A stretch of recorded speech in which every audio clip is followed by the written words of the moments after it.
Recorded Books presents The Dark King by Gina L Maxwell. Chapter 1. Caiden. Sex sells. It's a commonly used phrase because it's true. For as long as dicks have been getting hard, men have emptied their pockets when presented with their ultimate fantasies. Big or small, obtainable or not, it never matters. When the blood rushes south, the wallets open up. And here in Sin City, where deviance and debauchery reign, we sell every fantasy known to man and then some. It's what we do, and we're fucking good at it.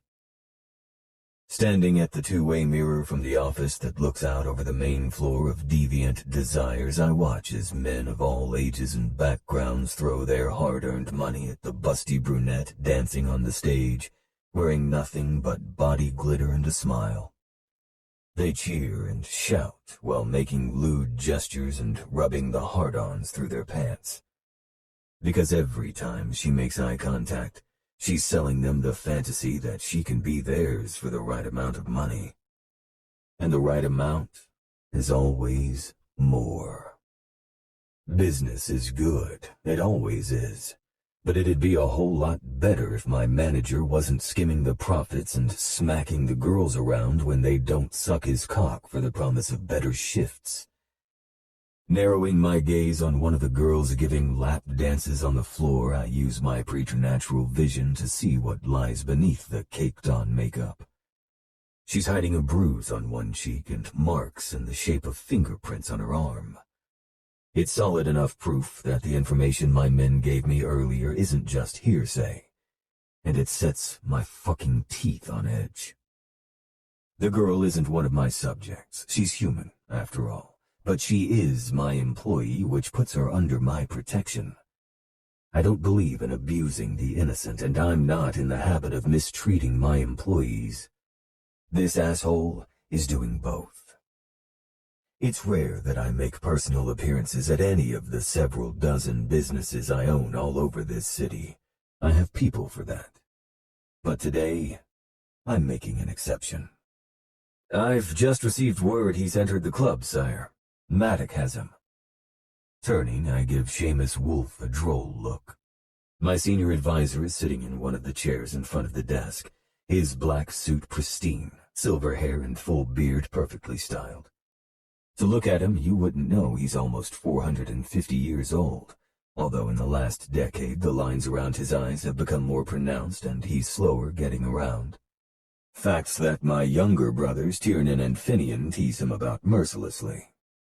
As our father's lifelong best friend, Seamus is like an uncle to us, and in an official capacity he's my most trusted advisor and near constant shadow. Only the members of the Night Watch, my team of personal guards, are with me more often. Enough with the sire crap already, I grumble as I take a seat behind the desk. It sounds ridiculous coming from you. He simply shrugs. You've deigned to leave your tower for once. There you're Caiden Verran, my pseudo-nephew and all-around pain in my ass. Out here, you're my king, and I'll address you as such. Don't like it? Leave me back at the tower. I roll my eyes.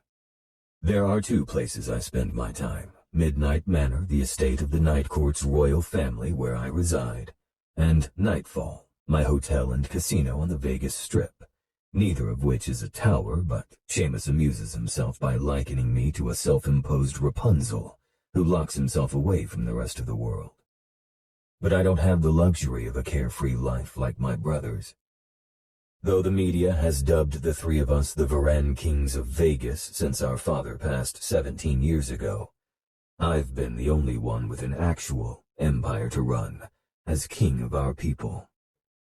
I scoff at his suggestion. Like you'd listen if I told you to stay back. His golden eyes twinkle with a smile big enough to flash his fangs. No, your majesty, I would not. But you're welcome to try anyway.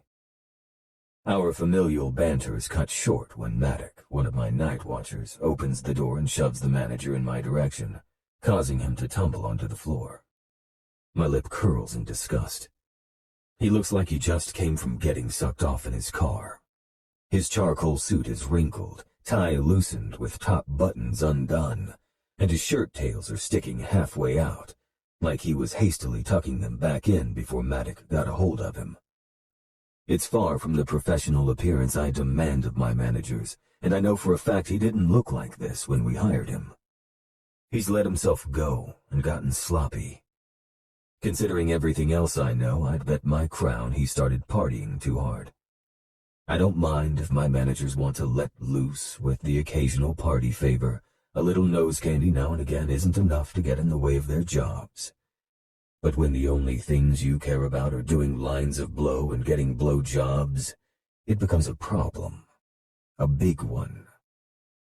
Nodding to Maddox, I let him know that I can take things from here. Once the door is closed, Seamus gets up to lock it and stays on that side of the room, wisely keeping out of the line of fire. Ralph? So nice to see you, I say, the tone of my voice making my sarcasm clear. He struggles to his feet, then does a piss-poor job of pulling himself together, tugging on his jacket and swiping his greasy hair back with a meaty palm. Already beads of sweat are dotting his forehead, and I can smell the stench of his dampening armpits. There are certain preternatural abilities my kind all share. Superior strength, healing quickly, and heightened senses. It's times like this when I wish I didn't have the benefit of that last one. Mr. Verran. Hey there, he says, his gaze shifting to where Seamus guards the door, then back to me. What do I owe the pleasure? Coming down to inspect the goods? I think you've been doing enough inspecting for the both of us. Sit, I command. And like a cowering dog, he does. Steepling my fingers in front of me, I get straight to the point. How long have you been stealing from me, Ralph? And before you attempt to lie, I suggest you don't. Ralph gulps audibly and shifts in his seat. About 3, I arch a brow. Okay, 6. About 6 months. But come on, man, it's not like you need it. You fucking own this town. You probably got more money than Oprah. I just gave myself a little raise, that's all. I mean, I earned it. Deviant's the #1 strip joint for miles around. Everyone knows we got the best whores in Vegas. The fact that he's justifying his actions like a spoiled child is enough to fuel my rage. But referring to my employees as whores offends me on a personal level. My city is, and always has been, sex worker positive, and his lack of respect for the women who have more balls to do what they do than he'll ever have hanging between his legs only serves to enrage me further. I rise and slowly walk around to stand in front of him, then ease onto the front of the desk in a casual stance, my hands gripping the edge on either side to hide the way my fingernails have sharpened into points. Staring down at him, I bring up the second and more important reason I'm here. And did you also earn the right to demand sexual favors from them, and then put your hands on them when they said no? That what you heard?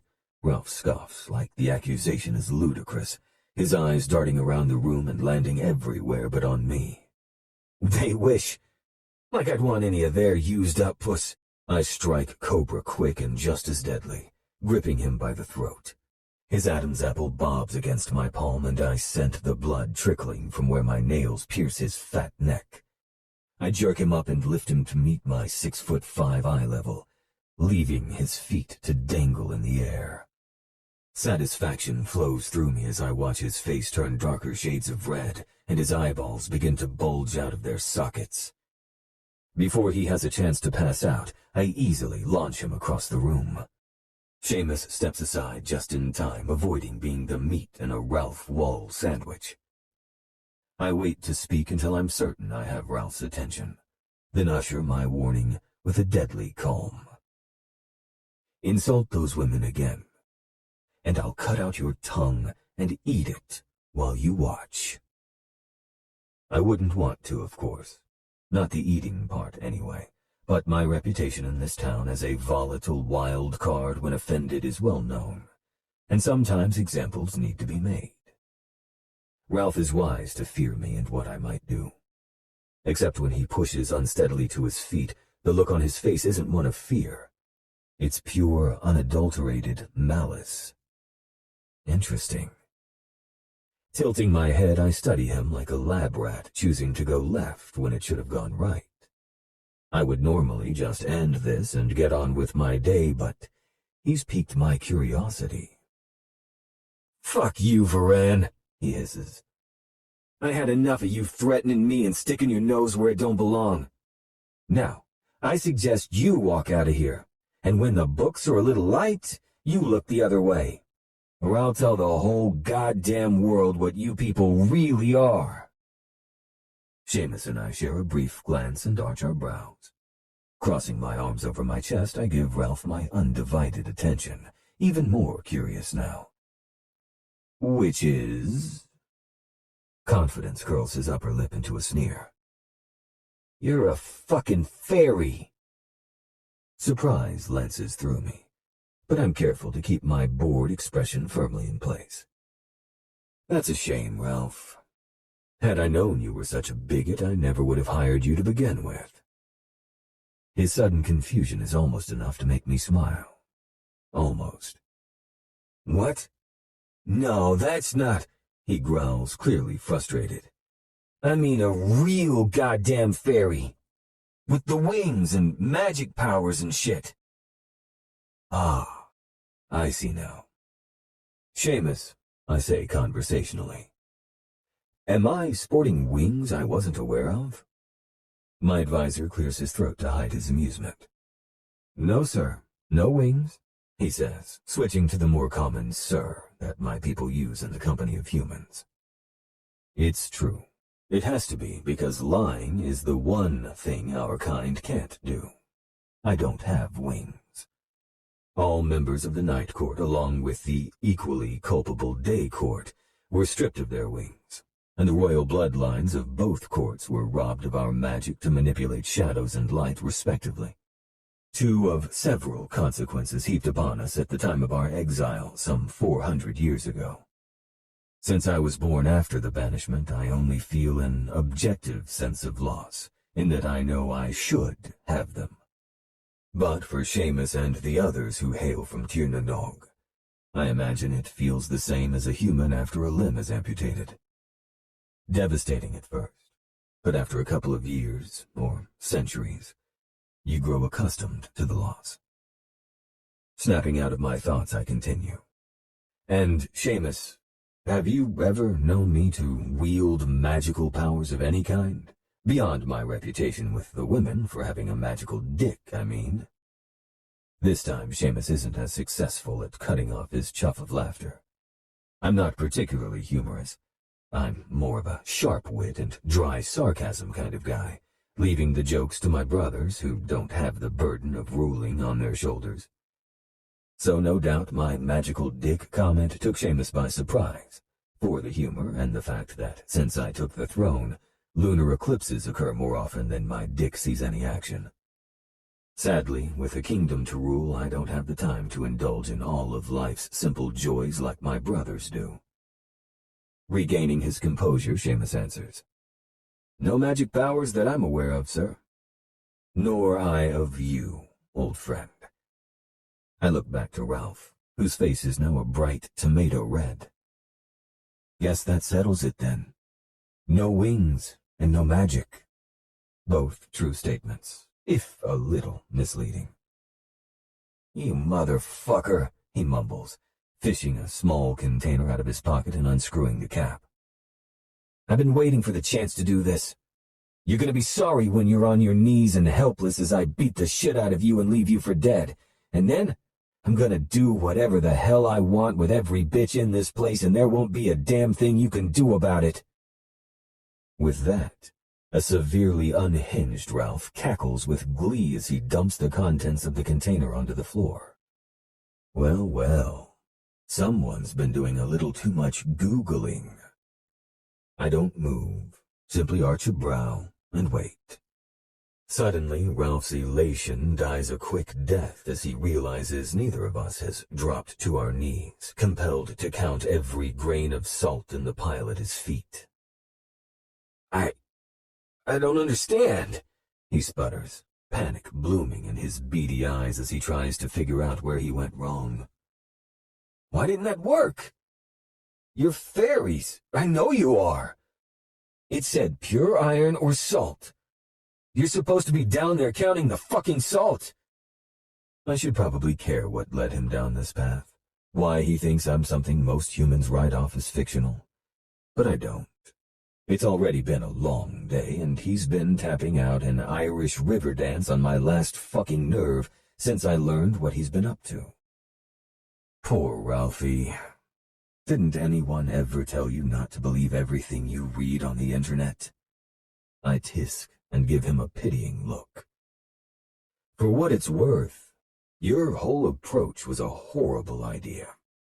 If you ever suspect you're in the presence of the Fae, the very last thing you want to do is act like an asshole. Word is, they offend easily, and have tendencies to retaliate in brutal and creative fashion. A switchblade suddenly appears in Ralph's hand, the knife flicking into position with a metallic snick. Fuck you, Verran. We'll do this the old-fashioned way. And now I'm done playing around. Dropping the ruse like an anvil, a malevolent grin slides onto my face as I abandon my glamour and let Ralph get his first look at the real me. Pointed ears, golden eyes so bright they almost glow, and deadly sharp canines. He gasps, and I revel in the spicy scent of his fear. You should have gone with iron, Ralph. Fairy! Loosing a ferocious growl, I cross the distance faster than he can track and pin him against the wall. It's Fae, you sniveling piece of shit. And I'm the motherfucking king. With that, I use my bare fists and brute strength to unleash the day's frustrations on Ralph, punishing him for all his transgressions against me, my business, the workers under my protection, both human and Fae alike. The whole thing lasts less than a minute, but probably feels like an eternity to the man lying battered and bloody on the floor, whimpering in pain the same way I'm sure the women did after he assaulted them. Seamus walks over and offers me the handkerchief from his pocket. What do you want to do with him? Tell the assistant manager he's been promoted. Then have Maddock take him out to Joshua Tree and send him through the veil. If he's lucky, he'll get to dance and drink himself into a stupor with the other assholes at the spring court. If I'm lucky, he'll be captured by the winter court and tortured for fun. Honestly, it doesn't matter whether it's the summer, winter, spring, or fall court that finds him once he's in Faerie. The world my ancestors hail from, a place in Ireland that exists in what humans call a parallel universe, or how they treat him while he's there. They'll get bored of him after a few days and spit him back through the veil. Unfortunately for Ralph, a few days in Faerie could be 100 years or more over here. A punishment that amuses me more than the swift finality of his death would, since a human mind cannot travel back from Faerie and survive fully intact. Seamus dips his head in acknowledgement and leaves to follow my orders. Wiping the blood from my hands, I exhale slowly, regaining my legendary control and applying my glamour once more. This wasn't how I saw this meeting going, but that's on Ralph. During his Google search, he should have paid less attention to the myth about counting grains of salt, and more to the myriad warnings against insulting members of the Fae, especially the ruler of the Dark Fae. Tossing the blood-stained handkerchief onto Ralph's chest, I stride out of the manager's office where Seamus is waiting for me. Let's get out of here. To the tower it is, sire. Keep it up, wise ass, and see if I don't make you walk back to nightfall. He gasps dramatically. That would be uncommonly cruel, your majesty. You know how slow I am these days. Slow my ass, I say, cutting him a dubious look. I saw you dodge that Ralph bullet like you were 200 years old.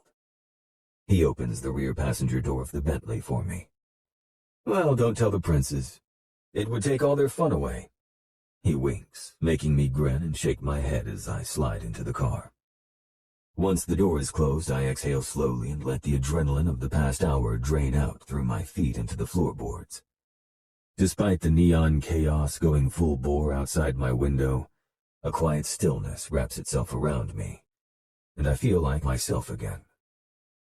Seamus gets in behind the wheel and asks the same question he always does, whether he knows the answer or not. Where to? To Nightfall, old friend. Soon I'll be back in my own office where I can relax in my usual fashion, pouring myself an expensive drink while the humans pour their money into my city. It's fucking good to be king. Chapter 2. Bryn. Stepping out of the cab, I tip my head back and stare up at Las Vegas' most popular hotel and casino, Nightfall. I can't help but gawk in appreciation at how the black glass and clean lines appear to merge seamlessly with the night sky. The hotel is magnificent, and this is only the front. I'm not a Vegas expert, but I know from the website that Nightfall is taller and larger than every other hotel on the Strip, and sits at the far end, as though arrogantly lording its power over all the others. It's weird to say about a building, but it's damn sexy. The cab driver gets my attention and rolls my carry-on to where I'm standing on the curb. I tip him generously, then take a minute to be present in the moment instead of rushing ahead to the next one. I've always been what my mom called a real go-getter, so it's hard for me to get my brain to stop spinning like a hamster wheel 24/7, but I'm trying. Tucking my long blonde hair behind my ears to keep the desert breeze from blowing it in my face, I close my eyes and take a deep breath, then slowly release it as I allow myself to experience the cacophony around me. The traffic, the people, even the neon lights, they all mesh together, creating the sound of excitement. It feels like a humming in my bones, a vibration in my blood, and standing still while everything around me is urging me to go is more than this Zen novice can handle. Giving in, I grab the handle of my carry-on and pull it behind me as I finally stride through the automatic doors of my destination. A welcome blast of air conditioning breaks over my body when I enter the lobby that's just another version of the hustle and bustle outside. Once I make my way to the back of the check-in line, I look around to take everything in, even more impressed than I was with the exterior. The design of what I can see in the lobby is the embodiment of nighttime opulence, all sleek and contemporary in swaths of black and midnight blue, accented with gold and silver. The lighting above isn't large fixtures, but rather thousands upon thousands of tiny gold lights hanging by invisible strings, giving the appearance of stars shining up in the sky. It's incredible. The line moves forward a few steps. I move with it, then take out the folded letter from my back jeans pocket. The letter I've been reading over and over to make sure I didn't miss any fine print. Biting my lip, I carefully comb through the information one last time and breathe a sigh of relief. The words haven't magically changed or anything, so I think I'm good. I damn well better be. 48 hours ago, I booked a flight for this spontaneous trip to Vegas from a random offer I received in the mail. I'd just been fired. Let go due to organizational changes from my job as a public relations specialist, so I should be more concerned about saving money right now instead of blowing it. But I'm a firm believer that the universe sends us signs that lead us toward our destiny, and I always follow the signs. Hence why I'm standing in Nightfall's lobby right now. To be honest, though, I also needed this.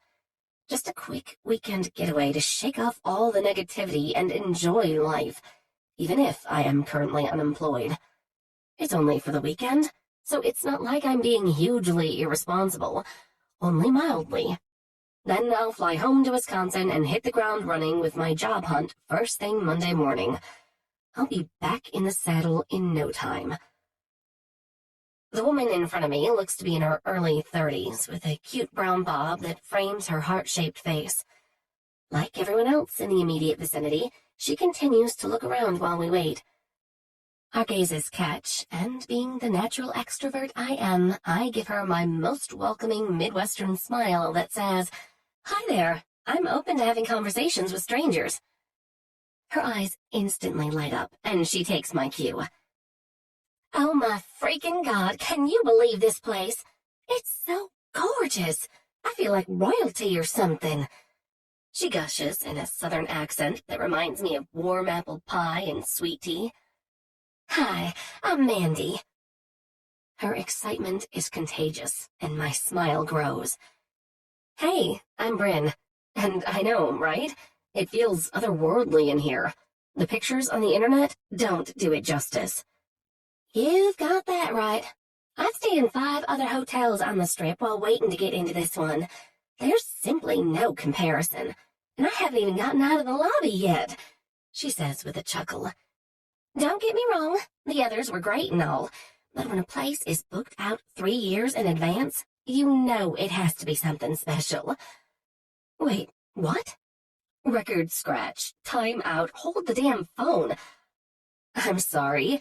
It sounded like you said you made these reservations 3 years ago." "That's what I said, all right. This trip is 3 very long years in the making. I feel like Cinderella finally getting invited to the ball," she says, laughing. We move forward in the line, and when we get to our new spots, she asks, "Why, how long did you have to wait to get in?" 2. "Only 2 years? Damn, girl, you got lucky." I wince and flush with guilt. "No, not 2 years. 2 days." If Mandy's jaw wasn't firmly attached to her face, it'd be on the floor right now. 2 days? She cuts herself off, and I swear a light bulb must go on over her head that I can't see.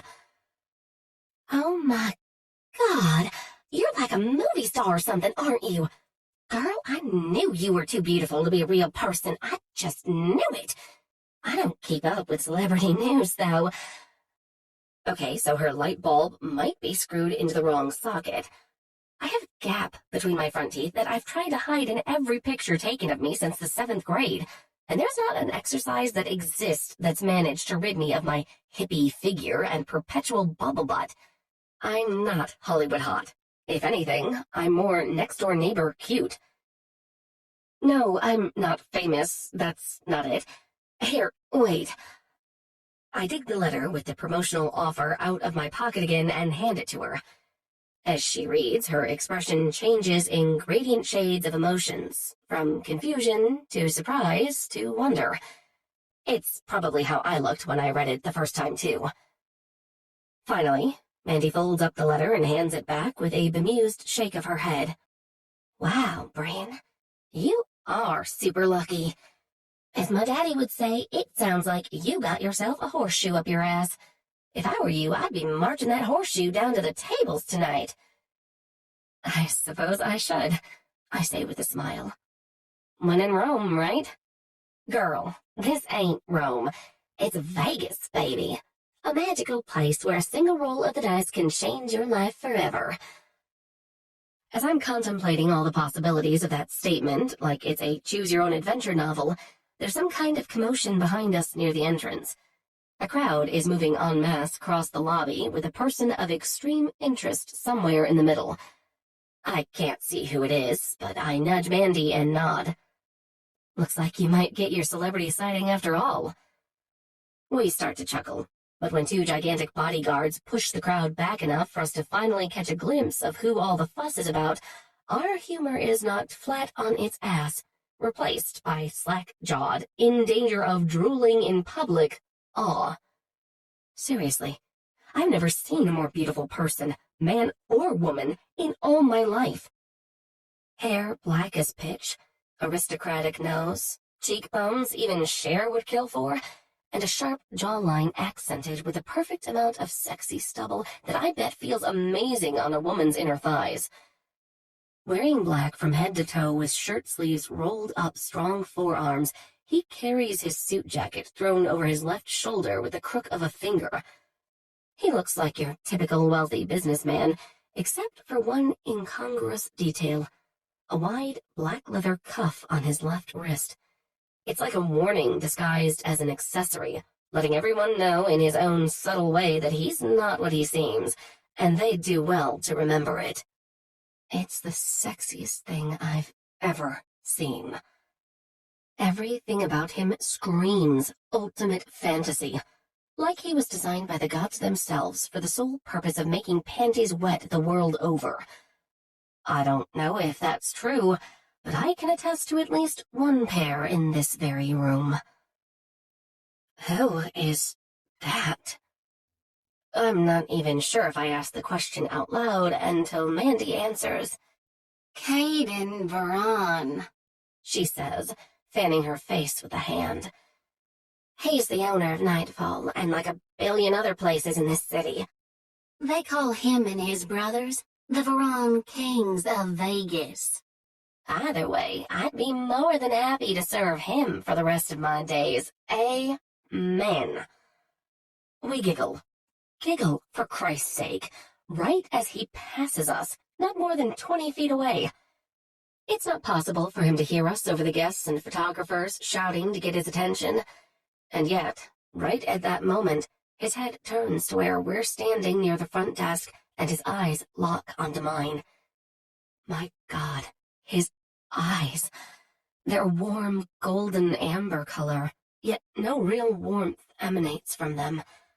I'm completely entranced, unable to move or breathe while he continues to walk in the direction of the elevators. Unaffected, expression unchanging, but his gaze burns into me until he's forced to look away. Wow, Mandy says on a laugh. Pardon my French, but Mr. Sin City himself just eye-fucked you like his name is already branded on your ass. What? No, that's not what that was. Not unless it was a hate fuck. He looked like he wanted to murder me. Yeah, with his dick. Laughing, we turn back to see 2 spots open at the front desk, and we're the next in line. Listen, Bryn, my girlfriends and I will be bouncing between the casino and the dance club tonight. Come find us, and we'll show you how to party Vegas style. Thanks, Mandy. I just might take you up on that. She gives me a wink, then we both step up to the 2 waiting hotel staff members at either end of the counter. Hi there, and welcome to Nightfall, the woman says in greeting. She's gorgeous, with radiant dark brown skin and burgundy corkscrew curls that reach her shoulders. Hi, I say, returning her smile as I place my purse on the counter. My name is Bryn Meara. I have a reservation for 2 nights. Wonderful. Let's get you checked in. Her fingers fly over the keyboard, eyes glued to the screen. After about a minute, her brows knit together and my stomach drops. I'm so sorry, Miss Meara, but I don't see a reservation for you. I swallow the lump forming in my throat. Are you sure? Because I got this letter in the mail. I start to retrieve it for the 3rd time when a man interrupts. Thank you, Anya, but I can take it from here. I glance up to find a manager of some kind stepping in behind the computer, offering an apologetic smile. I'm so sorry, Miss Meara. We had a glitch in our system and it double-booked your room. Unfortunately, the other couple has already arrived, so the room is no longer available. Oh, I see. I don't want him to feel bad, but I can't keep the dejection from my voice or hide my crestfallen expression. For all my worrying that something would go wrong, I didn't think it would actually happen. I truly thought I was meant to be here this weekend. Now reality is throwing punches, and I don't have the energy to bob and weave. Maybe there's a motel with a vacancy on the outskirts of town somewhere. However, he continues in an overly chipper tone, I do have a VIP suite available from a last-minute cancellation, So I'm going to upgrade you at no charge and ensure you receive all the VIP perks during your visit to apologize for the inconvenience. My eyes open wide. Wow, really? That's amazing. Thank you. I catch Mandy staring at me. She mouths the word horseshoe and then points to her butt. I laugh and roll my eyes at her, but she might have a point. That did feel like more luck than fate. So maybe I have both going for me right now. Guess now the only thing left to do is ride this luck dragon for all she's worth and see how far she takes me. Look out, Vegas. Here I come. Chapter 3. Caiden. Mr. Verran, over here. Caiden, can I get a selfie, please? I love you, Caiden Verran. Have my babies? I said back the fuck up, now. Connor Wolf growls. He uses his massive body and outstretched arms to hold the crowd at bay while his twin brother Connell ushers me onto my private elevator and enters the security code. As the doors begin to close, Connor joins us, and then all the shouts and flashes are blessedly sealed off. I don't love the out-of-control attention that comes with owning this city. To humans, money and power equals celebrity, and celebrity breeds fans. My upper lip curls just thinking of the word. It's part of the gig, I know this, but it doesn't mean I have to pander to it. Tiernan says being a goddamn recluse, his words, only serves to make it worse. But I think it'd be like this regardless. You don't see people leaving Ryan Seacrest alone, and that asshole's everywhere. Thankfully, I don't have to worry about that kind of nonsense with my subjects. There are thousands of Dark Fae in Vegas and the surrounding area, but they don't scream for selfies or beg for my sperm. I have immense love for my subjects. Humans, not so much. Which is why being in the business of exploiting their vices is so ideal. Speaking of humans, my mind slips to the woman from the lobby. Since Faye can sense others of our kind, I know for certain she's human. I wonder what her vices are. Maybe she doesn't even know what they are yet. But because she is human, I shut that thought down before my dick gets any bright ideas. Her beauty was stunning, there was no denying that. Even travel disheveled in a hip-hugging pair of faded jeans and ridiculous t-shirt that said, "Drink Wisconsibly" on it. Even with the slight gap between her front teeth that somehow enhances her looks, instead of distracting from them. I don't know what made me look over at her, or why it was so hard to tear my gaze away, but it doesn't matter. On the rare occasions I make time for pleasure, I don't do it with humans. Not anymore. Not since becoming king. Fucking them is too much of a security risk for a number of reasons. Plus, my sexual tastes run darker than most of them can handle anyway. They all wanted the 50 Shades experience until they were bound by my rope and under my command. That doesn't stop them from pursuing me, though. Doesn't matter how much of a surly asshole I am, they can't help themselves. Fae are extraordinarily beautiful. If you ever hear someone described as having a certain glow about them, they're most likely Fae. Humans are drawn to us without quite knowing why. Sometimes it's a blessing, other times it's a curse. For me, it's usually the latter. A throat clears, snapping me back to the present. The guys have taken a relaxed stance against either wall, arms folded across their tree trunk chests, and regarding me with identical amused smirks. "What?" I snap. Connor arches a brow. "See something you like, sire? Fuck off." That was for using my title. The Wolf brothers are co-leaders of the Night Watch, my security team of personal bodyguards. They're also Seamus's sons, so we've been friends since birth. They're the last two people, besides my brothers, who need to use formalities, but they like getting under my skin as much as their father does.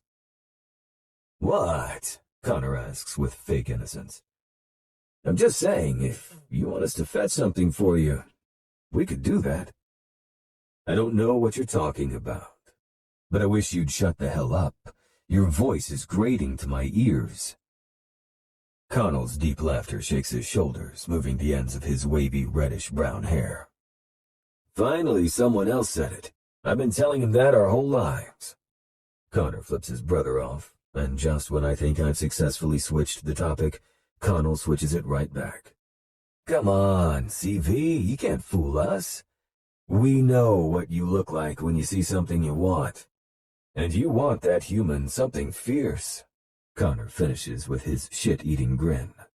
What I want is a drink and some peace and fucking quiet. Thankfully, the elevator dings to signal our arrival before they can share any more of their ridiculous speculations. I step out first, then turn to block their path. Take the rest of the night off. Their hands shoot out to prevent the doors from closing, their expressions suddenly all business. Connor narrows his eyes at me. You know damn well we don't go anywhere until you're back at Midnight Manor. I give them an admonishing look. I also know it's been too long since you've been on a run. And if you put it off any longer, you'll be no good to me at all. And don't tell me you're fine, because I can see that you're not. Connor swears under his breath while Connell drags a hand over his face in frustration. Beyond our usual preternatural abilities, some Fae are blessed with rare special powers unique to their bloodline. Things like the gift of foresight, healing others, manipulating nature's energies, sensing approaching danger, and more. The members of the wolf bloodline are shapeshifters, more specifically, and not surprisingly, wolf shifters. They can communicate telepathically with wolves out in the wild and shift their forms at will. The animal is as much a part of them as being Fae, and if they ignore it for too long, it takes its toll physically. I noticed it this morning when they left the manor. Their muscles are bunched with tension and their golden eyes, the color all dark Fae possess, have grown dull. All right, Connor says, relenting. I'll call in for replacements. I shake my head. Not necessary. I'll be working late, so I'm just going to crash in the penthouse. The brothers do that annoying twin thing where they share a conversation with each other, using only a look. It's Connell who voices it aloud. You're working late again, CV? You might want to consider fetching that pretty admirer of yours and going on a run of your own. He waggles his eyebrows suggestively, like I need help catching on to his juvenile euphemism. Yeah, you're crabbier than usual lately, Connor adds, unhelpfully. Duly noted, and now dismissed. Just like the both of you are. When they don't make a move to leave, I arch a brow and deadpan. Seriously, I've had more than enough of your ugly mugs for one day, so kindly fuck off before I lose what's left of my sunny disposition.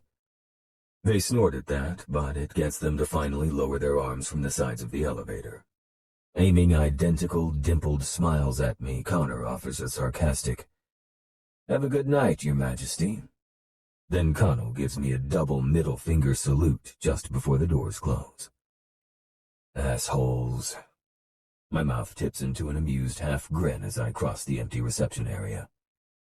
I can already taste my favorite Irish whiskey and feel the knots in my shoulders loosening. I quickly punch in the code to my office and enter the quiet. There he is. Tiernan's shouted greeting hits me from where he and our baby brother, if you can consider someone a baby at 116, are arm wrestling on a coffee table in my sitting area furnished with a leather armchair and couch.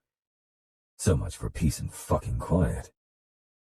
I release a heavy breath and shut the door, resigned to the fact that I won't be decompressing as originally planned anytime soon. My brothers rarely drop by unannounced, which means they're here for a reason. Might as well join them until they spit it out. But first, a drink. I bypass the large desk and ignore my laptop with the inbox of nagging emails, heading for the bar on the far side of the room. Finian greets me with his wide grin and smiling amber eyes that say he's happy to see me. It's one of the few things in this world that tugs at my black heart. Sometimes it's hard for me to see him as a grown male instead of the baby-faced youngster who stuck to me more than my own shadow. He's wearing his usual uniform of t-shirt and jogger pants with athletic shoes, and his dark hair is mussed on top like he just rolled out of bed even though I know he didn't. The only one of us who isn't a night owl. Finn wakes at dawn and clocks several hours in the gym. Then he spends the afternoons training in various fighting styles with the Night Watch. He doesn't have a head for business like me or have Tiernan's effortless charm that works on our business partners as much as it does his lovers. But like Tyr says, if the zombie apocalypse ever happens, Finian will be the one to lead an army against the undead and save us all. Finn must be done messing with our brother because Tiernan's grin is quickly devolving into an ugly grimace. As I pass behind him where he's sitting on the couch, I give him a smack to his head. You look constipated. Yeah, well, you look... The sound of fists slamming onto the table signals the end of the match. I don't even have to ask who won. Damn it, Caiden distracted me. That one doesn't count. Finn laughs. I suppose the other several hundred wins don't count either. I'm about to side with Finn when I notice the designer case for the Devil's Keep, one of the most expensive single malt Irish whiskeys in the world, sitting open on top of the bar. Are you fucking kidding me? Turning back, I see the bottle on one of the side tables, half empty. Hey assholes, that's a $12,000 bottle of whiskey you're drinking like it's water over there. They keep straight faces, but mischief dances in their eyes. Ah, Finn says to Tiernan. Now we know why it tastes so good. I believe you're right, little brother. Another? Don't mind if I do, big brother. Finn chuckles and holds his glass out for Tyr to refill. Deciding I'll plot their untimely deaths later, I grab my own glass and stalk over to them. I swipe the bottle out of Tyr's hand and sit on the other side of the couch from him before pouring myself 3 fingers and setting it where they can't reach it. I take a generous sip of the liquid gold and revel in the smooth fire as it slides down my throat. Fuck, this is good. I'm glad I have another bottle stashed away at the manor. Finn relaxes his huge frame into the chair and aims a playful smirk at Tiernan. I'm impressed, T. Have you been working out more? You almost had me there for a second. Tiernan's eyebrows shoot toward his hairline. I did? Fuck no, not even close. Finn chuckles, then blocks the couch pillow Tyr chucks at his face. One of these days I'm gonna beat your smug ass. You know what the definition of insanity is, right, Tyr? I let a slight grin tug on one corner of my mouth. Might want to keep that in mind the next time Finny issues you a challenge. Finian might be a lot younger than Tyr and me, who are both in our 160s, but the kid is a natural beast. At 6'7" and gods only know what on the scale, he's the biggest of the 3 of us. Get bent, big bro. He gives me a crooked grin. Where the hell have you been anyway? We thought for sure you never left your tower, and then we come to say hi and you're suddenly MIA. Great. Seamus must have said something, and now I'll be lucky if they don't start calling me Rapunzel. I had something to take care of down at Deviant. There was a problem with the manager. And now there's not. I don't have to say anything else about his fate. My lack of explanation is the explanation. Finian's expression sobers, growing contemplative as he so often does. It ever bother you guys that the humans we punish get to go to our home, but we don't? Tiernan and I share a look. Then we regard the only male in this world or any other world we love more than ourselves. Long grown by the time Finian came along, we helped our parents raise him. We taught him how to play, how to lead, and how to fight. There's nothing we wouldn't do to make him happy.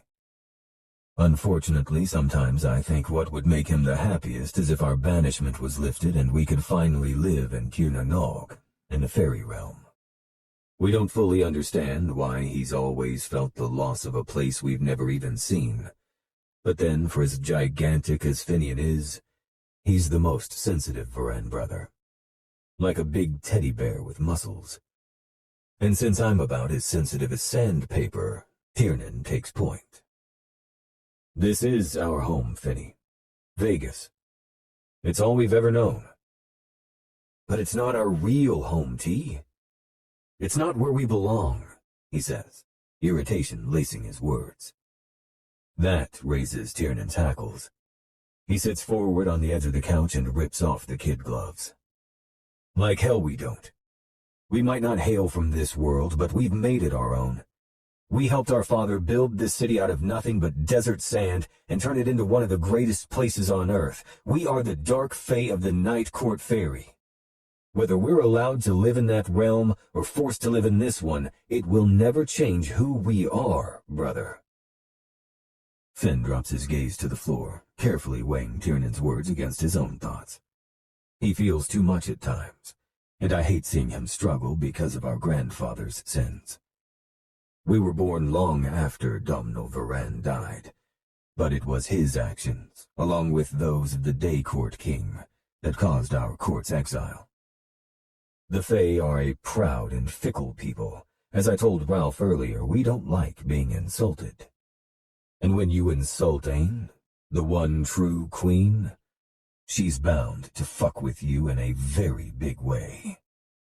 Like eternally banishing you and every member of your court to the uninhabited deserts of the human world, and heaping on a few curses for good measure. Tiernan gives me a look that says, your turn. Finian, I say firmly, and wait for his gaze to meet mine. Tyr's right.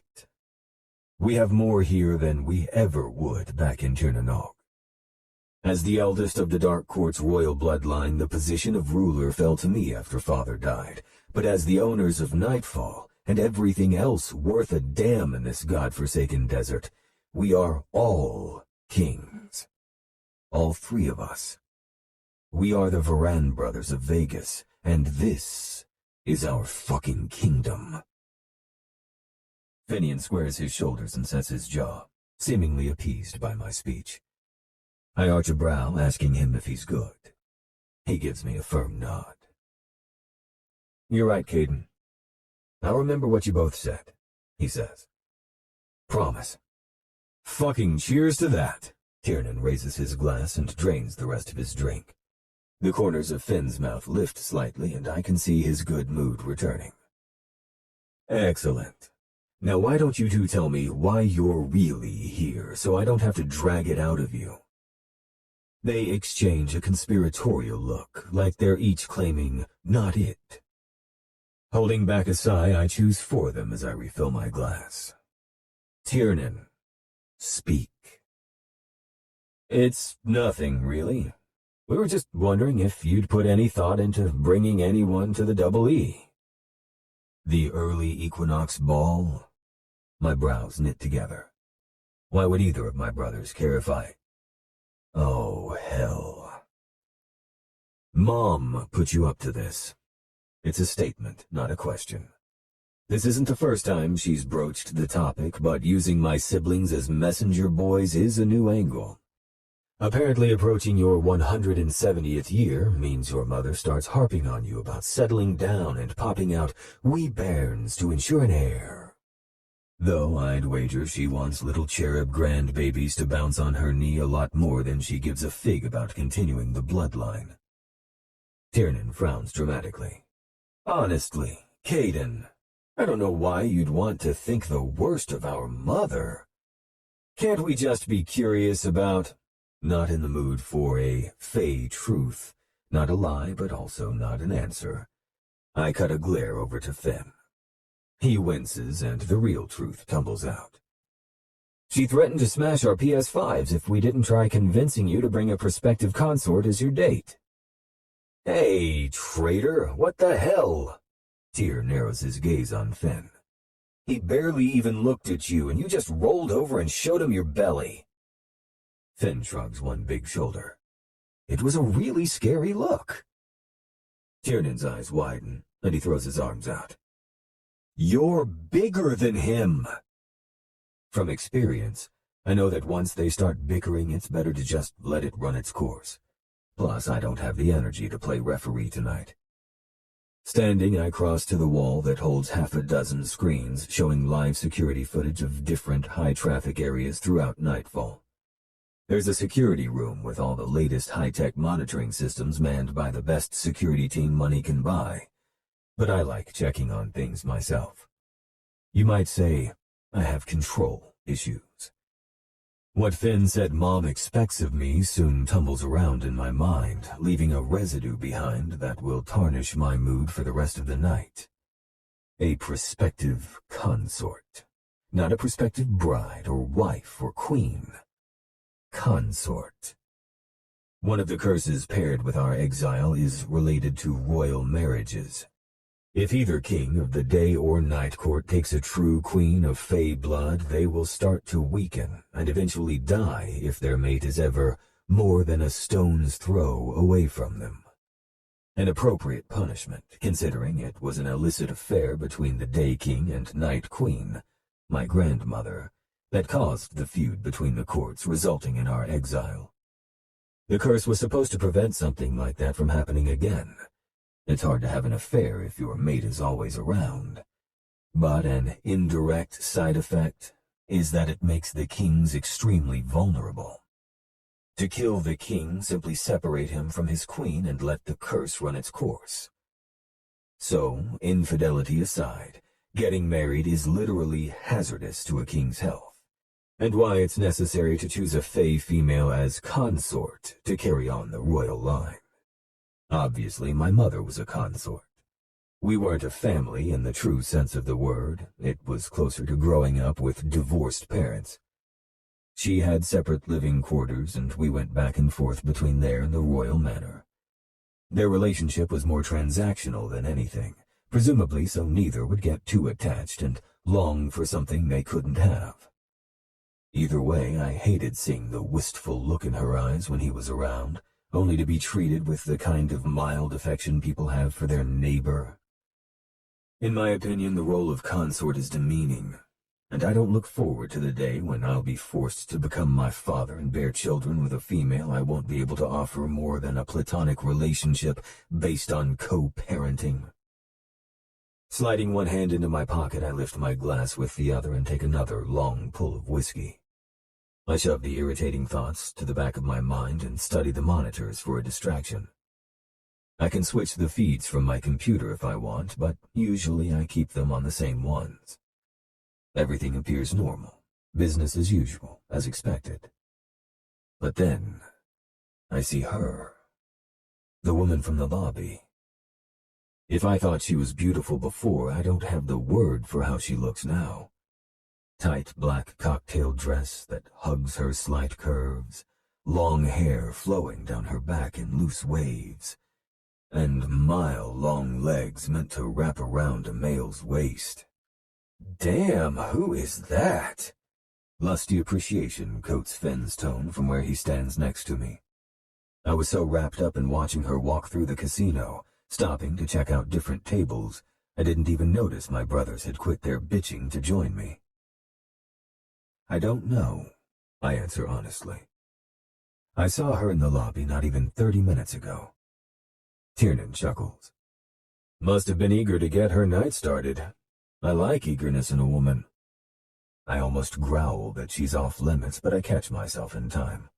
She's not off limits to them or anyone else because she's nothing to me. Just some human dropping money into my pocket, like all the others. Finn elbows me in the side. You should take her to early equinox. She's human. So? So if I took any female, which I'm not, but if I did, it would only be to appease our mother who wants me to bring a prospective consort, meaning fey, not human. Tiernan pipes in. We're in a very progressive age right now. Why not two consorts? One to carry on the royal line and the other to carry out every filthy fantasy in that big head of yours. You're a dumbass. Get out. Both of you. I have work to do. They do their fair share of protesting and griping, but finally I'm rid of them, along with what was left of my finest whiskey. I sit at my desk with every intention of working, but my eyes keep wandering back to the screens and clicking through the different feeds to follow her. I don't know why I'm so drawn to her. That mystery is grating enough on its own, never mind the underlying desire I feel tugging at my balls, and has me grabbing my suit jacket to stalk toward the hall before I even know I'm moving. If I want to exorcise this woman from my mind, I need to prove to myself that she's no one special. Chapter 4. Caiden. By the time I get downstairs, she's exchanging money for colored chips at the roulette table. I planned on posting up across the casino and simply observing first to see what I could learn about her. But as soon as we were in the same room again, I felt this strange pull, like I need to be next to her. And that's how I find myself striding across the gaming floor using a glamour that will mask my presence to humans, aside from another body to move around. It's a trick I almost never use, as it would be viewed as weak for a Fey King to want to avoid attention. But in this instance, I don't want anything interrupting my investigation of this woman, least of all another mob of admirers. The only one I want admiring me is her. Taking the spot next to her at the table, I'm hit with her sweet scent of vanilla with a hint of oranges. She smells like a damned dreamsicle, and my mouth is already watering. You know, I say to her, roulette has the worst odds of all the games you could play in a casino. The house has a greater advantage. She smiles, then turns her head to respond. Recognition flashes across her face and her smile drops into a parted gasp of surprise. It's you. Caiden Verran, at your service. I raise my right hand between us and turn my palm up like we're meeting each other in my royal court instead of a loud casino floor. Her almond-shaped eyes are hazel, I realize. A beautiful mix of greens and golds swirling within her irises as though battling for dominance, and I get the distinct feeling that this woman has more things battling for dominance within her than just her eye color. Bryn Meara, she says with a shy smile. And once again, the small gap in her otherwise perfectly straight teeth bewitches me. She hesitates at first, then slips her hand into mine. My fingers close around hers eagerly as I bring them up to my lips, holding her gaze. She flushes pink when I press a kiss to the back of her hand, holding it longer than strictly necessary. I actually have to force myself to release her or risk things going from romantic to creepy. Since when the hell are you romantic anyway? Since never is the answer. I admit something about this woman makes me want to charm her, though. To make her smile and hear her laugh. To see if that pretty flush covers her whole body when I make her come from devouring her sweet pussy. Players, place your bets, the dealer says, breaking up our staring contest and drawing our focus to the table. He's Fey. And when we make eye contact, he gives me a reverent nod and smiles wide enough that his inhumanly sharp canines peek out. Not that the humans at the table notice. We use glamours, so they never notice our fangs, our ears, or the preternatural brightness of our eyes, unless we want them to. Like with Ralph. Bryn glances up at me thoughtfully, then slides all her chips, a sum worth $300, onto the black rectangle for a single outside bet, giving her a 50-50 chance of doubling her money. The dealer waves his hand over the table and states no more bets can be placed, then drops the silver ball into the wheel. It spins around several times before finally dropping into a pocket. Black 17, the dealer announces. I won! Bryn laughs and claps in excitement.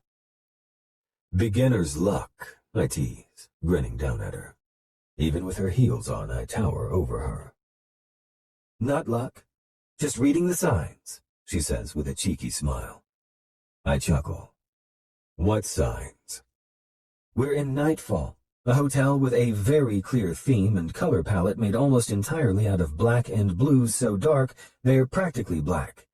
You, the owner of said establishment who is standing next to me, has black hair, a black suit, and a black leather cuff, if you're still wearing it. I raise my arm and pull my sleeve up enough to show her she's right. Amused, she noticed such a detail earlier and remembered it. She couldn't have made her signs any more obvious. All I had to do was follow them. She? The universe. The path she's leading me down right now has a definite dark horse theme. Maybe that's what you are, my dark horse. And betting on you just paid off. I can't help it. I laugh. Not the soft huffs or muted chuckles as are my habit. It's a full-out laugh coming from deep in my belly. Does this mean we have a long night of gambling ahead of us? Her eyes widen and she shakes her head. Definitely not. I planned on playing with a set amount of money and no more win or lose. I did that, so now I'm done. It was nice chatting with you, Mr. Verran. Call me Caiden. All right? It was nice chatting with you. Caiden, she says with a smile. Then she collects her winnings from the dealer, scoops the chips into her purse, and walks away from the table, essentially dismissing me. I follow as though tethered to her by an invisible thread, compelled to go where she goes, and I don't even question it. When she leaves the casino and crosses into the atrium near Darkness, Nightfall's dance club, my curiosity gets the better of me. Why didn't you place smaller bets? Why chance losing it all in one shot like that? Bryn stops and turns around, a brief look of surprise flashing across her face to find me still with her. Recovering, she considers her answer for a moment before speaking. I don't really do anything by half measures. I'm an all-or-nothing kind of girl, so it was either not play or lean into the risk. And what's life without taking a few risks now and again? Am I right?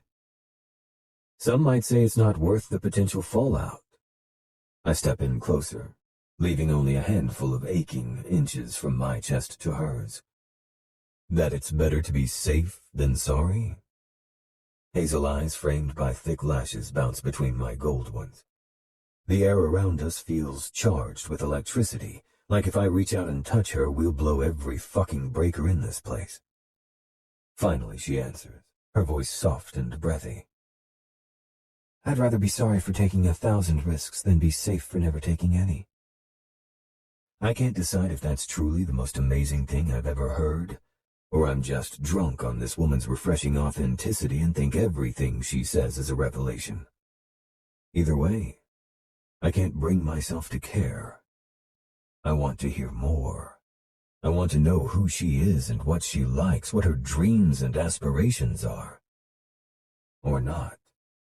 We could sit and talk about the weather and I'd be fine with that too. As long as I can spend time with her, I'll be happy. Happy, not usually an adjective I use to describe myself. Serious, hard-working, loyal, content, even surly or grouchy if you ask those closest to me. But happy? No. It sounds foreign even in my own thoughts. But why should I question it? If I'm feeling happy, then that's what I am. Although something deep in the back of my mind is telling me maybe I should question it. Except if I do that, then I'm choosing the safe route. And I like Bryn's philosophy for taking risks. That maybe pursuing whatever this is could be worth that risk. Even if it means I'm sorry for it later. Do you like dancing? Uh-oh, you're empty, that won't do. Bryn gestures to the bartender holding up my glass. When he stops in front of us, she offers him an apologetic grin.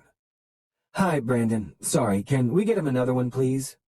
The first thing Bryn did when we took our seats at the bar was ask Brandon his name. Every interaction with him since, she's made it a point to address him with it. That, combined with her habit of apologizing every time she asks the man to do his job, tells me she isn't comfortable treating people as though they're beneath her. I bet if she didn't think it would cause a scene, she'd prefer to go behind the bar and get her own drink in favor of bothering Brandon. And she'd probably still leave him a tip. "Of course, I'd be happy to," he says with a megawatt smile, stopping just short of adding a wink. A handsome kid in his mid-20s, Brandon obviously knows how to turn up the charm to 11, as all good bartenders do. But sensing I'd have a problem otherwise, he's keeping it at a max of 9 with Bryn, sparing him from my infamously deadly glower and getting demoted to bar back. Smart kid. He continues talking as he grabs the bottle of Redbreast from the back wall and pours 3 fingers of the single malt Irish whiskey.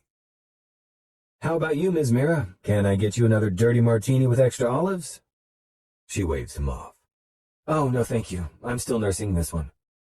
He places the rocks glass atop a fresh black cocktail napkin with the Nightfall logo in silver. "Here you are, Mr. Verran." Before I even get a chance, Bryn is saying, "Thanks, Brandon. You're the best." Then I watch in amusement as she repeats a routine I've seen her do twice before this.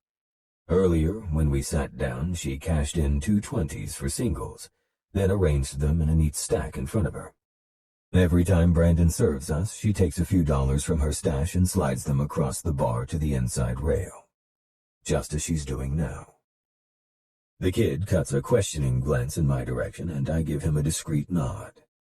There's no reason for her to be tipping him because the drinks are going on my tab, but I have a feeling not doing so would break some Wisconsinite law, so I'm not fighting her on it.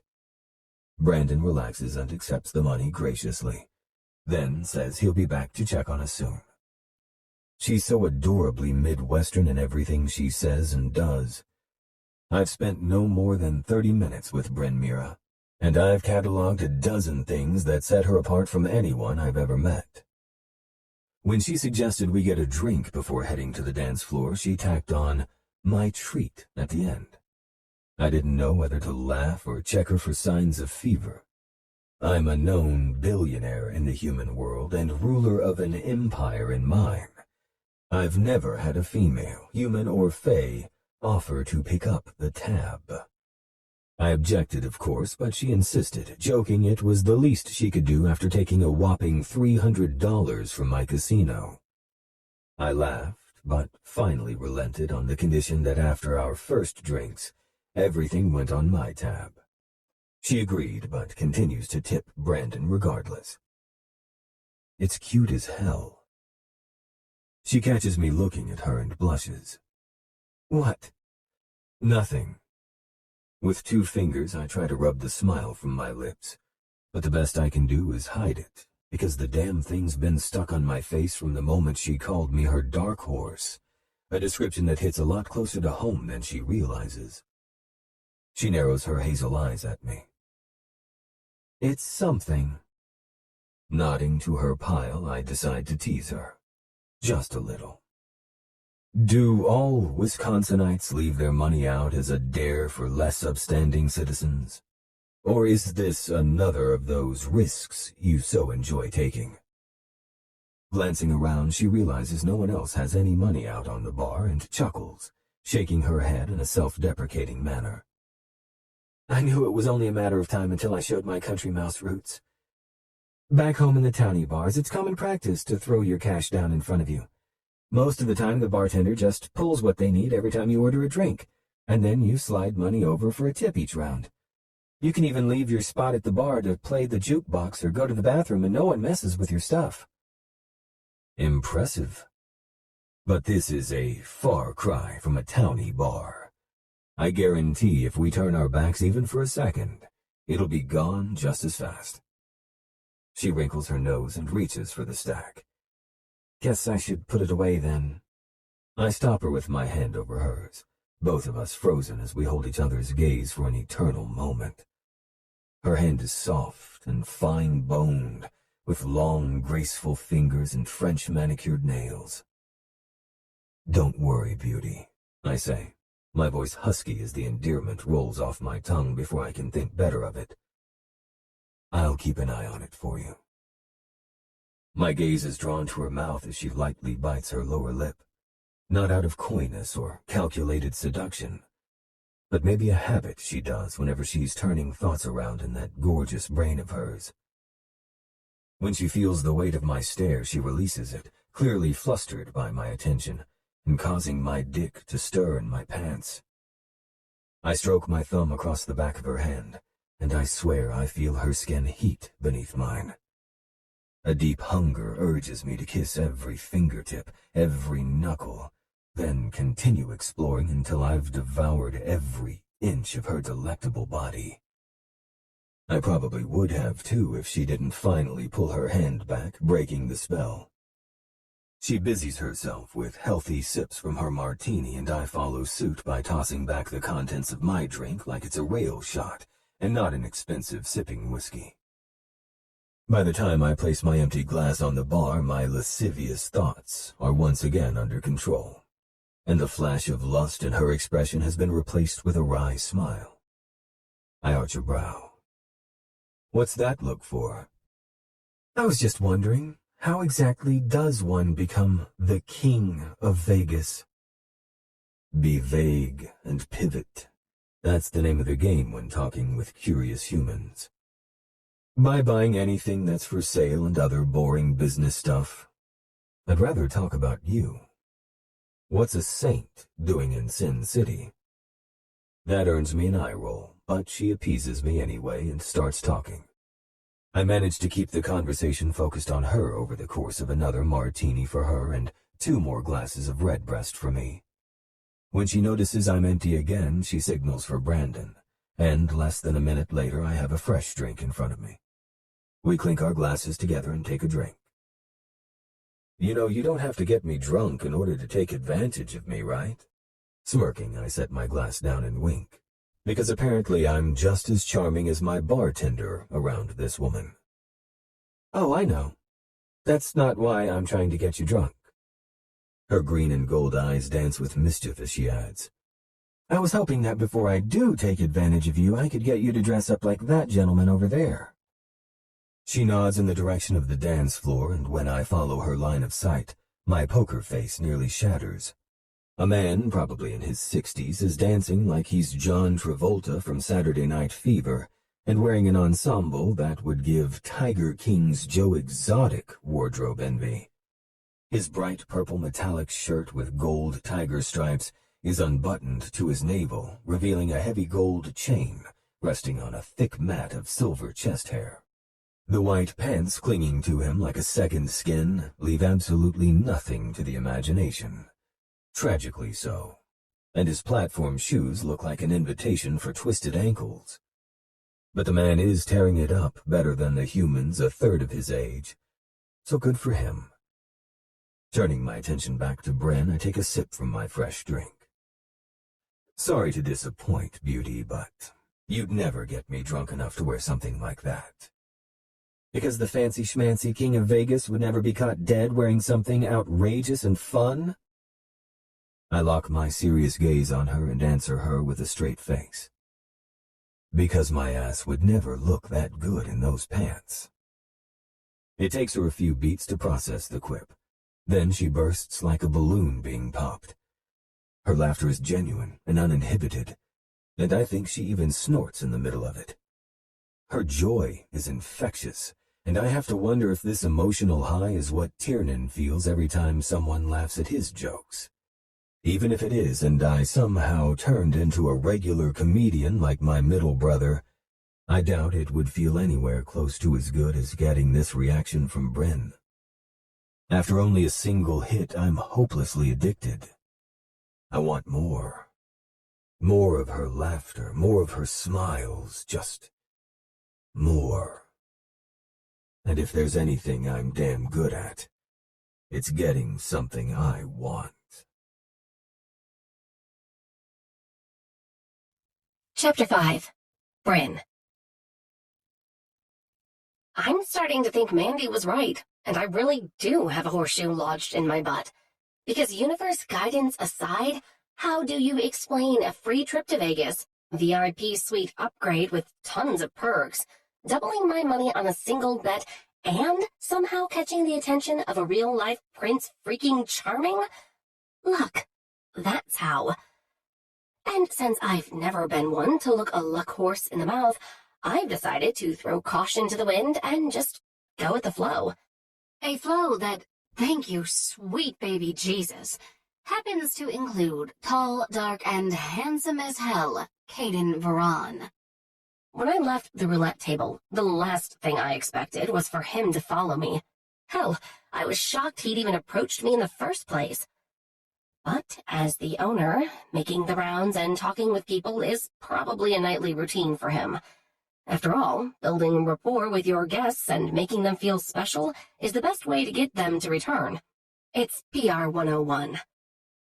So I was fully prepared to take my winnings and the memory of him kissing my hand with me to my room. The former patting my regular bank, and the latter patting my spank bank. A girl can always use fresh fantasy fodder. But thanks to that metaphorical horseshoe, instead of heading upstairs for a lonely night with myself and my memories, I'm sitting next to him at the bar of the nightclub, turned toward each other on our stools and having a blast. For the past hour, we've been mostly people-watching, which may or may not include making up funny stories about why they're in Vegas. I never would have guessed this intense man would be this hilarious. I'm pretty sure my sides are going to feel like I did ab crunches all night. Laughing until I cry isn't my favorite reason for being sore the morning after, but it's a close second. And who knows? The night is still young. If my luck holds out, maybe I'll be sore in more places than just my sides. Stranger things have happened, right? That's a beautiful necklace, he says after our last bout of laughter dies down. Does it have special meaning? You keep touching it like you're reassuring yourself it's still there. I glance down to see that I'm indeed fingering the pendant nestled in the center of my chest. When I was in my room getting ready earlier, a hotel attendant arrived with a selection of expensive necklaces I could choose from to borrow for the evening, compliments of the manager to, again, try to make up for my lost reservation.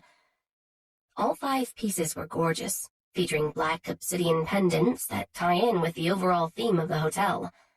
Nightfall's branding is on point, that's for sure.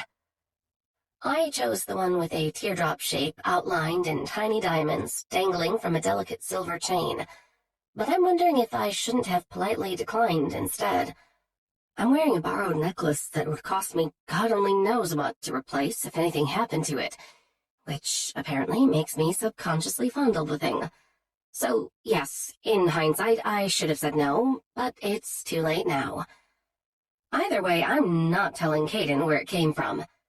The staff have been so accommodating, and I don't want the manager to get in trouble for double booking my reservation. No special meaning, I say, dropping my hand to my lap. Nervous habit, I guess. He arches a dark brow, a playful smirk flirting with his lips. Am I making you nervous, beauty? Well, when you look at me like that... He's taken to calling me beauty, which does things to me no man has ever managed with the utterance of a simple endearment. Normally, if a guy I just met started calling me by a pet name, especially something so over-the-top complimentary, I'd laugh and walk away, leaving him to hurl his sorry flattery attempts at someone else. But with Caiden, it sounds as though he's wrapped the word in truth before letting it leave his lips. I think it's the way he looks at me, like he's merely commenting on what he's seeing. I believe that in his eyes, I truly am beautiful, and I swoon a little every time he says it. I'm not sure what this is between us exactly, but I like it. He swings us effortlessly like a pendulum between playfulness on one side and wickedness on the other. It's such a cliché to even think it, but I've honestly never felt this way about a man before.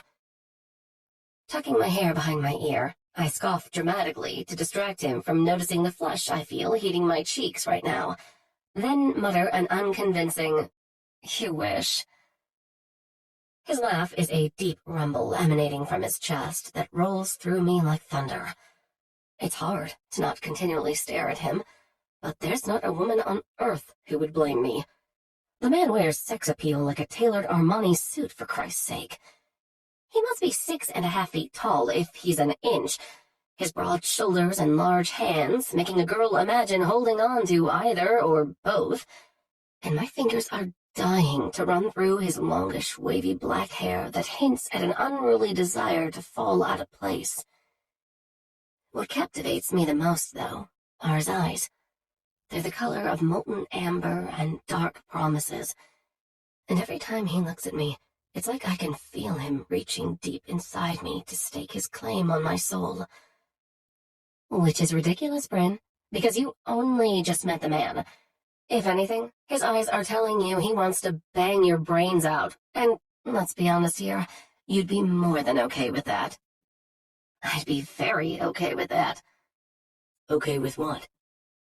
My eyes fly wide as I realize my internal monologue escaped through my alcohol-weakened filter, and now my inability to hide my reaction to that fact, thanks a lot, martini number 3, has him realizing what I did, causing an amused grin to slide onto his too-sexy-for-my-own-good face. No, it's nothing. I wave it off. Didn't sound like nothing. Then you'll have to take my word for it, because it was very much nothing. I try to hide my smile behind the rim of my glass, but if his laughter is any indication, it's not working. Why did I insist we have drinks before dancing again? Oh, right, because I wanted something to take the edge off. Except I'm pretty sure the edge was hacked off 2 dry martinis ago, and we just keep drinking. Caiden's been ordering 3 fingers of whiskey like it's water, and by my count, he's had at least 5 hands worth already. I'm sure it's obvious to anyone watching that we're feeling no pain over here. Then again, when I scan the busy bar around us, no one is watching. Hey, how have we been left alone this whole time? It's almost like you're a regular guy or something. He tilts his head. I am a regular guy, Bryn. Made of flesh and bone, with the same wants and needs as any other. The tone of his voice lowers meaningfully on that last part. It warms my insides and sends a blush to my cheeks that has nothing to do with alcohol, although I'm sure it's not helping. So, on that note, I set my glass on the bar and signal to the bartender that I'm done. Turning my attention back to Caiden, I say, "You know what I mean. I saw what happened today in the lobby.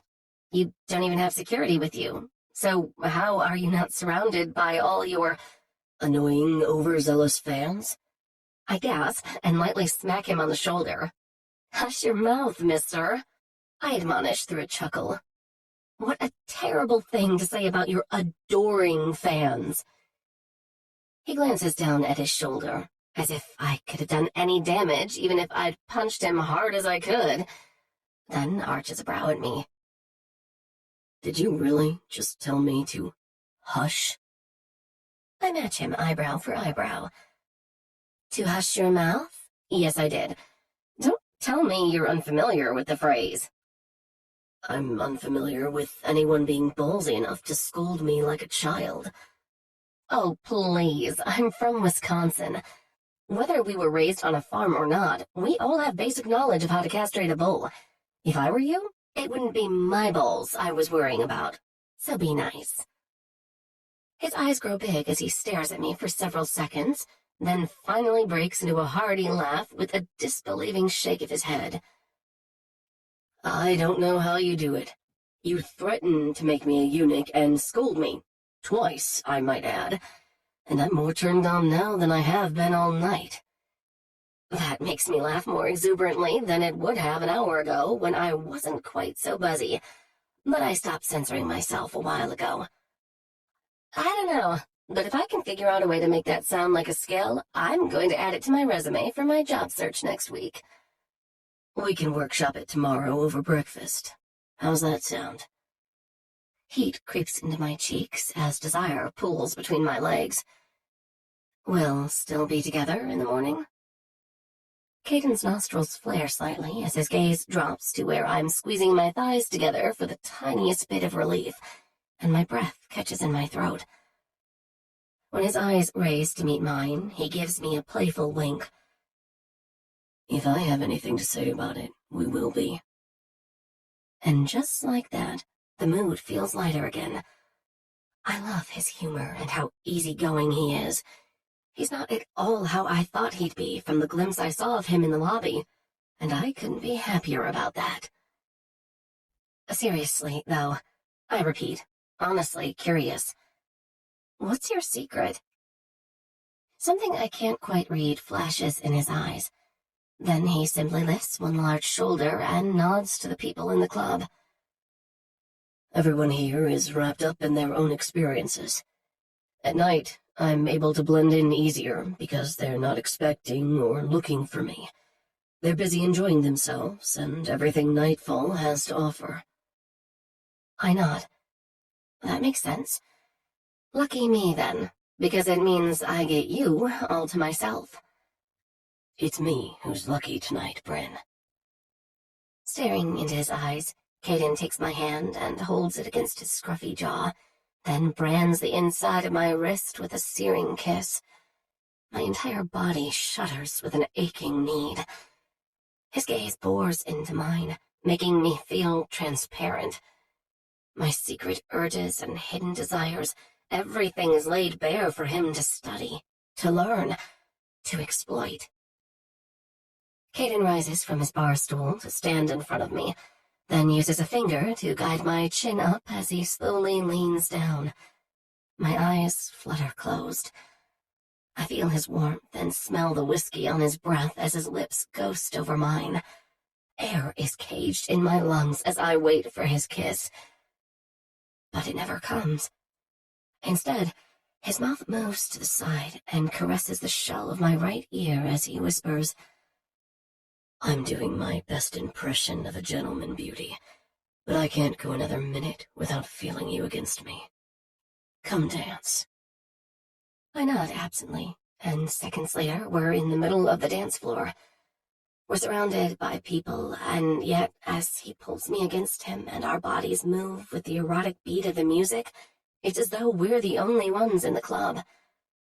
For a high-powered businessman, Caiden dances like Channing Tatum. He takes over and leads, using his hands and body to direct mine until our movements are seamless, like we've done this together 100 times. The way he holds me against him makes me feel desired and safe at the same time. It allows me to unplug my brain and give up control to him in a way I've never done before. And it's fucking euphoric. I'm not thinking about bills or job hunting. I'm not worried about having to manage a whole new team that I'll have to retain and give orders to day in and day out at an entirely new job. In this moment, I'm just his. It's not until now that I realize I've always held leadership roles in my life. Even in school, I was the captain of my debate team and president of the student council. I'm always the one making decisions, executing plans, and telling others what I expect from them or what I want. Even in the bedroom. I've never had a man use intuition or read my body language in order to bring me pleasure. Not that there's anything wrong with expressing what you want in the bedroom, but damn, it'd be great if I didn't have to for a change. If I had a man who would simply take control. I bet Caiden would take control and then some. That's when I decide, right here and now, that if given the opportunity, I'm going to have mind-blowing sex with the King of Vegas. Caiden's eyes darken to a rich honey. My thoughts must be written all over my face. His hands splay possessively on my back and pull me closer as he guides a muscular thigh between my legs, giving me the tantalizing friction I crave. The vodka swims faster in my veins, melting the rest of my inhibitions, then setting them on fire for good measure. I wind my hands around his neck and push my fingers up into his thick hair before curling them into fists. His eyes lower to half-mast and stare intently at my mouth. I drag my bottom lip through my teeth and twist my hips with the music, adding extra pressure when I graze the impressive erection straining between us. It's too loud in the club to hear it, but I can feel his growl as he descends to finally claim my mouth. I open for him immediately, welcoming his tongue to swirl and dominate my own, and Jesus fuck does he dominate. He kisses me like how I imagine he has sex, with slow and forceful thrusts. It's not hurried or frantic, but there's nothing weak or passive about it either. It's a controlled power. One that says, lie back and relax, and I'll give you more pleasure than you've ever known. He's so damn perfect. If I ever decide to settle down and get married, I'd want it to be with a man just like Caiden Verran. Hell, if he proposed right now, I'd say yes. When we eventually come up for air, chest heaving as we try to catch our breath, he looks down at me with something like a sense of wonder, and then he smiles. I know what we should do next. I return his smile, butterflies erupting in my belly all over again. Lead the way. Chapter 6. Bryn. A distant knocking manages to interrupt my dream of a handsome, dark-haired prince with the body of a god making slow, sensual love to me. I try to ignore the pull of my conscious mind and fall back into the dream, but once I realize someone's at the door of my suite, it's no use. Room service, a muffled voice announces. Groaning, I fight through the thick cotton in my brain and reluctantly roll out of the luxurious king-size bed. I take the sheet with me since I have no idea where my clothes are, nor do I care in the slightest about that, or anything else right now. My head is pounding like I replaced all my blood with vodka, and the sun streaming in through the parted drapes feels like a letter opener is stabbing me in the temples. Fuck me sideways. I haven't felt this hungover since my Gamma Phi Beta days. More knocking makes me pick up my pace as I shuffle across the huge room with the black sheet wrapped tightly under my arms. I unlock the door and yank it open to find a young man in a hotel uniform holding a tray of items. Room service, he says with a bright smile. I can only imagine what I must look like.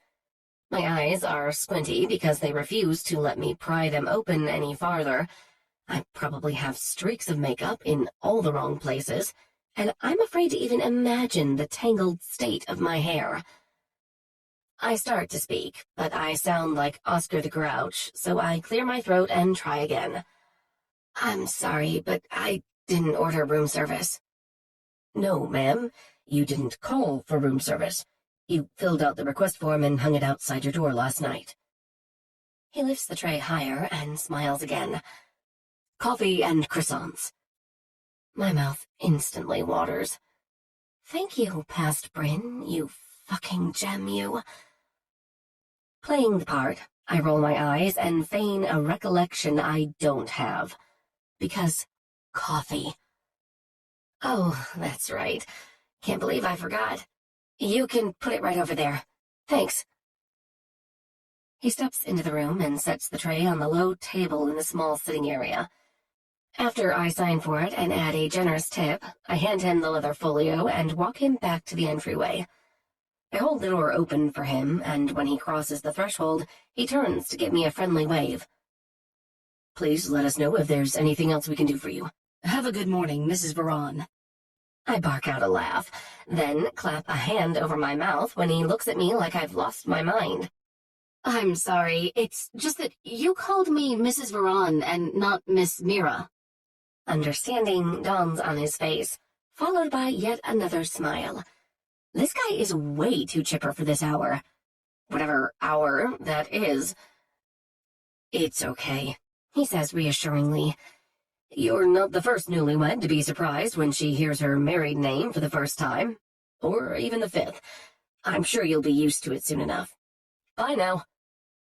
And then Mr. Chipper walks down the hall, leaving me standing in a sheet in my open doorway, frozen in dread.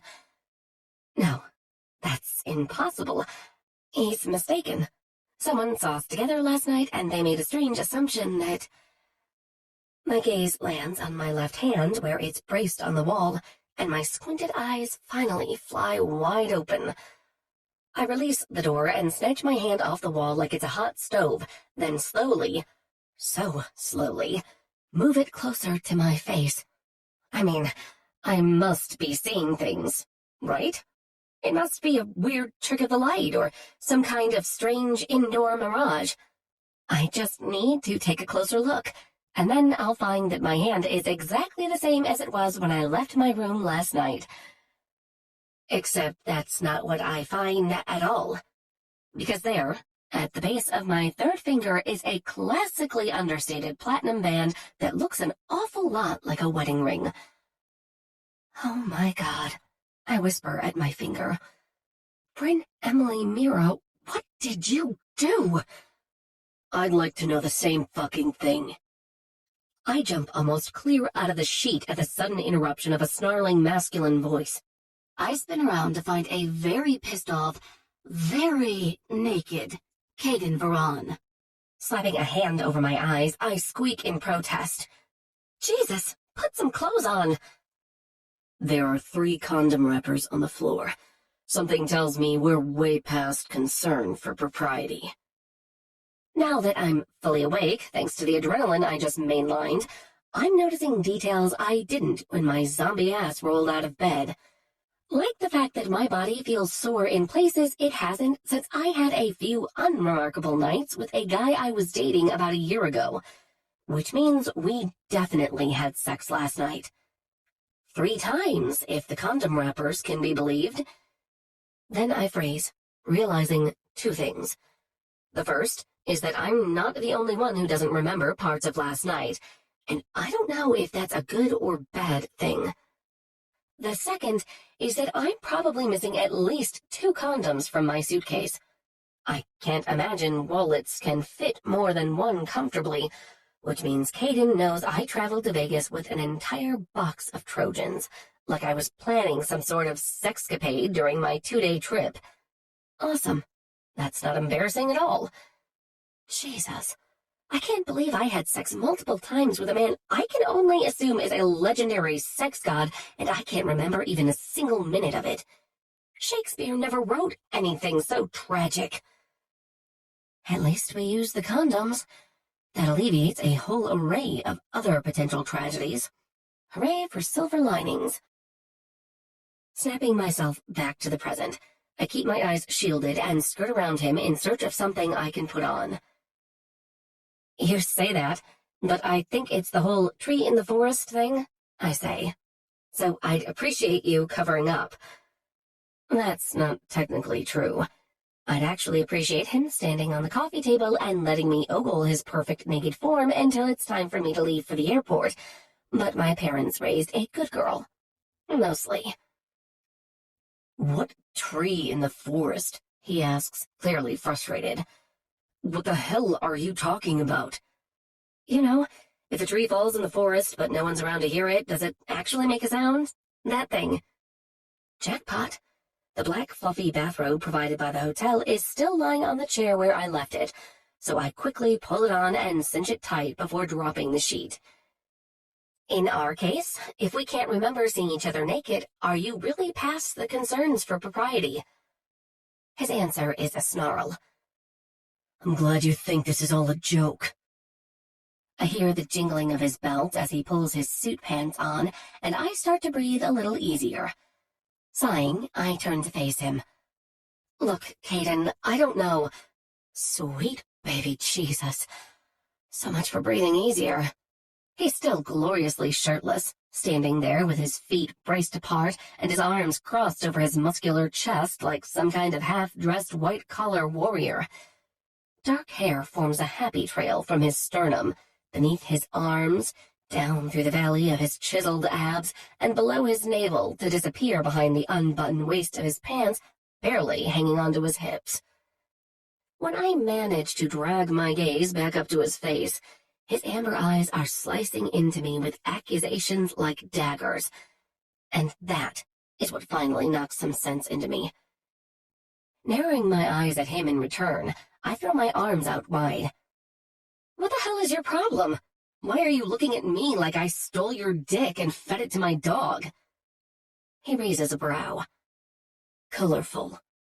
I'm Irish, I snap. We're a colorful people. Holding his left hand up, he shows me the same platinum band as mine, only wider, on his finger. Why am I wearing a ring, Bryn? I release a heavy breath, already tired of this conversation, and make my way to the couch where I have hot coffee and flaky croissants waiting to give me a dose of comfort. Well, either we had such a good time together that we got matching best friend rings, or... I pause to pop a buttery piece of heaven into my mouth. Or we got married. Caiden growls, snatching his dress shirt off the floor. He glares at me as he stabs his arms into the sleeves. Obviously, we got married. My question is, how? Did you drug me? Is this some kind of marriage scheme to get money out of me? Because if so, I can guarantee you won't get a fucking dime. I almost choke. Pressing the back of my hand against my lips to keep from spitting my food onto the table, I stare at him like he just grew a second head, or third, depending on how you look at it. You think I roofied you? I can't decide if I'm more outraged or amused. When all he does is arch an arrogant brow, I decide I'm both and let out a mirthless laugh. Listen, as funny as that is, I don't remember anything after the nightclub, which isn't surprising since I'm pretty sure I drank enough Grey Goose to pickle my liver. But if you'll recall, Mr. Morning After Asshole, you were the one who approached me at the roulette table. You were the one who pursued me and asked me to have drinks and go dancing. Ring a bell? I didn't instigate anything with you. So if I stashed Rohypnol in my purse on the off chance that the extremely wealthy owner of my hotel would take an interest in me long enough for me to enact some outlandish marriage scheme for tons of money, then honestly, I deserve the Con Woman of the Year award. Fuck. Scrubbing his hands over his face, Caiden sighs heavily and drops onto the oversized chair adjacent to the couch. And because I'm not a morning after asshole, I pour him a mug of coffee and hold it out to him. He accepts it with a curt nod, which is apparently his version of a thank you. He sits back and spins the ring on his finger. I just don't get it. I've never drank so much that I can't remember what I did.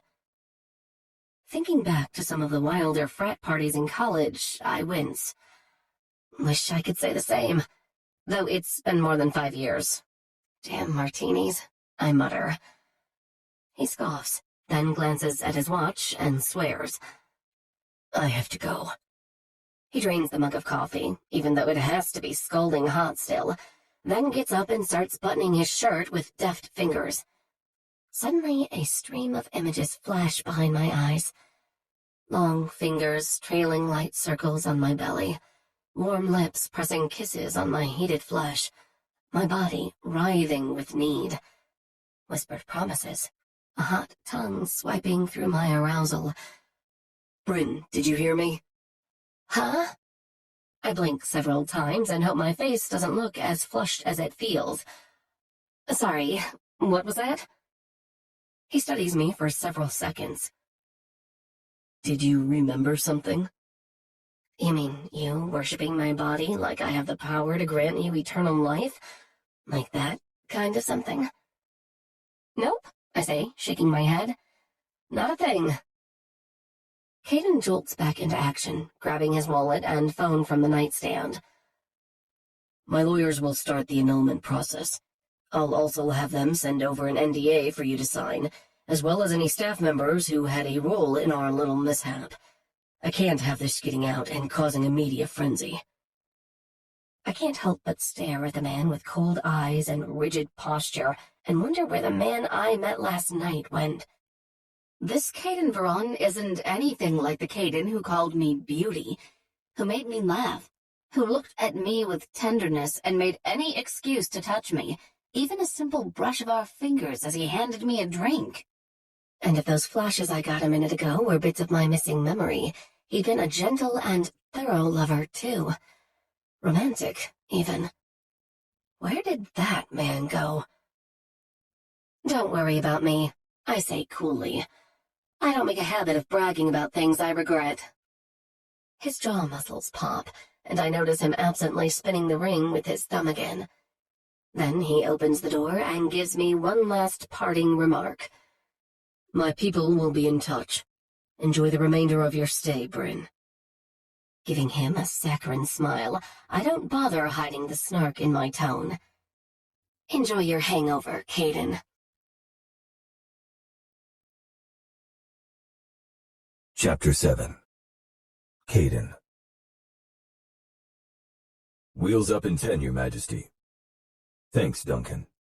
I nod, dismissing my pilot to go do his thing.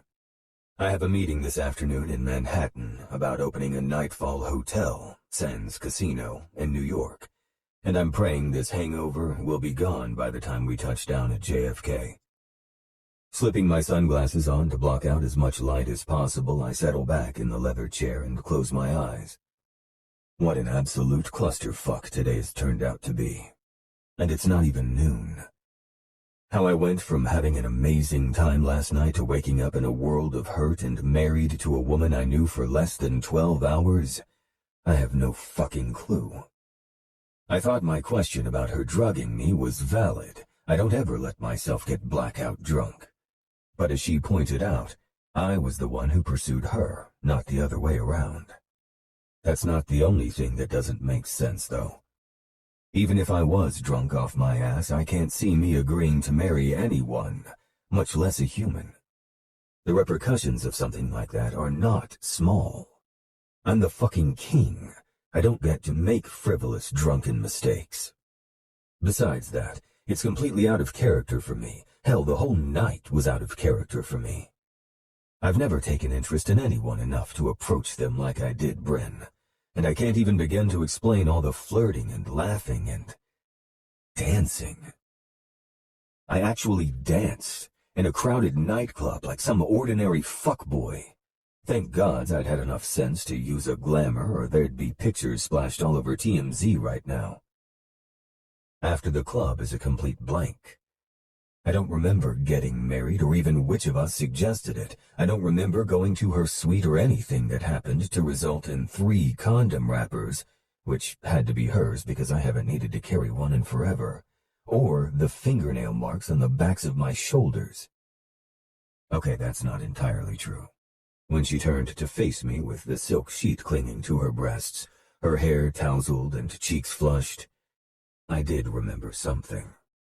Hands fisting my hair, soft moans and whispered pleas, raining kisses all over her naked body, sucking the tight bud of a pink nipple deep in my mouth, sliding my cock into the wettest, hottest pussy I've ever felt, pumping in slow, steady thrusts.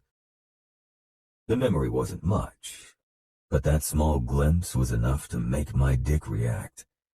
From vanilla sex. I don't do vanilla anything. If that was the entirety of our experiences together, I'm shocked I even got off at all. None of it makes any damn sense. The seat next to me creaks with the weight of a large body settling into it. Damn, CV. You don't look too hot. Connell. He's the one who uses my initials as a nickname. Here, drink some water. You could probably use the hydration. Cracking my eyes open, I see him holding out a cold bottle of water. I take it gratefully and drink the entire contents in one go. Refreshing, but not helpful.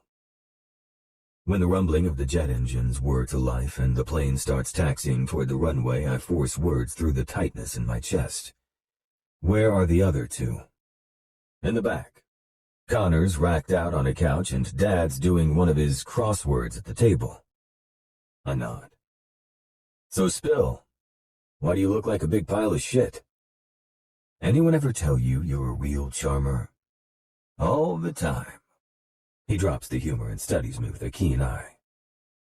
Seriously, bro, what's going on? I have a bit of a problem. I release a heavy exhale.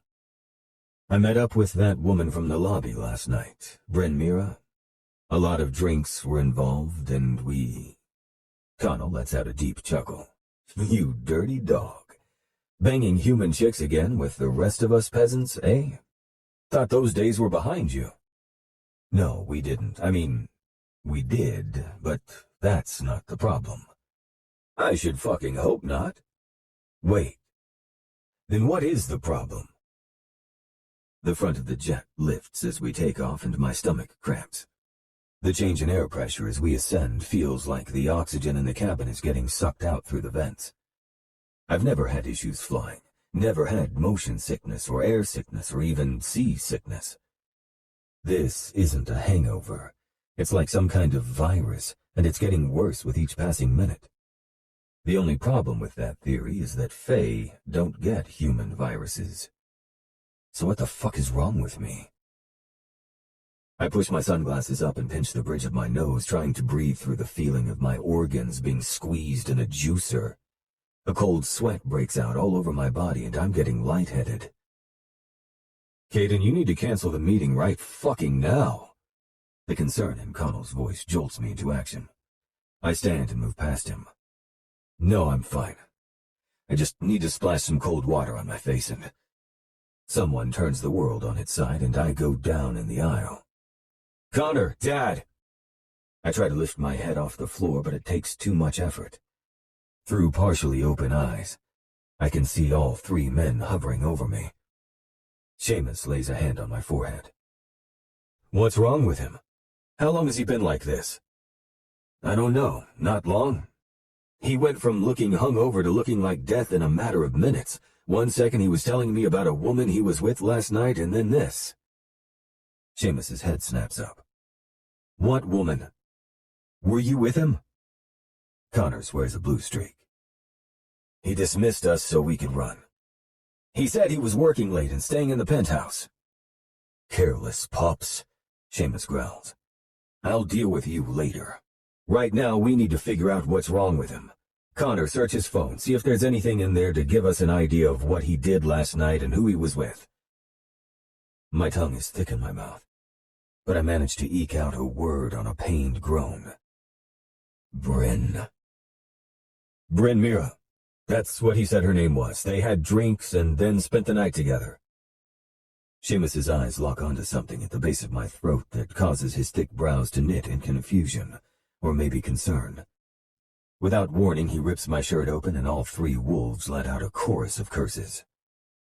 I lower my gaze to where they're staring and manage a hoarse fuck of my own. Just beneath my skin is a web of thin black lines emanating from the center of my chest. They look like poisoned veins growing in length and stretching in all directions. Connell notices the silver chain around my neck and pulls it out from underneath me and over my head. Letting it hang from his hand, the platinum ring swinging at the bottom is like a pendulum of doom. Don't ask me why I put the wedding band on a chain around my neck instead of in a junk drawer somewhere. I can only plead temporary insanity. Caiden, that problem you mentioned, Connell says. Did it have anything to do with this? I managed to nod once. The fact that I can't just tell Seamus everything myself is frustrating as hell. Clenching my teeth, I force one last detail past my lips. Married her. Seamus's eyes widen. Is she dark fae? No. Connor and I both saw her. She's human. Well, it wasn't a human wedding, Connor says, holding out my phone to show a picture of the screen. That's Gilda, the High Priestess, performing the dark marriage ritual. Dear gods, Seamus whispers. Then he barks his orders. Tell Duncan we need to get back to Vegas as quickly as possible. If Caiden gets much farther away, his body will start shutting down. And call Tiernan and Finian. Tell them to get the girl and all her belongings and hold her at the manor. She won't be leaving until we can figure out who she is and what she wants. Gravity finally prevails over my weakening body and I go completely limp. I'm vaguely aware of being moved to the bedroom and cool cloths swabbing over my forehead and chest, but nothing helps to cool the fire consuming me from the inside out. The pain is excruciating, and I start wishing for the one thing I've never wished for in my life: death. Chapter 8. Bryn. Well, this trip turned out vastly different than I anticipated. Not that I had a whole lot of expectations for a spur-of-the-moment weekend vacation by myself to a place I've never been, but I certainly didn't plan on meeting and marrying a multimillionaire within the first 24 hours. Lying out by the pool, I soak up the desert sun in the royal blue bikini I bought in the gift shop, and people watch while playing with the ring on my finger. It's a damn nice ring, so I don't see why I should take it off before I have to. Plus, it's keeping the single guys trolling for easy targets at bay, which is a nice bonus. A trio of women passes in front of me, laughing together as they make their way back from the bar with fresh drinks, and a sudden pang of loneliness pierces my chest. It didn't bother me to travel here alone. As an only child, I learned how to entertain myself. And though I'm on friendly terms with everyone I meet, I've never had any ride-or-die girlfriends, so I've been pretty much a solo act my whole life. I never minded, though, because I was extremely close with my parents. Jack and Emily Meara were young when they started our little family, so they didn't have a hard time relating to me like a lot of older parents did. We had fun together, the three of us. I was never lonely because I always had them. Until the car accident 3 years ago. Since that day, I've learned what it feels like to be truly alone.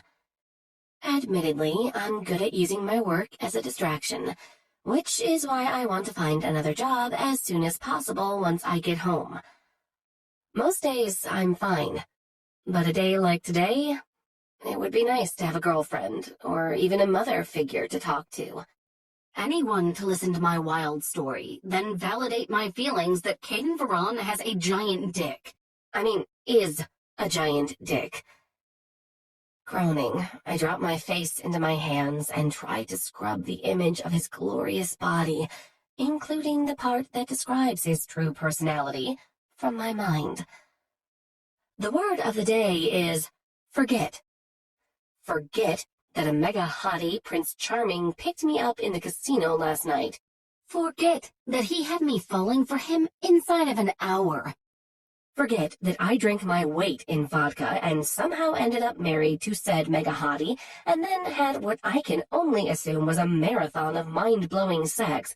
And definitely forget that the Prince Charming turned into a hideous frog the following morning. Yep, that's what I'm going to do. Forget the last 24 hours and focus on making the rest of my stay here awesome.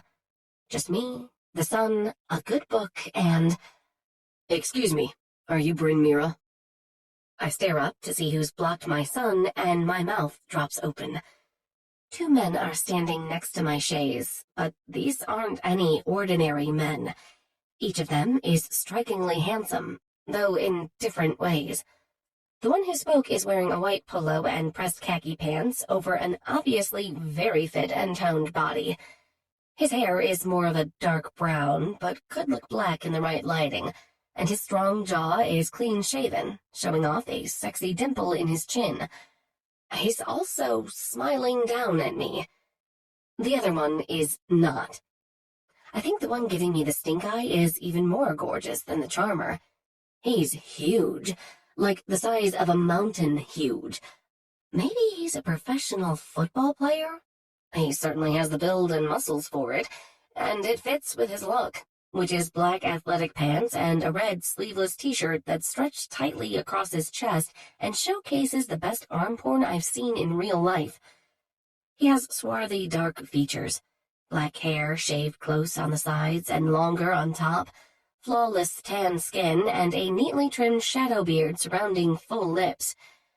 I'd bet my wedding ring that these are Caiden's brothers.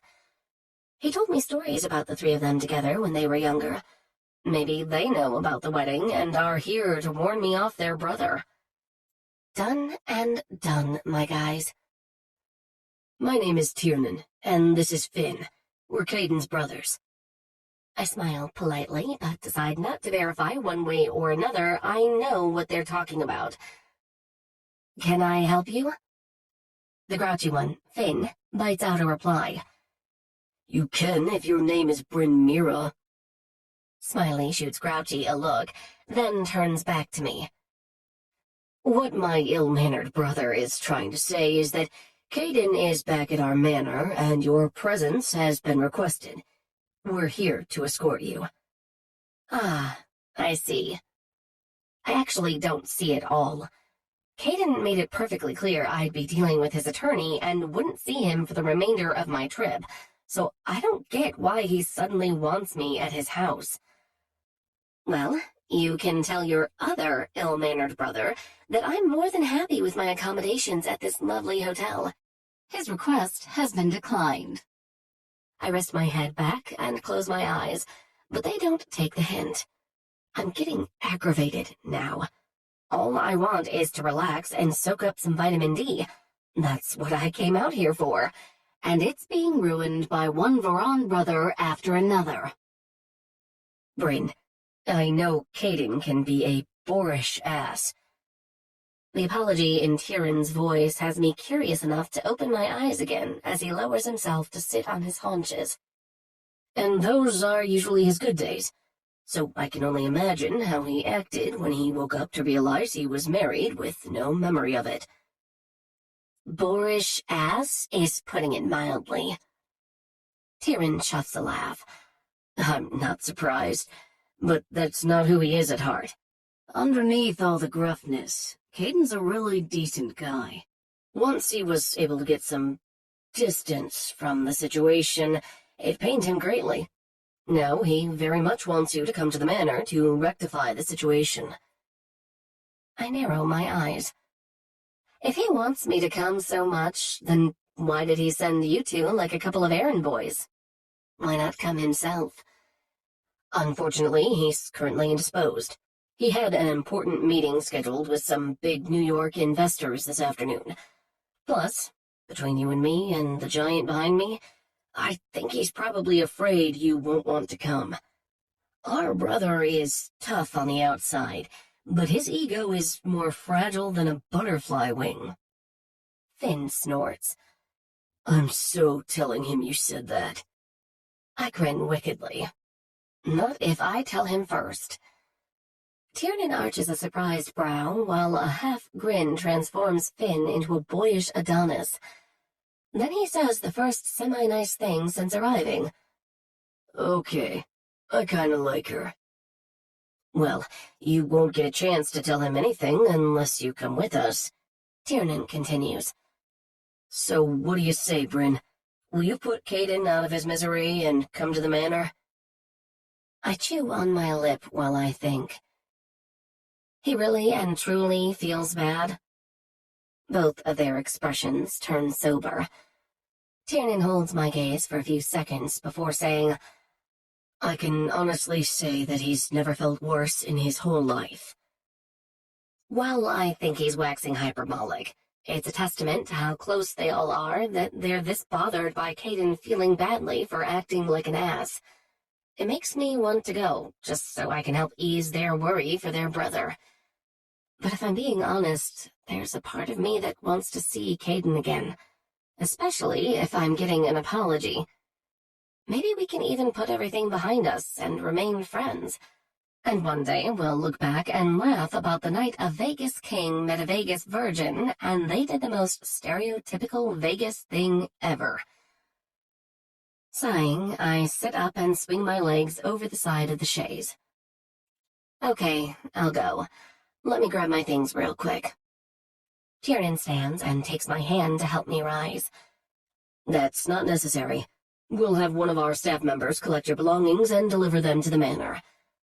When I just stare at him, he adds, "We're on a bit of a time crunch.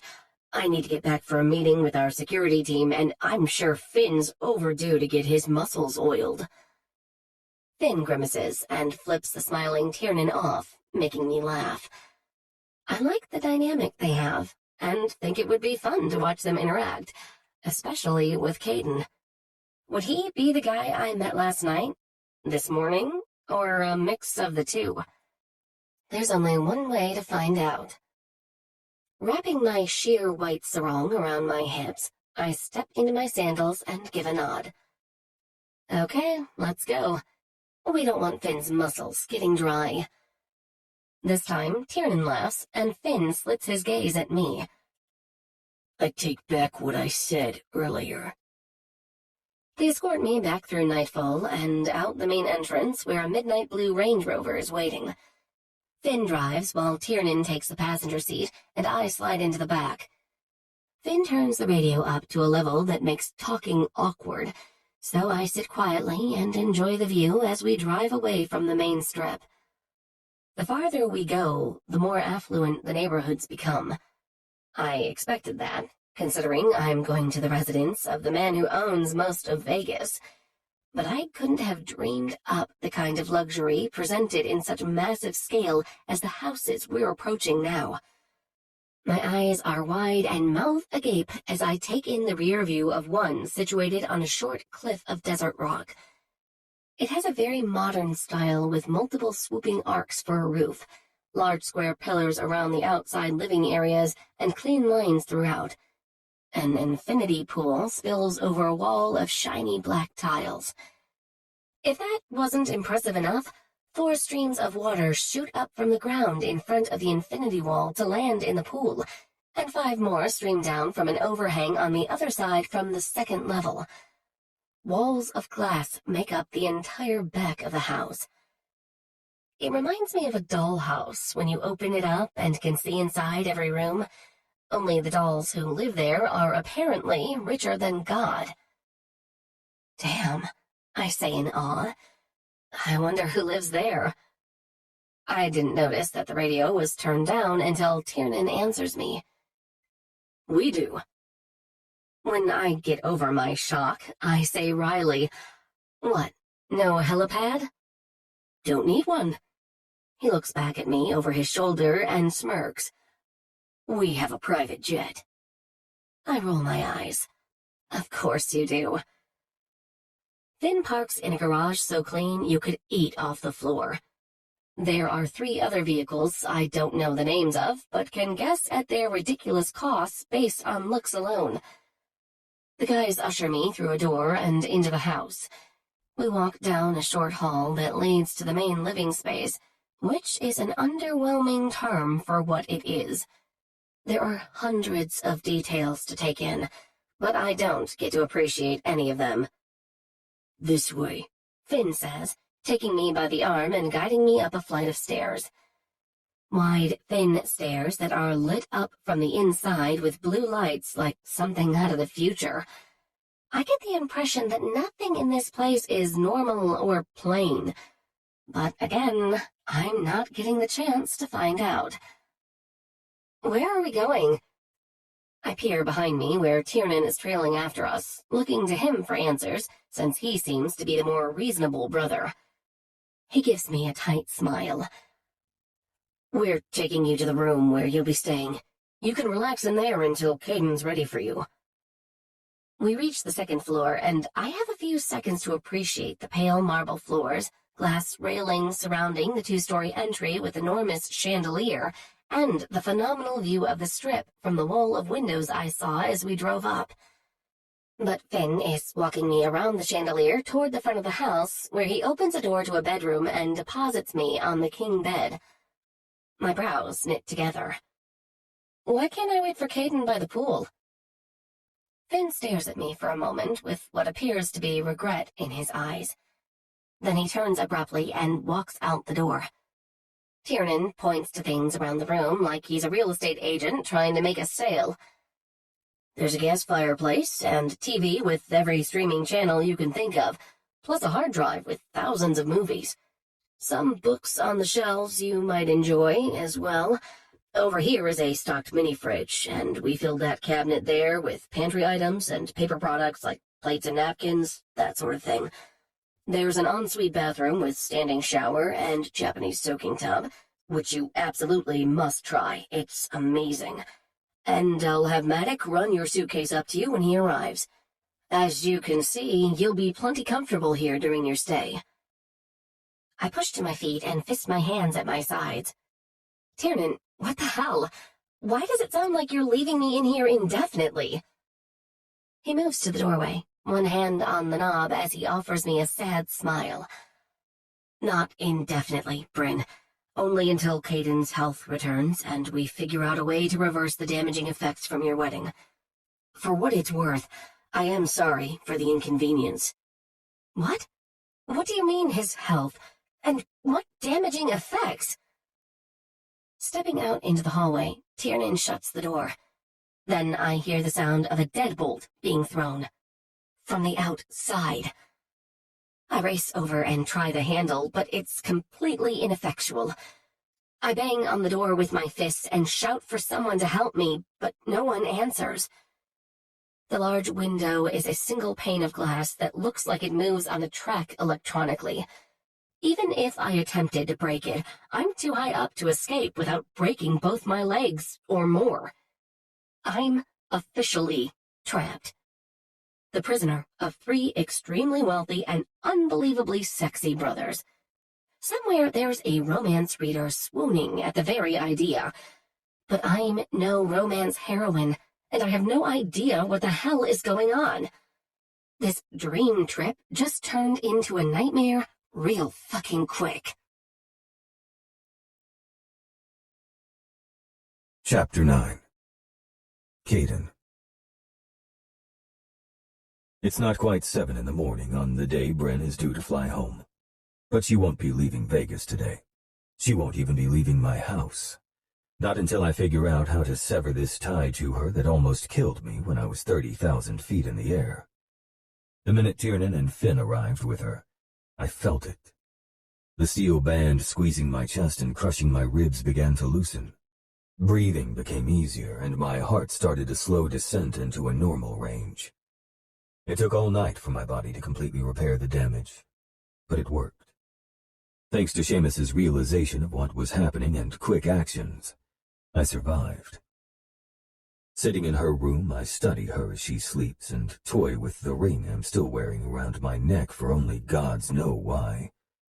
I realize watching her sleep is a bit stalkerish, but I can't help myself. Something about her draws me to her. As soon as I woke up this morning, I showered, threw on a pair of jeans and a black Henley, and sought her out. The top item on today's to-do list is getting to the bottom of this entire situation, and I had every intention of waking her ass up to do just that. Then I walked into the room and saw her. Everything inside me shifted, like it was creating space for her to stake her claim, to plant roots so deep I'll be unable to dig her out even if I wanted to. The bitch of it is, I don't want to. I don't understand what this hold is that she has over me. It's disconcerting at best, fucking terrifying at worst. I should be running in the other goddamned direction from this woman. Figuratively speaking, of course, because physically I can't be much farther than the 12,000 square feet the manor allows us. But I already know that staying away from her will feel unnatural. Wrong. I use my Fey senses, searching for something about Bryn that reads as other. But her scent, her energy, her appearance, everything says she's human. Seamus, whose senses are vastly stronger due to his age, said the same thing. He doesn't detect anything odd or off about her. So how in Rhiannon's name did the marriage curse get activated? It only happens with a true mating of dark Fey to dark Fey, and it's the same for the light. There shouldn't be any magical consequences or repercussions if a king marries a human. She's an anomaly, my Bryn Meara. She's not yours, Verran. She's a temporary problem that needs solving. End of story. Setting an elbow on the arm of the chair, I rest my head in the cradle of my thumb and forefinger and study her, still absently toying with the ring in my other hand. She's lying on top of the covers, wearing the blue bikini and sheer sarong my brother said she arrived in. I have to wonder if she fell asleep like that by accident, or if she refused to indulge in the comfort of the bed as part of her silent protest. There's nothing in here or the bathroom that indicates she's had anything to eat or drink. Knowing she's denied herself basic needs churns like acid in my gut. I want to punish her for not taking care of herself, to put her over my knee and spank her tight, round ass until it's cherry red. That's the last time she'll get away with it, even if I have to feed her myself. Bryn stirs in her sleep, rolling onto her back.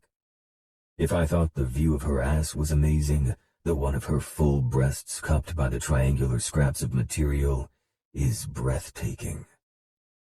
Long blonde hair fans over the pillow like it was waving in the wind when time froze. Sable brown eyelashes rest on her high cheekbones, and her pink lips part slightly with her deep and even breaths. My heated gaze travels lower, over her breasts and down the flat expanse of her smooth belly. She has a silver bar in her navel with a clear cubic zirconia stud in the shape of a sun on top and dangling crescent moon outlined in CZs on the bottom. It's fucking sexy as hell, and it makes me want to dip my tongue into her belly button and tug on the piercing with my teeth. Just as I'm about to go down a very dirty path in my mind that will cause my jeans to get extremely uncomfortable, I notice her left hand resting on her lower stomach, and all thoughts grind to a halt. She's still wearing the wedding band. A mix of emotions flows through me: pride, relief, shock, frustration. I clench my fist around my own ring, feeling the smooth edge of the metal bite into the meat of my palm. I don't know how to reconcile any of my feelings, and it only serves to put me in a pissy mood. Tucking the chain and ring under my shirt, I extend a leg and use my foot to jostle the mattress. Rise and shine, Sleeping Beauty. It's time we have a chat. Bryn does that morning stretch thing where she reaches her arms above her head and arches her back. Her bikini top shifts, and one of her breasts threatens to spill out. Forcing myself to look away, I get up and face the window that looks out onto the circular driveway in front of the property. The award-winning views are on the other side of the manor, but those rooms all have a wall of solid glass that opens electronically onto the outdoor living spaces. My brothers were worried she might start throwing chairs around in an attempt to break out, so they thought it was safer to put her over here. "Well, look who it is. My kidnapper," she says, her voice husky from sleep. I turn to face her and stop cold. Even rumpled and furious, she takes my breath away. She's like the sun with her pale hair and golden skin. I keep expecting her shine to wear off, but every time I see her, I'm stunned all over again. Hiding my thoughts behind a droll look, I cross my arms over my chest and meet her glare for glare. I'm hardly a kidnapper. "Oh, right. You couldn't be bothered to do the dirty work. You're my kidnapper's boss." "Bryn," I say in warning. "Prison warden? Sorry, I'm not sure which kind of asshole you identify as, but I'm fairly progressive, so just let me know and I'll be sure to use the proper term." "Let's start with you telling me who you are and why you came to Vegas." She crosses one long leg over the other, then folds her arms defiantly under her breasts. Damn it. Why is she still wearing that fucking swimsuit? "Why didn't you change into normal clothes or pajamas, for fuck's sake?" I ask. Fire shoots from her hazel eyes. "Gee, that would have been nice if only someone had brought my things as promised." I look around and sigh. The Night Watchers are phenomenal guards, but they're shit butlers. "I'll send your things up as soon as we're done talking." You can get them now because I'm not talking to you. I want my things and an Uber to the airport. Then I hope to never hear from or see you again. Not happening, I'm afraid. You'll be my guest for the foreseeable future until I can figure out our problem. Her frustration visibly mounts, her volume rising with every sentence she bites out. What problem? So we had a drunken quickie wedding in Vegas, big fucking deal. We just get it annulled like everyone else and move on with our lives. I'm afraid it's not that simple with us.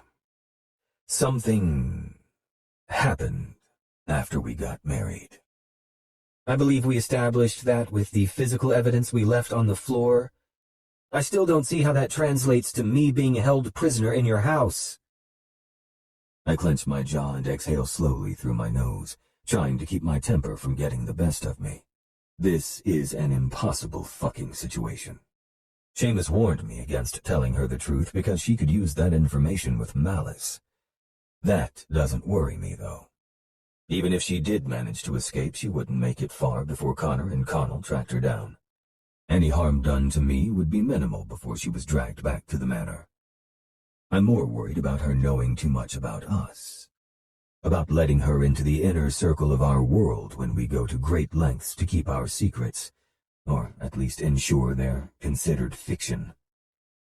A human with so much Fey knowledge who's released back into the wild, for lack of a better term, is a danger to my people and our way of life. If I can find a conjurer, they'd be able to spell her memories and wipe out anything involving Fey once this is over. But Fey who can conjure are extremely rare, and they almost never advertise their abilities, so they're even harder to find. Fuck. Bryn, I need you to answer my questions. Who are you? And why did you come to Vegas? I already told you all this the night we were talking at the bar. Humor me. Huffing out a breath, she pushes to her feet and begins pacing the room. My name is Bryn Meara. I'm a PR specialist, but I'm between jobs right now, so I thought it was the perfect time for a quick weekend getaway to decompress before starting my job hunt next week. I planned on lying by the pool, eating great food, and exploring the hotels. That's it. That can't be it, Bryn. My own frustration is starting to leak through the cracks in my control. Why is it that I'm drawn to you like metal to a goddamn magnet? What is it about you that makes me act out of character, turning me into some kind of charming, romantic robot? She stops pacing and arches a brow at me. Is that what I'm doing to you right now? Then your definitions of charming and romantic are a far cry from mine. Taking a deep breath, I let it out slowly. Not now. Then. The night we were together, I was acting differently than normal. Throwing her hands up, she coats her words in thick sarcasm. Ah, now it all makes sense. You were a nice guy for one goddamn night, so naturally it must be my fault. Like I put some sort of hex on you that made you act like a decent human being. Wow. I hope you hear how ridiculous you sound. Congratulations, because you take gaslighting to a whole new level. Grunting in aggravation, I rake a hand through my hair and turn to look out the window, trying to keep my shit together. This is getting us nowhere. Either she honestly has no idea what the hell she did, or she's a phenomenal fucking actress. God damn it, Verran, look at me when I'm talking to you. She throws her sandal at me, barely missing my head as it smacks against the window, and it snaps the thin tether on my control. Growling, I spin to face her and drop the glamour that masks my fey qualities, allowing her to see me as I truly am, fangs and all, for the first time. Do something like that again, and I'll spank your ass until it's numb. Bryn gasps and scrambles backward onto the bed until she hits the headboard, but I don't give her time to acclimate to the shock. You want the truth so badly, Bryn? Here it is. I'm not a decent human being because I'm not human. I am king of the dark fae of the fairy night court. Something happened when you and I married 2 nights ago. Something that tied us together, not only as husband and wife, but as true mates. Incidentally, there's only one way that can happen, and that's if the female I marry is also of dark fae blood. So, again, I have to ask, who are you? I stand firm at the foot of the bed, hands fisted at my sides and chest heaving with the indignation rolling through me. She stares at me, eyes wide as her mind works so hard I can practically see the wheels spinning, trying to make logic of the illogical. Then she does the unexpected. She laughs. "Oh my God, you almost had me." Her hand slaps over her heart as though forcing it back from where it tried leaping through her ribcage a few seconds ago. "I get it now. You're in a LARPing troupe. Your faction or whatever is that night court you mentioned. And this is like a side quest or something, right?" She laughs again, her relief as irritating as it is endearing. "Wow, you guys really take this stuff seriously, but I can respect that. Besides the part where you scared the shit out of me anyway. Are those contacts and custom caps? They look really..." She squeals when I grab her ankles and yank her down to the end of the bed where I loom over her, my hands on either side of her head. I lean in and tell her back is flush on the mattress with our faces mere inches apart. "Do these look like contacts and caps to you?" I recognize the moment she realizes there's no telltale ring for lenses in my eyes. Then she drops her gaze to my mouth. Knowing she's studying my fangs makes them ache with the desire to be put to use. Trailing a finger down the length of her neck, I say, "If you need proof of their authenticity, I'd be happy to oblige." The quiet, sharp inhale makes my cock jerk behind my zipper. "Would you like me to bite you, beauty? Would that excite you?" "No," she rasps. The pulse in her neck flutters under my touch and her pupils are dilating. I flick my eyes down to see her nipples furled and poking against her bikini top. And more than that, I scent the arousal between her legs. Smiling wickedly, I press my cheek to hers and whisper into her ear, "Liar." Abruptly, I push up and step away from the bed, changing the tone of our interaction to keep her off balance. I don't want her getting too comfortable with me. I need to maintain distance between us while Seamus and I figure out how to fix this fucking mess, and we need to do it before word gets out. She sits up again and is back to glaring at me. Good. I prefer the anger, though I can still see the underlying sense of trepidation. She's not as confident as she wants to appear. And now I have the irrational need to wrap her in my arms and offer her comfort. Damn it. "I don't care how authentic you look. There's no way what you're telling me is true, that you're a fairy king and we somehow mated or bonded or whatever. And you know this based on what, exactly? Because I sure as hell don't feel any different. If anything, you are the liar here." I chuckle mirthlessly. Ironically enough, lying is the one thing I can't do. Fae can't outright lie, no matter how much we want to. It's physically impossible. I know I probably shouldn't have told her that, but fuck it. I need this woman to believe me if it's the fastest route to getting her to accept her situation here. I won't mention our use of wording loopholes and fae truths. It's best she knows as few of our secrets as we can manage. Okay, good. Not that I believe you or any of this, but let's test it out, shall we? Why did you come to me in the casino that night? I told you I don't know. I've never pursued a guest at nightfall before, and I haven't slept with a human in 17 years. Her mouth drops open. You didn't have sex for... How is that even possible? You're not old enough to have had a 17-year dry spell. Unless you're telling me you were a Bryn.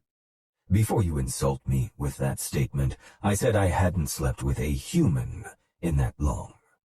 Which is when I became king. And for the record, I'm a lot older than you think. How old? It's irrelevant. Ha! You just lied. No, I said the answer is irrelevant, and it is. You don't need to know my age. Crossing my arms, I say. You get one more question for now. Bryn glares at me, like she's daring me to do or not do something with her eyes. Why do I have to stay here, at your house, or even in Vegas? Why can't I fly home while you figure out all this mate bond stuff and let me know how it turns out? My jaw muscles work as I clench my teeth. I'm damned if I do and damned if I don't on this one. I wish I could be honest with her. In the end, I have to choose what's best for my role as king. I can't give you specifics. Only that I need you here until we can figure out how to undo what's been done. She scoffs. How convenient for you. And just how long is that going to be? If this truly is the marriage curse, then we're fucked. Since the day of our exile, both courts have searched for a way to break the curses Anya cast on us with no success. Even if we're the lucky ones to figure it out, it could take decades. I honestly don't know. Could be weeks or months, maybe longer. Longer? You intend to keep me here with you for possibly years? No fucking way, not happening. Not on your life, buddy. That's exactly what it's on. Ire bubbles over inside me and spills out from every pore, every cell. I don't like it when things are out of my control and everything I try to grab hold of right now is slipping through my fingers. Deep down, I know her behavior is normal. She should be fighting me on this. But on top of all the other shit I have on my plate, her provocation is the match to my fuse. Allow me to recap the situation for you so you'll fully understand. When we got married, we were somehow mated as only Fae can be. Yet you appear to be human. I still think I was drugged that night, and I haven't ruled you out as a suspect. You're to stay here, on my property, as my guest, prisoner. Until such time as I know how to undo whatever the fuck you did. Don't bother trying to escape. There are guards surrounding the property 24/7 because, as I may have mentioned, I'm a goddamn king. She gives me a sarcastic smile that clearly says she'd like to knee me right in my kingly jewels. Damn, but her brazenness makes me want to pin her to the bed and earn her submission with every moan I coax from her smart mouth. I bet she begs like a wet dream. Keep it in your fucking pants, Verran. Ignoring the ache in my balls, I press on. You'll have free run of the house soon, but I need to do some things first. Fiona is my housekeeper. She'll be up to get you additional clothes for your wardrobe until we can arrange for a boutique to bring a selection here to you. She'll also make sure you're fed. No more of this starving in protest bullshit. You're not falling ill on my watch, so don't test me. Any questions? She scoffs and folds her arms under her chest. About 1,000,000? But I'd rather eat glass than talk to you anymore, so you're free to go. I smirk as I step in close, towering above her slight frame.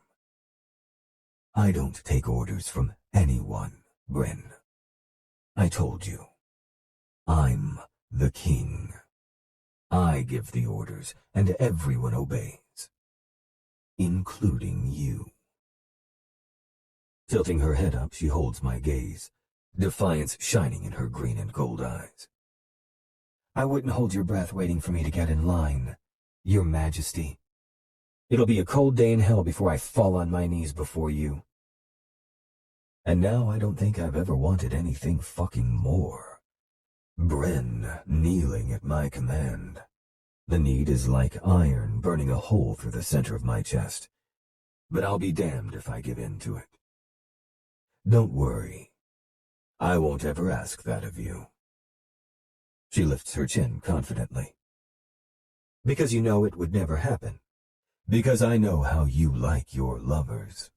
Gentle, tender, safe. I'm none of those things. You couldn't handle kneeling for me, Bryn. It's as simple as that.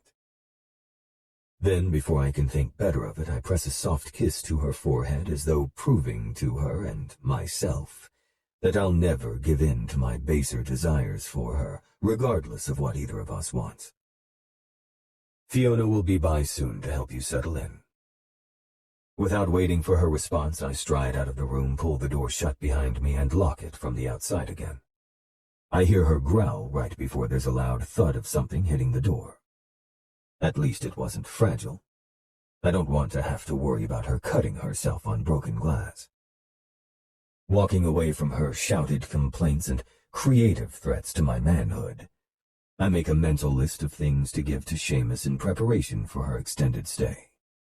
But first, I need a cold fucking shower. Chapter 10. Bryn. After Caiden left my room, I decided a hot shower would help to relieve the tension in my muscles, and, if I was really lucky, calm the frantic thoughts buzzing around in my head like an angry swarm of hornets. Easier said than done when I've just learned that a magical race exists, and I managed to accidentally marry, or bond, or mate, or whatever the hell he said, their king. I don't even want to think about what that makes me. Swiping my hand across the steam-fogged mirror, I have serious words with the woman staring back at me. It doesn't make you anything, because he doesn't want anything to do with you. Ouch. I don't know why knowing that stings so badly. Holding up my left hand, I take in the simple wedding band adorning my finger. I should return it. It's the right thing to do. But it's my only proof that our one great night together wasn't a dream, and the thought of giving it up turns my stomach. Slipping it off, I decide to put it in a safe place where it could eventually be found after I get out of here. Until then, it'll still be close to me. I lift the lid on a small porcelain bowl sitting on the bathroom counter to find a supply of cotton balls. I set the ring on the pillowy bed and replace the lid, ignoring the pang in my chest when I can no longer see it. I shake my head on a sigh. Don't be so dramatic, Bryn. It's not like I want to be married to a man I barely know. A single good night isn't a qualified basis for a long-term relationship, much less a lifelong one. And if whatever he needs to figure out about our situation takes as long as he expects, that's exactly what it might be if I don't find a way out of here, which I will. It might not be today or tomorrow or even next week, but eventually an opportunity will present itself, and I won't hesitate to grab onto it with both fucking hands. I just have to keep my eyes and ears open and bide my time. Until then, my prison could be a lot worse. The shower has 12 different jets that hit my body from every angle, and a control panel that allowed me to change the pressure, spray type, and even the lighting. All in all, it didn't suck. Wrapped in a robe I found hanging in the bathroom, I towel dry my hair as I walk back into the bedroom. My eyes land on my suitcase and purse sitting on the bed that must have been brought in while I was in the locked bathroom. Rushing over, I unzip my suitcase and flip it open. I never thought I'd be so excited to see my own clothes and toiletries. My hands dig through the articles and different pockets, taking inventory, then do the same with my purse. It's all there, including the silver Celtic knot cufflink that Mom gave to Dad for their anniversary. He was wearing them the night of the accident, but only one was ever found and returned to me. I never go anywhere without it. There is one item missing, but I'm not surprised. It would be pretty careless of them if they hadn't confiscated my cell phone. Although I don't know what good it would have done me. I don't have anyone to call for help except the police, and something tells me the Verrans have enough money, or magical fairy dust, hell if I know, to make them look the other way. I'm glad I locked the bathroom door now that I know someone was in here. I wonder who dropped my stuff off. My gaze travels from my belongings to the door. There's no chance they were careless enough to leave it unlocked, right? The odds of that are probably zilch. Then again, maybe I still have some of that horseshoe luck left over. Unable to wait to find out, I pat quietly across the room and try twisting the handle. And it works. My heart starts to pound as it turns all the way, and I'm able to ease it open the tiniest crack. I stop and listen for any sounds that indicate someone standing guard. Nothing but silence. Telling myself not to get too excited, I decide I'll do a quick peek into the hall to get my bearings and make sure the coast is clear. Then I'll come back in, throw on some clothes, and make a very stealthy break for it. Fingers crossed, Caiden was either bluffing about all the guards posted on the property, or they haven't had time to beef up their numbers yet. Come to think of it, I didn't see a single one when we drove here, so I bet he's full of shit. More confident in my plan now, I pull the door open and... oh my god! A wolf with rust-red fur jumps to his feet from where he was lounging in the hallway outside my room. Bright golden eyes freeze me in place. He growls low in his throat, lips peeled back from deadly sharp teeth. What the actual fuck? This can't be a normal wolf. He's huge. As in, his massive head comes up to my waist, kind of huge. Nice, Wolfie. Please don't eat me. I hold my hands up and start to retreat with painfully slow steps. If I can make it to the bathroom, I can lock myself in until someone comes, but at this rate, it'll take me a week to even get there. Connor, you mangy mutt, knock it off. A pretty girl about my age with long, flowing red hair comes around the corner and uses a hand to shove at the wolf's muzzle. I think my heart might stop as I wait for him to lunge for her throat, but he just glares at her. Fisting her hands on her hips, she says, "Don't give me that look. If you scare her to death, he'll make you into a new fur blanket for his bed." The wolf chuffs, and I might be out of my mind at this point, but it sounds like a legit laugh.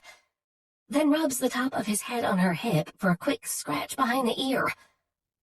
All right. Go do a perimeter check, or whatever it is you do. I've got things from here.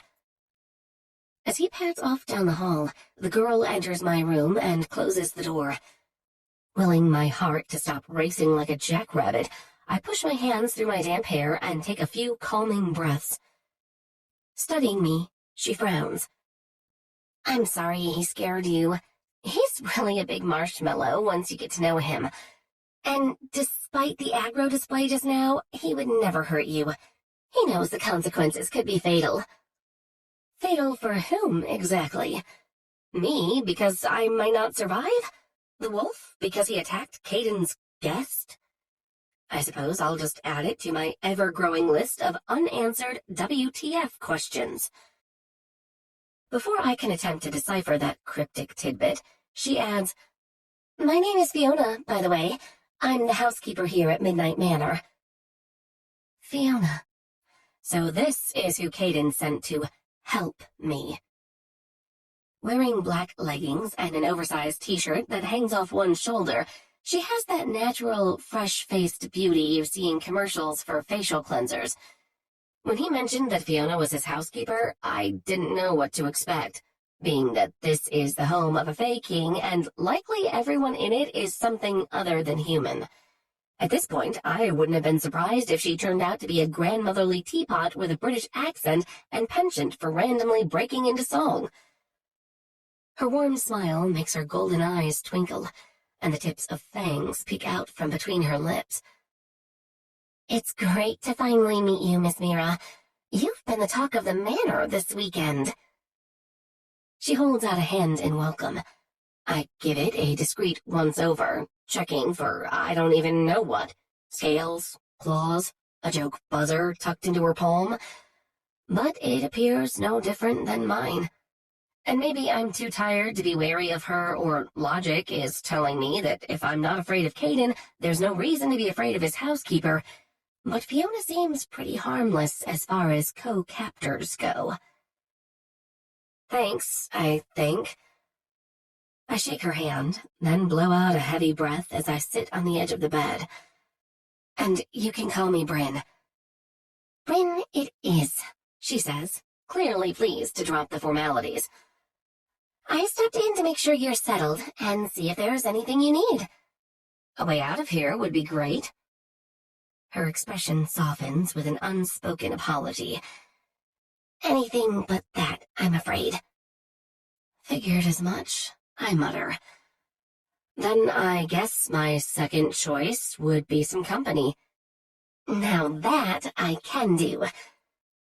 Crossing the room, Fiona takes a seat in the chair I found Caiden in this morning and gets comfortable, as though we're simply besties hanging out on a lazy Sunday afternoon. I suppose it's not that hard to pretend for my sanity's sake. Her whole aura radiates warmth and kindness, putting me at ease. Or maybe she's working some kind of fairy calming magic. Honestly, at this point, I don't even care. It's just nice to be in the presence of someone other than the 3 overbearing men I've dealt with recently.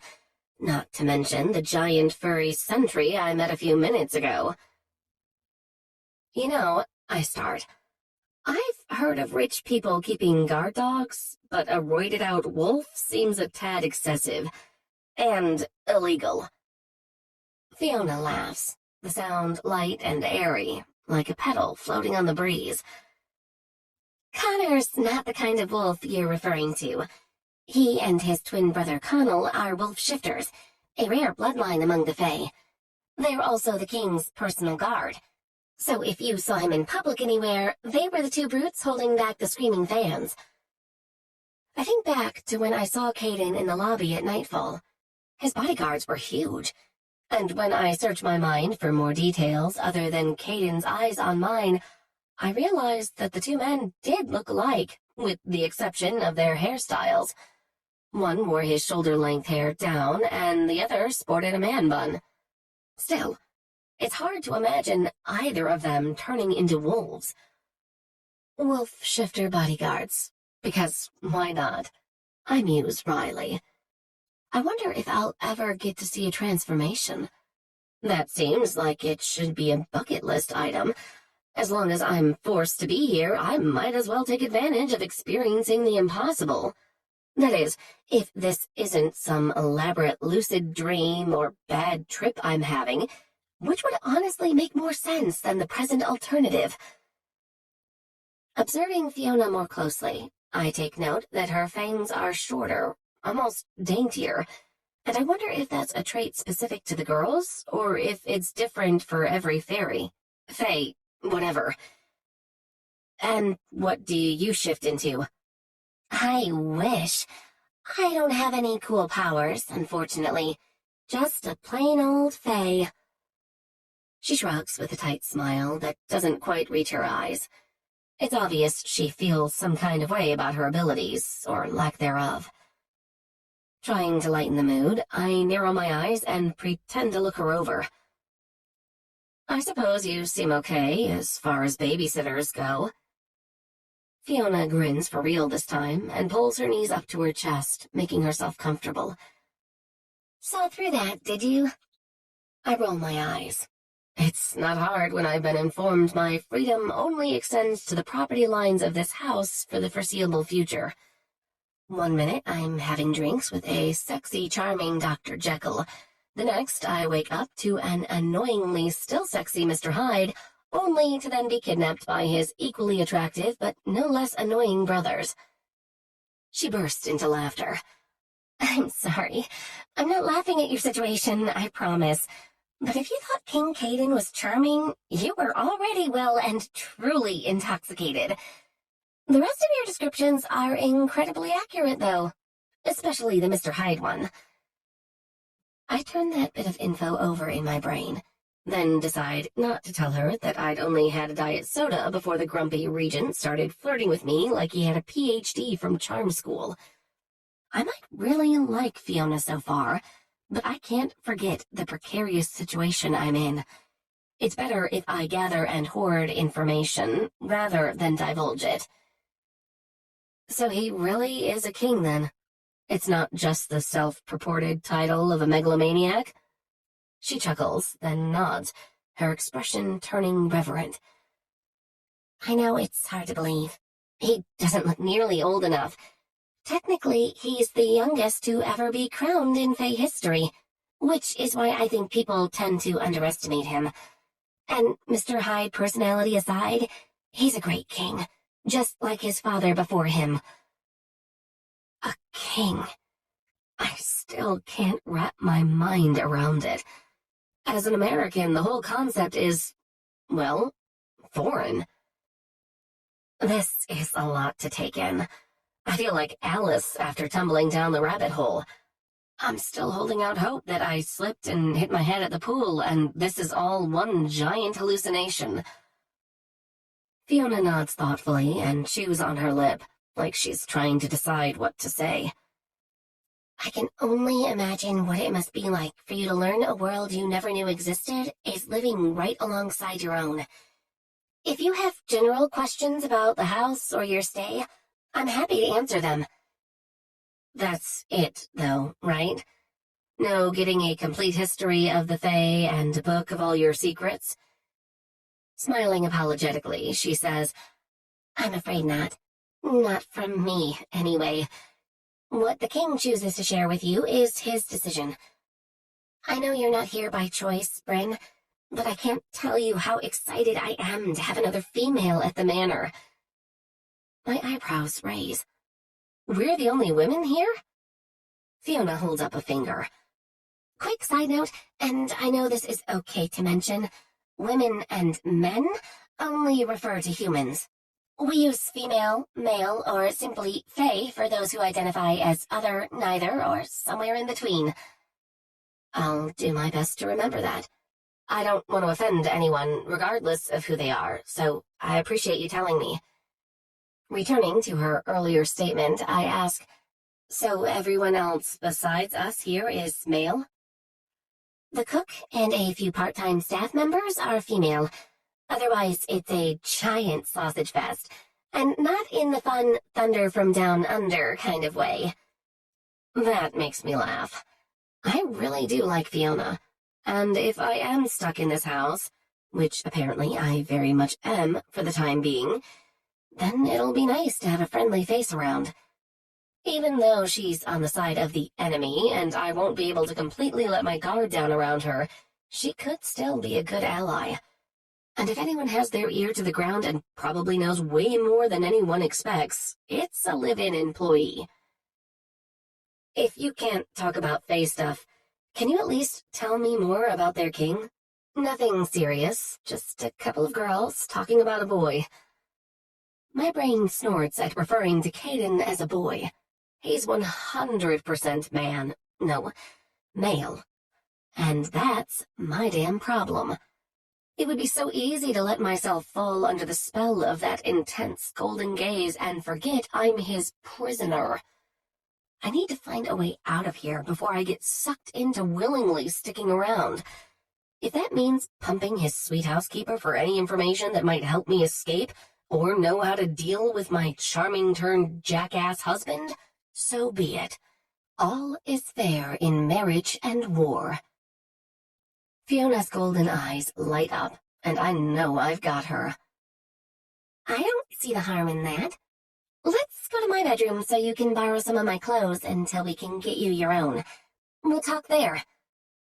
She rises from the chair and adds in a low voice, It's farther from you-know-whose room. Perfect, I say with a smile.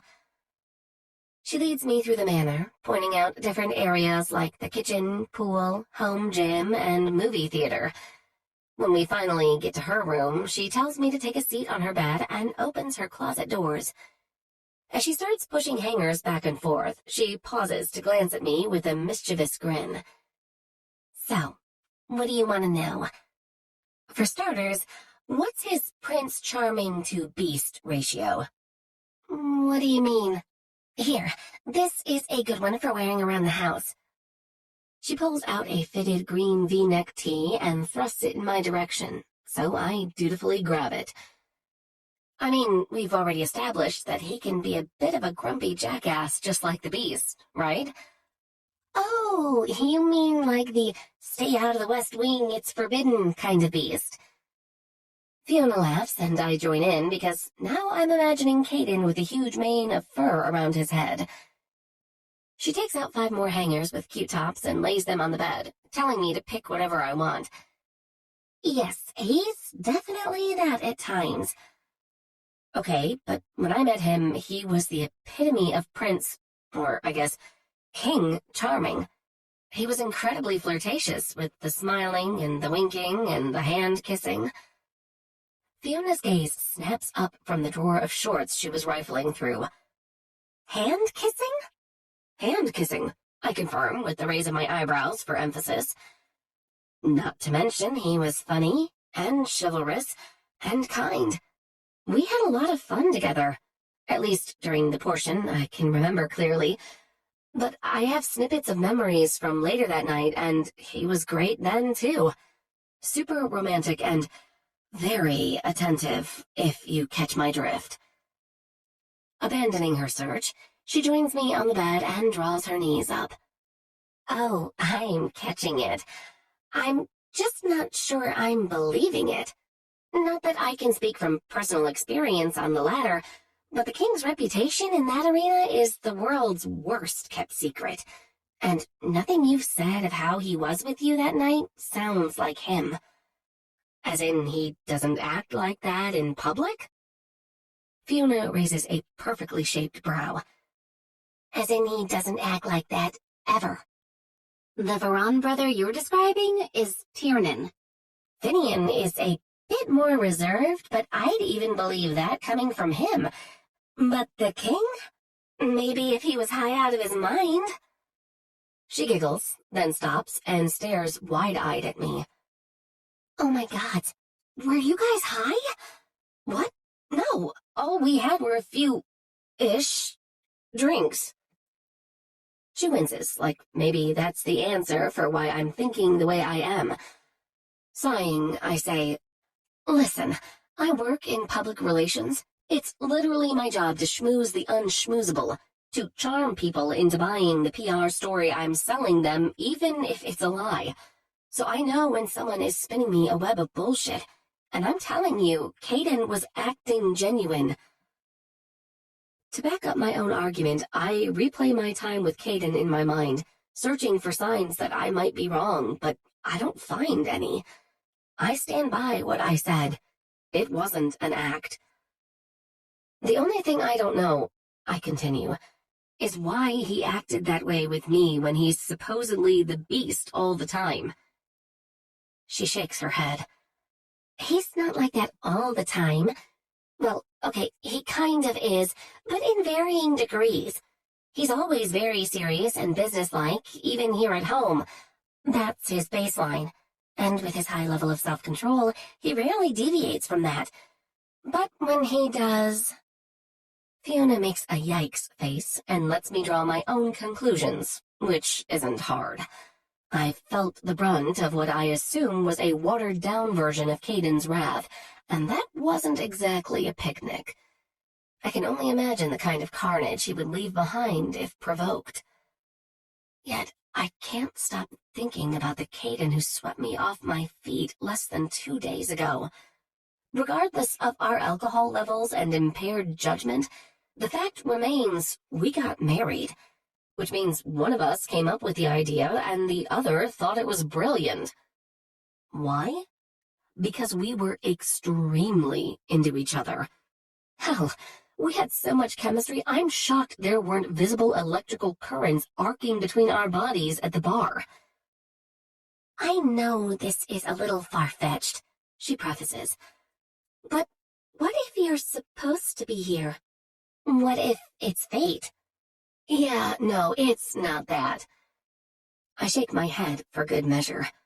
I'm on very good terms with the universe. She wouldn't gift me my dream guy, give me both a wedding and thrice amazing postmarital sex that I can't even remember, then tie it all up with a side of kidnapping. No, this has nothing to do with fate. When you put it like that, it does sound unlikely. Whatever the reason, I'm sure everything will work out for the best. Until then, just treat this like an extended vacation. I scoff. Yeah, right. Like a vacation at the Hotel California. Fiona offers me an empathetic squeeze on my shoulder. I'm sorry, Bryn. For what it's worth, I'm going to do everything I can to make sure you feel at home here. Thank you, Fiona. I say genuinely. I appreciate that. Okay. What do you say we finish up here and then order in and stuff ourselves while watching movies in the theater room? I'd say that sounds like a fabulous plan. I'm starving. With that settled, she encourages me to browse for anything else I'd like from her closet, while she calls a boutique where the Verrans have a line of credit open. While I half listen to her arrange for a selection of items to be brought over tomorrow, I flip through the hangars on autopilot, my mind spinning with thoughts of Caiden. I know he felt something for me. I'm not saying it was the kind of something people typically get married over, even though we apparently did, but it was enough that if it was within his power, I think he would have granted me every wish that night. My hands freeze on a yellow sundress as it suddenly dawns on me. I know how I get home. Not by trying to escape Caiden, but by convincing him that he wants to let me go. I nearly laugh with giddiness. Not only is this plan going to be more enjoyable to execute, but it's also 100% more likely to succeed than me trying to Houdini my way out of here. My mom always said you catch more flies with honey, and it's a practice I've mastered and lived by my whole life. If I want to convince Caiden to let me go home, all I have to do is spend lots of time with him and bring that spark we had back to life. Since we live under the same roof, it won't be hard to find him. Then I'll hit him with my winning personality and mix in a healthy dose of flirting for good measure. Before long, we'll be having a great time again, and he'll be way more open to suggestion. I might even try and get another night of great sex out of him, one we'll both remember. Then, as we lay in post-coital bliss, I'll convince him there's no harm in letting me go home while he solves the issue with us being bonded. Easy. I can practically taste my victory already. And for my next trick, ladies and gentlemen, I'm going to charm this beast back into a prince. Chapter 11. Caiden. After a day of Zoom meetings to replace the in-person ones I canceled in New York because weekends don't exist for rich assholes like us plotting real estate world domination, plus strategy meetings with Seamus and security meetings with all of the Night Watch, I needed some serious de-stressing time. I spent a couple of hours in my home gym, speakers blasting music with bass so heavy I felt the vibrations in my teeth. As I pushed myself with the weights, I imagined purging all the obscene thoughts of a blonde beauty with every drip of sweat that poured off my body. When I reached the point where I'd collapse if I did one more rep, I rinsed off in the outdoor shower, poured myself a glass of Devil's Keep, because it's been a $12,000 whiskey kind of day, and waded into the pool to relax and decompress. Sitting on the submerged ledge at the far end, I've got my back tucked into the corner with my arms stretched along the tiled edge, whiskey glass in one hand. Of everything I incorporated into Midnight Manor's design, the pool area is one of my favorites. At night, the water is lit up from blue LED lights recessed into the bottom, and a fire feature runs the length of the pool just beyond the edge of the infinity wall that makes it look like 6-inch flames are dancing on top of the water. I like sitting here, or even in one of the cushioned lounge chairs, and take in my view of the Vegas Strip lit up in the distance, like a neon rainbow of sin. I love this fucking city. I love what it does to support my people, that it's proof we know how to not only survive, but thrive in a world that's not our own. More than that, though. I love its energy.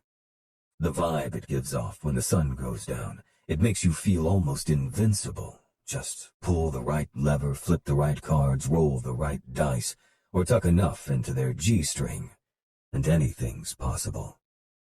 The phrase, "what happens in Vegas stays in Vegas," is the most genius marketing we ever came up with. From the moment humans set foot in our city, they have a sense that the normal rules of propriety no longer apply. It's the ultimate free pass in their minds. They can do whatever they want, whenever they want, and with whomever they want, until it's time for them to go home. And we encourage the fuck out of that mindset. Vegas is a place of perpetual night. You won't find any clocks or windows letting natural light into our casinos, skewing your perception of time. We designed it that way intentionally.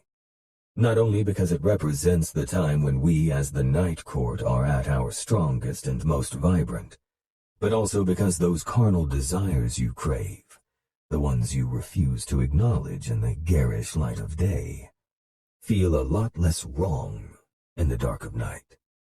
Which is why, as I sit here with minimal light to push against the shadows, I'm finding it damn difficult to remember why I can't sink my cock between Bryn's legs. It's not like we haven't already crossed that line. Though the fact that neither of us has clear memories of it fucking eats at me. Not for egotistical reasons, but for ones of consent. In over 150 years, I've never fucked anyone who wasn't completely cognizant of their actions. Hell, I've never not been cognizant of my own actions. And the fact that I did that night makes no goddamn sense. On some level, I must have known she was able to make her own decisions and just didn't give a shit that I wasn't thinking clearly. From the moment I left my office to pursue her, I knew I was acting out of character. I just didn't care. Whatever I was feeling felt good. Good enough that I chose to ignore the part of my brain that had to have been sending up warning flares left and right.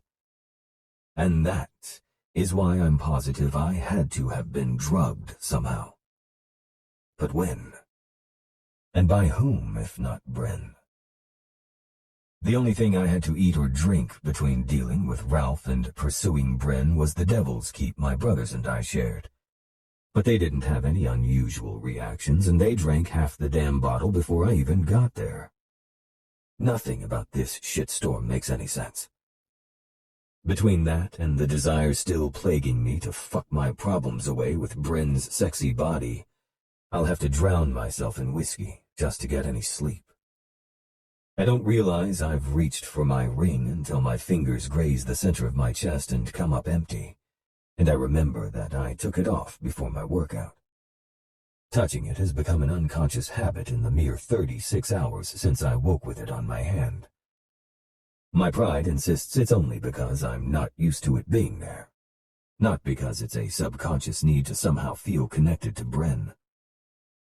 As though my thoughts conjured her presence, she comes around the corner from the outdoor dining area wearing a black silk cover-up that hits her at mid-thigh. Since the LEDs don't reach the far corners of the pool, I'm cast in enough shadow that she doesn't notice my presence. I don't alert her to it either. I like being able to study her freely, like this morning while she slept. For as much as we talked Friday, the last thing I can remember us doing that night, there's still so much I don't know about her. And I'm not one to leave a mystery unsolved. She unties the belt from her waist and shrugs the thin robe off to reveal a black bikini that has my dick instantly saluting. I've never seen anything so sexy.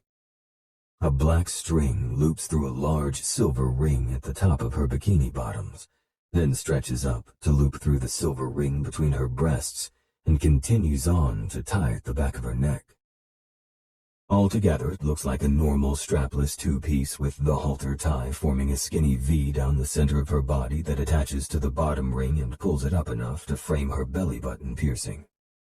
But on Bryn, that's not a swimsuit.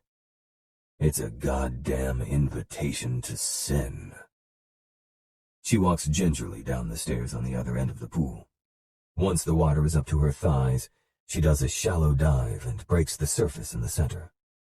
She smooths her hair back, then readjusts the cups of her top even though they didn't need it.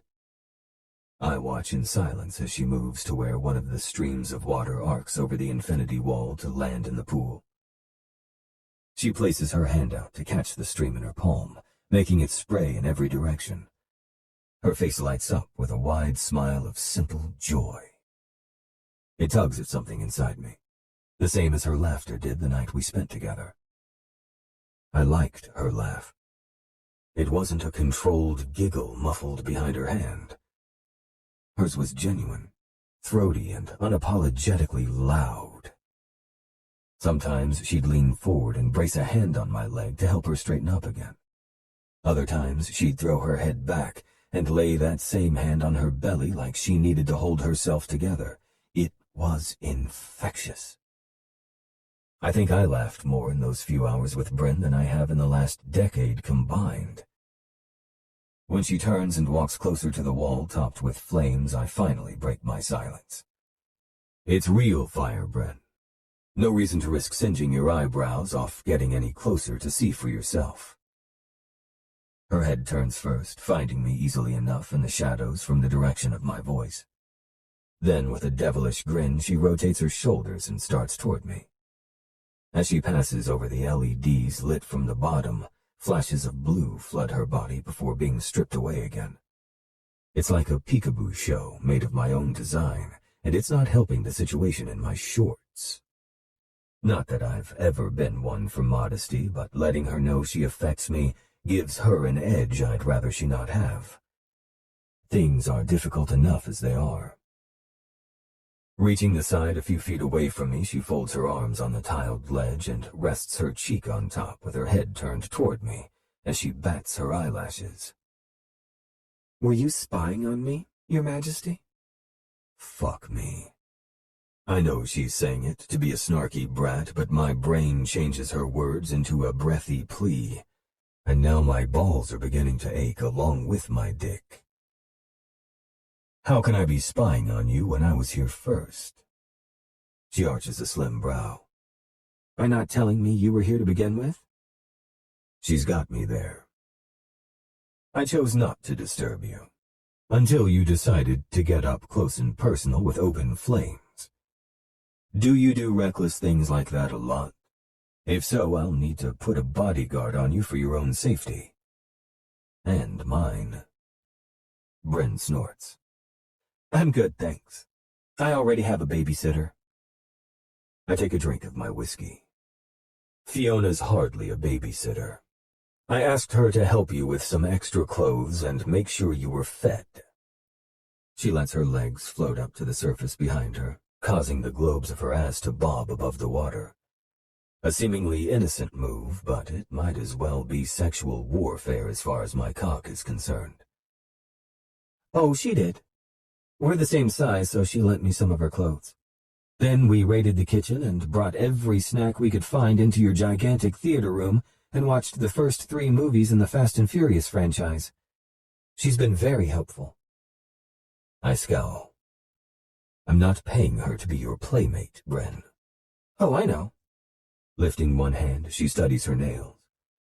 I'm just saying you should probably hire an additional housekeeper because Fiona and I are new BFFs, and we're going to be spending a lot of time together. Meeting my gaze again, she beams a calculating smile at me and bats her eyelashes again. Bratty girl. This is a new side of Bryn I'm seeing. and I find it rather amusing. Much in the way a cat amuses himself by watching the mouse play before he attacks.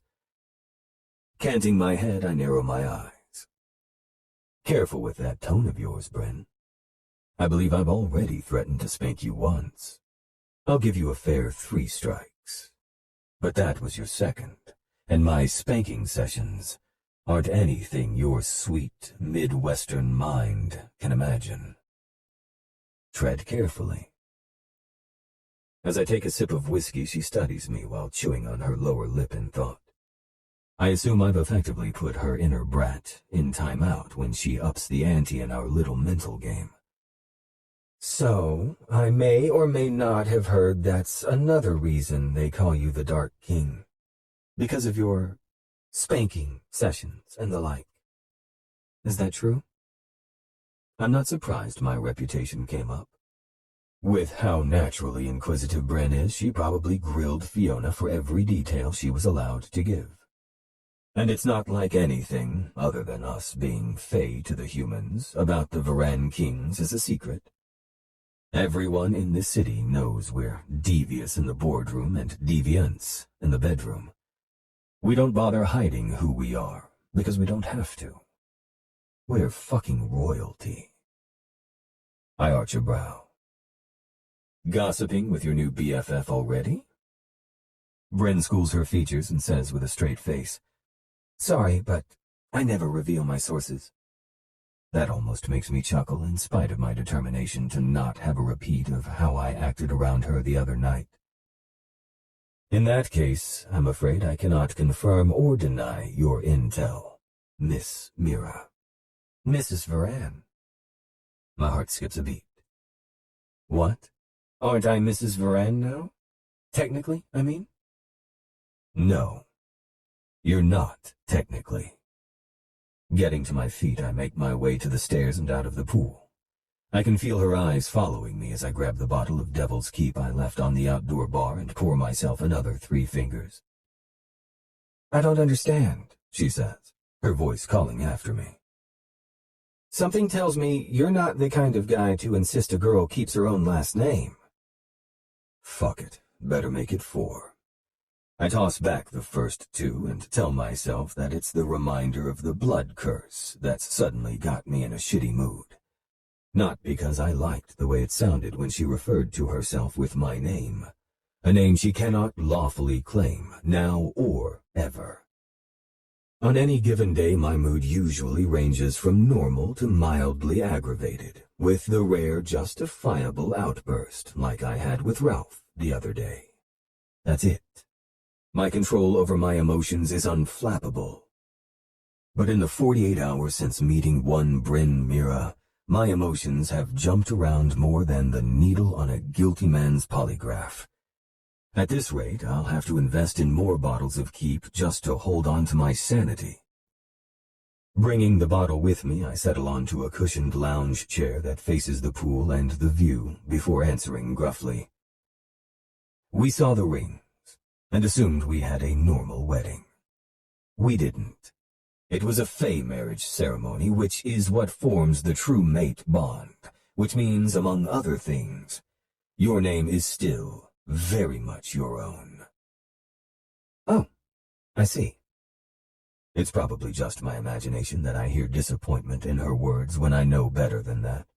Bryn is every bit the unwilling participant in this as I am. I'm beginning to believe even more so, since I'm refusing to let her leave the manor until God knows when. I'm proven right when she turns it into a joke. Well, that's good. Saves me a trip to the 7th Circle of Hell, also known as the DMV. As she emerges from the pool, she wrings the water out of her long hair, then fluffs and separates the strands so they fall in damp pieces around her shoulders. My eyes stay pinned to her as she walks to me and takes a seat on the next lounge chair over. She stays facing me but leans back on her hands and extends her long legs into the space between us. It's not done in an overtly seductive way. Her demeanor is casual, like it's simply a comfortable position for her to be in. But it makes me want to devour her from her pink-painted toes to her pretty pink mouth. Looking back out over the pool, I say, "You should wear swimsuits with a little more suit to them."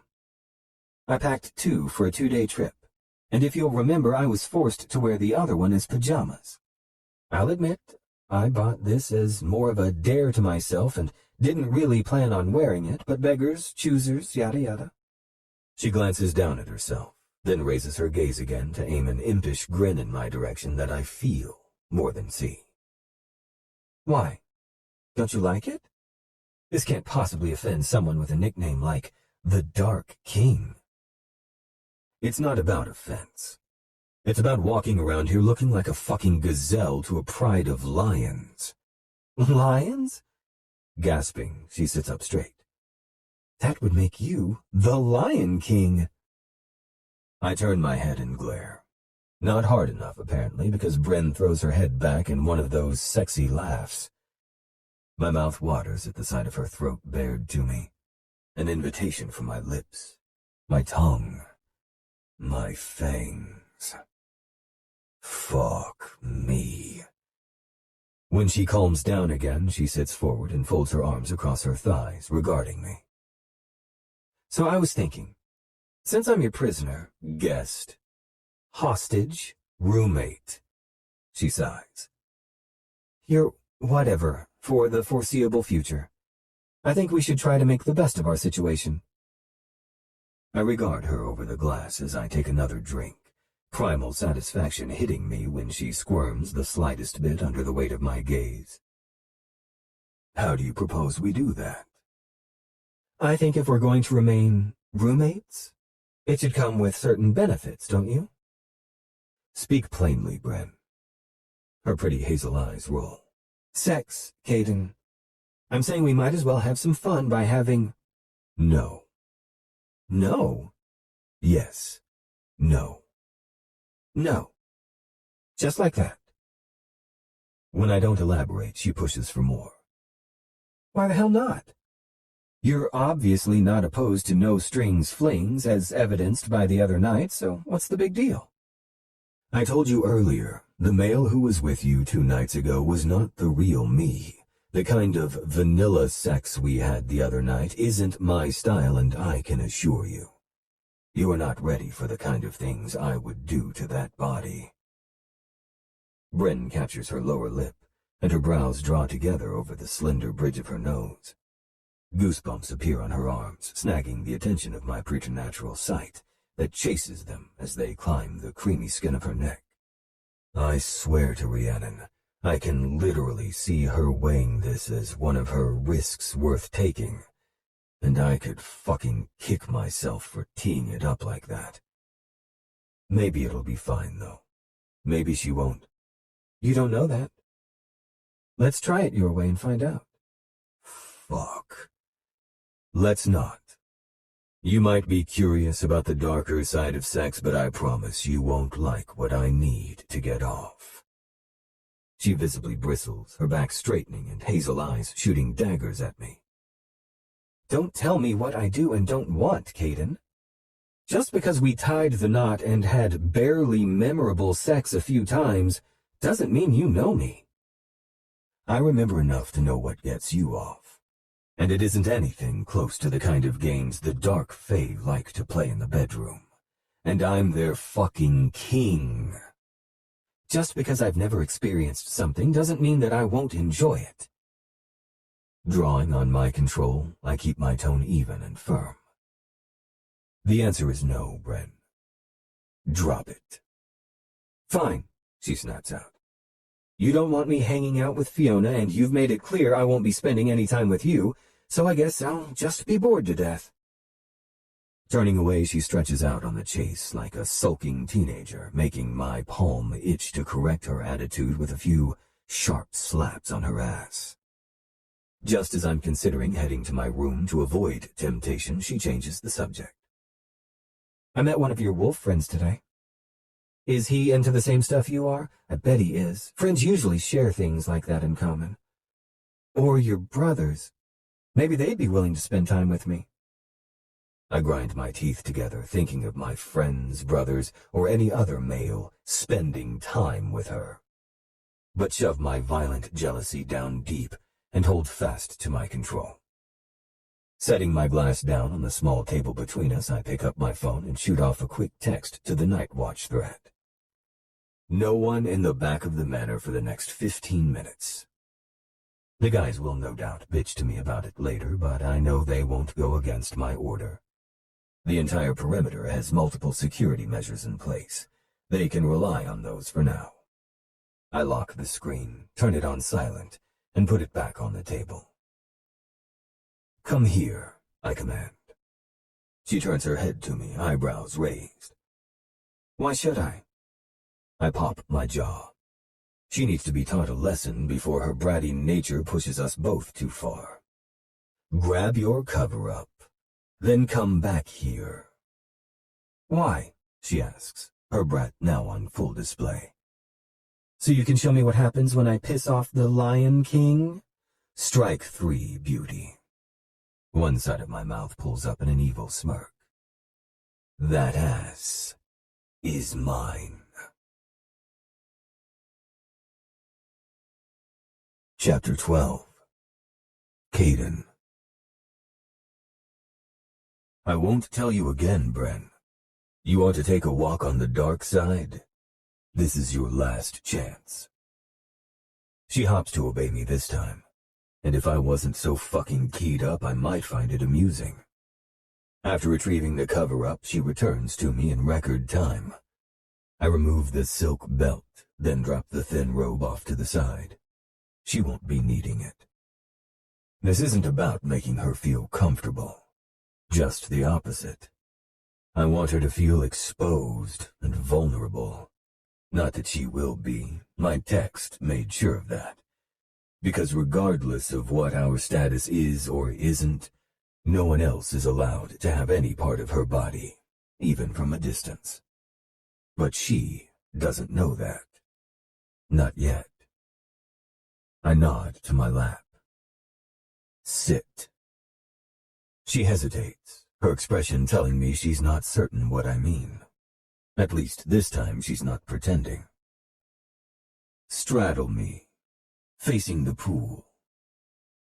Planting a knee on the cushion, she swings her other leg over, then gingerly lowers herself onto my upper thighs. "Now is not the time for you to be shy." I grip her hips with both hands and yank her back to set her directly over my hardened cock. She gasps, and I'm glad she can't see the strain on my face from holding back my own groans of pleasure. She hasn't even moved or provided any kind of friction, and already I can feel my control slipping. "Should I?" I cut her off with a hand covering her mouth and growl into her ear. "You've said quite enough for one night. There will be no more talking from you. If I ask you a direct question, you're permitted to respond with a simple, 'Yes, Your Majesty,' or 'No, Your Majesty,' and that is all. Do you understand?" She starts to nod, but I release her and command, "Answer." She swallows, and I can tell we're on a precipice. The logical part of me silently begs her to say no, to end this game and go back to her room. But a bigger part, the part her ass is currently pressed against, craves for her to obey. "Yes, Your Majesty." Her words are breathless and laced with desire, just as I imagined them. Since becoming king, I've been addressed with that phrase thousands upon thousands of times, but hearing it from Bryn while she's under my control is like a high concentrated dose of ambrosia pushed straight into my veins. "Well done, beauty. Arms behind your back." She doesn't hesitate, and I arrange her forearms one on top of the other, then use the silk belt to tie them in place, ensuring her circulation isn't cut off or her skin pinched. Lean forward, face turned and resting on the chair between my legs. I guide her with one hand on her shoulder and the other between her shoulder blades until she's at a downward angle, giving me a view to rival the award-winning one in the distance. I hook fingers in the material riding along her cheeks and gather it together in the center, exposing the full canvas of her ass, save for the most wicked of spots. One I crave to play with, but refuse to allow myself to start something I have no intention of finishing. Ignoring the disappointment about that, I let my hands roam over her smooth skin, allowing her to get used to my touch, and lulling her into a false sense of sensuality. Normally, my sexual partners would get a safe word, but the whole point of this exercise is to get her to call it off, and not want a repeat performance. For the first time ever, my goal is to not get a female to orgasm, and the only release I get will be by my own hand afterward in the shower. Again. Besides, with the true mate bond in place, and with a human, I have no idea if a physical relationship would continue to strengthen that bond. Beyond that, everything about Bryn feels different, more intense. I never get attached to the occasional females I bed, but I have enough self-awareness that I'm already walking a razor's edge when it comes to this woman. My brain and my body can't decide whether it's latent effects of the drug from the other night, or I'm feeling a genuine connection with her.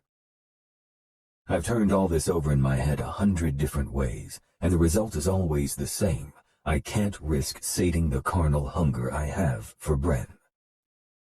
But while my intention with this demonstration is to get her to admit, at least to herself if not to me, that she prefers her tried and true vanilla flavor of sex, I would never put her in any real danger. Since the bond makes me sensitive to her energy, I won't need a safe word to know whether I'm pushing her too far. If she becomes afraid or anxious, I'll feel it. She pulls my focus back to her when she rocks her hips, trying to create friction on her needy little clit. So I begin. Lifting my right hand, I bring it down hard enough to smart properly. Her entire body tenses, and she sucks in a sharp breath, but doesn't yet protest like I want. I resume rubbing and massaging her flesh, my thumbs teasing along the barrier of her bunched bikini, getting as close as I dare without succumbing to the temptation to skirt beneath the material. As soon as she relaxes under my touch, I swat her on the left cheek and get the same reaction. But this time I don't let her get comfortable. I begin raining my hand down on both sides of her ass in an erratic rhythm so she can't anticipate when the next one will come, all while keeping my senses open for signs of distress and hoping like hell she'll command me to stop, regardless. She gives me neither.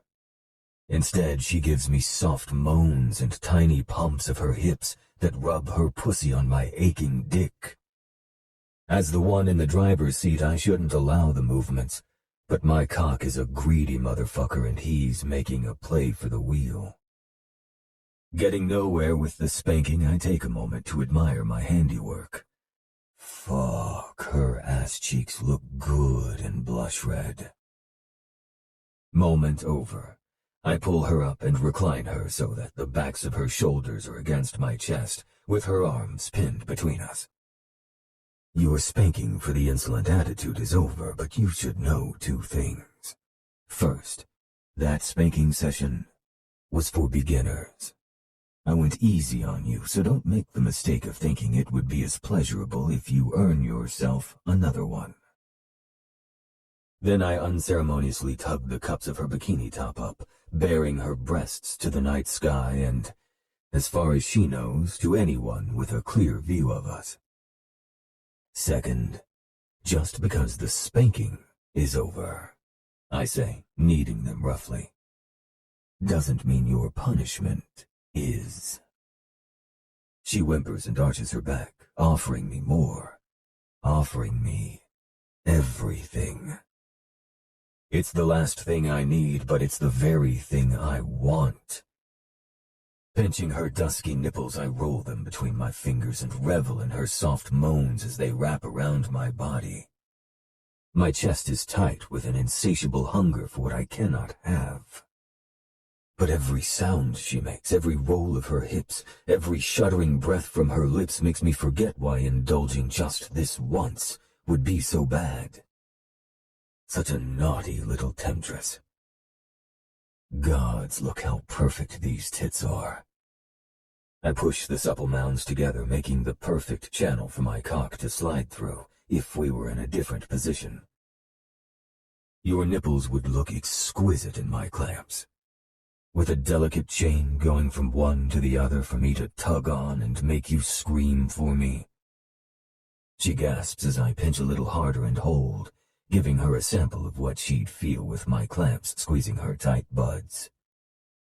When I finally release them to let the blood rush back in, a shiver rips through her body so intensely it reverberates in my own. Well, well, this is a surprise. I muse more to myself than to her.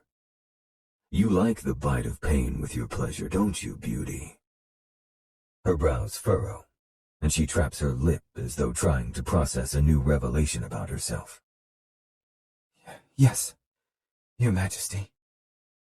Do you also like that you're on display for anyone who happens to look our way?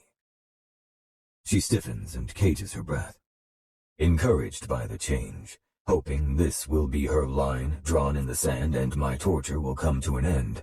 I think of how to build on the illusion of exhibitionism while avoiding any outright lies. I told you I have security who patrol the property. What do you suppose the odds are that we're being watched right now? None, if they value their lives. Her breaths are coming faster now. Other than the scent of her arousal that's making my mouth water, her energy reads neutral with it, leaning a bit one way and then the other. Like it's teetering on a fence and hasn't decided which direction it wants to fall on. Raising the stakes, I pull her legs out and drape them across my thighs to hang over the sides.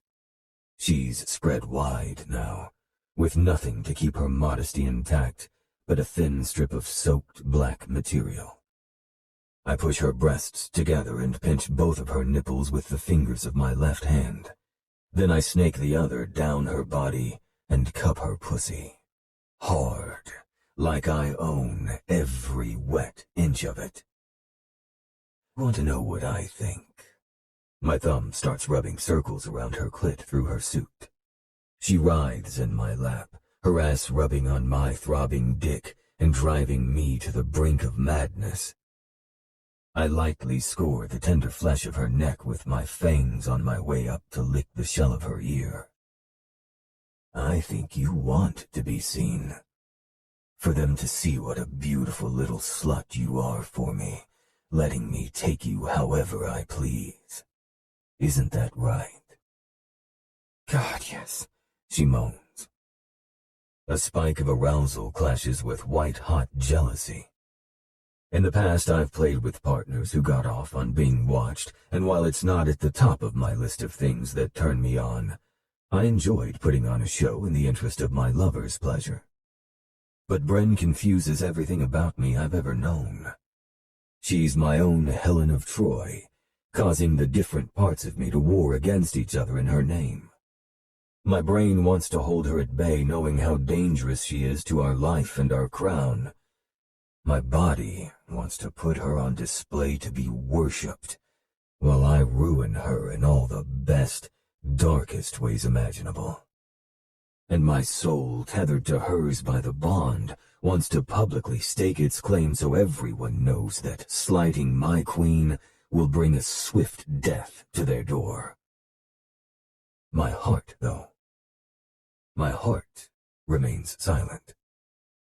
It watches the chaos with interest from afar, but knows better than to venture out of the shadows for a female, regardless of any bond. I jerk my left hand away, snapping my fingers off her nipples in a single sharp movement. She cries out, body bowed in a lovely arch with her head tipped back on my shoulder as the endorphins and blood rushing into her swollen tips flood her system. God, she's stunning.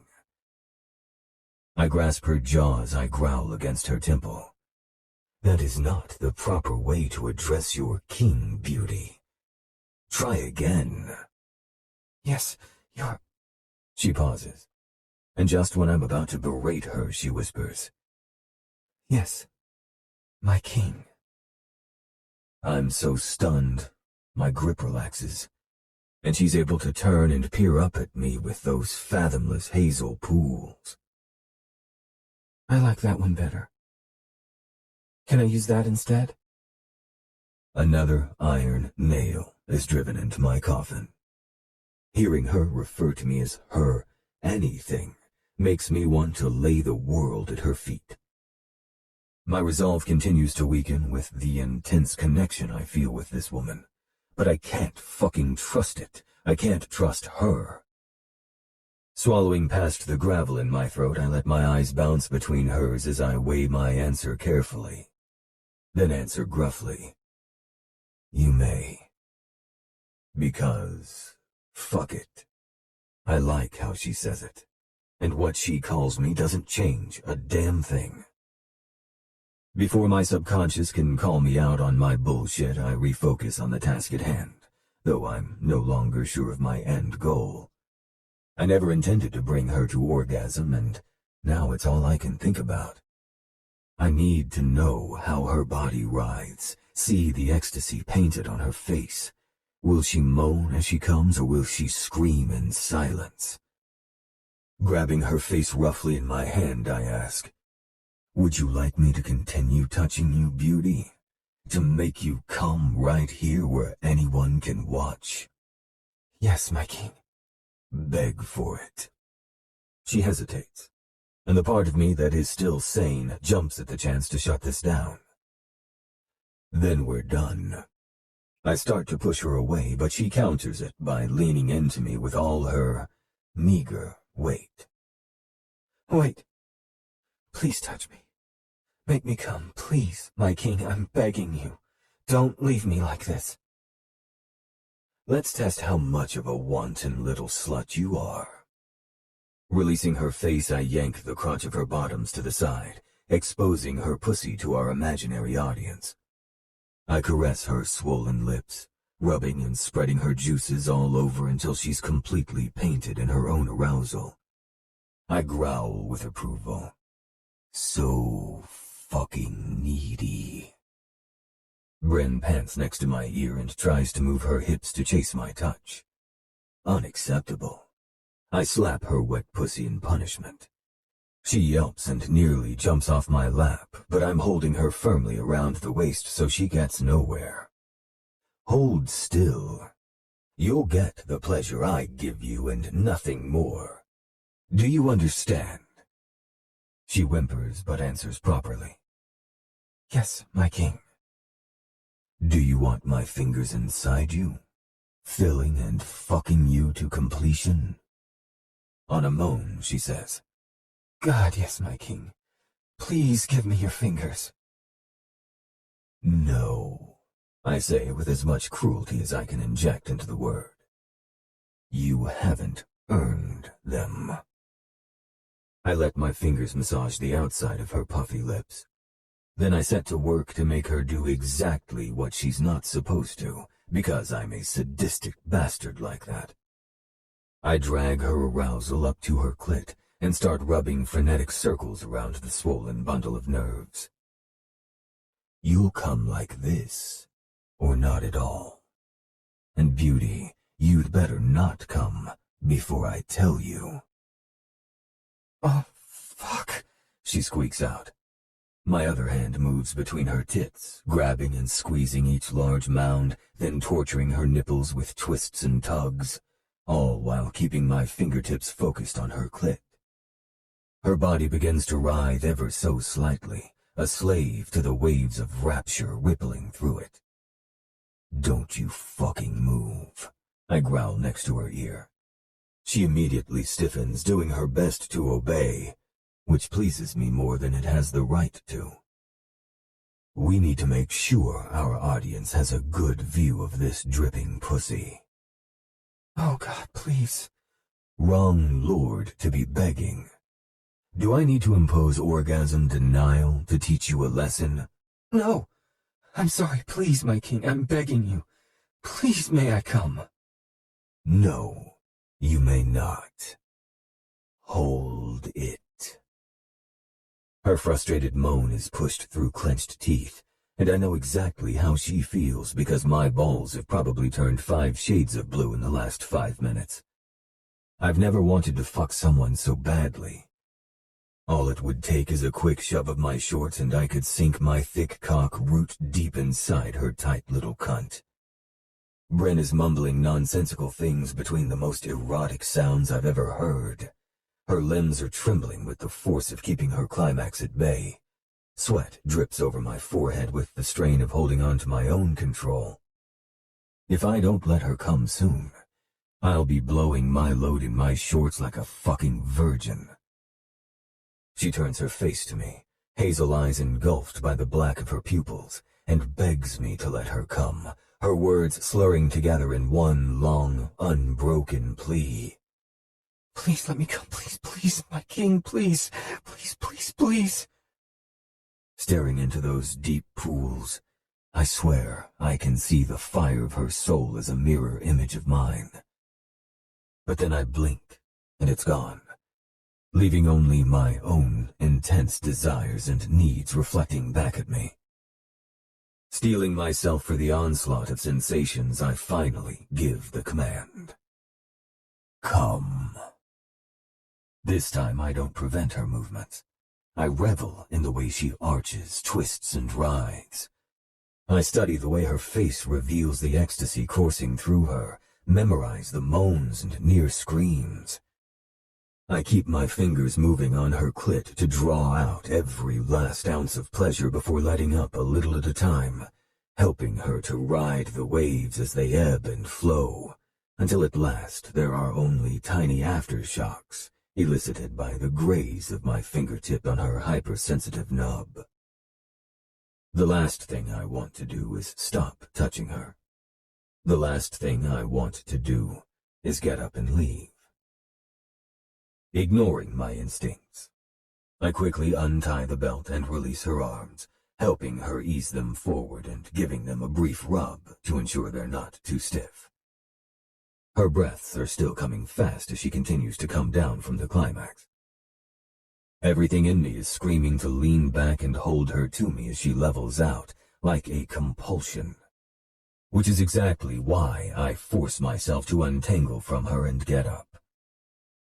She moves into the spot I vacated, lying back and looking up at me like I just opened a whole new world for her. If we were in any situation other than the one we're in, I would eagerly lead her through it and show her the kind of pleasure she's only dreamed of. But as we're in this fucking mess, and my plan to turn her off with kink has backfired spectacularly, that's the very last thing I'll be doing. I grab the cover-up and offer it to her. She accepts it and drapes it over herself like a blanket, tucking it under her chin as she stares up at me with the lazy grin of a woman sated and sleepy.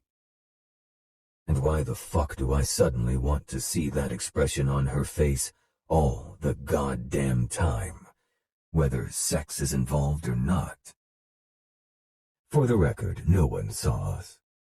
You might be okay with others watching you get fucked, but that's not something I'd be interested in. Translation: I would cut out the eyes of anyone who saw what is mine. Well, that's good. Because for the record, I'm not interested in being watched. I scoff. Cavemen speak for, yeah, right. I knew no one was out there, Caiden. You seemed to want me to think that there was, and I thought it was hot, so I played along. What makes you think there wasn't? Bryn glares up at me. You know, it's really annoying how you keep underestimating my ability to read situations. Enlighten me, then. Fine, she says with a haughty raise to her eyebrows. The situation is that even though you might not be happy with the one we're currently in, it doesn't change the fact that you don't like sharing your things.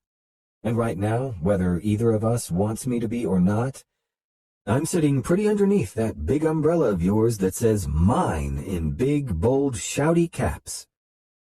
Plus, even if I didn't know you well enough to at least know that much about you, I could easily make the assumption based on you being raised as a spoiled rich prince who then grew up to be a spoiled bazillionaire king, and therefore make it fairly easy to assume you might act like a possessive asshole.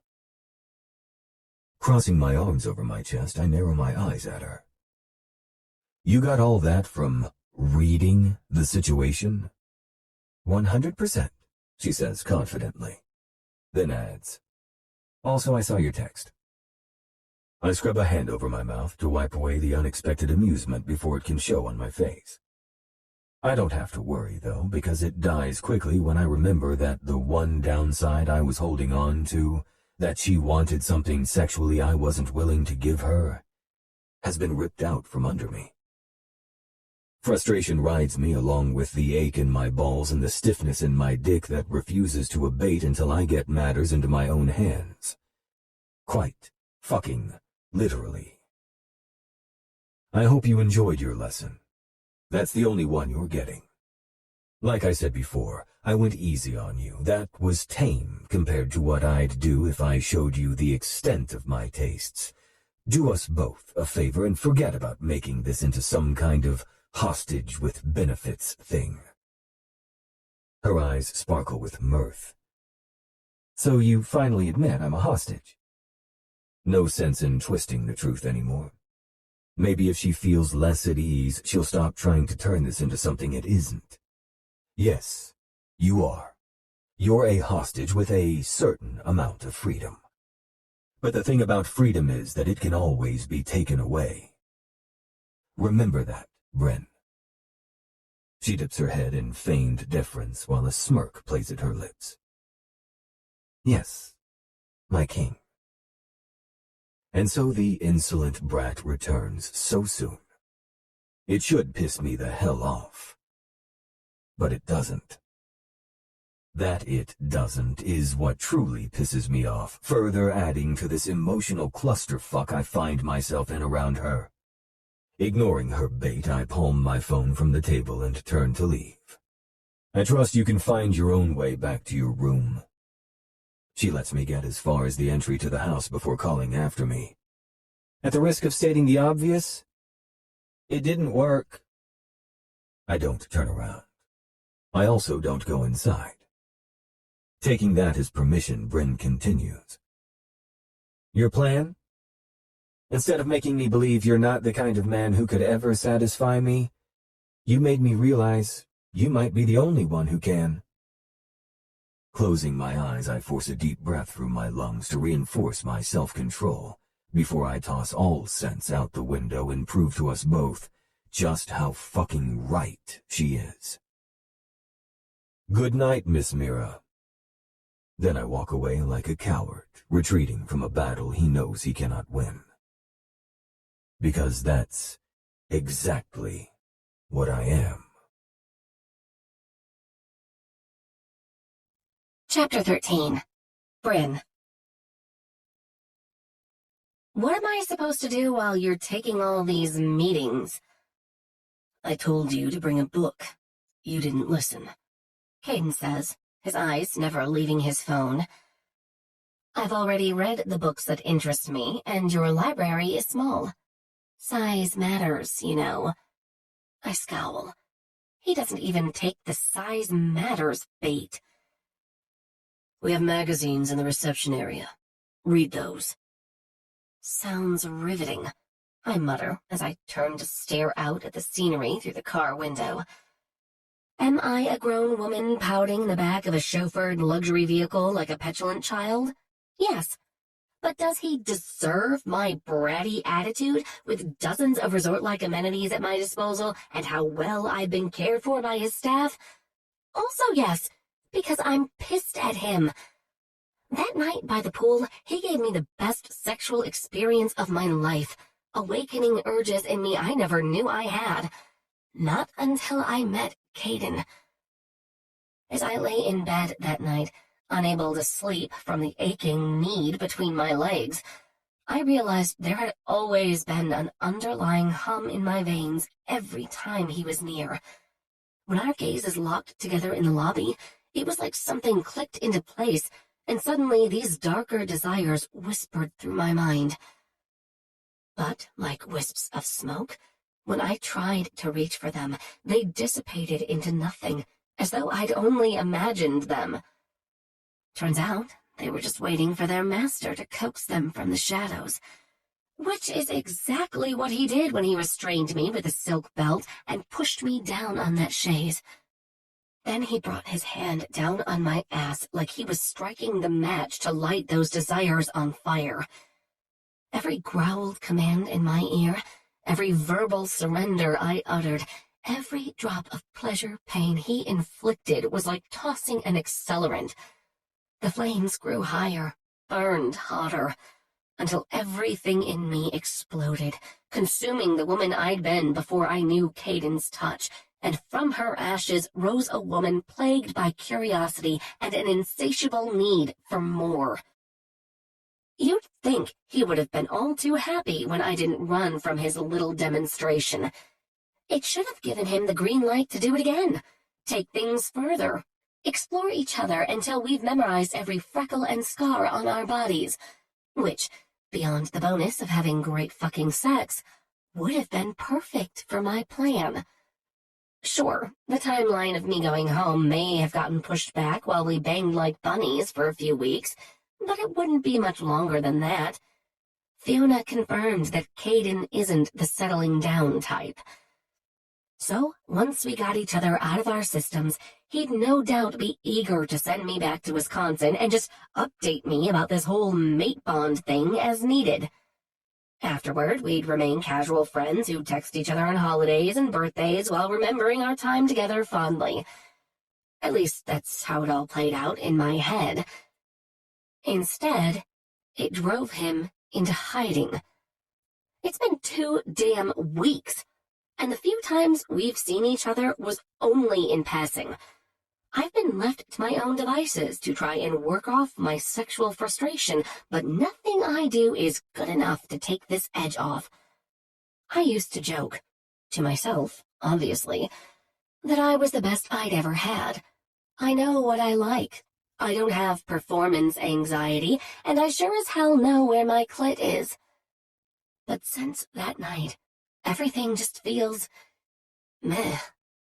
Caiden Verran freaking broke me, and he's keeping the one tool that can fix me, his tool, far out of reach. According to Fiona, the only one I don't consider part of the enemy camp, Caiden's been spending all his time either working in his home office or working out in his gym.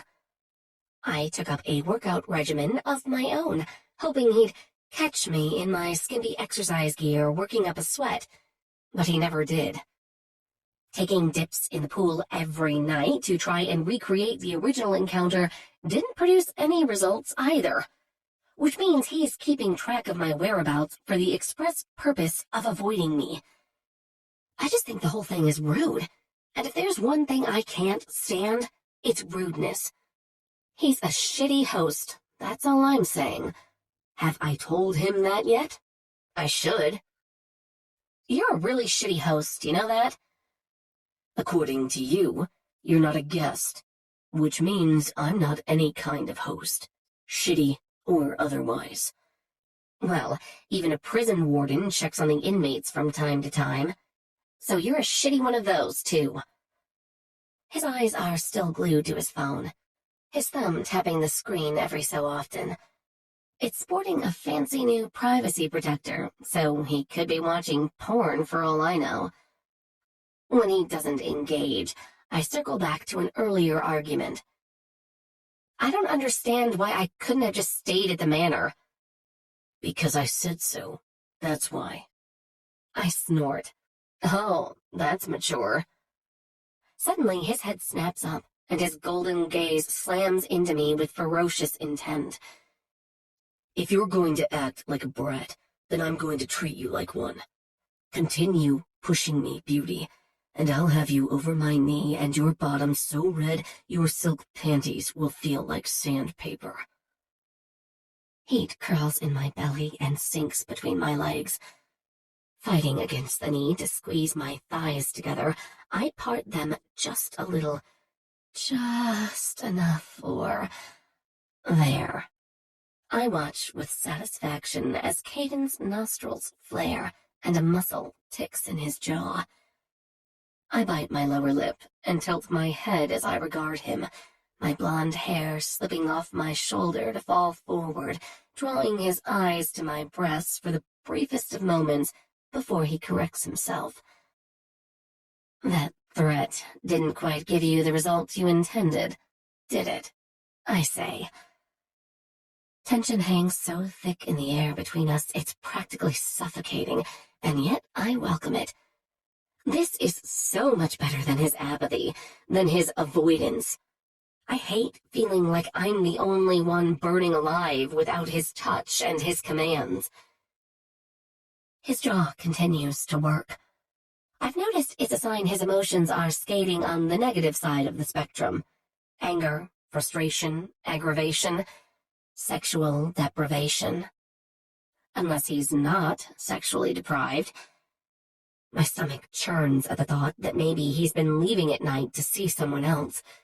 He could even have a whole cavalcade of women visiting the manor for all I know.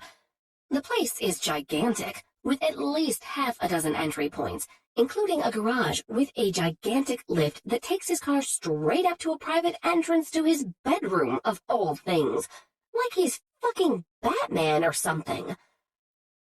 The thought of him getting his rocks off with anyone else turns into a simmering rage. Seething, I throw eye daggers at him from the other side of the bench seat. Are you still seeing other women? Caiden finally puts his phone away in his pocket, then calmly presses the button to erect the privacy screen between us and Seamus, who's driving us to wherever it is we're going. As soon as it makes it to the top, he turns to look at me, irritation sparking in his eyes like exposed electrical wires. You were, and still are, the only woman I have been with since my coronation. Yes, he told me that, and if he in fact can't lie, then it's obviously the truth. And I know it's incorrect to refer to Fae as women, but I couldn't give a shit about etymology technicalities right now. You know what I mean, Caiden? I don't think that I do, Bryn. So why don't you spell it out for me? And be very careful what you accuse me of, he says in a low voice, his tone a blatant warning all its own. It's a warning I don't heed. Because the more my brain spins, the more I'm positive he's going behind my back to dole out pleasure to others that should be rightfully mine. If not for our supposed bond, then at the very least as compensation for keeping me in Vegas for reasons he still has yet to fully explain. I am livid. Don't you threaten me, asshole. I don't care if you're the king of the world or the devil himself. I'll be damned if you get to do whatever the hell you please while holding me hostage and pretending I don't exist. You don't get to have it both ways. Faster than I register his movements, Caiden grabs me by the waist and hauls me sideways into his lap with my back against the door. I wedge my hands between us and try to shove away from him, not because I want to be anywhere other than right where I am, but because I don't, and I hate myself for it. His powerful arm bands around my back to crush us together as his other hand grips my jaw firmly, so I have no choice but to meet his burning gaze. Listen to me very carefully, Bryn, because I will not repeat myself. I might not have entered this bond willingly, but until I find a way to sever it and free us both, neither of us will be sating our sexual appetites with anyone else, human or fae. No one. Do you understand? My chest heaves with the quick breaths sawing in and out of my lungs, but as I stare into his eyes, I see the truth plain as day, and my pulse begins to slow. The cloud of anger wreathing my head lifts more with every second that passes, and finally, clarity returns. Biting my lip, I fight back the hot pricks of tears and swallow past the lump in my throat. Fuck. I'm so sorry, Caiden, I say, vacillating between embarrassment and confusion. I don't know what came over me, why I said all that. I've never been a jealous person, even the times when I had reason to be, and this is not one of those times. He visibly calms, and though he doesn't release me, his grip on my jaw relaxes. It's the bond. It can turn even the most easygoing of people into a green-eyed monster. Thinking back to when he got pissy at the mention of me getting lessons from the Wolf twins or his brothers, I add, or a possessive asshole? Or a possessive asshole. The corners of his mouth quirk up the tiniest bit. Other than our first night together, any amount of humor is so rare on him that it feels like a huge victory. He drops both of his arms to rest his hands on the seat, but doesn't make me move, so I don't. I apologize for making myself scarce these past weeks, he says. I thought if I stayed out of your way, maybe you wouldn't be reminded as much as to why you've been uprooted from your life. Yeah, fat chance of that, I mumble. Though his explanation is plausible, it also sounds like a cop-out. Is that the only reason you've been avoiding me? He eyes me thoughtfully for several long seconds, then answers definitively. No. You're not going to elaborate, are you? No. Didn't think so. I sigh, still reeling from my outburst that came out of nowhere. If the bond can cause such visceral reactions like this, is it even wise to be across the country from him? And if I'm being honest, with each passing day, I felt less concerned with getting back home. It's not like I have anything to go home to anyway. No family, no true friends, no job. I don't even have a cat waiting for me to feed him. Besides, I really have gotten close with Fiona, and it's not like I'm living in a shack. I realize I haven't made this easy on you. What can I do to make your stay more enjoyable? I instantly perk up and open my mouth to answer. Besides that, Bryn, this is complicated enough without adding sex into the mix. My body cries with disappointment, but I know he's right. Doesn't mean I have to like it, though. Thinking about his question, I answer him honestly. Just don't shut me out. I don't want to feel like we can't be friendly with each other. If you're going to insist, aka force me to be a part of your world, then let me be a part of it. After a minute, Caiden nods. All right. I can do that. And let me sit in on your meetings tonight. Absolutely not. Come on. I'll be as quiet as a church mouse. You won't even know I'm there. And what am I supposed to say is the reason a human is sitting in on Fae business? You're the king. You get to make up the rules. Come on. You can't tell me there are no humans in your inner circle who you trust. The look on his face and the fact that he's not denying it means I'm right. Exactly. So tell them I'm there to take notes, and I'll sit quietly and scribble everything down for you so it's not a lie, and you can fire me afterward. He's right at the edge of agreeing, I can tell, but he's so damn stubborn. Caiden, please. All I want is for a chance to get to know you better. Seeing you in your element would go a long way in doing that. Just sitting there and listening. That's all. I nod emphatically. That's all I want. Promise. Okay. I'll have Seamus inform the appropriate parties. I squeal in delight and do a quick hand clap of happiness, then decide I might as well push my luck while I've got it. And I want an e-reader with an unlimited book budget. His mouth twists as he chews on the inside of his cheek to prevent the smile I can see fighting to get through. You drive a hard bargain, but I think that can be arranged. Then we have a deal? I hold my right hand up between us, the first sparks of happiness I felt in days lighting me up inside. Gripping my hand for a single shake, he lets his micro smirk come through, melting me in ways I can't afford, but I no longer care. We have a deal. Chapter 14. Caiden.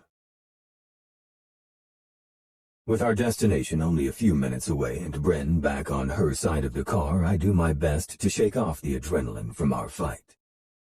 I don't know why I didn't anticipate it happening. We had 2 weeks' worth of combined sexual tension stuffed into this back seat, turning it into a fucking powder keg with a short fuse. All it took to light it was a single spark of jealousy, and we both saw red. It took everything I had to keep the raging storm within me contained. Primal instinct rode me hard, wanting me to mark her as proof of my claim on her and only her, regardless of if it can never be true. The possessive streak between true mates is a serious one. I know it was the eventual catalyst that led to our exile here in the first place. But I never understood why the kings and queens back then didn't just stay the fuck away from each other instead of inciting a war. Now that I've experienced the bond for myself, I get it. And what we have is mild in comparison to what it would be if she were Fae. A fact that makes me both grateful and irrationally pissed off, which I refuse to analyze. I have to assume her being human is why she also has some traits of the bond and not others. As far as I know, she can't read my energy like I can hers. Or maybe it's that she doesn't know how to harness the power, to even try. It would be interesting to try and teach her. But the less she learns, the better. The end goal still is and always will be to break the curse or sever the bond, wipe her memories, then return her to her old life. I know I shouldn't get greedy, but I've never been good at quitting while I'm ahead. She starts with a mischievous grin. I arch my brow and wait for her to continue, curious at where she'll take us next. Will you answer some of my questions about the Fae?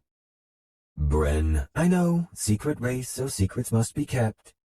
Fiona has told me a dozen times when I've asked.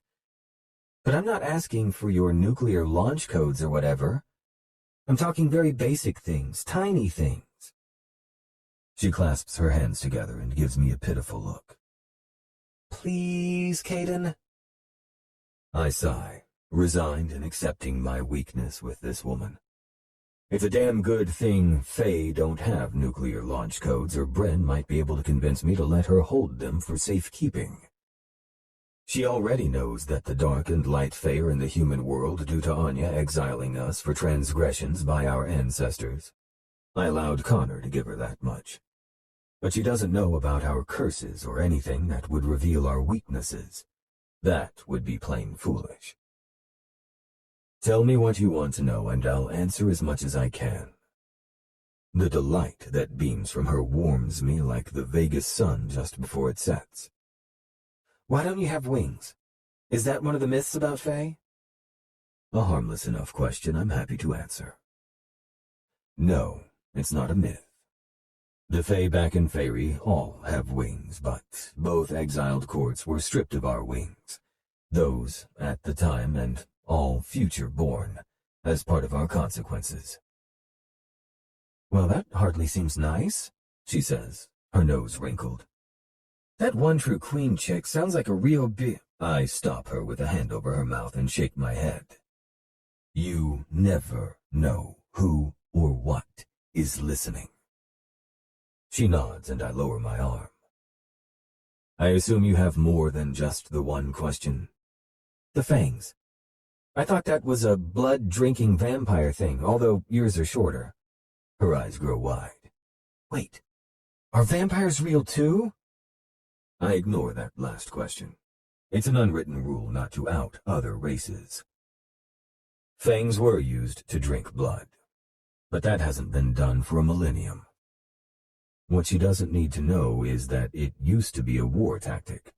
Since Fae powers come from their bloodlines, by drinking the blood of another Fae, you're able to siphon some of their magic temporarily, depending on how much is taken. Anya banned the practice to prevent any one Fae with desires of taking her throne from becoming too powerful. Though it is possible to drink from another without siphoning their magic, and it's common for mated Fae to do so during lovemaking, or so I hear. Really? Why? Whoa! Bryn's line of questioning is cut off with an odd whisper. What is that? I follow her gaze out the window to where the Pantheon has become visible, now that we've passed through the cloaking glamour hiding it in plain sight from humans.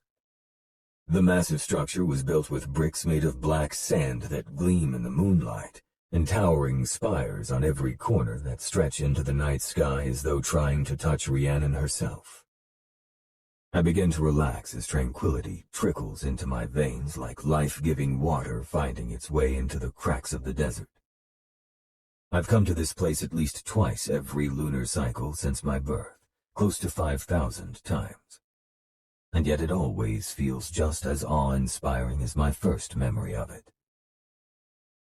That, I say with great pride, is the Temple of Rhiannon, the oldest night court structure this side of the Veil. It was the first thing my father built for our people when they chose to settle in the Mojave Desert. According to the elders, he designed the architecture to exactly match the temple we had back in Tir na Nog. She tears her eyes from the window to look at me with a frown. Tir na what? Tir na Nog. It's where the Dark Fae hailed from in Fairy. Think of it like a country or continent. Fairy is the world, and Tir na Nog is the region. Fascinating. Her attention returns to study the temple as though drawn to it, an expression of awe on her face. Seamus pulls around to the back near the private entrance used by the royal family and parks. Connor and Connell pull the Range Rover in next to us and get out to secure the area. Once they're in position by the entrance, Seamus opens my car door. I exit the Bentley and extend my hand for Bryn. As soon as our palms touch, her energy zings up my arm and through the center of my body, settling heavily in my balls where it kickstarts my cock into action. I've learned being around Bryn is a constant exercise in bringing my libido to heel.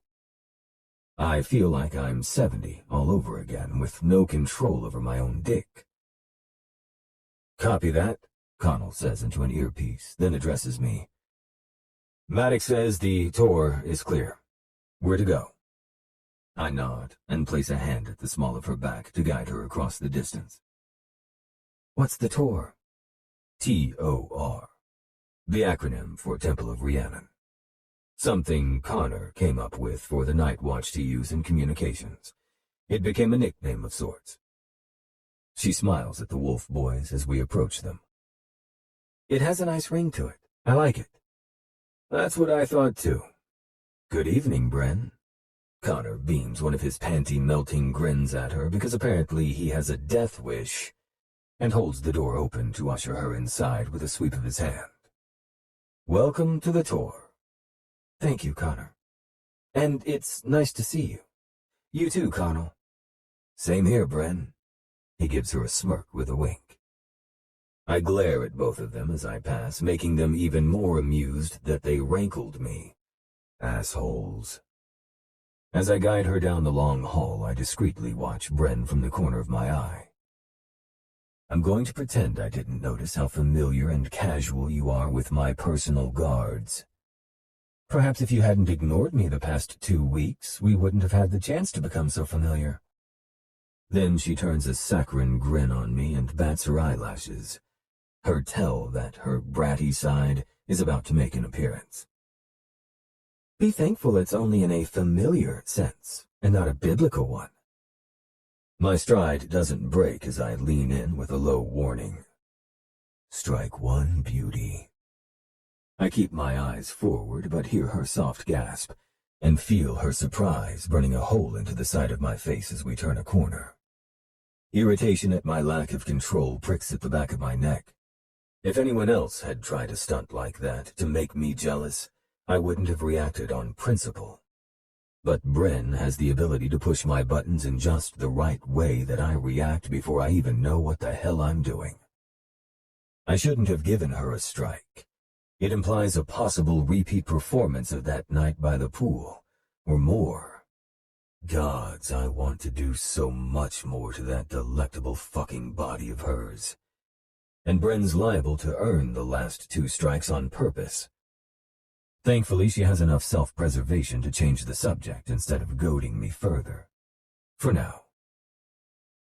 So, Rhiannon, is she your version of God? We have many gods and goddesses. Rhiannon's name means Night Queen, and in the fairy faith, she's the moon goddess. Bryn nods, genuine interest showing on her face. And because you're the Night Court, she's the same as a patron saint in Catholicism, the goddess you pray to specifically. Correct. But you said tonight is about business. What kind of business happens at night in the middle of the desert in a church? Is this like Vegas gangster stuff? Temple. And no, there will be no gangster stuff. Not tonight, anyway. Her eyes widen on a quiet gasp until she realizes, or hopes, I'm not being serious. My lips twist in amusement. I like teasing her. I should do it more often, maybe. Don't get any ideas, asshole. This is not a friendship, a hookup, or a relationship. At most, it's a respectful coexistence. Keep it that way. For her sake and yours. I clear my throat. Every month on the evening of the new moon, there's an assemblage for dealing with Night Court interests. Her ears perk up at that. What kind? Does it have to do with that other court in Phoenix Connor told me about? Oh, are we planning to dethrone the Lannisters? What's our exit strategy if the Reigns of Castamere starts playing? I silently scold her with the arch of a brow, causing her to grin sheepishly. Sorry, big Game of Thrones fan. Of course you are. It seems like everyone and their brother watched Game of Thrones, but I never cared to hop on that bandwagon. The war between us and the Day Court might have been before my time, but I'm only 1 generation removed, and my father had plenty of horror stories he used as lessons to his sons to illustrate why peace with an enemy, no matter how precarious, is always the better option. It was because of this strong belief that a treaty was proposed and signed by both courts, giving both sides a chance at rebuilding after exile. We approach a room where Maddock is standing guard outside. He nods in greeting, then holds the door open for me and Bryn to enter, while my small entourage goes through the final preparations before we begin. The conference room is no different than one you'd find in a boardroom of a Fortune 500 company. A large table takes up most of the space, with 5 plush leather chairs situated on each side and 1 at each end, a mini-bar in the corner, and a wall of windows providing a distracting view of the desert beyond. Sitting to my left, she says playfully, No territory maps on the table. So then we're not making a play for the Iron Throne down in Phoenix. My upper lip curls in disgust. If such a thing existed, I would absolutely not be making a play for it. Sitting on it would either kill me or burn the flesh from my bones, neither of which I find appealing. Bryn covers her mouth with a hand, then drops it and winces. Iron allergy. I forgot. Sorry, bad joke. Then what are we doing? Her insatiable curiosity about all things, not just Fae, is one of the qualities I find so attractive about her. I'm the same way, and an image of us lounging in front of a fireplace while reading and learning about new things together makes me want to grab her and take her home to do just that. Instead, I concentrate on adjusting the shirt cuffs beneath my suit jacket to give my hands something, not that, to do. I hear a barely audible gasp from her direction and glance over to find her watching the actions intently. Something the matter? She says.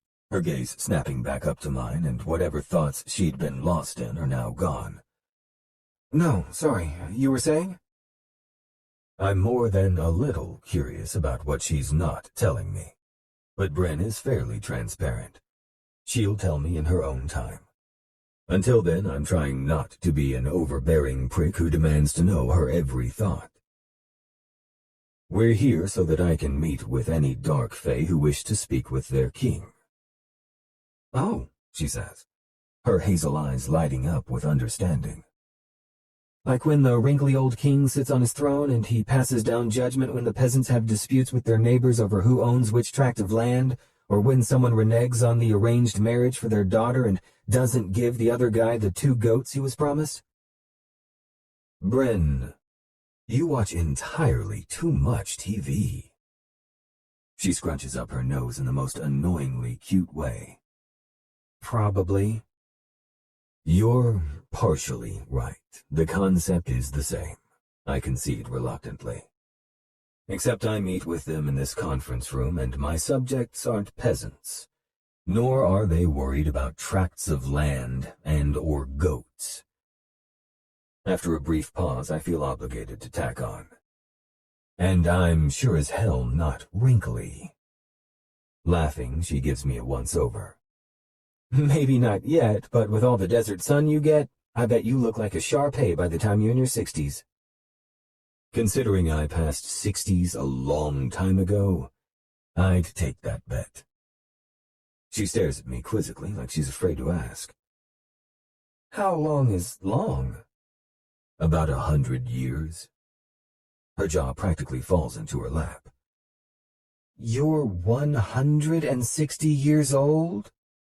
169. Don't worry, it's not like you accidentally married and fucked a male with 1 foot in the grave. My age is the equivalent to your 30s. Well, thank God for that. Because there's age kink, and then there's just disturbing. But if you're in your version of 30s, that would mean your average life expectancy is... She trails off to let me fill in the blank. In Faerie, we're immortal. Here, around 500, give or take half a century. One more thing to lay at our curse's feet. She shakes her head, eyes big. Wow. I can't even wrap my head around that. Not that I want to give you any ideas, but why are you even trying to break this bond? You could just wait for me to kick the bucket and still have another 300 years to live up the bachelor life. Suddenly needing a drink, I stand and make my way to the console table with a small selection of liquor, wine, and bottles of water. In theory, yes, I answer as I pour a few fingers of whiskey from the crystal decanter. However, there's a very real chance that if you die, when you die, so will I. What? Her voice is low, and I swear I can hear her swallow. I toss back the amber liquid, and by the time I'm pouring a refill, Bryn is by my side and looking up at me with concern swimming in her golden green eyes. You mean eventually, right? Eventually you'll die. When you're 500 and something. My expression softens. No, beauty. Unable to stop myself, I stroke a thumb along the line of her jaw. The bond for a member of the royal bloodline is cursed. Complicated. Plus, the X factor of you being human makes it even more so. To be honest, we're not sure what the rules are for our situation. Disillusionment falls over her face like a heavy veil. That's why you won't let me leave then. You need to keep an eye on me to make sure I don't inadvertently murder you just by falling down a flight of stairs. She guessed wrong, but again, I can't risk correcting her. I also can't lie, so I go with evasion and a bad attempt to lighten the mood. I don't think that would be considered murder. Manslaughter at the most, probably. Maybe I'm getting better at this humor thing because her lips twist into a reluctant grin. So I shouldn't play in traffic or anything, huh? I reply with a half-grin of my own just as Seamus enters the room. I'd appreciate it if you didn't. Okay then, I won't. Grabbing a bottle of water, she turns to Seamus and says, Let's help some fae with their goats, shall we? He laughs at her joke, having softened toward her in only a matter of days. The old wolf holds out his elbow for her to slip her arm through and then guides her back to where she was sitting at the table. As soon as she steps away from me, it's as if all the warmth in the air left with her. I wish I could be certain what's causing me to feel the things I do for Bryn. Part of me still thinks I'm experiencing residual effects of whatever was in my system the night we met. Most of me blames the fucking bond for screwing with my head. But I can't ignore the speck of something that's only recently made itself known, and it's telling me that maybe, just maybe, this connection I feel between us is real. Chapter 15. Bryn. Releasing a long sigh, I sink lower into the Japanese soaking tub in my room, letting the vanilla sugar-scented water melt the knots in my shoulders from sitting hunched over the dining room table all day. I don't mind, though, because I was finally getting a chance to be productive and helpful by using my PR job skills. Besides, it gave me something to focus on instead of whether or not Caiden would be exacting his punishment tonight or not. Sitting in on last night's meetings with Caiden and his subjects was fascinating. Some of the issues brought before him were minor, and others a bit more involved, and some only wanted to speak with him personally, either to compliment him or give him news about the birth of their new grandchild. But in every encounter, Caiden was treated with great respect and reverence. It was obvious how beloved he is by his people, and even though he's not one for wearing his emotions plainly, I could tell how much he cares for them as well. I saw a completely different side of Caiden last night, and it endeared him to me all the more. Then, of course, there was the sign. Caiden was wearing silver Celtic knot cufflinks, identical to my dad's. Just when I'd started getting used to the idea that I had no choice but to play the part of the kidnapped fairy bride, the universe stepped in to let me know that none of this is by accident, that I'm meant to be here with Caiden, even if I don't know exactly why yet. The reason for my new project was the last meeting of the evening. The Talons are a very sweet older couple who have owned a custom jewelry and crystal shop in the old part of Vegas since those early days when the city was just a couple of hotels. They told Caiden that for several years their sales had been drastically declining, and they were at a point where they could no longer feasibly keep it open. So they asked if he would buy it from them. They brought binders of their accounting books from the past 10 years, along with photo albums of their entire inventory, in hopes Caiden would find it to be a good investment. But it was clear that having to sell their business was painful for them. Caiden told the Talons he didn't need to see their books or inventory, that he would be happy to buy their business for well over market price to ensure they were more than financially secure without their usual revenue stream. That's when I broke my promise to stay quiet and opened my big mouth. "Excuse me, Mr. and Mrs. Talon, but may I see your inventory album?" After getting over their shock that I dared interrupt the king, if they only knew how I spoke to him 90% of the time, they'd probably have fallen off their chairs. They happily passed it over. It didn't take me long to realize that their product wasn't the problem. Likely, it was an advertising issue. I started asking questions about how they promote their business, how often they run sales, and where they advertised, the whole 9 yards. I took notes from what they told me. Admittedly, they were the first things I'd written down all night. I was a sucky assistant. And when I had all the information I needed, I made them an offer of my own. "Obviously, you're more than welcome to accept His Majesty's offer," I said. But if you'd prefer to keep your shop, I can help you do that. No offense, but your methods of advertising are old school. You need to be where customers are, and that's social media and the internet. I can help you rebrand and build a strong online presence that will get your product in front of millions of eyes. And if they happen to be in town and want to visit the shop in person, great.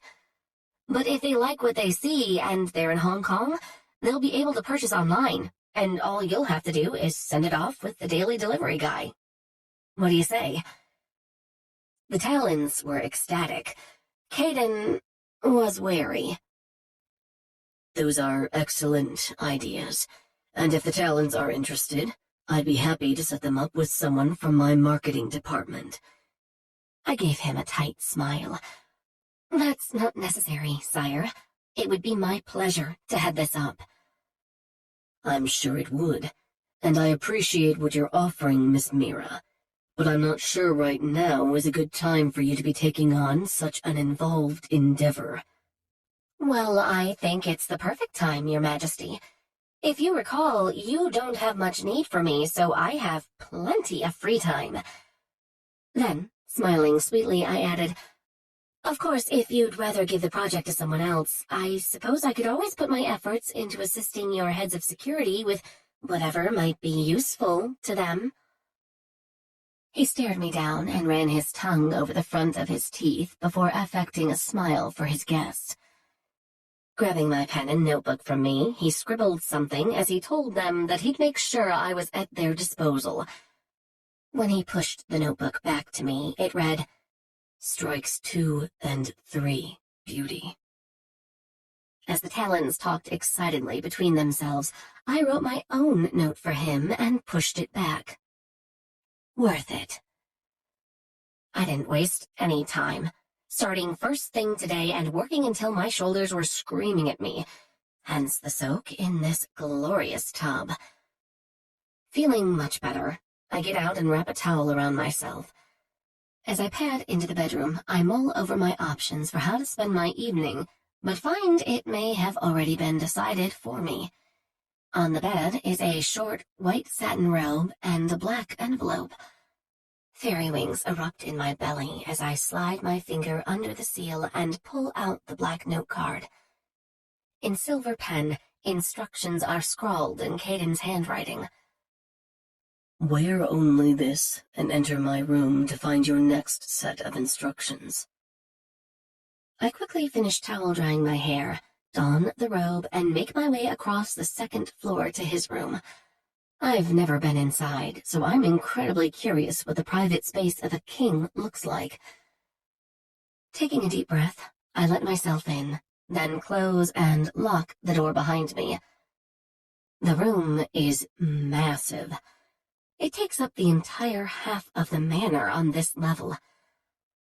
Walking in, my eyes drink in the extravagance of the black and silver decor with chrome fixtures and the back wall made entirely of movable glass panels. His bed is larger than king size and faces the glass wall that provides the stunning view of the Vegas Strip in the distance. The balcony on the other side of the glass is impressive in both spaciousness and as an outdoor living area with furniture and a big screen TV and outdoor fireplace. The only color in the whole room is an old wing-back chair with a dark wood frame and blood-red damask upholstery. It's angled in the far front corner that would allow him to see every inch of the room, like his own private throne over his personal domain. I start in that direction, wanting to run my hand over the material where Caiden must have sat hundreds of times, but my foot crunches on something.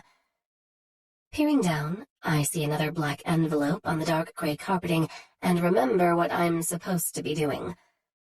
Biting my lip in anticipation, I collect the envelope and remove the matching note card.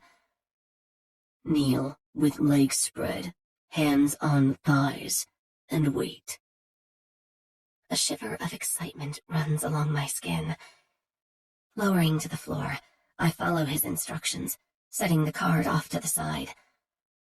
On the other side of the room, the same side as the chair, is an open entryway that must lead to the bathroom. The faint sound of a shower running reaches my ears, and my imagination runs wild. Caiden standing naked in a huge enclosure with a dozen or more fixtures spraying him with water, his hands roaming over the hills and valleys of his cut muscles, reaching down to grasp his thick cock slick with soap and give it a few slow strokes. I exhale a deep, shuddering breath and try to clear my mind. If I continue fantasizing, my hands will be doing their own touching, and I don't want to disobey him. It's a strange thought, one I doubt I would have ever considered having before him, and yet I'm completely at ease with it. Submitting to him sexually brings me a sense of peace and rightness I've never had with another man, so I don't plan on questioning it or caring if others might think I deserve to have my feminist card revoked. I only care that Caiden promises what I've always craved: complete and utter surrender. Eager to submit or not, though, waiting and patience are not in my top 5 strengths. It's taking all my self-control not to move from this position. The damp ends of my hair in front of my shoulders are soaking through the thin satin, making sections transparent, including my chest. My sensitive nipples already ache, the robe causing delicious tingles in my breast as they grow heavy with need. Air caresses the wet flesh between my legs, and oh God, I can feel my pulse throbbing in my clit, begging me to give it just one stroke with the pad of my finger. The water turns off, and I hold my breath. Then he emerges, completely naked, except for the leather wrist cuff and a silver chain around his neck, with some kind of charm hanging between his taut pecs. Loose curls heavy with moisture hang over his forehead and around the pointed tips of his ears. His tanned skin is dewy from the steam, and as he moves, random droplets of water cut paths through the lines of his muscles. Golden eyes hold me captive as he prowls toward me and stops a mere foot away. That's when I realize what's hanging from the chain. His wedding ring. A feeling of possessiveness rises up inside me to see him wearing something that symbolizes our union despite how much he wants it to end. I almost make a comment, but think better of it, knowing he wouldn't appreciate me speaking out of turn right now. He won't be so lucky later. I can't see it with my head tipped this far back, but I know his cock is within sucking distance. I can practically feel its looming presence, and the temptation to simply lean forward and take him in my mouth is almost overwhelming. He must see the longing on my face because he strokes an approving hand over my hair, then brings it around to cup my chin. "You've done well, beauty." His tone is gruff and commanding, sending a shiver down my spine. "You'll be rewarded for following my instructions. But don't forget that I owe you a punishment as well." Biting my lip, I say, "Looking forward to it, my king." He arches a brow. "Starting off bratty, are we? Bold choice." I can almost see him file my insolence away to take out later, and a tiny thrill races through me. "Before we go any further, I want you to know that you can stop what's about to happen between us at any moment with the use of a safe word. Then we'll end this here and now. No hard feelings. Nod if you understand." I nod. "Good," he says, watching his thumb rub across my bottom lip before releasing me. "Choose your safe word, something you'll easily remember." I think about my first encounter with Caiden, how I played the riskiest game in his casino and came out on top. Playing like this with him feels just as risky, and yet I've never been more sure this is the right bet to make. Roulette. His eyes darken to molten toffee, igniting the fire in my belly. Roulette it is. Let's begin. He turns and walks away, and the way his ass looks as he moves should be illegal. All firm and round, with those sexy side indents I'd like to sink my nails into as he thrusts between my thighs. Lowering his tall frame onto the red chair, he leans back and spreads his legs, offering me the perfect view of exactly what I want. He drapes his right arm over the side while his left hand begins lazily stroking his cock. My mouth waters at the sight. Strip. The command echoes through the room and disrupts the butterflies in my stomach. Hoping the slight trembling of my hands isn't noticeable, I reach up to slide the satin from my shoulders. Fold it neatly and place it out of the way. I quickly fold the robe and set it aside. When the air hits my damp nipples, they furl into tight buds and draw Caiden's gaze. His lips part enough that I can see the tips of his fangs. God, those are such huge turn-ons. The things I fantasized involving the sharp tips of his canines would make me blush if I had to say them out loud, but it doesn't make me want them any less. I can't help but notice the way you were staring at my cock. His hand strokes from root to tip. Then he twists his palm over the head before moving it down again. Do you want my cock, beauty? Yes, my king. Then keep your eyes on me and crawl to it. I don't even hesitate. I get on all fours and crawl to him, hyper-aware of every new sensation. The plush carpet gives way under my hands and knees with every step. Nearly dry sections of hair run down my back and blanket my upper arms. My breasts, heavy with arousal, hang and sway gently with my movement, and cool air kisses my swollen pussy lips that barely peek out from between my thighs. When I reach him, I resume my original position of sitting back on my heels and wait for further instructions. Go ahead, he says. Look at it. Grateful for the permission, I lower my gaze and get my first up-close look at what Caiden's been keeping from me since our wedding night, and Jesus Christ, molds of his dick should be made to create the perfect dildo and mass-produced for the whole world to enjoy. It's porn star long and impossibly thick, with a fat head and deep ridge that will add an extra pop of pleasure every time he pulls out. His hand stops to squeeze just under the crown, and I watch as a clear drop of pre-cum beads at the tip. A meal of hunger escapes the back of my throat as I bite my lip in barely contained restraint. You want it? He releases his heavy shaft, and it drops to point straight at me. I lick my lips, then flick my eyes up to his. Badly, my king. Earn it. How? I ask earnestly. By pleasing me, which you do, by obeying me. And as there's the little matter of your punishment, we'll see how well you take it. He holds his hand out. Up and over my knee, brat. It's time for your spanking. A real one. Again, I don't hesitate. This is my darkest fantasy, the one that remained hidden until this enigmatic male sparked it to life, and I'm ready to own it.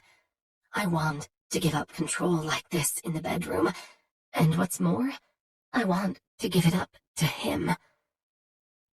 I let him help me to my feet, then guide me over his left knee and arm of the chair with his cock trapped under my belly. One of his hands caresses my back, while the other roams over the globes of my ass. From what little I experienced with him out by the pool, I recognize this as the calm before the storm, the part where he lulls me into a false sense of smack. I hear the slap a full second before I feel the sting. Shit! Silence. Smack. You're allowed to make as much noise as you want, but no words unless I give you a direct order or ask you a question. Smack. This is your punishment, and you will take it without complaint. Smack. Is that understood? Answer. Smack. Smack. I suck in a breath through my teeth as the flames lick the surface of my flesh, then mewl as he caresses the area, encouraging the warmth to sink between my legs and make me wet.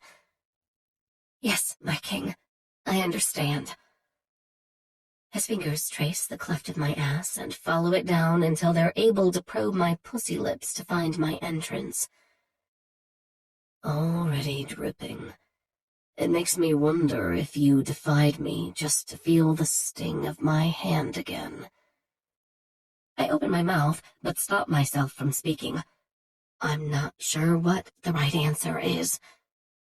Smack. Ah! That one was harder than others.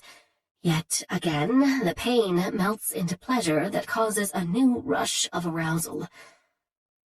Caiden tests my reaction, sliding 2 long fingers deep into my sex, slowly pumping in and out of my tight channel.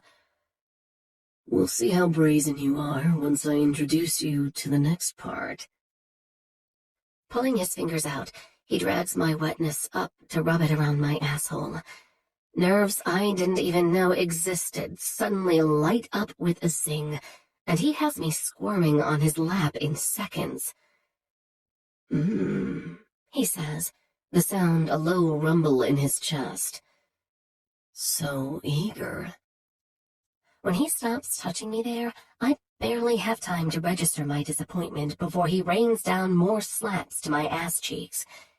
He keeps the pacing and placement varied so I can't predict when or where his hand will land next. My body jerks with every sharp contact, but with his other arm holding me down, I'm unable to move very far. Not that I want to get away. It's just that my actions are no longer driven by conscious thought. I'm operating on autopilot, not fully aware of my movements unless I concentrate on them. But even then, it's like watching myself through the hazy veil of a dream. Fire, warmth, wetness. Fire, warmth, wetness. So good. So good. How does something this painful feel this fucking good? The pattern rolls through me again and again, sometimes overlapping and other times giving me a short reprieve, depending on the cadence of his hand. I'm both overwhelmed by the cacophony of sensations and hyper-focused on every detail. I can feel my arousal trailing down my inner thigh and the graze of his cock head on my belly. I hear the echo of each slap and the pounding of my heartbeat. I smell the soap on his skin and his unique scent in the air. I focus on the carpet below me, down to the individual threads, until his hand holds a silver object in front of my face. It's bulb-shaped, with a pointed tip and a stem on the opposite side, with a ruby-red gem the size of a quarter on the end. Do you know what this is? He asks. I blink a few times and try to answer, but the feel of his palm caressing the tender skin of my ass is distracting. Licking my lips, I finally manage to put words together. It's a butt plug. That's correct, he says. I bought it just for you. He turns it and shows off the engraving in beautiful script that says beauty on the smooth metal surface. Do you like it? I reply tentatively. I think it's very pretty, my king, especially the engraving. But... Go on. I swallow and feel my face flush. But I'm not sure if I'll like it in me. You will, he says. Then his hand disappears from my view. A second later, I jump when a stream of cold gel hits the seam of my ass. Fingertips massage it around my asshole as he speaks. What gives you pleasure is for me to decide. Do you understand? Never in my life has a man spoken to me with such disregard, and yet I've never been more turned on than I am in this moment. Make it make sense. Or don't, actually. I honestly don't care. Because with that one statement, Caiden has given me permission to not think, to just feel. He's in charge of my pleasure, and it makes me shiver with anticipation. I understand, my king. Good, he says with a wicked undertone that makes a fresh wave of arousal flood my pussy. Then his voice softens with his next statement. Not much, but enough that I hear the Caiden from that first night come through the role he's playing now. However, I'll remind you that you always have the option of using your safe word to stop anything at any time. Tell me you'll remember that. I'll remember.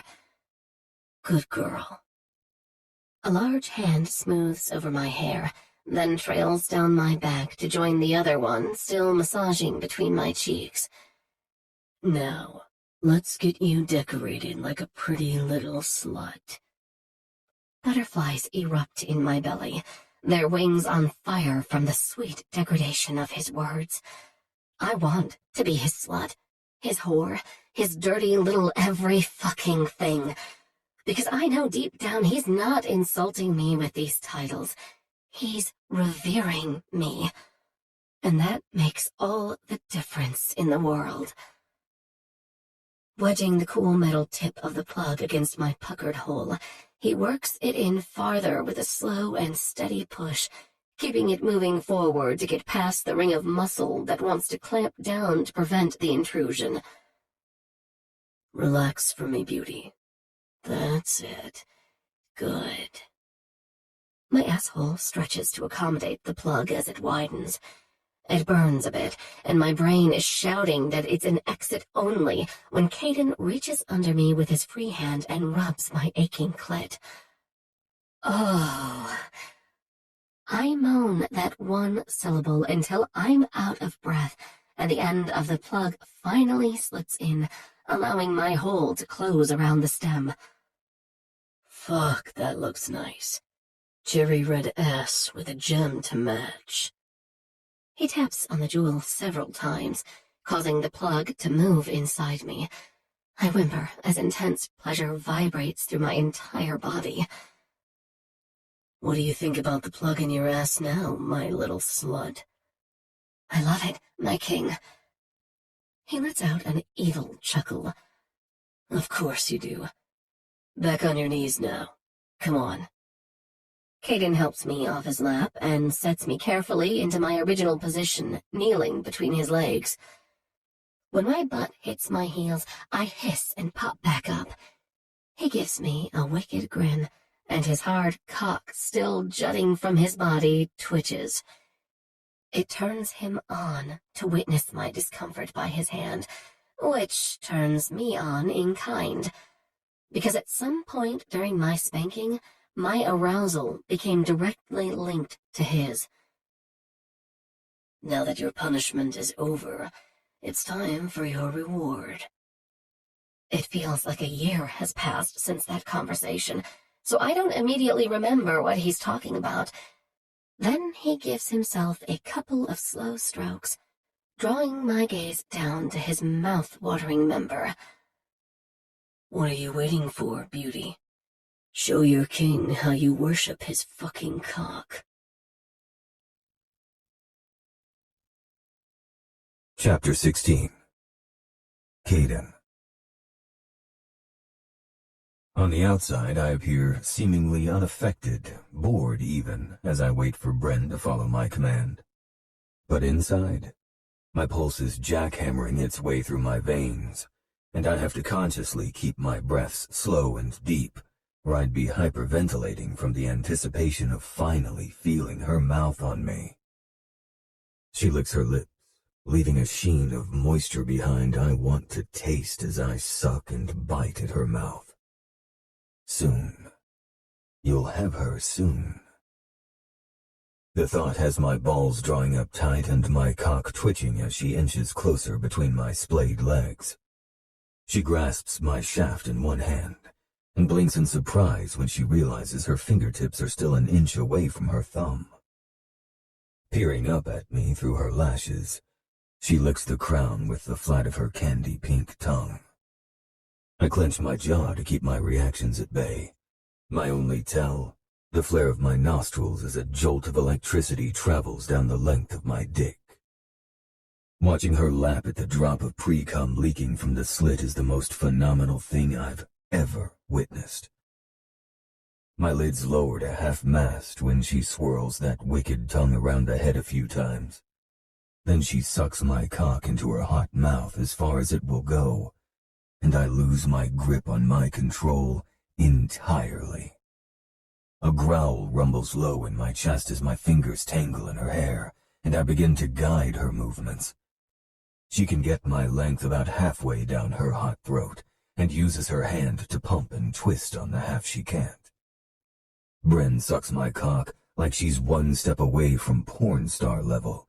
The intense suction and the way she swirls her tongue around the shaft at the same time, ending with a flick against the sensitive spot below the crown, is incredible. Staring into her hazel doe eyes, I groan. Fuck yes. That's it. I'll have to teach you how to take my cock all the way to the back of your throat like a good little. Instead of finishing her upstroke, she reverses her direction as she moves her hand away and continues past the midpoint. I can't even disguise my shock when the head of my dick pushes past the opening of her throat and slides in until her lips are stretched around the root of my cock. She holds the position as she looks up at me, her eyes watering from the effort, but there's no sense of discomfort or panic in her energy. Fuck. If I let her deep-throat me any longer, I'm in serious danger of coming right the hell now. I've never pulled a female off me before, but I'm starting to think I'm going to have a lot of firsts with Bryn, which is a wild concept for someone who's been fucking for well over a century. Guiding her with my hands, I push her gently back until my cock springs from her moist lips, and lean forward to pin her with a hard glare. What the fuck was that, beauty?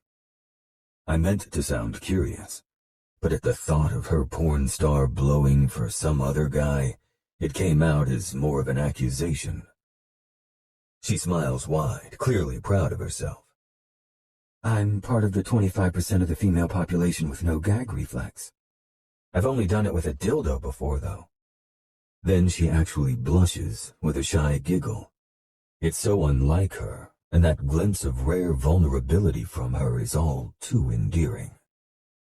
This woman is dangerous in more ways than I can count. I should be running in the opposite direction. Instead, I find all I want to do is draw nearer, despite the myriad of warning signs surrounding her. So, I do. With an animalistic growl, I pull her face to mine and devour her like prey. Lips smashed together, teeth clashing and biting, tongues thrusting. It's not sensual or romantic, not even sexy or erotic. It's predatory and hedonistic, carnal and uncensored. This isn't kissing. It's depraved, filthy mouth-fucking. I grab her up and carry her to the foot of my bed where I reluctantly sever our connection to drop her onto the mattress. She squeaks when her tender ass stuffed with the plug makes contact with the comforter, but recovers quickly. Assuming I want her in the center of the bed, she starts to move toward the headboard. My hands latch onto her ankles, though, and I yank her back to me. She hisses in a breath from the friction on her sensitive skin that I beat until I was sure she'd be reminded of me every time she sits for at least a week. If I wanted you up there, I would have thrown you up there. If I want you to change positions or move, I'll tell you what to do, or pose you myself. Reaching under the bed, I retrieve the black duffel I stashed there before my shower. It's a small sampling of essentials I put together, not knowing what I might be in the mood for. But I know now. I take out a simple system of 4 leather cuffs and start by buckling the 2 larger ones to fit snugly around her thighs. Then I do the same with the smaller set on her ankles. Finally, I position her arms straight out with her forearms together. Taking out a length of black rope from the bag, I wrap it around her wrists and begin working my way up. When I reach her elbows, I finish off the wrap with a few well-placed knots and check my work to make sure her circulation hasn't been compromised. Satisfied that everything is as it should be, I flip the switch on the tone and grab her by the throat with one hand and roughly pinch a nipple with the other. Then I loom over her until my face eclipses her vision, taking over her whole world. Before we continue, and because you're new to this, I'm going to reiterate this very important rule. Nod if you're paying attention. She nods. Don't presume to know what I want, or act of your own accord. It is not your role to think or make decisions in this space. You are mine to do with as I please, my dirty little slut. Understand? Answer. Staring up at me with lust-glazed eyes, she whispers, I understand, my king. She might accept it, but can she admit it? What are you? Your dirty little slut. Hearing her repeat my degrading words with the ghost of a smile on her face floods me with satisfaction and pride. I'm not surprised she gets off on it, though. She hadn't balked at the small taste of degradation I gave her that night by the pool, and through the bond I can feel her excitement spike every time. Besides, from previous conversations, I know a big part of her identity is that she pleases others by being the best at things, or by being helpful and a positive influence. But that kind of constant pressure is exhausting. I should know, because I'm the same as her in that respect. Though for me it's more out of a sense of responsibility and living up to expectations. But the point is, in a scene like this, we can both let go of our roles as being inherently good and embrace the versions of ourselves that thrive on being bad. Kink allows you to embrace the part of yourself that isn't given free rein in your everyday life. And I want nothing more than to be the one to give Bryn that freedom. Fucking right you are. I reward her with a plundering kiss, invading her with a quick thrust of my tongue before biting her lower lip and tugging on it until it pulls free. Now, turn over so I can see that pretty plug and my marks on your ass. She rolls to her stomach and I lift her hips up to get her knees and bound arms underneath her. Then I bend her legs and attach the clips on the ankle cuffs to the metal rings on the thigh cuffs. The way she's bound with the rope and cuffs, she won't be able to move, keeping her on display for me, and in the perfect position for how I want to fuck her. Now that is a thing of beauty. I grab the jeweled end of the plug and move it around in circles as I run a finger up and down her soaked slit, making her whimper. Normally I'd draw this out, maybe edge her for a while, deny her the orgasm she craves. But I won't survive it. Not this first time. I'm just as desperate to be inside her as she is to feel me, so I'm going to put us both out of our misery and save the sadism for another day. She can't alter her position, but she's still able to move her hips, as proved by the way she's humping the air right now. Such a needy little slut, trying to fuck my finger. Something you want, baby? Yes, she moans. I slap her already red ass. She hisses in a breath. Yes, What? Then tell me what it is. Yes, my king. I want your cock, please, can I have it? Please, my king, I want it so badly. Leaning over her, I palm the front of her throat and pull her head back while I line myself up. Since you begged so nicely, I hope you're ready to get the life fucked out of you. Then I slam my hips forward, skewering her on my cock. She cries out, and my vision winks away for a split second at the way her hot pussy spasms around me like a tight fist. But I don't waste time letting either of us enjoy the moment. I start pistoning my hips, thrusting deeper and harder again and again, bottoming out with each powerful stroke to chase the ultimate high. Now that I've decided to give in to my baser needs for this woman, I can do all the things I've been fantasizing about whenever the mood strikes. But there's no controlling myself this time, so I won't even try. Standing up straight again, I grip her ass cheeks and spread them apart to get the best view of her pretty cunt swallowing my cock over and over. She moans, and nonsensical mumblings dripping off her lips make up my new favorite sex soundtrack. Her energy is projecting so strongly, the air is vibrating with her pleasure, increasing mine 100-fold. Oh, fuck yes, she says, her channel getting impossibly tighter around me. I need to come. Please, my king, may I come? Please, please, please. There's no way I can deny her, because I won't be far behind. Pressure is building at the base of my spine and in my balls. My orgasm is barreling down on me, and no amount of mental gymnastics reciting boring facts will be able to stop it. Which means I need to justify my permission and put us both out of our misery. Leaning over, I fist her hair and pull it back to speak in her ear again. Since you begged like such a good little whore without needing to be reminded, yes.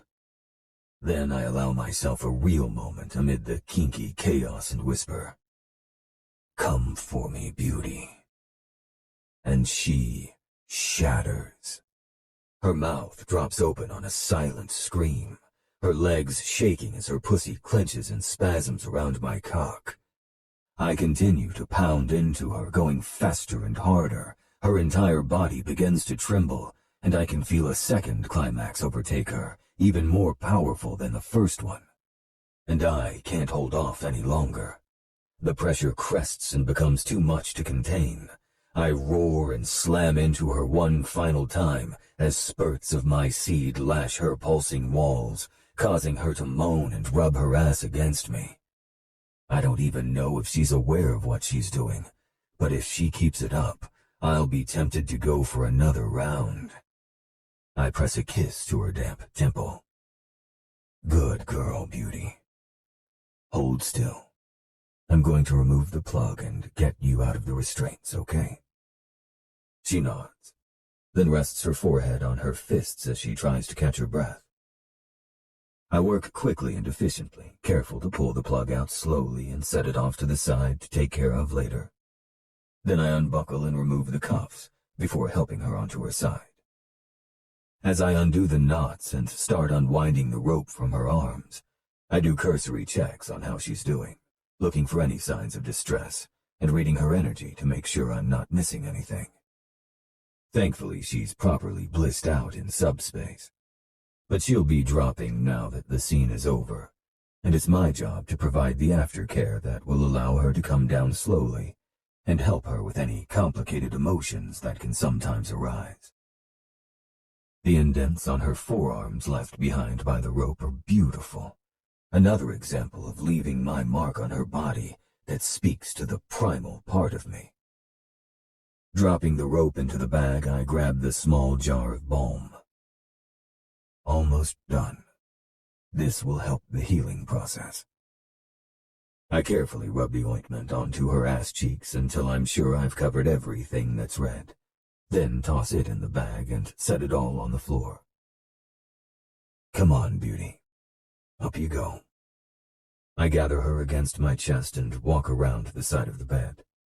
I get her under the covers, then join her against my better judgment. I've never had a female in my room before, much less my bed. But thinking of sending her back to her room at any point tonight grates on me. I tell myself it's not a big deal since we slept in the same bed the first night we met. Then I put it out of my mind and set my focus where it needs to be.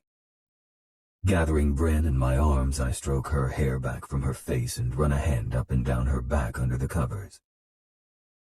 How are you feeling, Beauty? She snuggles in closer, throwing a leg over mine and nuzzling her face in the crook of my neck. I feel kind of floaty, like I'm in a really lucid dream. That's normal. I sense a ripple of something in her energy, but it's not strong enough to separate out from her general state of a pleasure hangover. Is there anything you want to talk about, Bryn? Nope. Time for bed. Her speech is slow with exhaustion, but I want to make sure there's nothing I need to address before I let her nod off for the night. Keeping my tone light and teasing, I say, "Don't lie to me, Beauty. You can't afford to earn strikes so soon after your spanking."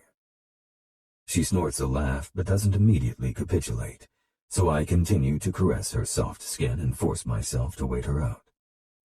Finally, she gives a half shrug, almost like she's giving in to an argument within her own brain. I was just thinking that for a man who doesn't want to be married, you sure have an interesting choice in necklaces. My movements pause long enough to signal my surprise. Busted. I've only had it for a little over 2 weeks, but the chain with my ring already feels as much a permanent part of my wardrobe as my wrist cuff that I didn't think about Bryn seeing it. You're right. It's time for bed. Her quiet chuckle vibrates against my chest. That's what I thought. Unable to stop the grin, I do my best to keep my voice stern. Go to sleep, brat. Sighing like a contented kitten, she whispers, Yes, my king. And as I listen to her breaths grow deep and even, and feel her heart beating near mine, I lose another little piece of myself to my mate. Chapter 17. Caiden. A huge part of doing business is schmoozing your prospective partners or investors. It's a fact everyone at my level takes advantage of, including myself. I've been flown all over the world to dine with foreign dignitaries, real estate moguls, and hotel royalty under the guise of doing business. It's complete bullshit and a waste of time. Contracts don't require beluga caviar, wagyu steak, and bottles of Cristal to sign on the dotted line, but it's all part of the dance. And if you want to play to win, you have to follow certain rules. Tonight, it's my turn to play the part of the gracious host to my new East Coast business associates who are working with me to build a Nightfall in New York City. I flew them out to Vegas on my G6, gave them each $10,000 markers to blow in my casino this afternoon, and now I'm treating them to a 5-course meal at my 3-Michelin-star restaurant on the top floor of the Nightfall Tower. Yes, there is a tower in the hotel, but my office is closer to the middle, so the Rapunzel comparison is still asinine. Being social isn't my strong suit. There are 2 things I know how to do well: serve my people as their king, and make a shit ton of money with investments, real estate, casinos, and more. The irony of these business dinners, though, is that no one wants to talk about business, which is why Tiernan and Finian always attend with me. Tyr works his magic and charms anyone I put in front of him with jokes and flattery, while Finn is great with the obligatory male sports talk and discussing current events. It allows me to add cursory statements now and again without having to put too much effort into the conversation. Tonight, however, I could have told my brothers to stay home and it wouldn't have made a damn bit of difference, because they're not the ones stealing the show. It's Bryn. From the moment we arrived in the restaurant, she had all 5 New Yorkers eating out of the palm of her hand, drawing everyone's attention with ease and schmoozing like she was getting paid for it. I guess she used to be. She said she was in public relations back home, but was between jobs right now, and I can't help but wonder why that is. Had to be her doing, because with the expert way she's working the room, a company would have to be stupid to get rid of her. Our group of 12 is seated at a large round table, and despite the distance it creates, Bryn, who is seated to my left, has made sure to engage each of them in individual conversations, as well as getting the whole group to talk and laugh about everything from the funniest Super Bowl commercials to arguing over whose state has the harshest winters. Everyone is so wrapped up in having a good time with Bryn that they haven't noticed my silence, or that I can't seem to take my eyes off her. It's been almost a week since the night I fucked her in my bedroom, and we haven't been together like that since. We've shared a couple of meals, and she even convinced me to watch some silly reality TV show with her, Connell and Connor. But between my usual business dealings and responsibilities as king, I've had the extra stressors of preparing for the upcoming fall equinox meeting with Talak Edivane, the Day Court King, whom I'll be meeting for the first time, and following different leads that might point us in the direction of how to break this curse, or at least undo the marriage to sever the bond. Needless to say, I haven't had a lot of extracurricular time. Thankfully, Bryn has been keeping busy as well, working on the rebranding and marketing plan for the Talons and their jewelry and crystal shop. Something that has endeared her to me more than I'd like, but I'm doing my best not to overanalyze anything right now. We have no idea how long we're going to be in this position, and there's no way I'll be able to hold out against this pull indefinitely, whether it's imagined, manufactured, or real. So for now, I choose to take a page out of Tyr's book and just go with the flow.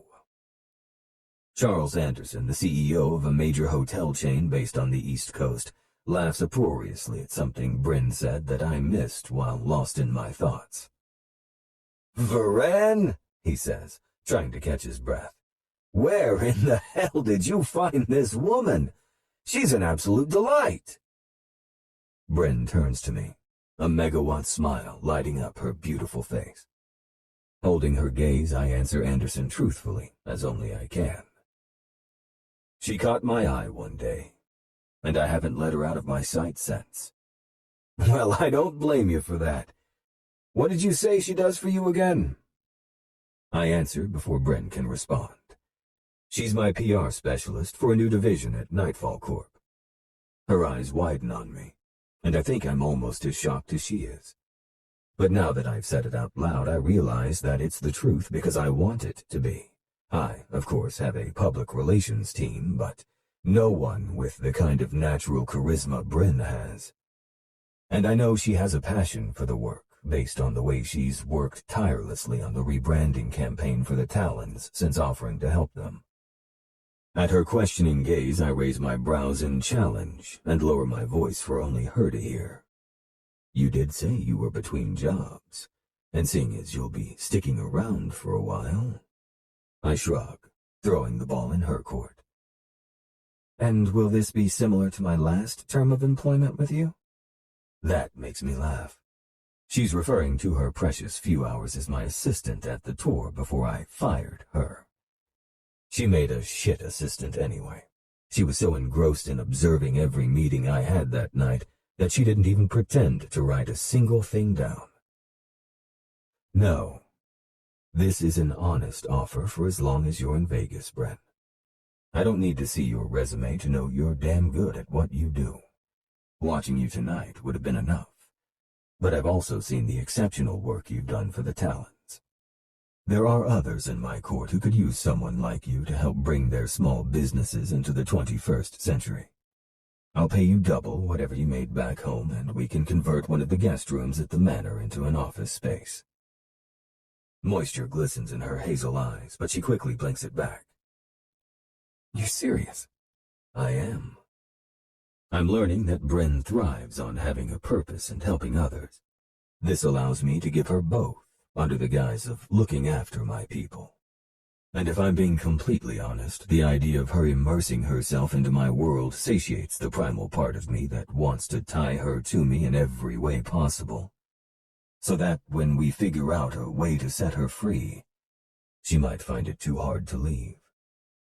Because I'm a selfish fucking bastard who wants to keep what he's not supposed to have. Giving me her brilliant smile, she holds out her right hand beneath the table so no one can see. I accept your offer, Mr. Verran, and look forward to working for your court. Instead of shaking on it, I slip my left hand into her right and intertwine our fingers before bringing them both to rest in my lap. Frissions of our combined energy ripple up my arm and warm my chest. I've grown so used to the feeling that it doesn't even surprise me anymore. I simply revel in it. But Bryn's brow furrows as her gaze snaps down to where our hands are joined, and when she lifts her eyes back up to meet mine, there's a hint of wonder. Is the bond finally starting to affect her? A small thrill runs down my spine at the thought, even as my brain is warning me that a human feeling fey things can only mean our situation is getting more complicated, not less. Before I have the chance to ask her about it, Anderson bellows to me from across the table. "Better continue to keep an eye on her, Verran." He laughs, his ruddy cheeks practically hiding his eyes with his mirth. "I might just try to steal her away from you and take her back to New York with me." Red tries to eclipse my vision, but I push it back and force a smile onto my face that feels more predatory than convivial. "Over my dead body, Charles." Tiernan chokes on his water to my right, and Finney glares a hole in the side of my head. He doesn't find the humor in my situation and hates it when Tyr makes jokes about it. Seamus doesn't seem to be amused either, but Dougal, the senior manager of Nightfall Vegas, and Sean, our manager for the one we're building in Manhattan, laugh along with the rest of the table, oblivious to the fact that my statement wasn't made in jest, but in truth. "Lady and gentlemen, the dessert course has arrived." 3 members of the waitstaff begin distributing large plates, holding what look like tiny sculptures in shades of brown and cream, as the head waiter Quinn announces what it is. "Tonight we have the chef's famous Michelin-starred whiskey and chocolate crémeux with whiskey ice cream, coffee, and caramel." As expected, my guests express their elation, and a few even take out their phones for the obligatory pictures to post on social media, or send to others for bragging rights. But my attention is on the head server who's placing a different dessert in front of Bryn. "And for the special lady this evening, the chef has prepared a brand new creation, a deconstructed hot toddy." "Oh, wow," she says, her eyes big as she takes in the mini work of art. "He made this just for me?" "He did. He's thinking of adding it to the menu and wanted to know your opinion, as the special guest of our—" Quinn's eyes flick up to mine. I raise a brow in a silent reminder that we're in mixed company. "Esteemed employer, Chef would love to know whether it's worthy of Nightfall's reputation." "Well, this is exciting." Picking up her fork, she takes a small bite as everyone looks on. She makes a surprised sound behind closed lips, then brings her fingers in front of her mouth before speaking. "Does this have lemon in it?" "Yes, miss, it does. The main components are a lemon and honey cake, lemon confit, ginger ice cream, and a whiskey gel." Well, now I know why no one else in my party was offered to try the hot toddy dessert. Lemons don't agree with Faye. When I pick up on a change in Bryn's energy, I home in on her. "What is it, Bryn?" "Oh, it's nothing," she says, waving away my concern. "I've just never been a huge fan of lemon, that's all." "Quinn, take it away." "No!" Bryn puts her hands up to stop Quinn as he reaches for her plate. "Honestly, it's okay. It's not that strong, and I don't want to insult the chef." I open my mouth to argue with her, but she gives me a quelling look asking me to drop it. So I do. Turning back to Quinn, she says, "Thank you so much. Please tell him it's delicious and would make a wonderful addition to the menu. Quinn beams, obviously thrilled he doesn't have to deliver bad news. I will, miss. Thank you. Enjoy your desserts, everyone. And with that, we're left to drift back into inane dinner conversations while eating the final course of the 3-hour dining experience. Bryn hops back in, injecting her 2 cents and challenging the New York partners with thought-provoking questions. Foregoing my own dessert, I choose to sip my drink and keep my eye on her. Tiernan leans in from my other side. Brother, if you don't blink soon, our guests will start to wonder if you've turned into a statue.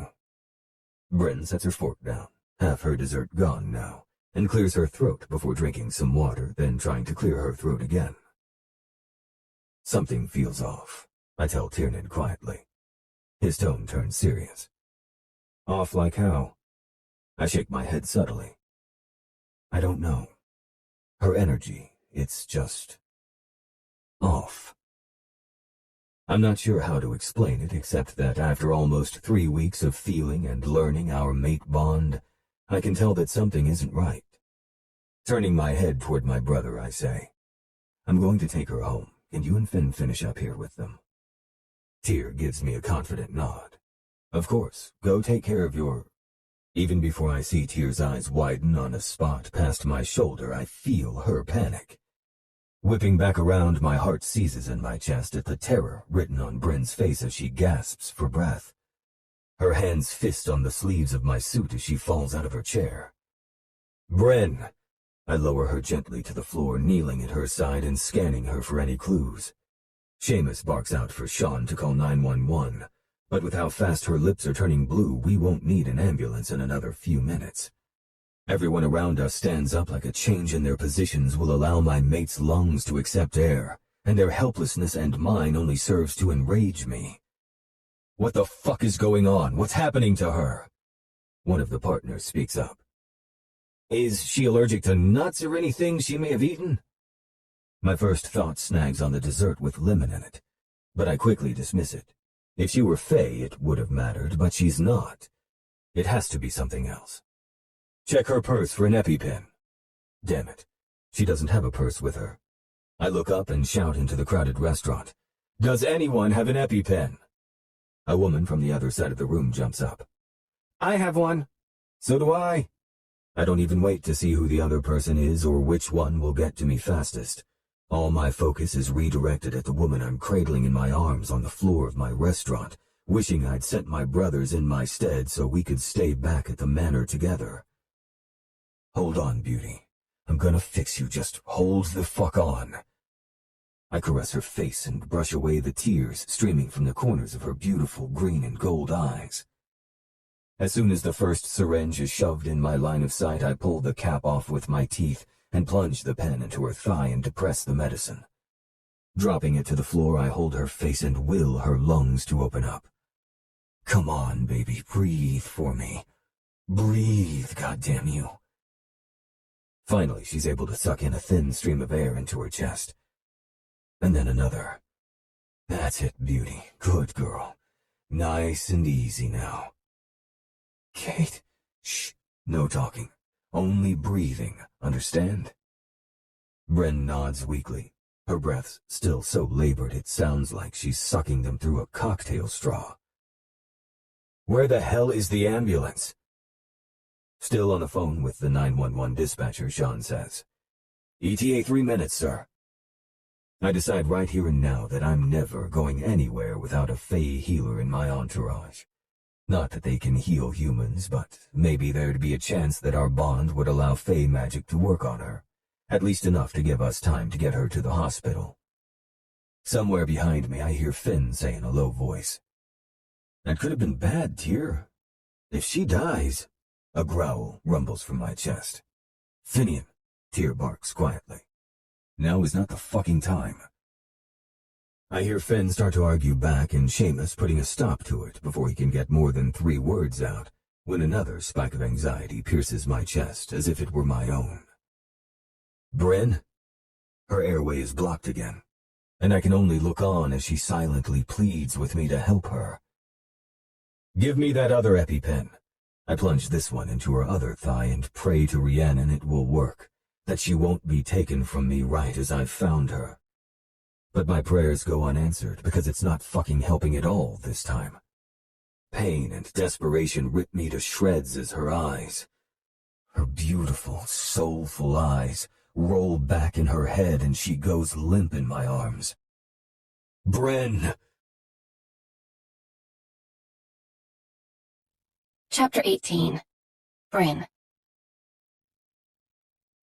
I'm not sure how long I've been floating in this endless space of nothingness, or why I'm here at all, but I want out. Though there's nothing here that's frightening or threatening, there's a sense of needing to escape scratching at my subconscious, like something, or someone, is waiting for me to emerge. And yet, no matter how much I want to get myself out, I can't. I can't walk, crawl, claw, or fight my way to the surface, if there even is one. All I can do is merely exist. Suddenly, a pinprick of light appears in the distance, no bigger than a star winking in the night sky, but I might as well be standing next to the sun for the intense relief washing over me. Now that I have a direction and a destination, I'm able to will myself closer, drifting through the void as the pinprick grows to the size of a flashlight, that grows to the size of a spotlight, and finally the light eclipses the darkness, and my eyelids flutter open. It takes me several minutes to get my bearings. Soft hums of machinery mingle with muffled conversations from the other side of a large door with a small rectangular window. The room is a bland tapestry of creams and beiges, the walls featuring diagrams of the body, a sign with a range of frowning to smiling emojis on it, and a whiteboard filled out with information I can't hope to understand right now. Confirming my suspicion, I glance down at the thin white blanket covering my body as I lie in a slightly reclined position with metal bars on either side of my single bed. I'm obviously in a hospital, though how or why, I have no idea. A quick wiggle of my appendages tells me nothing's broken, but my head feels clouded and heavy, and a tiny fire erupts in my throat every time I swallow. What the hell happened to me? Fear of the unknown threatens to make my blood pressure skyrocket. Then I see him. Caiden.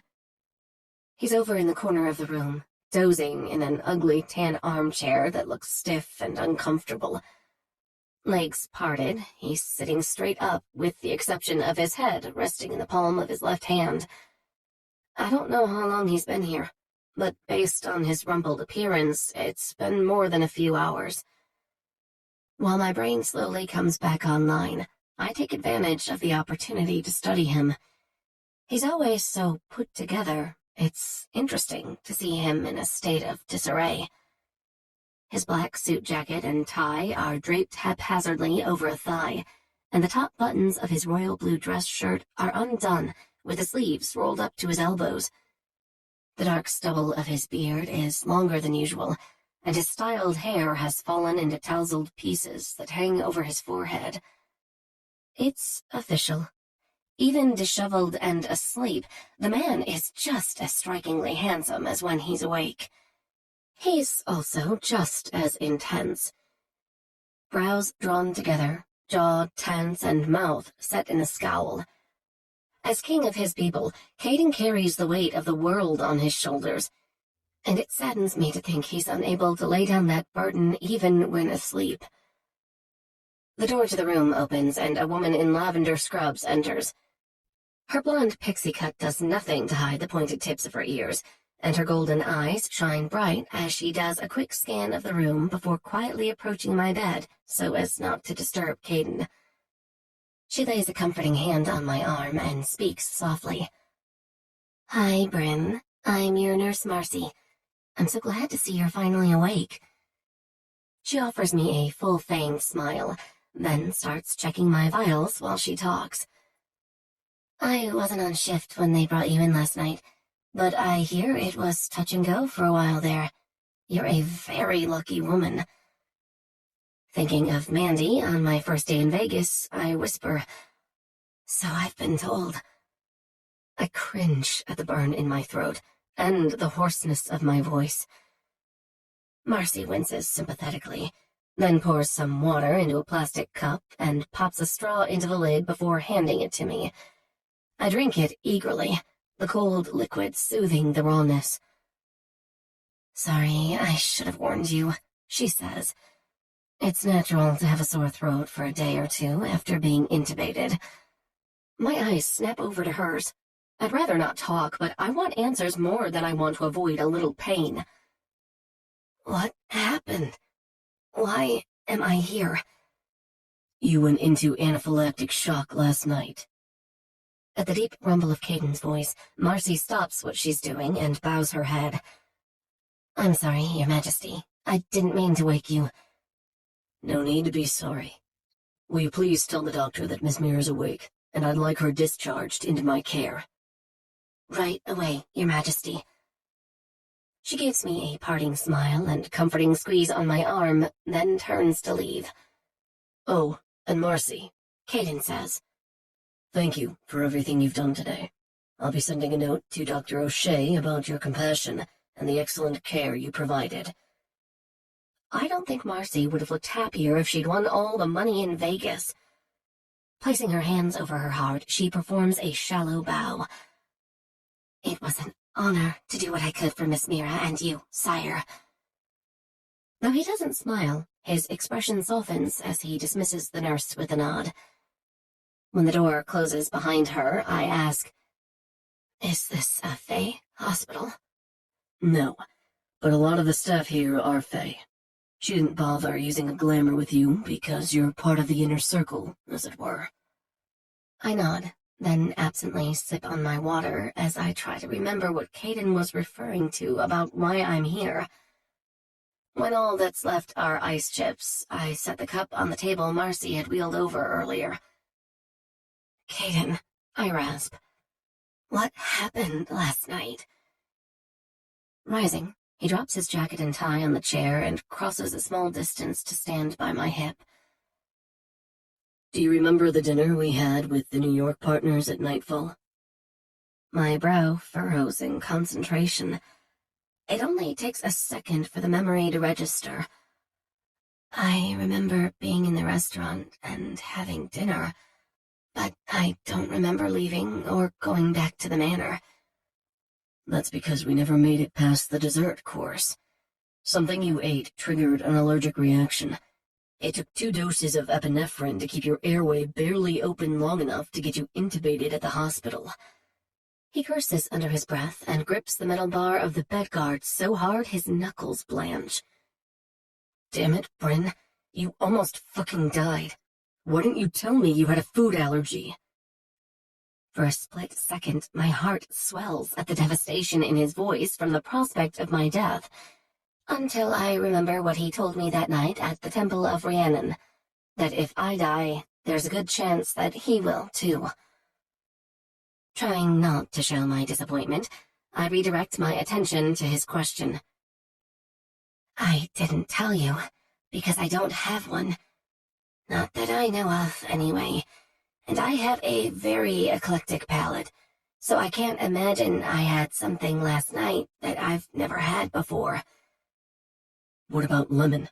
You said you've never liked lemons." "Yeah," I said, scrunching up my face in confusion. "I said I don't like them. Their flavor is overpowering and sour. There's a big difference between gross and deadly, Caiden." He drags a hand over the scruff of his jaw and releases a heavy breath. Lines of tension bracket his eyes. I frown. "What is it? You're not telling me something." He stares at me for several seconds, then holds his hand out, palm up. "Put your hand in mine." I hesitate, a sense that whatever happens next will be a pivotal moment for both of us, though I don't know if it will be good or bad, and there's a part of me that's scared to find out.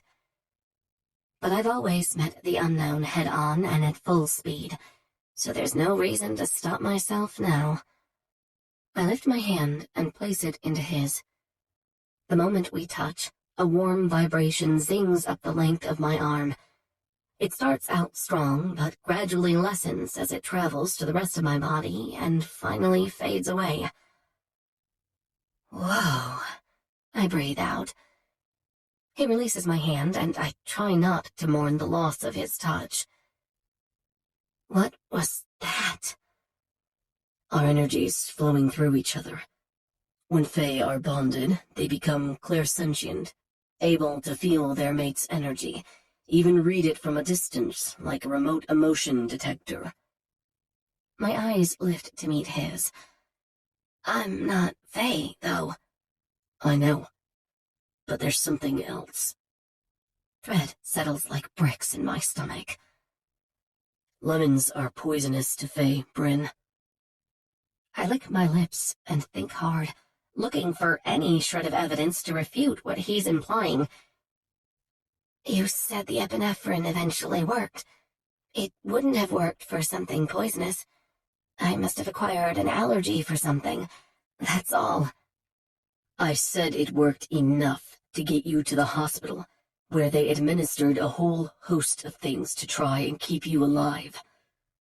He pauses, his expression solemn. Including the antidote for when a Fae accidentally ingests something with lemon. A shiver trips down my spine, and the tiny hairs on the back of my neck stand on end. What the hell is going on, Caiden?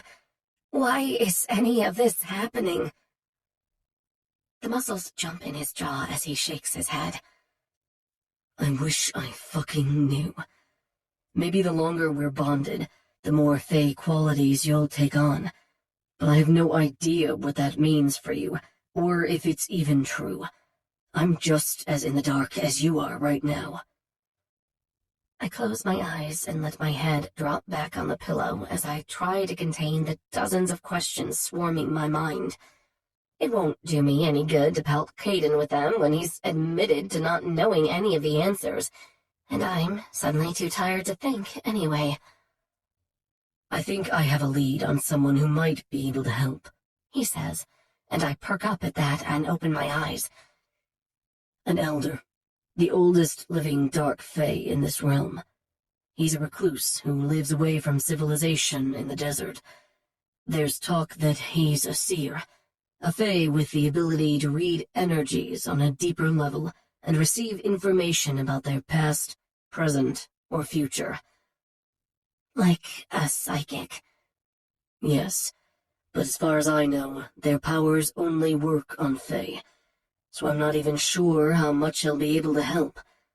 But I'm not leaving any stone unturned.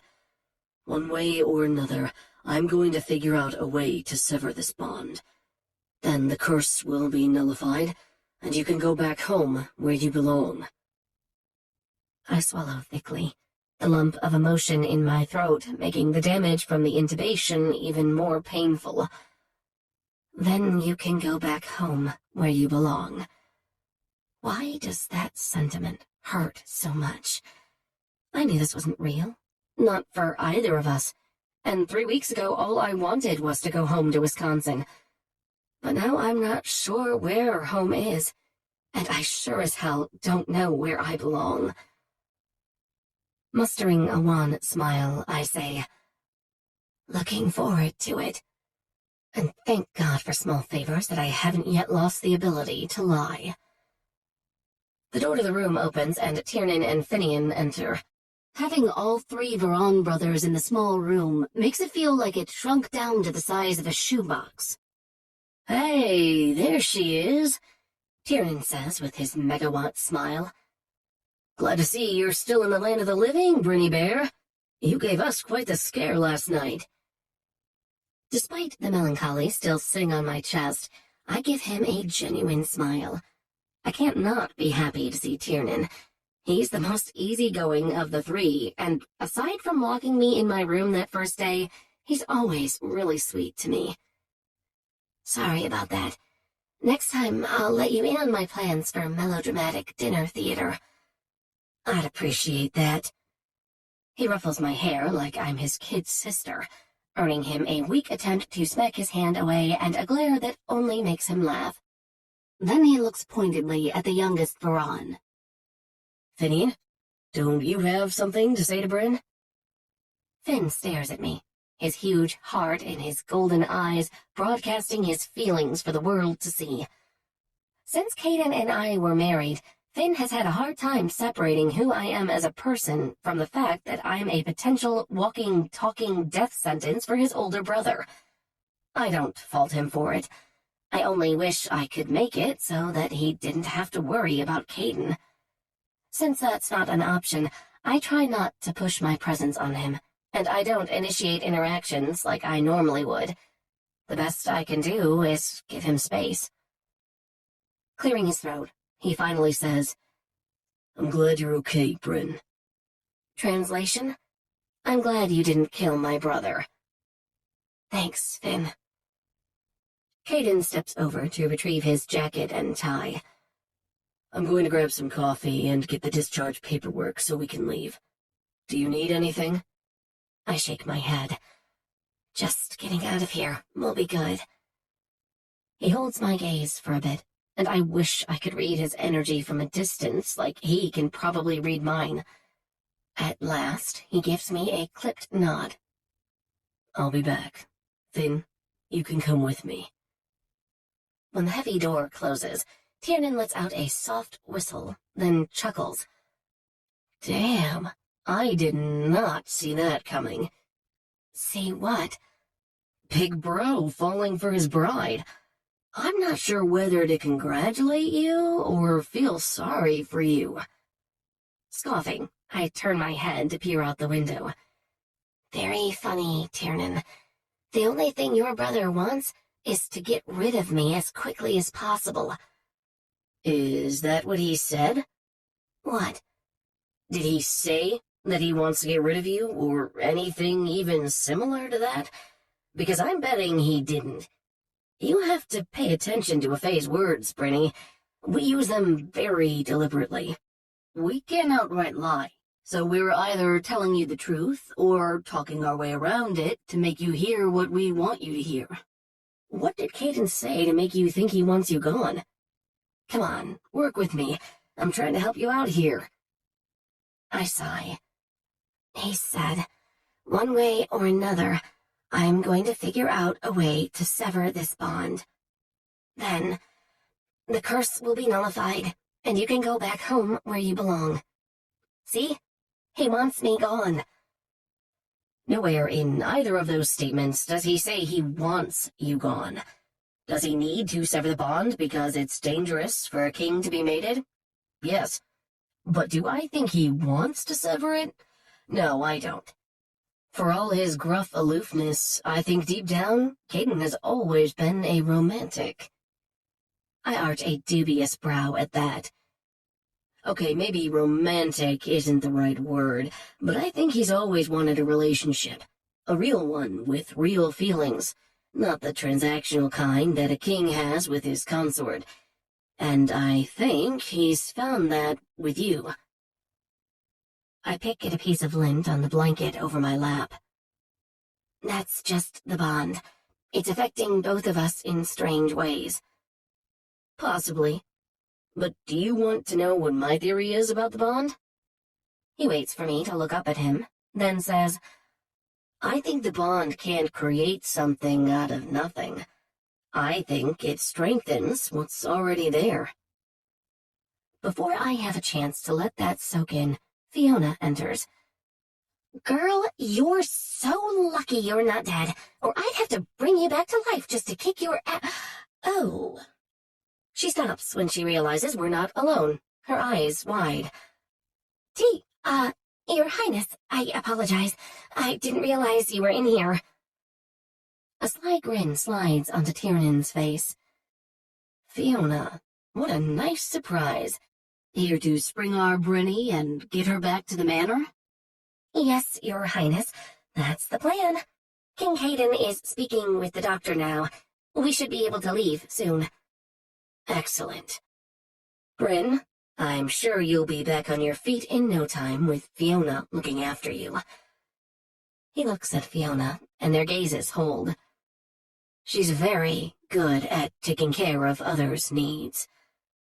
Her brows raise in challenge. If my services are held in such high esteem, perhaps I should be angling for a raise. Tiernan traps his lower lip with his teeth, seemingly trying to bite back a grin. You make a fair point, Miss Jewel. I'm sure an appropriate compensation can be arranged. My eyes are bouncing back and forth like a spectator at a tennis match. Right then, he says, snapping them out of their little tete-a-tete. I'll leave you ladies to it. As soon as he's gone, I pounce. What was that? She busies herself taking clothes out of a duffel she brought in. What was what? Don't play coy with me, Missy. There were so many heavy innuendos being thrown around this room, I'm shocked I wasn't hit with one and knocked back unconscious. Fiona snorts and lowers the bed rails. They must have you on the good drugs, because you're seeing things, girlie. Now, are you going to keep arguing with me about Prince Tiernan, or are you going to let me get you dressed and out of here? One of those gets you recovering in the sun by the pool, the other gets you left here in this beige hell. Well, if you're going to get all huffy about it, I mumble. All right, let's get me out of here. And when we're back, I could use something for my throat, like hot tea. You got it. Any particular flavor? Anything except lemon. Chapter 19. Caiden. Fear is not something I'm familiar with. Even when faced with formidable conditions like watching my father take his last breath and having to push the pain aside because there was no time to mourn when you were suddenly the youngest king in Fae history, I had a court to rule, whether I was ready or not. I don't know that either of my brothers could have done the same. But it's not in my nature to let my emotions overrule logic or my ability to tackle things from a place of intellect and strategy. But when Bryn stopped breathing and fell limp in my arms, I became intimately acquainted with sheer fucking terror. Not because I knew if she died I would soon follow as the curse ran its course. That thought never entered my mind. It terrified me to think of losing her. Somewhere along the line, Bryn has become essential to me. She continues to embed herself into my soul more each day, and I've finally stopped fighting it tooth and nail and accepted what I think I've known all along. Bryn and I were inevitable. I believe no matter the paths we chose in life, we were always destined to end up here, together. And now someone is trying to take her away from me. After I left in the ambulance with Bryn last night, Seamus interviewed the kitchen staff. We learned the chef had received a note on what appeared to be official night court stationery. But when Seamus held it up to the light, the embedded watermark of the Verran crest was missing.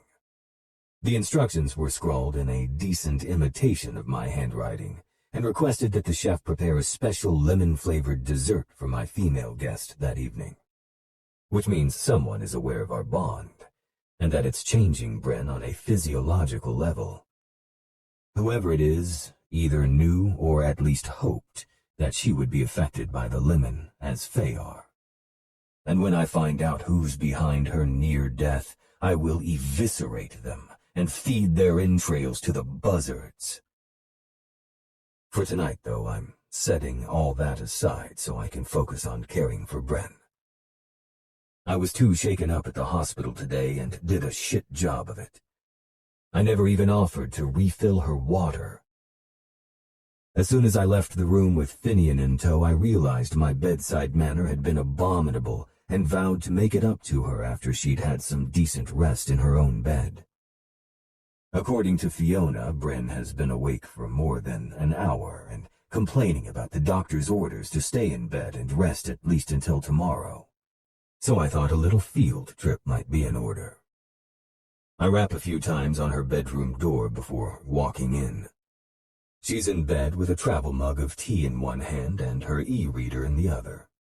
Looking up at me, she takes a sip of her tea.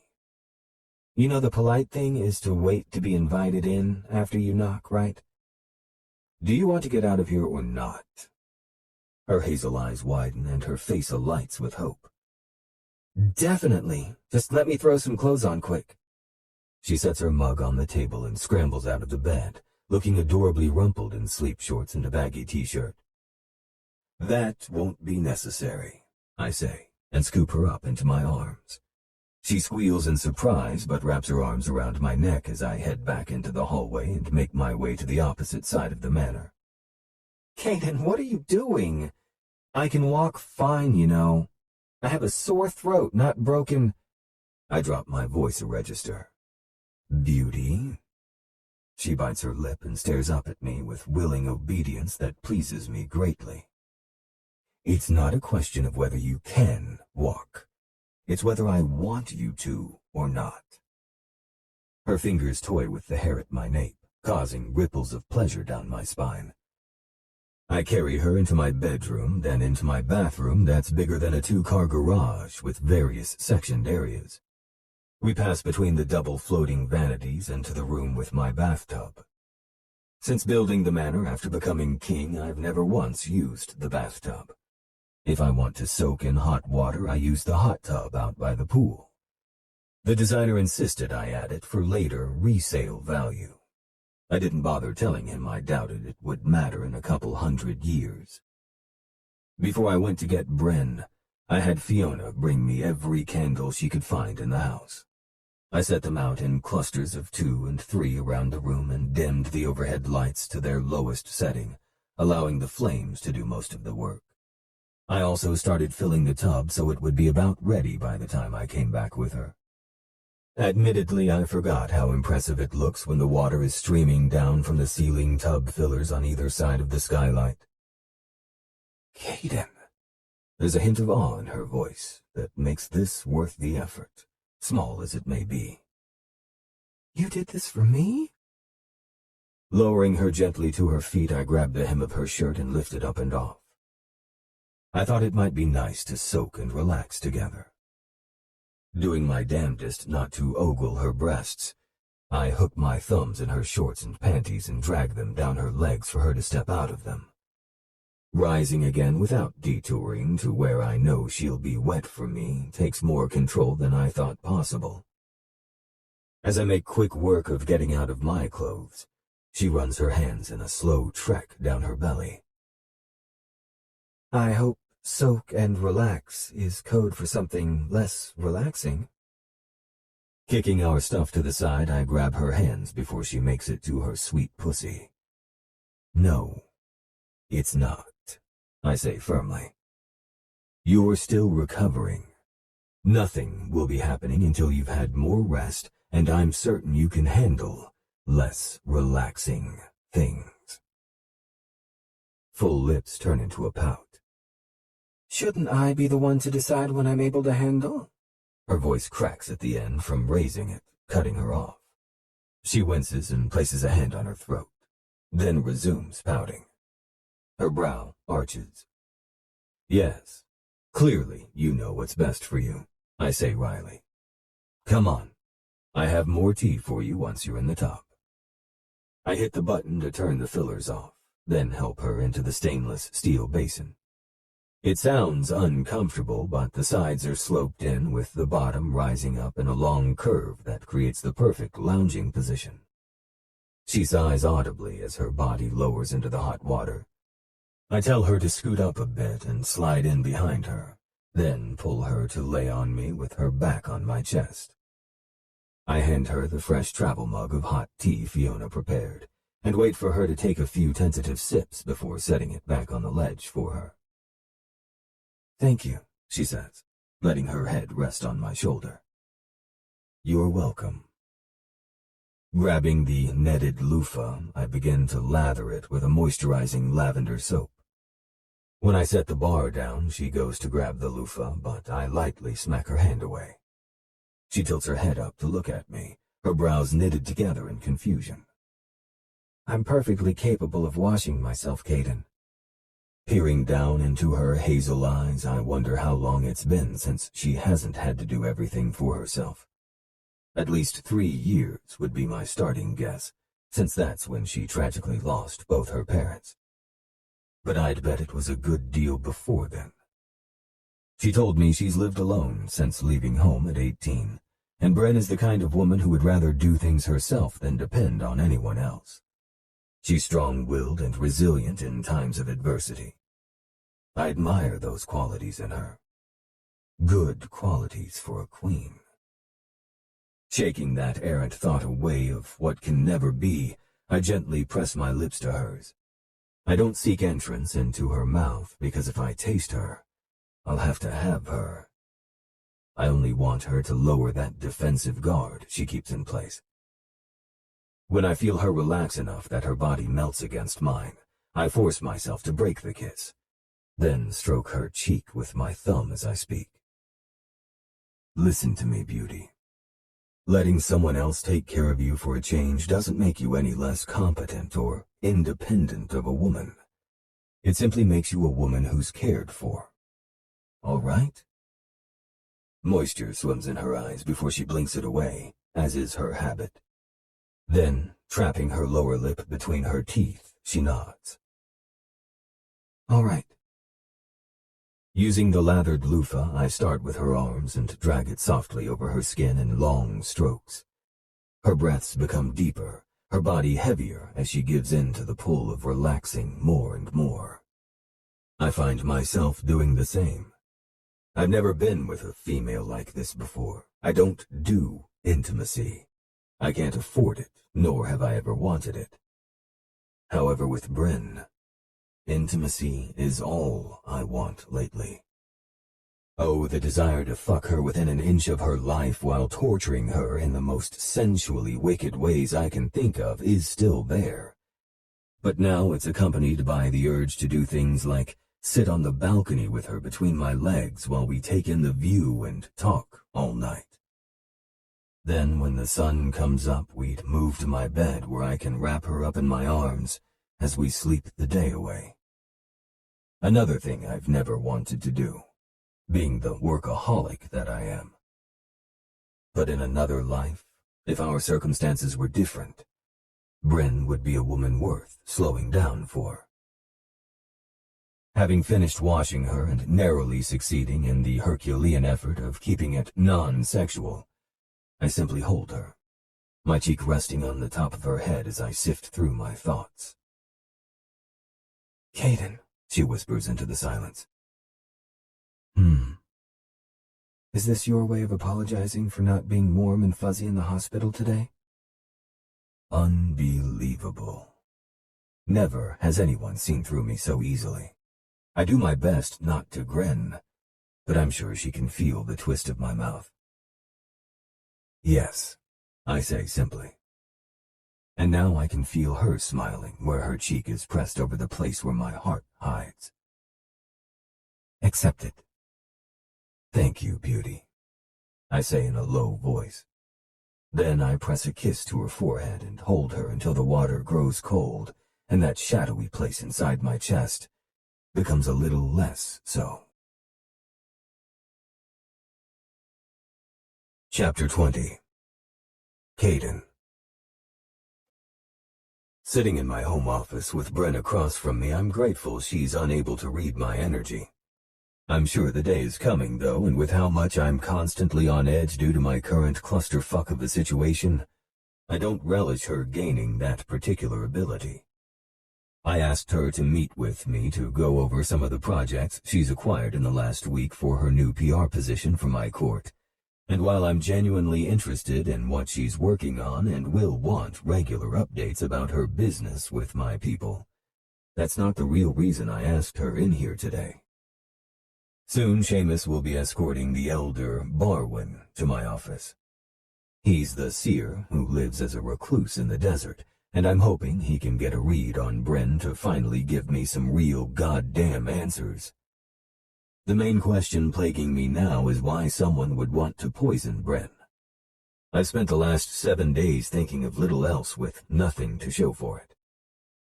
It can't be a jealous lover hoping to become consort someday. For one, I rarely ever indulge that appetite. And two, every fae alive knows of the curse. So killing Bryn only ensures that I follow, which wouldn't get them a position as consort, if that's what they were after. The only thing that makes even remote sense is some kind of coup, that someone is using Bryn as a way of getting me out of the way to take over the throne. But who? Talek, the Day Court King, is ruled out automatically because of the treaty between our courts. It states that neither of the kings can kill the other without killing themselves, and the treaty is bound by magic. There's no way around that. So does that mean I have someone in my own court rising up against me? They'd need a large group of supporters to usurp the throne and all my assets to keep my brothers from retaining our right as the royal line of the Dark Fae. And while it stings my pride to even consider a betrayal as great as that, I can't rule it out, which is why Seamus is overseeing an intelligence team of trusted Fae to try and suss out any information about possible revolutionary groups. So far, they've come up with nothing, making my black mood worse by the day. My only saving grace has been the time I've spent between Bryn's thighs. Since almost losing her as soon as she was fully recovered, I've tried showing her how I feel the only way I know how. By fucking her within an inch of her life, while introducing her to the kink world a little more each time. I don't know how I ever thought Bryn would tuck tail and run at the first sign of my sexual tastes. I doubt she's ever run from anything, and when it comes to what I do to her body at night, I'm the one trying to pace us so I don't overwhelm her. If we did it her way, I'd give her everything she begs for, and more. Caiden, did you hear me? A crooked grin twists my lips. Not a word. Sorry. She lifts a dubious brow. Are you, though?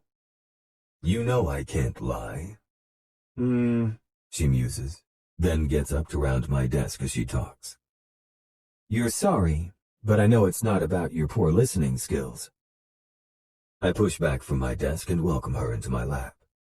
She winds her arms around my neck and our energies collide in delicious warmth through both of us.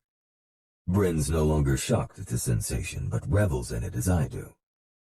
Staring down into my eyes, she gives me that coy little smile that acts like a starting gun for my dick. So, what is it you're sorry for, my king? A low growl rumbles in my chest. She used the 2 words she knows will get her pinned to my desk with her legs kicked out. I'm sorry you're not fucking naked and riding my cock. Whispering, she says. Then make it so. Shooting to my feet, I plant her ass on my desk to do just that, when a knock sounds on my office door. Cursing, I lower my forehead to hers. Tell them to go away, she says, moving to pepper my neck with kisses. I can't. I need to take this meeting. Pulling back, I frame her face with my hands. And for that, beauty, I am sorry. We'll continue this later. She smiles, not a hint of disappointment in her hazel eyes. I can't wait. I allow myself to taste her lips for a heady moment before helping her off the desk. Guilt weighs on me for keeping her in the dark about what this meeting truly is and the brief role she'll play. But I don't want her involved in any of this unless she needs to be. Crossing to the door, I open it and allow Seamus to enter with Barwin. If the rumors are true, Barwin is 572 years old. He prefers to live far away from civilization and is obviously doing well on his own. His snow-white hair is pulled into a braid that reaches his waist, and his beard is almost equally as long. He's close to Bryn's height, with a slight roundness to his shoulders from age. His body appears frail, but for anyone, human or fae, to survive in the desert alone, He's likely stronger and more hale than he looks. Barwin, thank you for coming on such short notice. He bows his head. It's my honor to be received by my king, your majesty. Barwin, this is Bryn Meara, my new PR specialist helping various members of the Dark Fae with their businesses. Hello, Barwin. It's a pleasure to meet you. Seamus informed Barwin when he arrived that I'd like him to furtively read what he can from Bryn, which is why he gives her a kindly smile and takes her offered hand between both of his. The pleasure is mine, my dear. What is it a PR specialist does? I'm afraid I'm a bit behind the times on such things. Oh, well. As Bryn launches into her passionate explanation, I watch Barwin intently for any signs. Of what, I have no clue. Considering seers are as scarce as conjuring fae, I've never witnessed one at work before. But nothing changes about him to indicate he's doing anything other than listening to Bryn with polite interest, while holding her hand in a grandfatherly manner. When she finishes, he smiles wider and pats the top of her hand. You are a rare beauty, my dear. Thank you for indulging me. I wish you all the best in the future. Thank you, Barwin. That's so sweet of you. I guess I'll leave you two alone now. I have lots of work to do myself. When she turns to me, she can't hide the heat in her gaze. Looking forward to continuing our discussion later, Your Majesty. As am I, Bryn.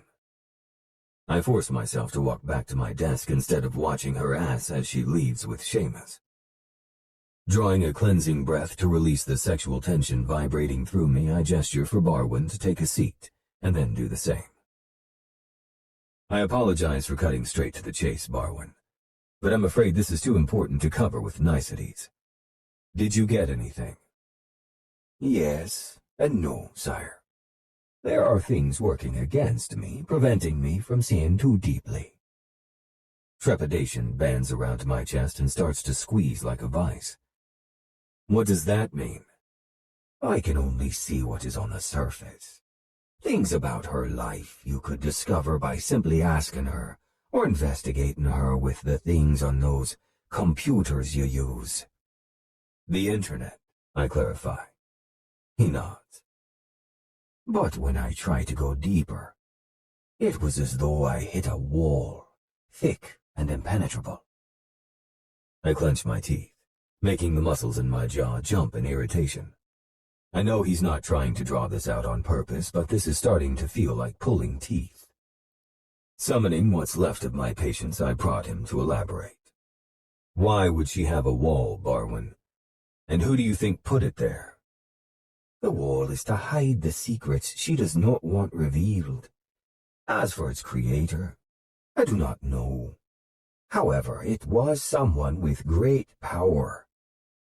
I curse under my breath and rake my fingers through my hair. No answers, only more questions. What the hell could Bryn be hiding, and why? This shit is enough to drive me mad. Stroking his long beard, he studies me carefully. You are bonded with the female, are you not, sire? That gives me pause, but of course he would know. He could probably see our bond as soon as he entered the room. Yes, we are bonded, though I have no idea how. She's human.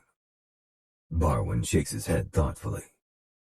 I do not believe she is human, Your Majesty. Time stops. She's Fae?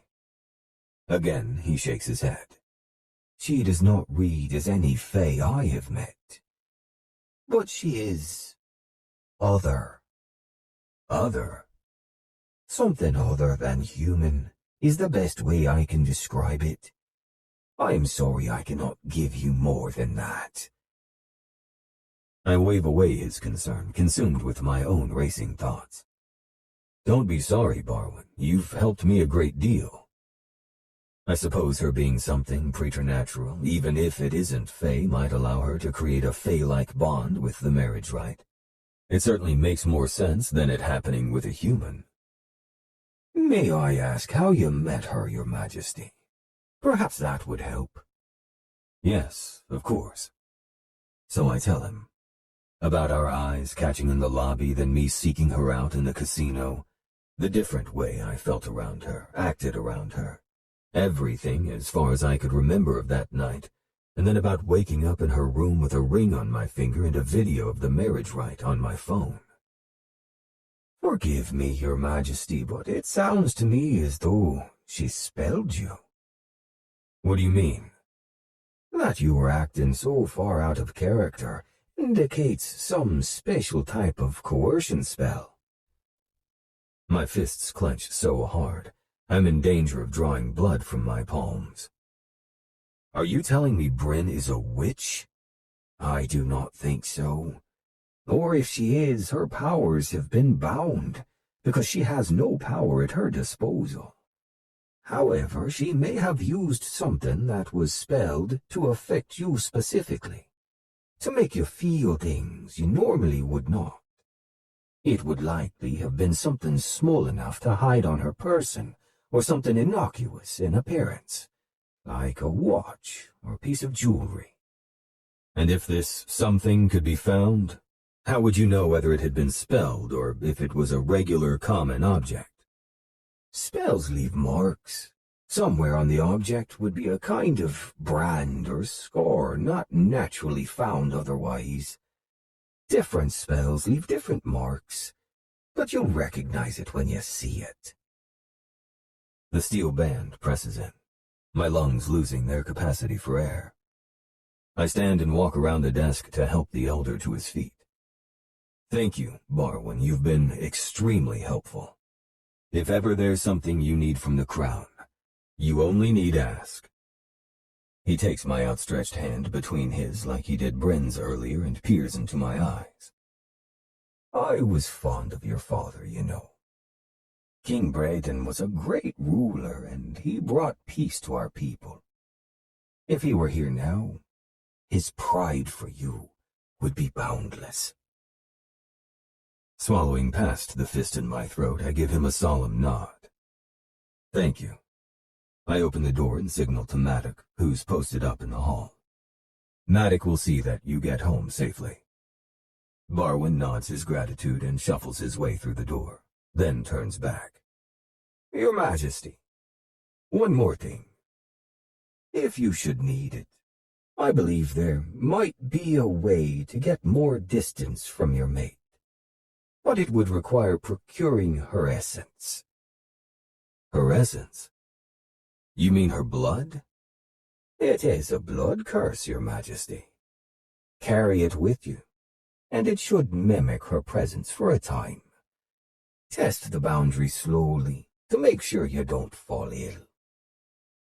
Rubbing 2 fingers over my lips in thought, I wonder how long something like that might last if it works. I would not trust it for more than a few hours, sire. I arch a brow at Barwin. He returns it with a grin and a wink, then continues his slow trek down the hall.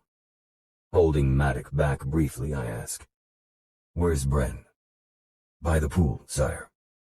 See to him, please, and make sure no one is following you. If you think you have a tail, lose them before taking him home. I don't want him caught up in whatever the fuck this is. Yes, Your Majesty. Taking a different route, I head straight for Bryn's room. Once there, I shove the guilt down for what I'm about to do and then go through her things. Every drawer, every article of clothing, everything in the bathroom, even her purse. But I don't come up with anything. I'm about to leave when my eyes snag on her suitcase tucked into the closet. Quickly, I search through every pocket and compartment, and when I get to the smallest one, my hand comes away with what I'd hoped I wouldn't find. The teardrop-shaped obsidian necklace Bryn wore that first night we met. It looks the same, flawless black stone surrounded by tiny encrusted diamonds and a delicate silver chain. Holding my breath, I turn it over in my palm, and almost double over from the pain. There, on the silver setting, is a black scorch mark too precise and large to be a flaw for such an expensive piece. Bryn's necklace was spelled to coerce me, to make me act differently and imagine feelings that weren't there. None of this is real. Everything I feel for her has been a lie. Betrayal is an iron broadsword in Bryn's hand that cleaves me in two so she can watch me bleed out before her. For weeks, all I've wanted was the truth to be brought to light, and now I'd give anything to climb back into the safety of the shadows. My phone rings in my pocket, interrupting the maelstrom of emotions crashing through me. Operating on autopilot, I thumbed the button to answer Seamus's call and bring the phone to my ear. Caiden, I have news. I can tell by his tone I'm not going to like it. Tell me. It's Gilda, the high priestess who married you and Bryn, he says. Her body was found picked apart by scavengers in the desert. But it wasn't an accident. Her throat was cut with an iron blade, unable to heal. Someone didn't want her talking. Chapter 21. Bryn. Caiden's running cold again. Or maybe not cold exactly, but definitely not warm. The last time we were together was 3 days ago in his office before he met with the Elder Fae. We were supposed to continue what we started later that night, but he had to beg off for official royal business of some kind, and it's kept him busy the past few days. So I was excited when he stopped by my makeshift office and picked me up for a quick escape. I've missed him, and with not seeing him at all after a whole week of nightly sex, my body is starved for his touch. What's this? I ask as he punches in a key code to a door I've never seen before. You've done well with the intermediate level of king. This is where we hold the advanced class. He smiles down at me as he pushes the door open, but it doesn't quite reach his golden eyes. I ignore whatever's on the other side of the threshold and lift a hand to caress the side of his face.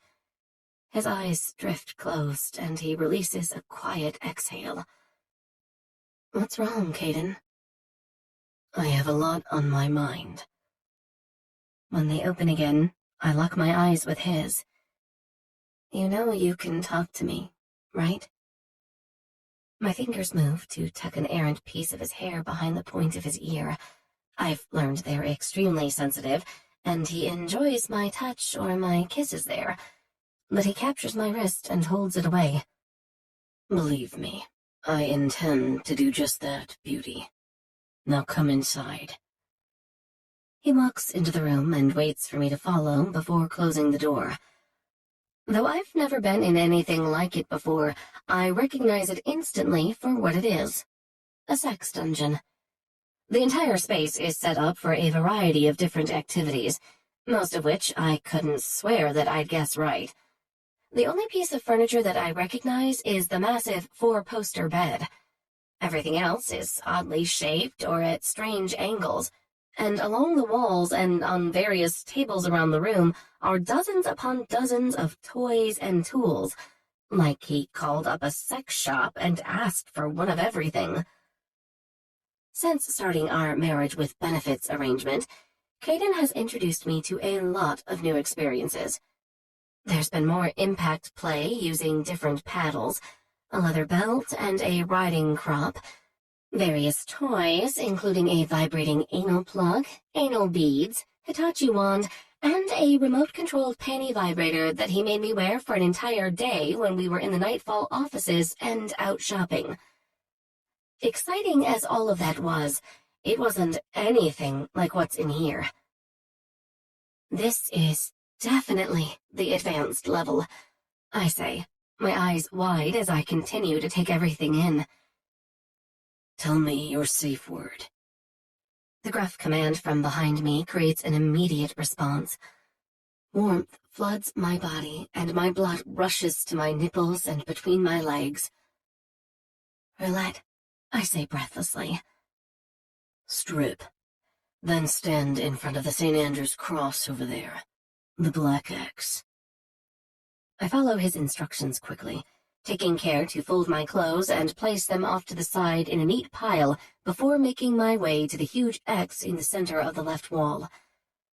The lights in the room dim as I study the intimidating contraption. There are leather cuffs attached at heights obviously meant for someone's wrists and ankles. That much is obvious. But what happens after that, I can only imagine. Turning around, I watch as Caiden moves silently about the room. He gathers certain tools and toys and places them on a table off to the side, but the lighting is too low for me to make out what they are.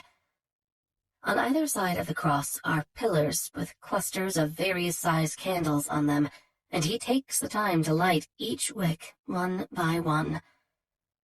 Being naked and made to wait while he prepares everything is its own kind of domination.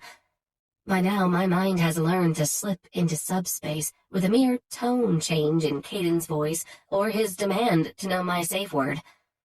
My submission wraps around me like a warm blanket as I wait impatiently, eager to obey him. He begins to unbutton his black shirt as he holds my gaze, slowly revealing the hard body I've become intimately familiar with.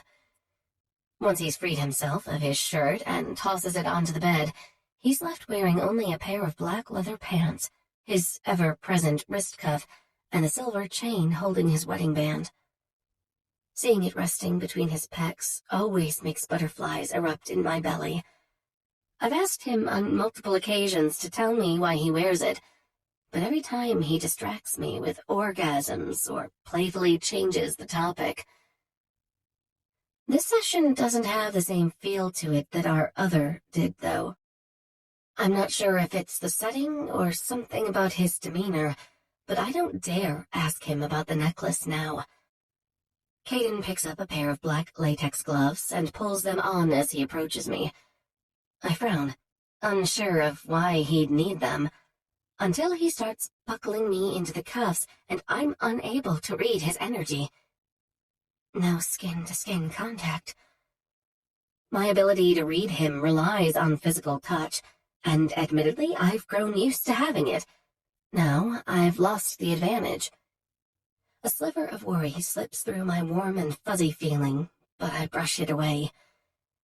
We've played with blindfolds before, and it made for a very fun time. This will be similar. It's just a different form of sensory deprivation. Grabbing something small from the table, he hides whatever it is inside his clenched fist as he steps in so close the heat from his body kisses my bare skin. His intense amber gaze follows his free hand as it roams every naked inch like he's cataloging his possession. My nickname for you wasn't a flip choice or false compliment, you know. You're truly an exquisite creature, Beauty. The low timbre of his voice vibrates over my skin and causes a rush of arousal between my legs. Deep down, I think I always knew you had to be something other than what you appeared to be. But I chose to ignore the signs, because it allowed me to pretend I had nothing to be concerned about. My brows draw together. What is he talking about? Caiden, A gloved hand claps over my mouth, and he shakes his head. No talking unless I ask you a direct question, or you decide to safe out. You always have that option, no matter how much it might seem like you don't. Remember that. Okay, now I'm starting to worry. The flickering of candlelight makes shadows dance across his handsome face, accentuating the shadows in his amber eyes. Something is eating at him. I don't need to be able to read his energy to know that. But instead of asking him as I want, I simply nod, reassuring him that I remember I have the option to use my safe word. Satisfied, he removes his hand and opens his other one, revealing 3 small items. They look like fancy hairpins with black rubber tips and 3 graduated beads dangling from the bottoms. When he sticks a gloved finger in my mouth, I dutifully close my lips to make it wet, as I know he wants. Then he withdraws it and paints my left nipple with my saliva, rubbing it and pinching it, making it erect and sensitive. These are adjustable weighted clamps. I can change the tension from pleasurable to extremely painful, depending on a female's tolerance, he says, placing the rubber tips of one at the base of my distended nipple. Then he pushes the metal ring around the top and up the arms of the clamp. The higher it goes, the tighter it gets. When it's tight enough that the bite causes me to draw in a sharp breath, he stops. We'll start there, then. I think I'm already used to the sensation, but when he lets go, a whole new one happens, because the beads aren't just beads. They're tiny weights, and with every move I make, they tug on my nipple. I roll my lips between my teeth to prevent any words from slipping out, but it doesn't do anything to stop the soft moan. I'm glad you like them, he says, repeating everything on the other side. I've been eager to see you wearing these. They look lovely on you. When I glance down at the last one in his hand, he holds it up. This one? This one is going somewhere different. His free hand drops to my exposed pussy that's already soaking wet for him. Using my arousal, he strums my clit as he watches the pleasure play out over my face. My breath grows shallow, and the rise and fall of my chest causes the weights on the clamps to swing and stimulate my nipples without him having to do any of the work.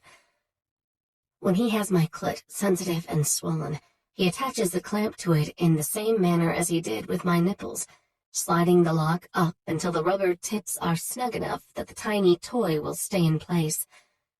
Once he releases it, he gently flicks the weighted balls, sending vibration through all 8,000 of my nerve endings to create a fresh wave of arousal to flood my sex. Already, an orgasm is sneaking up on me, but I know it's too soon. He's building up to something much bigger, and I want to give him that, no matter how badly I need the release to take the edge off. So instead of asking him for permission to come, I bear down and beat it back as though he already denied me. Caiden thrusts 2 fingers deep inside, testing both my readiness and my resolve. When I don't break down and beg for what we both know I want, he rewards me with the barest hint of a grin and the 2 words that hold more power over me than most any others. Good girl.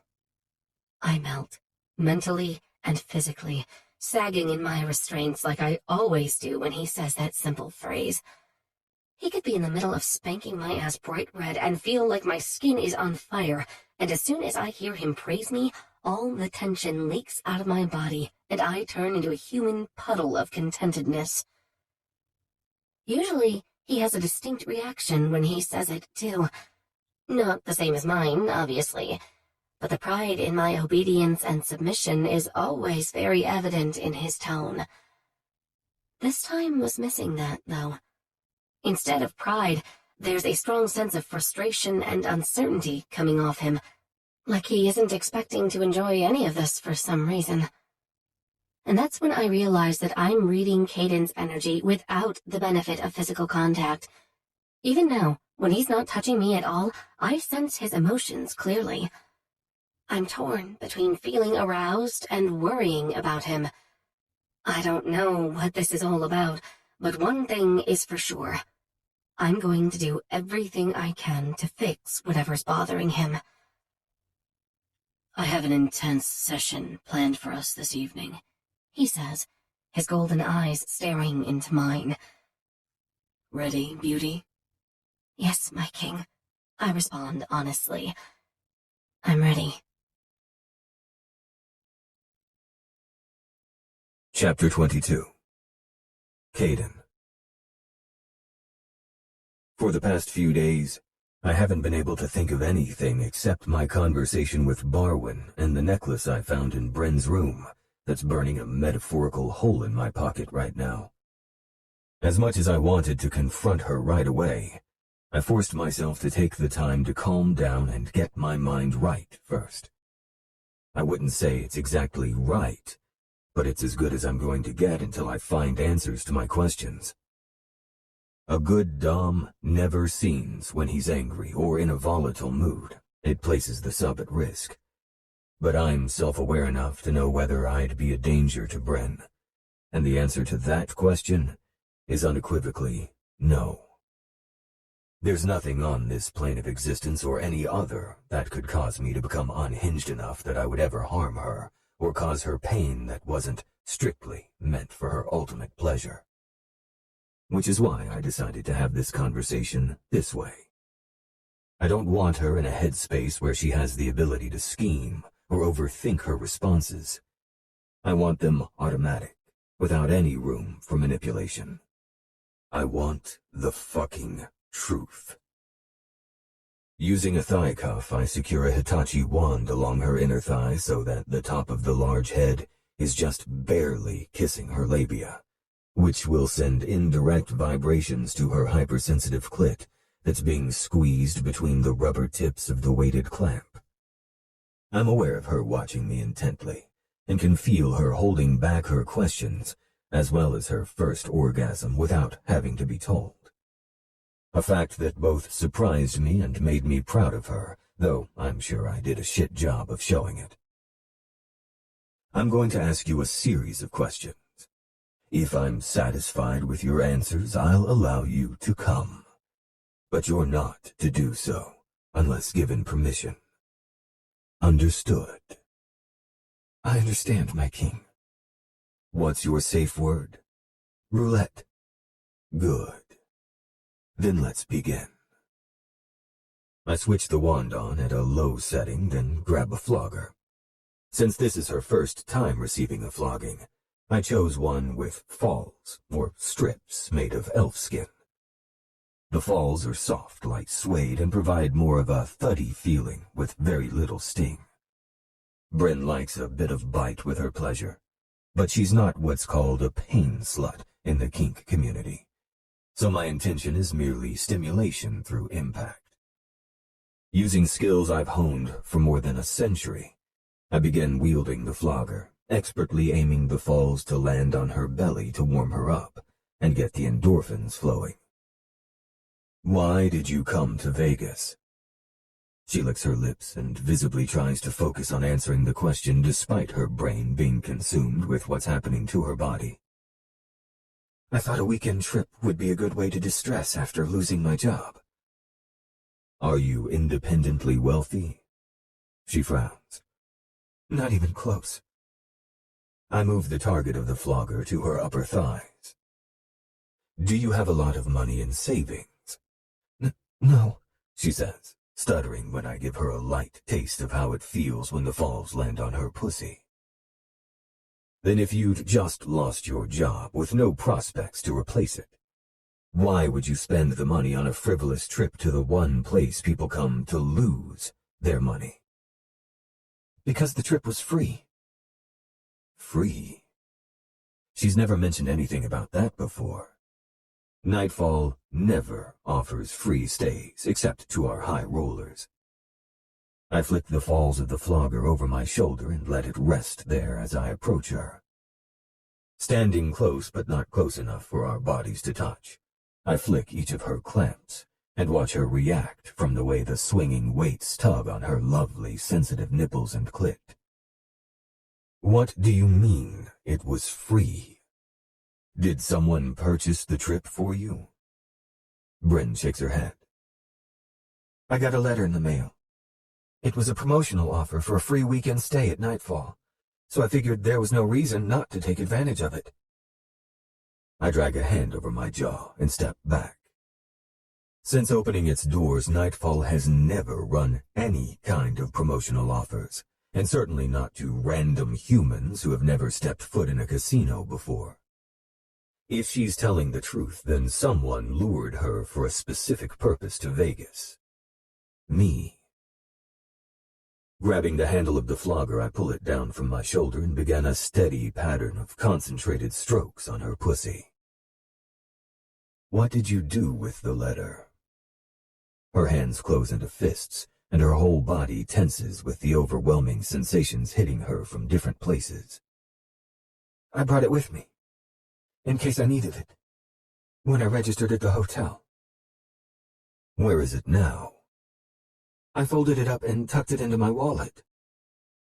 Stopping again, I give her a reprieve and ask, "Why?" She takes several seconds to steady her breathing enough to answer. "To remember the night we spent together. Like a souvenir, in case you made me give the ring back." I expected her to tell me she threw it out after settling in her room. That's what most people would have done. It's what I would have done. But not my Bryn. She was sentimental about what we shared, even when she couldn't remember more than half of it.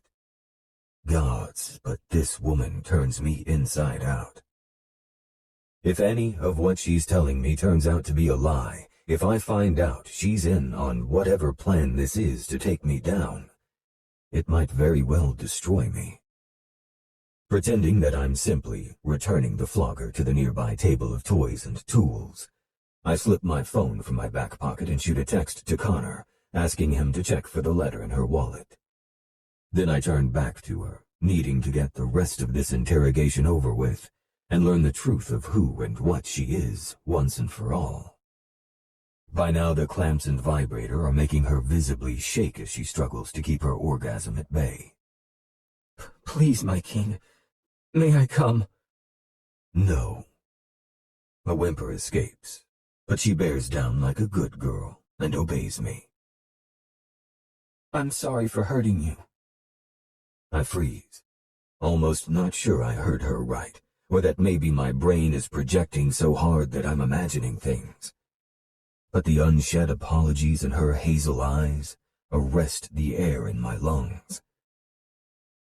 Are you finally admitting fault? To knowingly playing a part in this grand scheme against me? She shakes her head. "No, never. It's not for anything intentional. But I can feel your pain. It's raw, like a fresh wound, and it's aimed at me. So if I've done something to hurt you, however unintentional it may be, I'm sorry." Fuck me. Bryn's fey qualities have leveled up again. She's reading me without the benefit of skin-to-skin contact, making these god-forsaken gloves unnecessary. Glad of the fact for more than one reason, I strip them off my hands and toss them on the table. It's time I move on to the second half of my questioning and take things to the next level anyway. It won't matter if she can read me or not, because I plan on making her so mindless with orgasms, she won't be able to focus on anything but what I allow her to. I switch the wand to high, delivering a much more intense vibration, but not nearly as intense as it could be with it still barely touching her. And yet she moans and squirms, trying to simultaneously escape and gain more pressure for relief. It's a delicious dichotomy of sensations that scrambles one's thoughts and magnifies physical awareness beyond imagination until it's experienced firsthand. I actually resent my decision to question her this way, because I can't fully immerse myself in the moment and watch her reach these new heights I'm taking her to. Yet another reason to find out who's behind all this and make them suffer. And so I shall. I have a secret, beauty. The Elder Barwin is a seer, and he had some very interesting things to say about you. The first being that you are not human as you claim to be, at least not only human. He says you're definitely other, though what kind exactly he was unable to determine. So why don't you end the suspense and tell me? Her brows pinch together as she shakes her head hard, causing her cascade of blonde hair to swing behind her. "I'm not, I swear. I'm just a regular Midwestern girl. There's nothing special about me." No longer concerned about keeping my distance, I step in until her clamped nipples are grazing my chest. Reaching around her side, I grab a fistful of her hair and yank down, forcing her to look up at me and meet my steely gaze. Now that, my pretty little slut, is an outright lie. Whether you're other or human, I don't ever want to hear you refer to yourself as nothing special. Tell me you understand. I understand. Do you want to come, slut? God, yes, I do. Beg your king. Please, my king, she says so sweetly with her expressive hazel eyes. Please, may I come? No, you do not have my permission. Her whimper turns into more of a keening cry, but I see her truth. Being denied only turns her on even more. I adjust the wand to sit higher on her inner thigh so that it's pressed more firmly against her, but still nowhere near her clit. It's now directly at her entrance, with her slick labia trapped between the buzzing head and her drenched hole. Finally, I pull the necklace out of my pocket and let it dangle in front of her face. Why did you wear this the night we met? I liked that one the best of all the ones I was offered. What do you mean? Be more specific, beauty, or this will take all night. And I don't think you want to know what it's like to be edged that long. Her eyes flare wide. Then she explains on halted breaths. Reservation mix-up. Free VIP suite with necklace. The last word is more of a groan as she fights harder to hold her orgasm back. Eventually, she gets out all the pertinent details. How an assistant manager upgraded her to the VIP suite and offered her all the perks that went with it, including letting her choose one of 5 black obsidian necklaces to wear on loan. Everything she's saying makes it sound like she's an innocent party in all this. Then again, maybe it's her cover story. If she's other, as Barwin claims, and she knows how to mask her energy or emotions, I wouldn't be able to tell if she was lying or not. But agreeing to a plan that hinges on her being taken out for someone else to be able to usurp my throne doesn't seem like a very sensible thing to do. Maybe whoever it was told her she'd just have to go back home. Fuck, none of this makes any goddamn sense. Switching tactics, I remove the clamp on her clit, allowing the blood to once again flow to the swollen nub. Her back arches as she cries out, then tries to breathe through the need to come. She's about to wish she was still being denied. Unstrapping the wand, I keep it on the high setting and hold it at the ready. From now on, you no longer need permission to come. You're to do it every time an orgasm hits. She sags in relief. Thank you, my king. I give her a devilish grin, flashing my fangs. Don't thank me yet. Then I press the head of the wand hard against her overly sensitive clit and watch with satisfaction as she arches away from the cross and screams through her first of many explosions. After about a minute of riding out the aftershocks, she starts to come back to herself, but I don't remove the wand. It's staying right where it's at. And every time she twists her hips to try and escape it, I follow her movements so that she can't. Already I can see the next climax building. Forced orgasms are intense, and each is more intense than the one before it. Let's assume for the moment that you're telling the truth and you're completely innocent. This little bauble you wore was spelled to coerce me. Bryn comes again, helpless to stop it. Beads of sweat pop out on her skin and dampen the tiny wisps of hair around her face.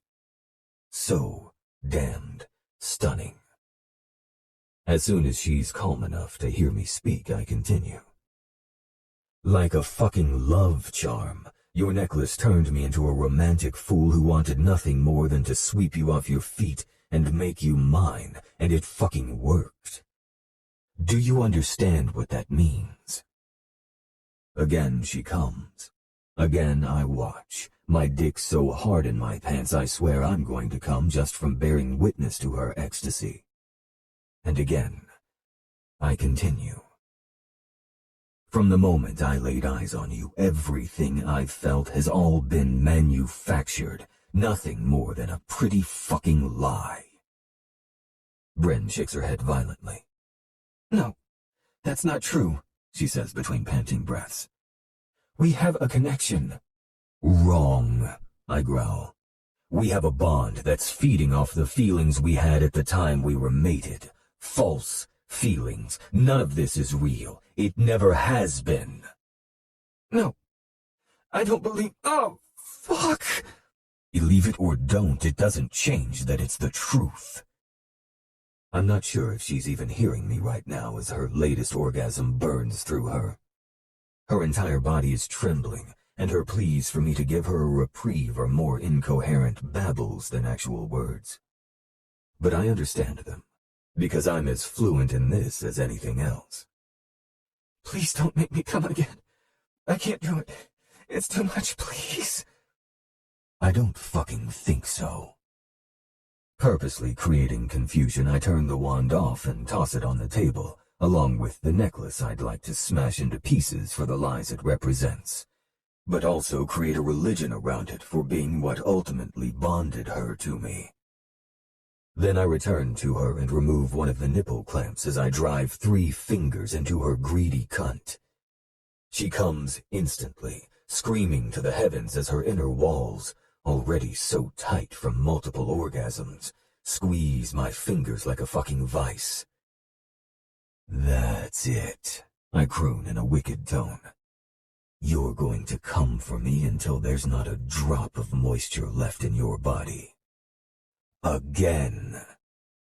I begin fucking her with my fingers, curling them to hit her G-spot and moving my hand in fast back and forth motions, making her so wet it drips into my palm and makes the most delicious squelching sounds. As her next orgasm builds and twists inside her, tears overflow and cause her mascara to run. I use the fingers of my free hand and smear the black drops into messy streaks down her face. Then I grip the front of her throat and apply pressure on either side. Lips and nipples both swollen and red, cheeks painted in black tears. It's the most beautiful she's ever looked. It's in this purest of moments that I know without a doubt it won't matter if I discover Bryn did play a part in all of this, and it doesn't matter if what I feel comes from a spell. I don't care, because I'm incapable of letting her go. I'm incapable of ever living without her. More tears track down her cheeks and I lick them away, reveling in their salty essence. Then I flay myself open and speak my truth against the shell of her ear. Even if you are the cause of my ultimate demise, I will never release you. The night we bonded, you became mine, and that is what you shall remain, now and always.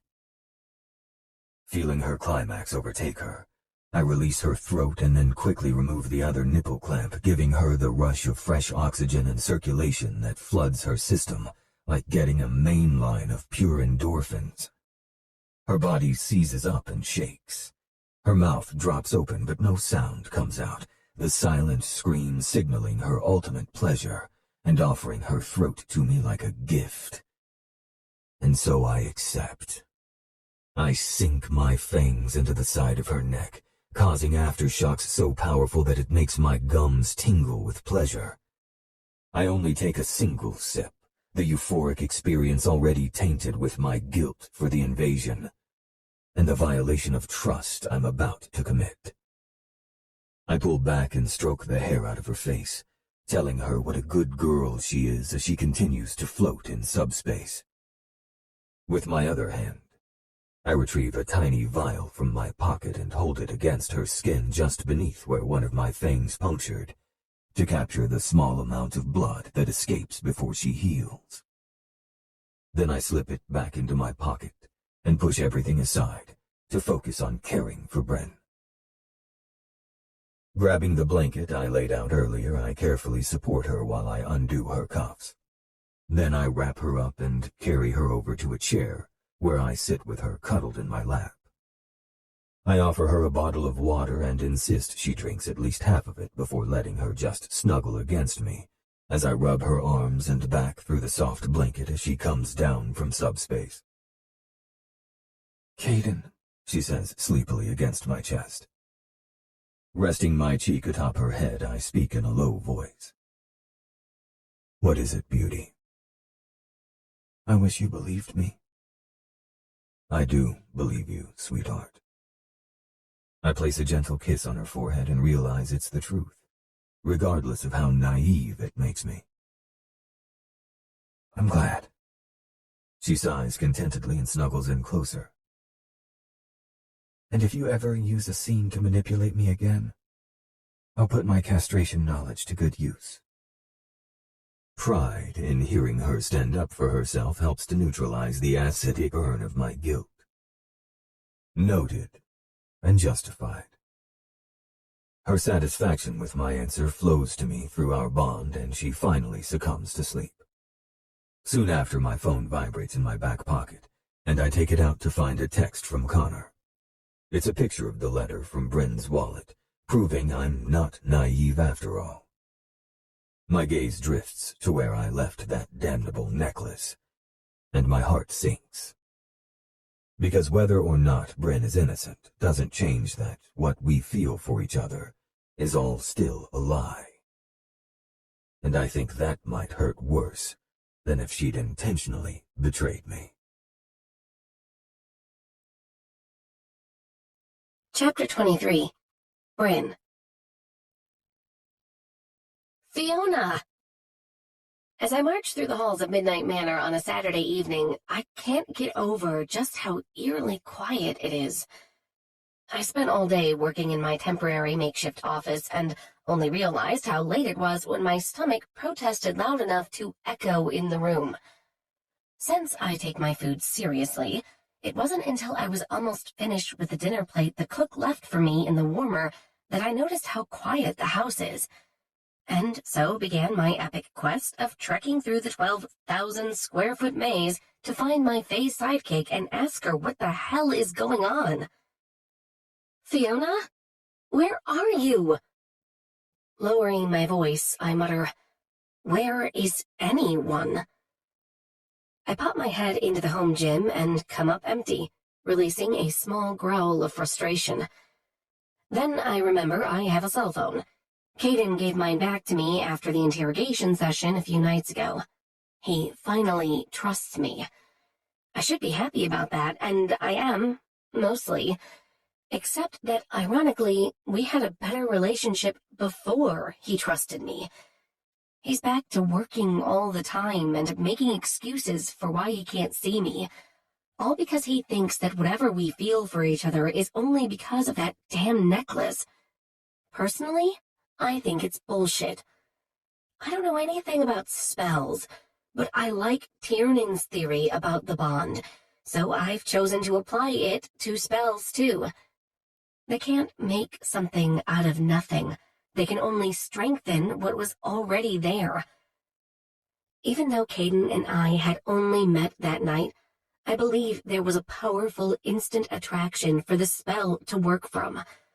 The proof is what happened in the lobby between us, which was hours before I ever had the necklace.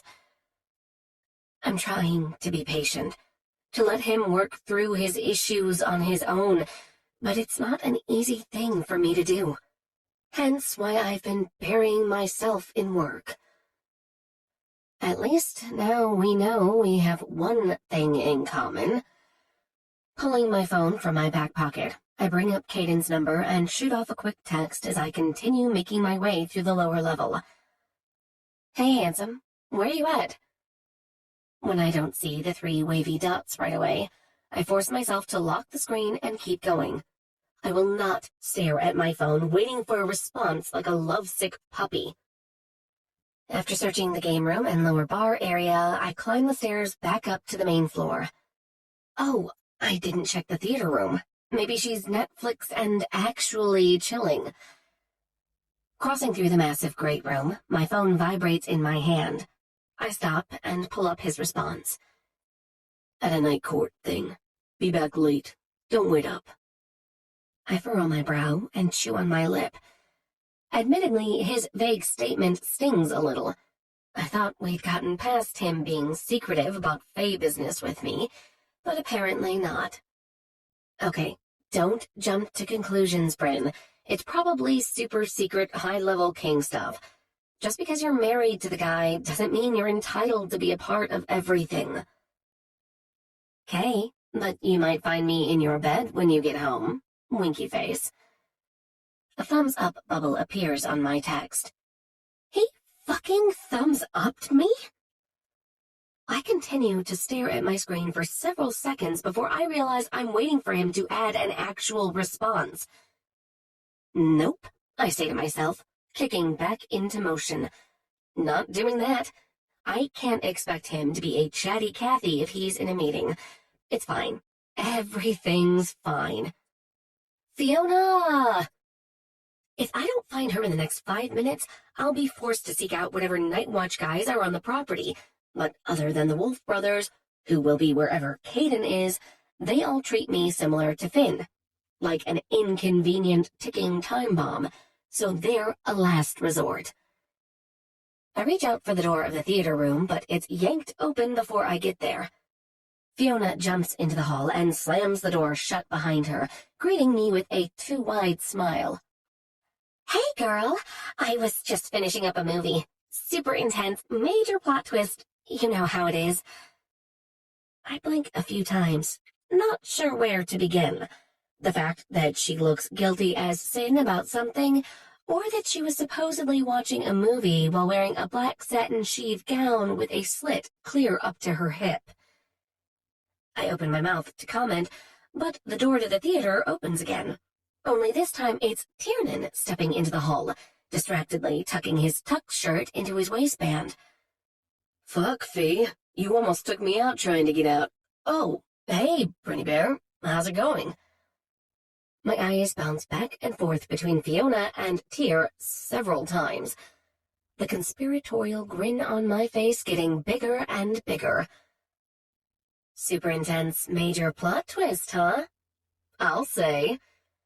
A bubble of laughter escapes me, making her huff dramatically. This isn't what it looks like. As Tyr finishes putting himself to rights, he helpfully adds, Unless, of course, it looks like I was banging Fiona in the theater. Then it's exactly what it looks like. She spins to glare at him with fists planted on slim hips, her long red hair whipping around to fall in front of a bare shoulder. Tyr gives her the classic, what I say look, and I laugh even harder. Oh my God, this is fantastic. I knew something was going on between you two. Fiona, you little tart, how could you not tell me? At this, Tiernan raises his brows at her.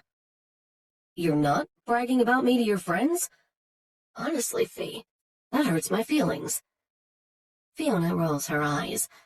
Those aren't your feelings, it's your fragile ego. Get over yourself already.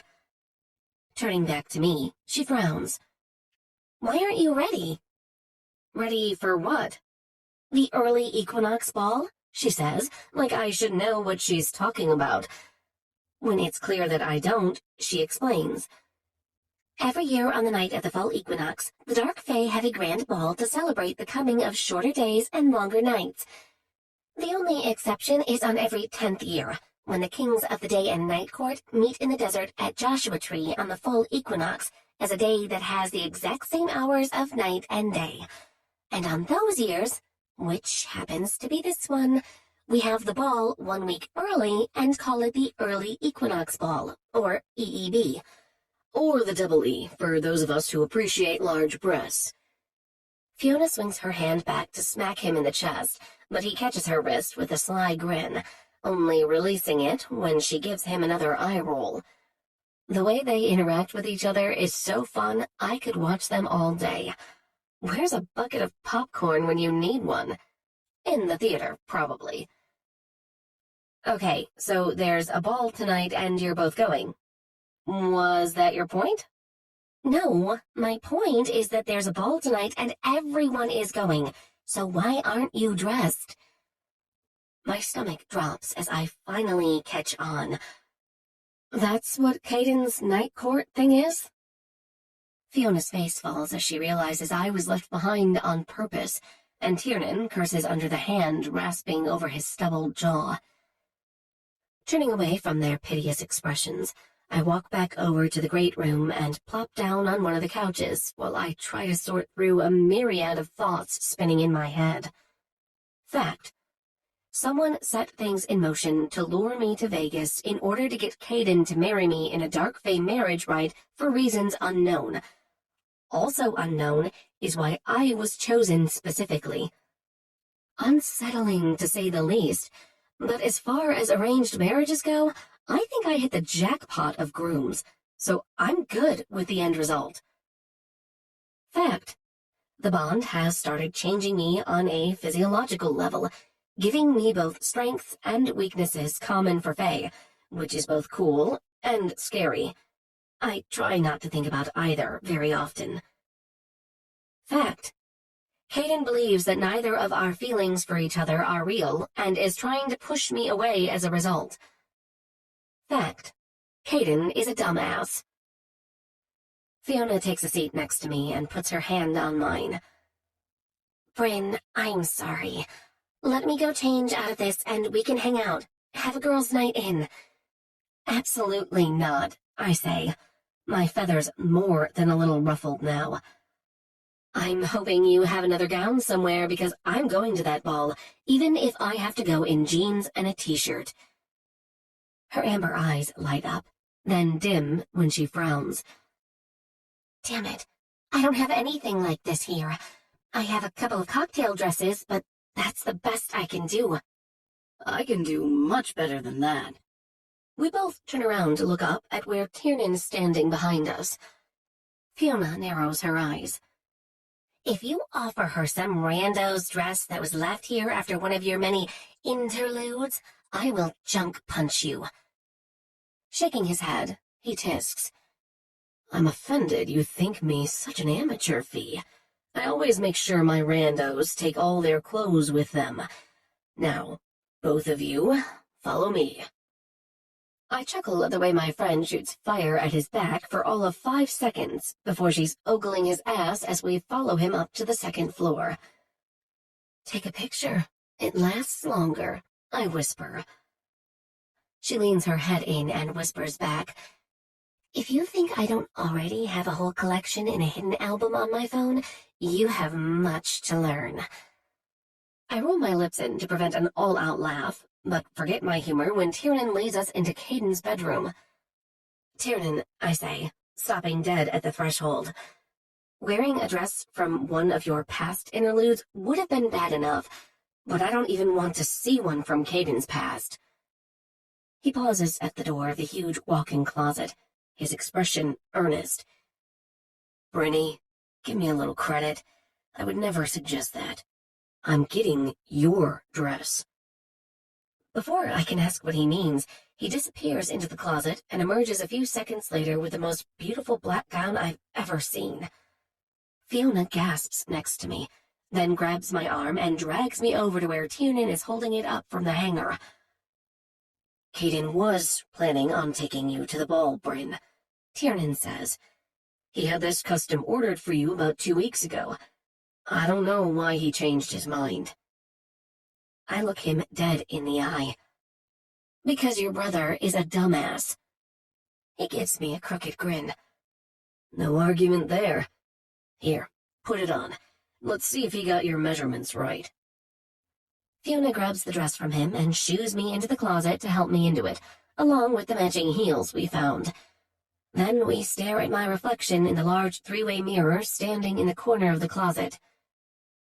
Gods, Bryn, it's perfect. It kind of is, I say reverently. My eyes start to water, knowing Caiden chose this dress for me, while also knowing he chose not to see me in it tonight. But I quickly blink them away and focus on committing every detail to memory. Floor-length A-frame made entirely of tulle with a hidden slit on the left. The top is sheer nude mesh that gives the illusion of being naked, except for the hand-sewn black flower appliques that travel up from the waist to form the front of the bodice that covers my breasts and splits into a deep V past my navel. Black lace in the shape of thin vines with some leaves give the appearance of straps that stop at the top of my shoulders, leaving my entire back open with the illusion of netting. "Let's quickly do your hair and makeup and get you to the ball, Cinder." I hold my hand up. Stop. Don't finish that sentence. I can only handle being in one fictional world at a time, thank you very much. We both laugh, drawing the attention of our waiting prince. "Sounds like it's safe to come in?" "Whoa," he says, eyes wide as he takes me in. "My brother might be a dumbass, but he's a dumbass with taste. He's going to fall all over himself when he sees you." Squaring my shoulders, I mentally prepare for battle. He'd fucking better. Less than 30 minutes later, I have a Hollywood-worthy smoky eye look, and my hair is curled and pinned into a pile on my head with loose tendrils framing my face. My phone and ID are in my wristlet, and I'm good to go.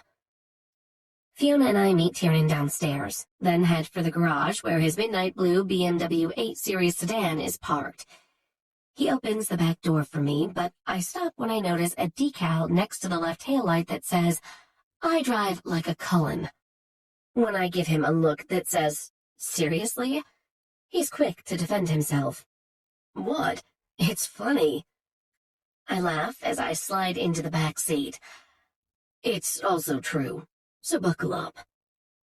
He gets behind the wheel with Fiona in shotgun, then hits the button for the garage door and waits for it to raise. "Do we need to tell security that I'm leaving?" Tiernan meets my gaze in the rearview mirror. "Not if you want to surprise the king." And with that, he proves just how accurate that damn decal is.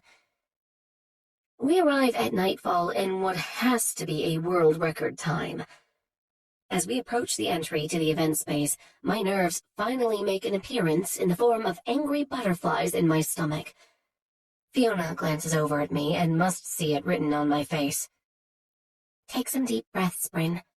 Once the initial shock of you being here wears off, he's going to be too tongue-tied and horny to care." Her attempt at levity works, and our quick laugh together takes the edge off. I should probably find the nearest server with alcohol to help with the rest, though.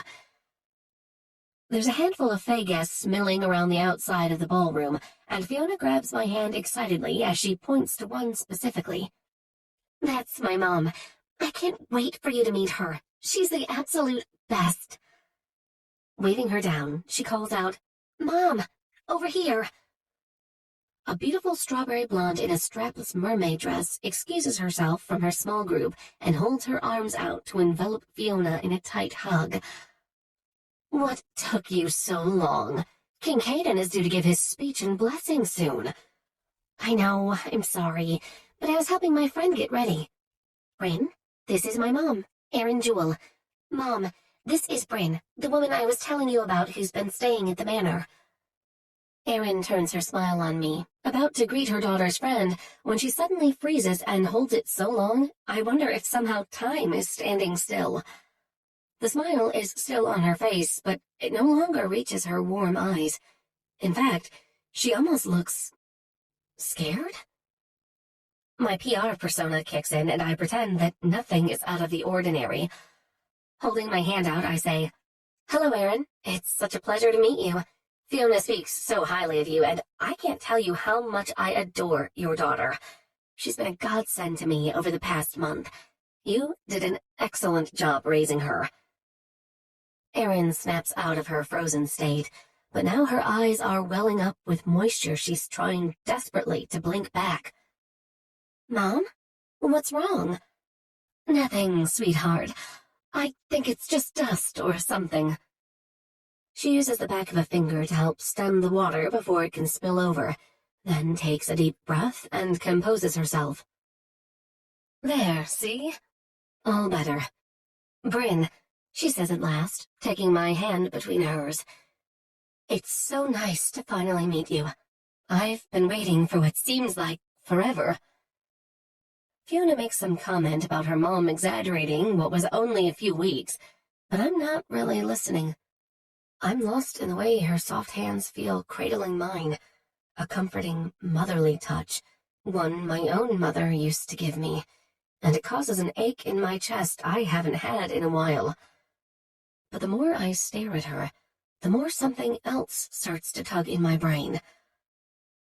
I feel as if I've seen you before, I say, my brows knitted together in concentration. Fiona chuckles. Not unless you've been to Vegas before. My mom hates traveling. Isn't that right? Erin offers me a tight smile. It's true. I do hate to travel. Well, if you girls will excuse me, I was on my way to the restroom when I was stopped. Perhaps I'll see you inside. Okay, Mom, Fiona says, kissing her mother's cheek. As soon as Erin is out of sight, Fiona takes my hand and gives me an excited smile. Showtime. Let's go show that king of yours what he's missing. The doors to the ballroom are opened for us by Nightfall employees, and when we cross the threshold, I feel like Dorothy crossing over into the land of Oz. Picture the most extravagant celebrity wedding reception you've ever seen on TV, and then triple the lavishness of the decor and guests. At least 100 crystal chandeliers hang at different lengths from the ceiling, except in the center, where a section the size of a billboard is retracted to frame the moon hanging in the night sky. Beneath all of that is a midnight sea of mingling, dancing fae, all dressed in black, and each more seemingly beautiful than the last. And straight ahead, on the opposite shore, is a set of black marble stairs leading up to a wide dais where the royal family can watch over their guests. A massive steel and black velvet throne stands proudly in the center, with 2 chairs in a similar style sitting on each side. Seamus is in the chair to the far left. Next to him is Tiernan, and on the other side of the empty throne is Finian, who's chatting to an older female in the last seat with dark brown hair and familiar eyes. Though her posture is stiff, shoulders square, hands folded in her lap and ankles crossed, her expression is soft and doting as she listens to Finn with unmistakable adoration. Is that? Fiona leans in. Morgan Skinnell, the royal mother. Isn't she beautiful? She is, I say, suddenly more nervous. I never considered the prospect of meeting Caiden's mother tonight. I'm not sure I ever considered him even having a mother. If anyone seems like they appeared on this earth as the strong and dominant male he already is, it's Caiden Verran. I can't picture him as a troublemaking boy or a teen struggling through his hormonal ugly phase. It doesn't seem possible for him to be anyone other than who I know him as. But I'd like to know of those other parts of who he was, and talking to his mother would be the perfect way of doing that. Will she like me? Or is she the overprotective type who feels no one is good enough for her son? Or maybe she'll disapprove because I'm human, or mostly human. I have no idea anymore, but not Fae at least, and formally snub me in front of the entire court. Then again, it shouldn't matter if she doesn't like me, because Caiden has no intentions of keeping me around longer than necessary. Maybe that's why he didn't invite me tonight. Maybe he wanted to avoid a pointless introduction to his mother. Fee, I'm starting to think this was a bad idea. My hands press against my lower abdomen in an attempt to calm the butterflies that have gone from fluttering to straight-up moshing. She grips my hand. What? No way. You're already here, and you look freaking amazing in that gown. If he doesn't want to spend time with you tonight, Let him watch all the males trip over themselves to get your attention.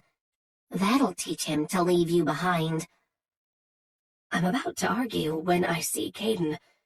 He's flanked by Connor and Connell, meandering through the crowd and pausing briefly to speak to Faye, who stop him along the way.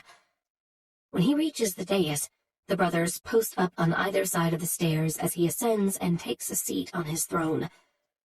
Staring at him from across the room, I'm mesmerized. I've seen him in three-piece suits, jeans and casual tops, sweaty workout gear, leather pants and shirtless, and completely naked. But I've never seen him like this. As usual, he's dressed all in black, but with a royal flair. Over his dress shirt is a fitted double-breasted vest with wide lapels and a silver brocade pattern. The coat is similar in style, showing off his broad shoulders and chest while nipping in at his trim waist, then splitting into tails that reach the backs of his knees. But the most striking item of all is his crown. There are no embedded jewels or elegant designs. It's not made of anything shiny like gold or silver. It's not a symbol of his wealth or a peacock piece to make his subjects stare in awe. It's utterly plain and made of a dark, heavy-looking metal. The bottom is shaped by symmetrical shallow points, and three-dimensional triangles rise up in flared angles at different heights to form the top of the crown that sits on his head. I'm used to his overwhelming beauty and sex appeal being a lot to handle, but the kingly version of Caiden Verran is likely to break my lady bits if I stare at him too long. Look away, Bryn. You'll need those ovaries someday. I'm about to listen to myself for once, when it becomes too late. Caiden's golden eyes suddenly swing to mine as though he locked in on my presence, and any thoughts I had a second ago have been short-circuited all to hell. Finally, Fiona says, "Come on, it's time to formally make your arrival known." She starts pulling me in the direction of the dais, and I can only hope she's leading me down a clear path because it's not possible for me to break his eye contact. I don't know how to do this, I hiss under my breath. Don't worry, I'll tell you exactly what to do. Chapter 24. Caiden. I've never seen a more magnificent female in all my long life. The moment I felt her presence, my gaze was like a homing beacon to find her in the crowd. Instantly, she stole my breath as her own, for I saw her lips part on a gasp. Seeing her in the gown I chose for her fills me with pride. I want to spoil her with gifts, clothes, and jewelry. I want to take her out and show her off, knowing that everyone will want her. But I'm the one who has her. I want to put a leather collar around her throat at night and give her a symbolic one in the form of a necklace during the day, so that every time she touches it, she's reminded of who she belongs to. I want all that and more with Bryn Meara. But I know now that none of it is real. And I don't know how to handle the fact that I don't fucking care. "Oh, hey, big bro," Tiernan says on my right. "I forgot to mention I brought Brynny. I'm sure it just slipped your mind to give your mate the dress you bought her and bring her to the most important event of the year. You're welcome." Unable to look away from her as she slowly walks toward the dais, I speak to my asshole brother with a death wish under my breath. I had my reasons for not bringing her, not the least of which was for her own safety. The lemon incident was no accident. "What are you talking about?" asks Seamus. In my peripheral, I see Tiernan lean to the other side for a few seconds. Then he straightens and mutters, "Well, fuck. You should have told Finn and me. We can't watch your six if we don't know what the hell is going on." Noted. We'll discuss this later. As she and Fiona stop in front of the dais, I push to my feet, ready to meet her at the bottom of the stairs and escort her back out of the hall, so Connor and Connell can take her back to the manor. but then she drops down into a low curtsy, holding my gaze until the very last second when her head finally bows in deference. I'm momentarily stunned by the sublime elegance of her submissive pose that I don't realize I've made her hold it for longer than necessary, or probably easy. Descending the stairs, I stand before her and hold my hand out in her field of vision. She takes it and rises gracefully. When her eyes meet mine again, they're full of fire, and not the pleasurable kind. By now, we've caused quite the stir and have become the focus of everyone's curiosity. "Bryn," I say before bending to place a kiss on her knuckles. "Tonight, more than ever, you embody the name of beauty, for yours is unparalleled in this realm and the next." Her smile could pass for real to anyone else, but I know it for the fake it is. Such sweet words from someone who left me behind like yesterday's trash. I pop my jaw in aggravation, then lower my voice. "I didn't leave you behind." She takes a step closer, the large skirt of her gown swinging from side to side with the simple movement. Sensing we need the privacy, the Wolf brothers signal to 2 other night watchers, and all 4 move into position around us. "I see," she says in a clipped tone. "You merely forgot all about me then. That's so much better." A growl rumbles in my chest. "Bryn?" "Don't you use that voice on me right now, Caiden Verran," she hisses. "I'm pissed at you, and I get to be pissed at you. I don't care what your reason was for not bringing me. The least you could have done was say it to my face instead of ducking out of the manor like a fucking coward." Connell has a brief coughing fit that sounds a lot like laughing. If I had heat vision, there'd be a melted hole from the back of his skull right now. "Caiden, dear, I do hope you don't plan on monopolizing all of your guests' time without introducing her first." Fuck. I'm not looking forward to the fallout that will come from this encounter. Glancing over my shoulder to where she's standing at the top of the stairs, I say, "Of course not, Mother." Shit. I shouldn't have come. She's going to hate me. Turning back to Bryn, I'm surprised to see the worry etched on her delicate features. I gather both of her hands in mine and squeeze. "She couldn't possibly hate you, Bryn. You've charmed everyone in my life, and she'll be no different." Bryn's eyes cast over my shoulder and to the side. "Not Finian." For probably the first time in my baby brother's life, I have a strong desire to punch him when I hear the dejection in her voice. Connecting with others is an important part of who she is, and the fact that Finn holds her at a distance weighs on her. I don't have to feel her energy to know that. Hating her abrupt turn in mood, I offer to let her kill 2 birds with 1 stone. "Would it make you feel better if I let you kick him in his royal jewels the next time he visits the manor?" Her lips twitch only the slightest bit, but her mirth reaches her eyes this time. "Although I would never do such a thing, your offer does make me feel moderately better. Thank you." "My pleasure. Now come," I say, offering her my arm to slip her hand through. "We best not keep the royal mother waiting any longer, or I'll get an unpleasant lecture later." That holds merit too, though." "I'll just bet it does." The night watchers disband to let us through and take up their original posts. As we begin our ascent, I say quietly, "That was an impressive curtsy for a woman who I assume has never had to perform one before." "I've seen Bridgerton 6 times. I cut a quick glance down at her. "You really watch entirely too much television." "Watched," she says, correcting me. "Now I spend my time, and your money, reading at least 5 books a week. I'd say that's an improvement, wouldn't you?" One corner of my mouth curves up. "I suppose it is." When we reach the landing, I disengage her hand from my arm so she's free to move as she pleases. Then we make the introductions. "Mother, I'd like you to meet my guest for the evening, Bryn Meara. Bryn, this is Morgan Scannell, the royal mother of the Night Court of Faerie. He forgot my most important title. His mother. Bryn smiles with a mischievous twinkle in her eyes, and I immediately know her brat is about to make an appearance. You sure you want to claim that last one? In my experience, he can be kind of a pain in the you-know-what. Mother laughs, taken aback and delighted all at once.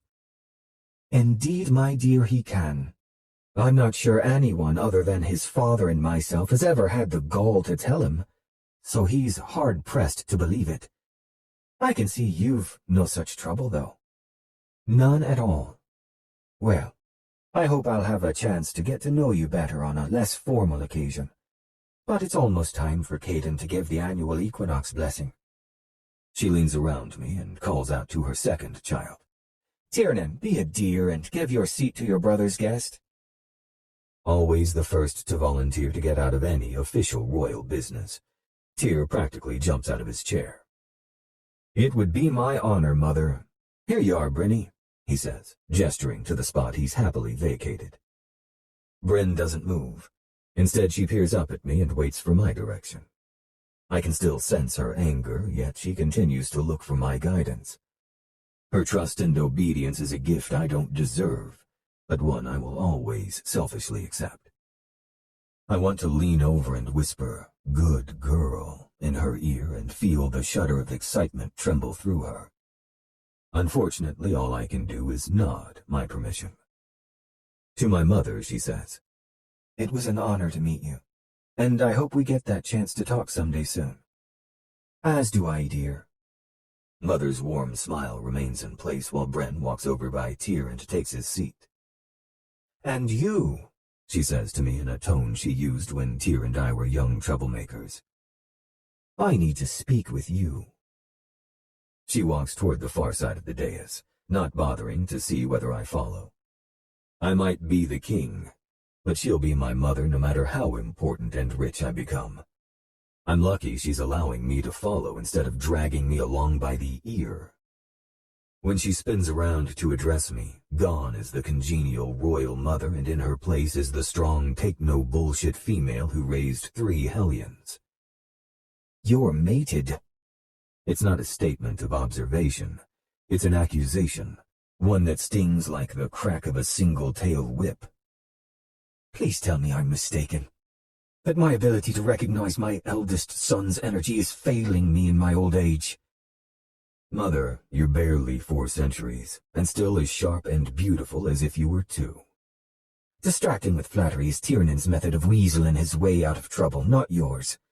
You've always acted with a king's integrity, long before you ever were one. Tell me how it is you could be so selfish as to take a mate at all, much less one who is human. She gives me a quizzical look. Maybe I'm not the one whose senses are failing. She's no more human than you are, Caiden. Though I'm uncertain as to what she is.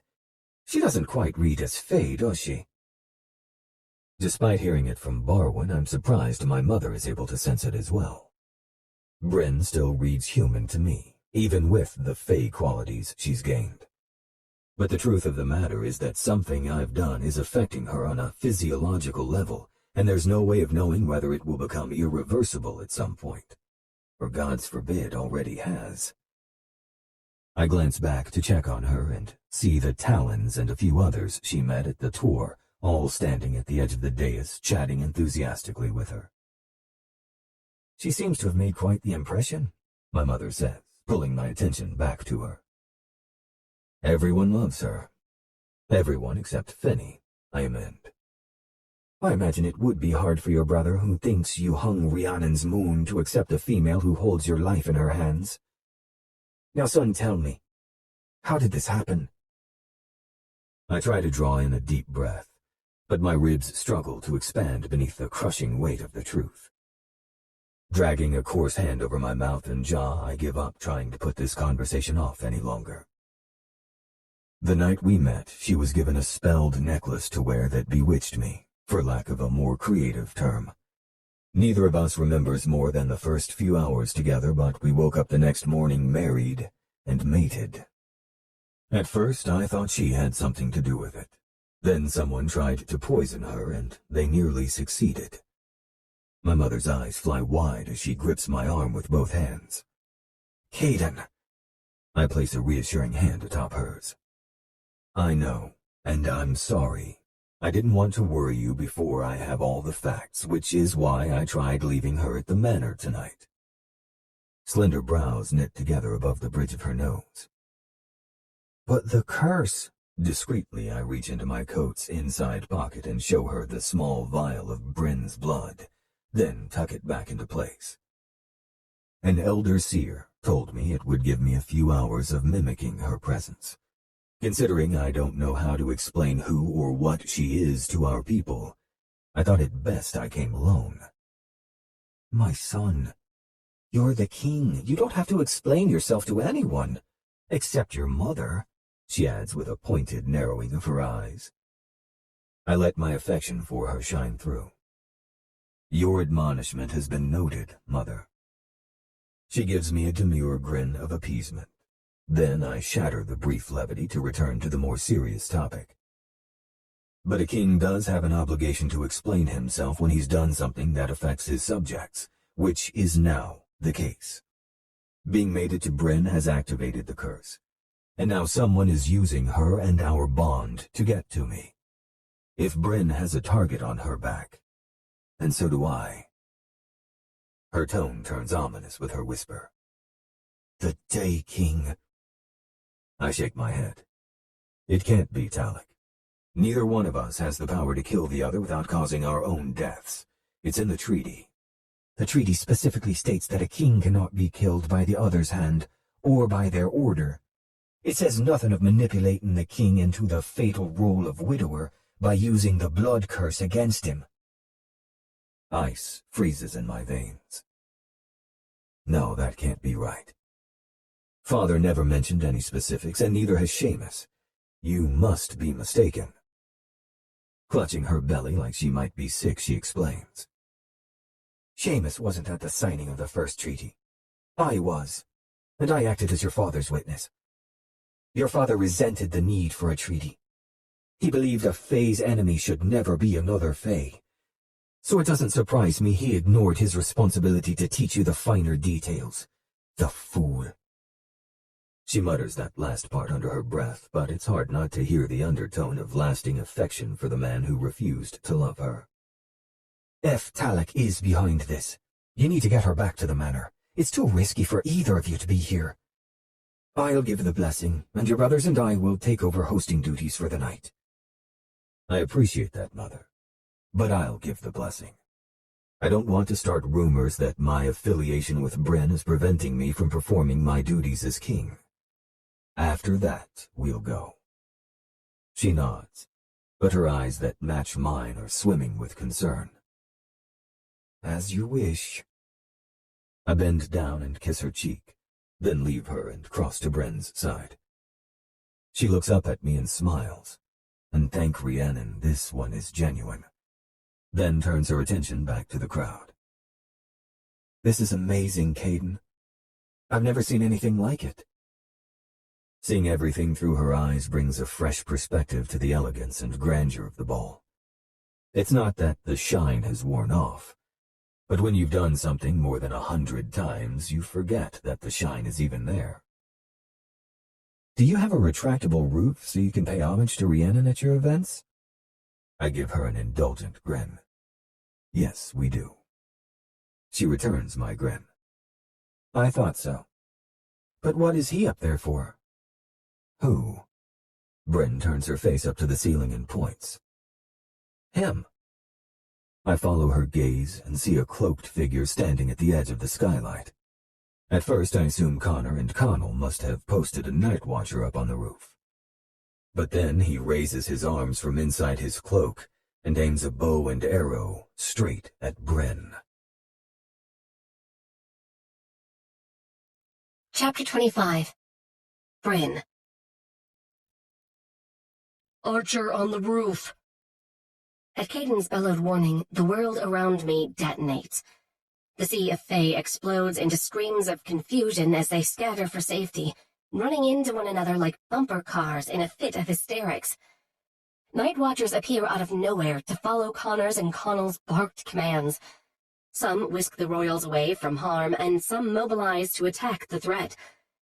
Caiden grabs me by the arm to pull me out of the path of the arrow slicing through space and time straight toward my heart. He yanks me to him in the nick of time, and also a millisecond too late. I scream as fire erupts in my right shoulder, the arrowhead tearing through flesh, ligaments, and muscle tissue. My legs give out just as the archer, seeing they failed to hit their mark, runs away to make their escape. Holding me close and taking my weight, Caiden calls out to his personal guards and best friends. Hunt that archer down, but I want them alive. Go! The brothers, gentle giants as I've come to think of them, release inhuman growls and leap into the air, magically transforming into massive wolves that take off running the second their plate-sized paws touch the ground. Sheer awe momentarily distracts me from all the pain and chaos. I've seen them in wolf form before, but never witnessed them turn. I expected a grotesque display of bones cracking and reshaping, not the effortless transformation of being Fae one second and wolves the next. Shapeshifters have it way better than werewolves, I bite out. You would be thinking about something like that with an arrow jutting from your body. I'm about to comment on shock being a wonderful thing when Caiden gingerly scoops me up and the fire reignites to incendiary levels. Fuck. Hold on, beauty. I've got to get you out of here before I take care of that. Maddock and several other watchers protect us until we reach a hidden door that blends into the wall on the far side of the ballroom. He tells the guards not to follow us, but to stay behind and ensure his subjects' safety. We must be entering a secure section of the hotel, or I doubt they would have so readily left us. As Caiden carries me down a hall, the edges of my vision start to blur. I can feel that we take a few turns, but I'd be hard-pressed to retrace our steps if I had to find my way back to the ballroom. Consciousness is a fickle thing, winking in and out by the time I'm laid on my side on a soft mattress. I have to get the arrow out, Bryn, but I'll need to break the shaft as close to your shoulder as possible, then pull it through from the back. I think I answer, but I don't hear myself speak, so maybe I don't manage it. Sweat coats my skin, and I'm starting to shiver. Hold still, baby. I'll be quick. He snaps the wooden dowel in half, causing it to jerk in the wound. I cry out, unable to hold my scream back like I wanted. Caiden murmurs words of praise and sweet promises of bloody revenge as he pulls the arrow from my body. As soon as it's out, I collapse back onto the mattress, my eyes closed and breaths labored. I sense Caiden leave my side and return moments later with a warm, damp cloth to wipe my forehead as he puts pressure on my wound with towels. Several minutes later, I notice a significant change in how I feel. I open my eyes and stare up into his amber pools of concern. Am I delirious? Or am I already starting to heal? He pulls the towel away from my shoulder, and relief blankets his features. Thank God. It's already knitting itself back together. It'll take a bit longer, but you'll be okay. He blows out a heavy breath and replaces the towel, then sheds his blood-stained formal coat and tosses it on a nearby chair. Fuck. That could have been so much worse. I never thought I'd be grateful for the bond giving you Fae qualities. My own gratitude dies on my tongue, coating it like ash. By escaping death once again, Caiden has done the same thing.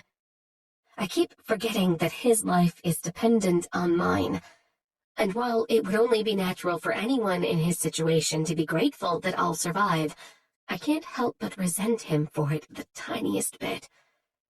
Does that make me selfish, that I want him to be relieved I'm okay for no other reason than he cares about me?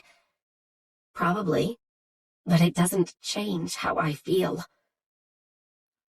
Now that I know you're healing, I need to go back and check on things. And when the assassin is caught and brought back, I'll question them and get the answers we've been looking for." "You sound so sure that they'll be caught." His voice drops low. "The Wolf brothers are the greatest trackers this side of the Veil, and they know I want that coward's head. They won't return until they're caught." A shiver rolls through me at his ominous tone. I'd hate to be on the other end of his wrath. "Stay here and get some rest. This is a private quarters section of the hotel. No one can get in without a security code. I'll be back when I can." Without so much as a hand squeeze of reassurance, Caiden stalks to the door and leaves me alone in the room. The adrenaline is wearing off, and everything about my situation is coming into focus.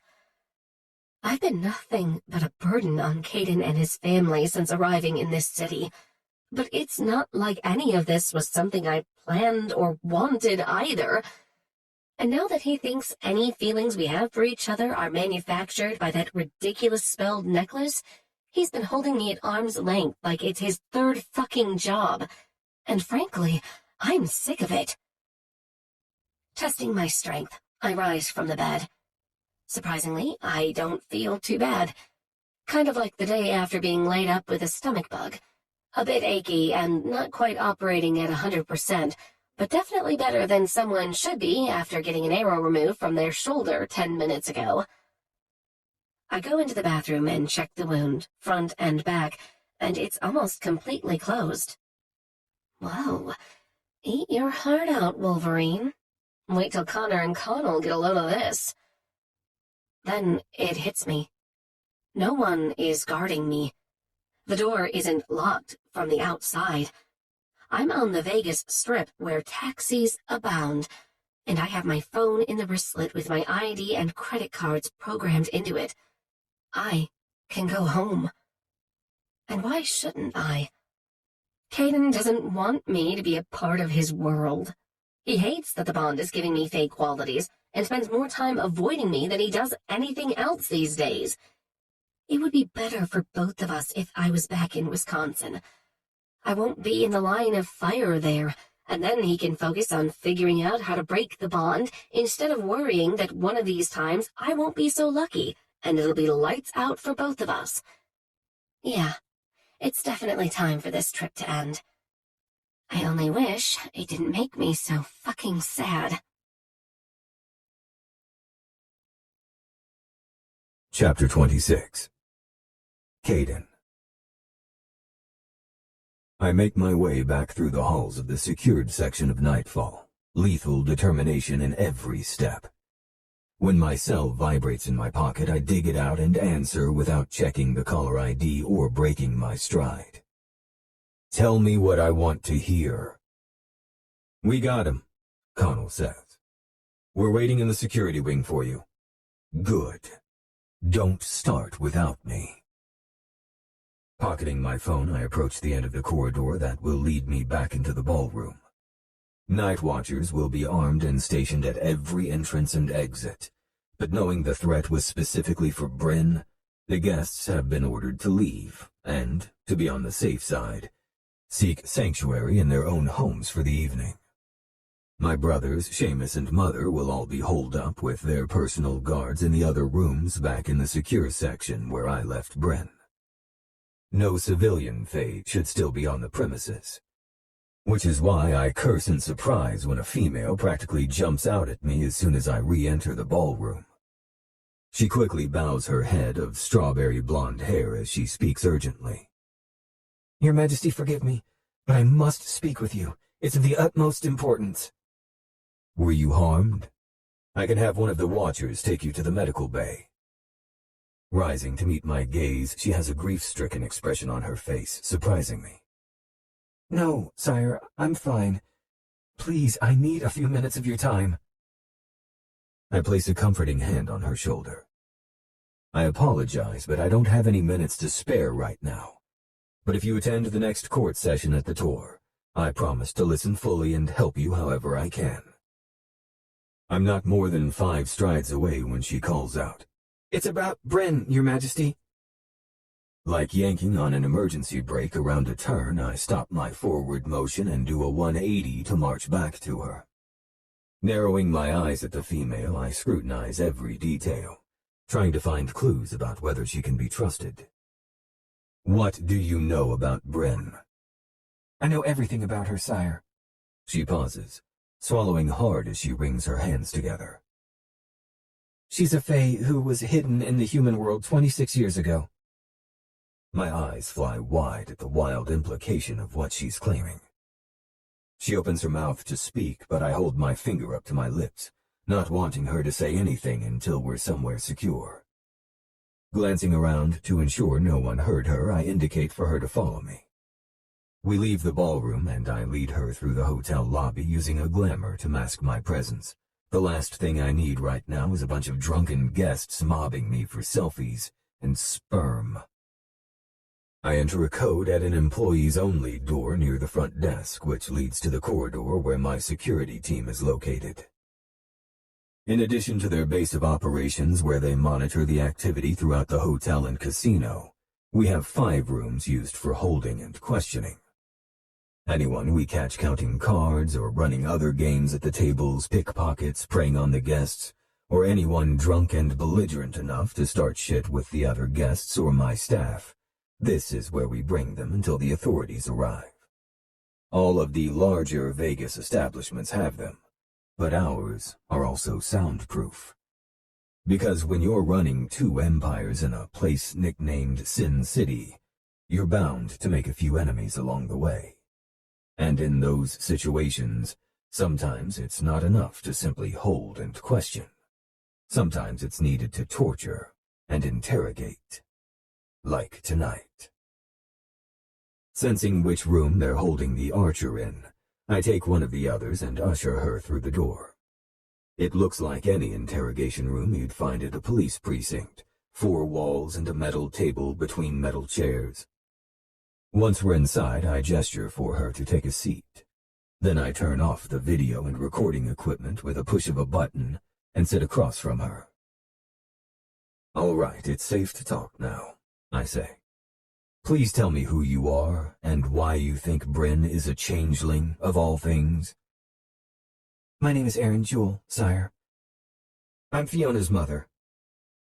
I nod for her to continue, too anxious to hear the rest to go through the normal pleasantries of meeting an employee's family member.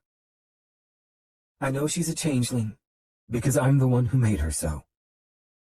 1,000 questions crash through my mind, but I pull out the important ones and focus on getting those answered for now. She's your daughter? Are you telling me Bryn and Fiona are sisters? She shakes her head. She's my niece, my sister's child. I made a promise to her that I would ensure her baby's safety. I found Jack and Emily Meara, a Midwestern couple who had tried conceiving without luck for years, but desperately wanted a baby. So I left my infant niece with them, knowing they would give her a good home and keep her safe. Sitting forward, I braced my elbows on my legs and asked the question I sense will be the final piece of this god-forsaken puzzle. Why would she need to be hidden in the human world to begin with? Because Bryn is the first and only of her kind. She is both light and dark fae, and there was one who vowed to hunt her down. Talaketavane. I hiss in a breath. The fucking Day King. Yes, but he wasn't king then. He was captain of the Light Guard and also cousin to Uther Onwheel, Bryn's father. One night Uther made a grave mistake. He confided in his friend and cousin that he'd fallen in love with a female of the Night Court, my sister, Kira, and that they had been blessed, for Kira was due with his child in 2 months' time. Talak feigned happiness for his cousin, then had him watched, so he would know when Uther left the Day Court border. A week later I went with Kira to meet with Uther at Joshua Tree. They planned to run away together and live far away from both courts, where their child would either be in danger because of or sought out for any rare abilities her lineage caused. But Bryn was eager to enter the world, and Kira went into labor before they could leave. I had just delivered my niece when we heard the trucks in the distance coming from the direction of the Day Court. We would have fled right then, but Kira had internal damage and couldn't be moved without screaming from excruciating pain. Uther was from a long line of light healers, but nothing he did helped. Unstable magic. I don't realize I spoke my musing aloud until Aaron nods sadly. Queen Anya warned that if a child was ever born of both courts, they would have unstable magic. Yes. I think carrying Bryn all those months took its toll on her body, and the birth put her over the edge. What happened when Talek arrived? Uther and Kira made me swear an oath to keep her existence a secret and find a place where she would be safe. So I said goodbye to my sister, took her baby, and hid behind an outcropping of rocks just before the trucks carrying Talek and a dozen of his light warriors reached us. Talek tortured them for information on where the baby was, but neither broke, making him furious. He vowed to them both that he would never stop searching for their child. Then he slaughtered them. I dragged both hands down my face and pushed to my feet, needing to move. I paced the short length of the room as my mind reels. Her story has too many details, and the pain in her eyes is too raw for her to be manipulating words into an elaborate fey truth, which would be an amazing feat. And yet so much doesn't make sense. How did you avoid detection? Talek would have searched the area, I say, thinking about what I would do if I were an insufferable psychopath. When Aaron doesn't immediately answer, I stop and look over at her. The burden of keeping a secret for a lifetime is etched on her fair features, and that's when everything falls into place. You're a conjuring fae. Swallowing thickly, she nods. Yes, Your Majesty. I am. Did you spell her? Is that why Bryn reads as human? Again she nods. When spells are used to create an illusion or cause reactions that normally would not be, the magic needs to be recharged over time. But spells to block or mute something can be made permanent. I spelled Bryn to block her fey essence. And because she was only hours old at the time, it dampened all her qualities. Her ears rounded out, her eye color dulled.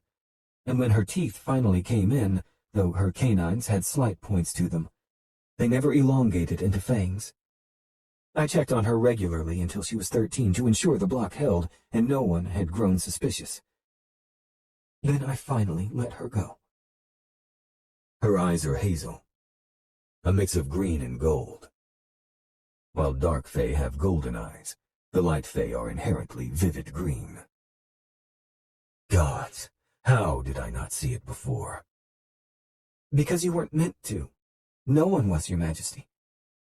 She's the first and only of her kind. Even if the block wasn't still mostly in place, she doesn't read as light or dark. She reads as an amalgamation of the two, something none of us has ever encountered before. Mostly in place? I didn't know she was in Vegas until she showed up with Fiona tonight.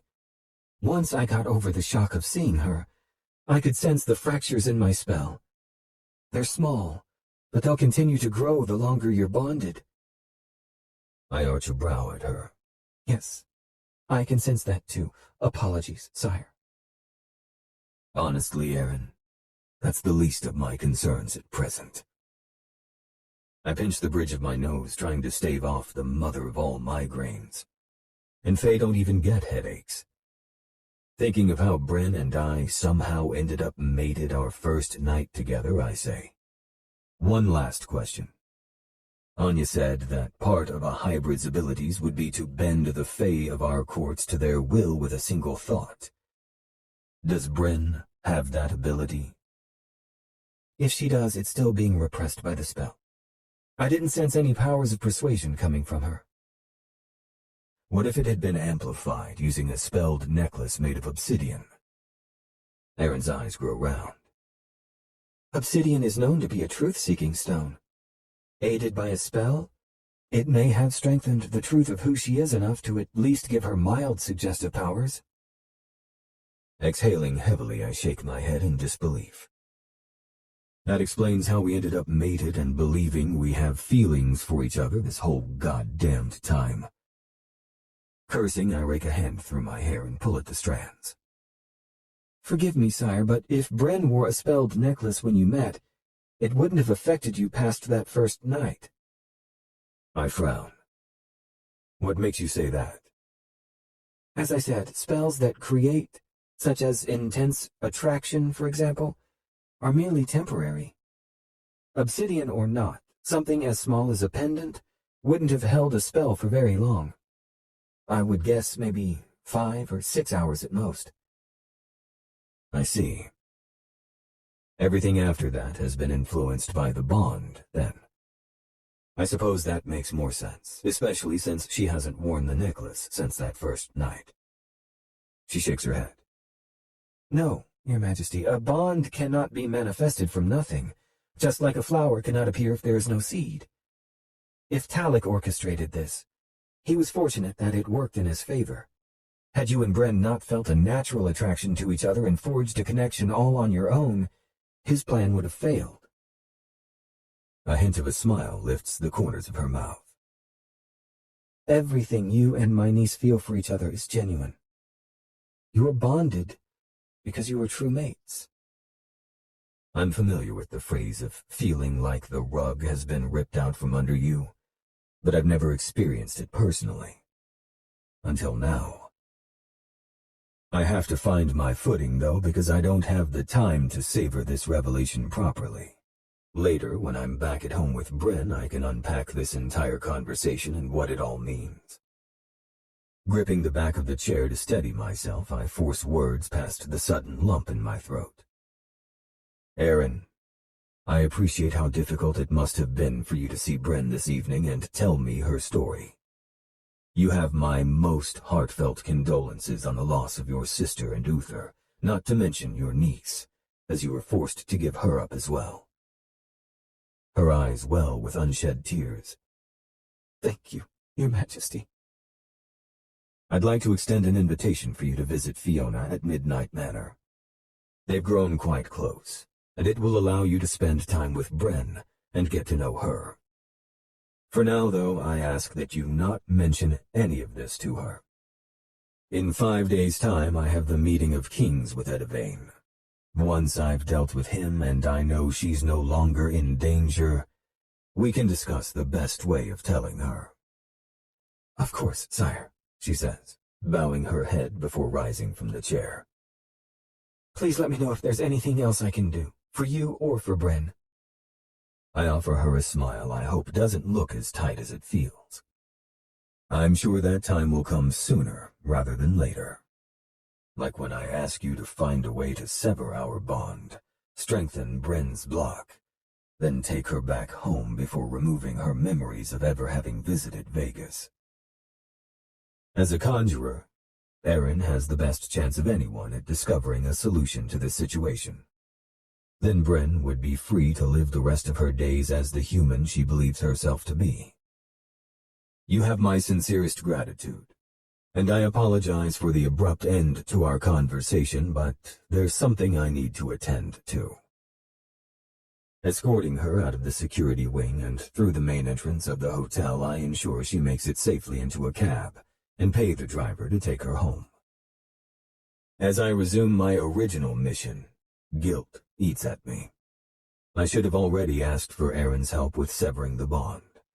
The faster we manage that, the faster Bryn will be safe back in her world and my people will no longer be saddled with a cursed king. But of all the revelations I learned tonight, one in particular holds me back. Everything you and my niece feel for each other is genuine. You are bonded because you are true mates. Since I was old enough to understand, I knew I wasn't destined to have a mate or any kind of romantic relationship. A part of me resented that because of my ancestors' mistakes. I'd never know what it was like to love or be loved in return. But whether it's due to fate or the evil machinations of a power-hungry rival, I've been given a chance at something real with Bryn. I'm not ready to kill it before I've even had the chance to sit with the knowledge. Keying my way into the security wing again, I start locking away all my emotions for what I learned about Bryn in preparation for what I'm going to do. The door slams shut behind me and echoes in the corridor. 3 steps in, a shooting pain pierces through the center of my chest. My steps falter, and I have to brace a hand on the wall to keep myself upright. I take a second to catch my breath as the sensation of an iron skewer presses in behind my sternum. As painful as that is, the reason for it hurts 1,000 times worse. Bryn is gone. I know it as surely as I know my own name. And since I can't detect even a hint of her fear through our bond, it means she left Nightfall of her own volition, and is getting farther away by the second. And I left my coat with the vial of her blood in the room with her. It probably wouldn't last much longer anyway. Fuck. Now what? An hour ago, I might have ordered her to be tracked down and brought back. Then, when I got back to the manor, I could punish her in ways that would send her soaring so high she'd never want to leave my bed, much less my city. But after learning how much was taken from her when she was only hours old, that's not something I'm willing to do. If letting her go means my end, so be it. Seamus will be here to help my brothers take over. I can't bring myself to rip her world away from her again. It doesn't matter that this is her rightful world. It's not the one she grew up knowing. From the moment she stepped foot in Vegas, she's been a pawn in a revival of a centuries-old war. And her only crime is that her parents were never supposed to fall in love. Neither were we. Fishing the necklace out from beneath my shirt, I give it a quick tug, then drop the broken chain to the floor. With shaking hands, I slide the wedding band onto my finger for the first time since removing it. Miraculously, my heart has finally emerged from the cold shadows to bask in the warmth of my feelings for Bryn. I hope it makes the best of it with the time it has left. Because regardless of any curse, I refuse to sacrifice Bryn's safety and well-being for my own. Rolling toward the wall, I rest my forehead on the cool surface and squeeze my eyes shut. The effect from the curse is progressing faster this time. If I want to be the one to get the answers from the dead man walking down the hall, I need to put my best game face on and get going before I'm too weak to do shit. I take a deep breath and draw on the last reserve of my strength to make it down the hall and enter the right holding room. The archer looks a little worse for wear, but he's about to look a lot fucking worse. He's tied to a chair with duct tape over his mouth that I'll rip off when I'm ready to hear him beg for mercy. Connor and Connell are standing behind him on the back wall, their golden eyes glinting with eager violence that match mine. The table to my left has a variety of shining tools laid out on a black towel. Do you know the real reason I'm called the Dark King? His answer is to glare at me with seething hatred. My mouth twists into a devilish grin as I unbutton my cuffs and start rolling my sleeves up. That's okay. You're about to learn firsthand. It took only a half hour to break the archer. Granted, I was on a tight schedule before the effects of Bryn being gone caught up to me, so I didn't bother easing into anything. My methods even raised the occasional eyebrow from my best friends, but they kept their opinions to themselves and let me do what I do. The important thing is that we got all the information we needed. Talek honored his vow to never stop searching for the hybrid child he knew existed. The archer didn't know how he found her, only that he'd done so several years ago. In fact, Talek was the one who orchestrated her adoptive parents' accident, knowing that anyone isolated is more vulnerable than if they have a support system. Then he got her fired and sent her the bogus promo offer for the free trip. After that, it was a simple matter of threatening an assistant manager, who has since disappeared, and likely suffered the same tragic fate as the High Priestess, to move us around like pieces on a chessboard. All 3 wolves are with me in one of the other holding rooms as we discuss everything we've learned tonight. A lot of what the archer said didn't make sense to Connor and Connell until I filled them and Seamus in on what Aaron told me. Every once in a while, one of them will get a look of awe on their face as they shake their head and mutter, "Hybrid," in disbelief. Fortunately, they're so focused on that our seemingly human Bryn is actually a fey anomaly with repressed magic of unknown power to notice that I'm in excruciating pain. I just need to hold it together long enough to give her time to get on a plane. There won't be any reason to bring her back once the curse claims me. My body is covered in cold sweat and there's no way I could push to a stand right now. Breathing feels like I'm inviting shards of glass to shred my lungs with every inhale, and my throat is drier than the desert under the midday sun. I start coughing and can't stop. That's when whatever acting skills I possess go to hell, and the others finally realize I probably look like death warmed over. Connor stops me from falling off my chair when I list to the side. "Dude, what the hell is wrong with you?" "Don't know what you're talking about," I grate out between clenched teeth. "Never been better."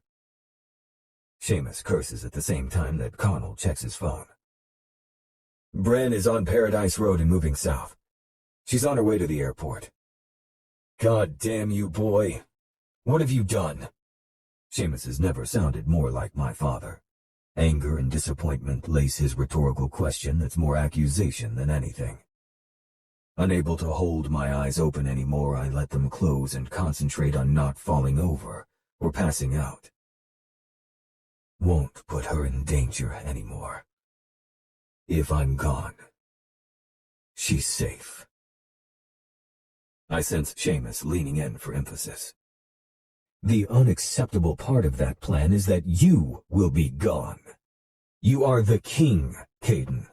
You cannot afford to be noble if it puts you at risk. Prying my eyelids open enough to meet my uncle's gaze, I say, "It's okay. One will step up and you will help him." Connor shoves to his feet with an animalistic roar and punches the wall. It buckles beneath the force of his fist, bits of plaster exploding from the indentation and dust pluming. Seamus gives his son a withering look that stops him from causing any more damage. Then he turns back to me with an apologetic frown. "I'm sorry, my boy, but I wouldn't be doing my job if I let this happen." Those were the last words I heard before passing out.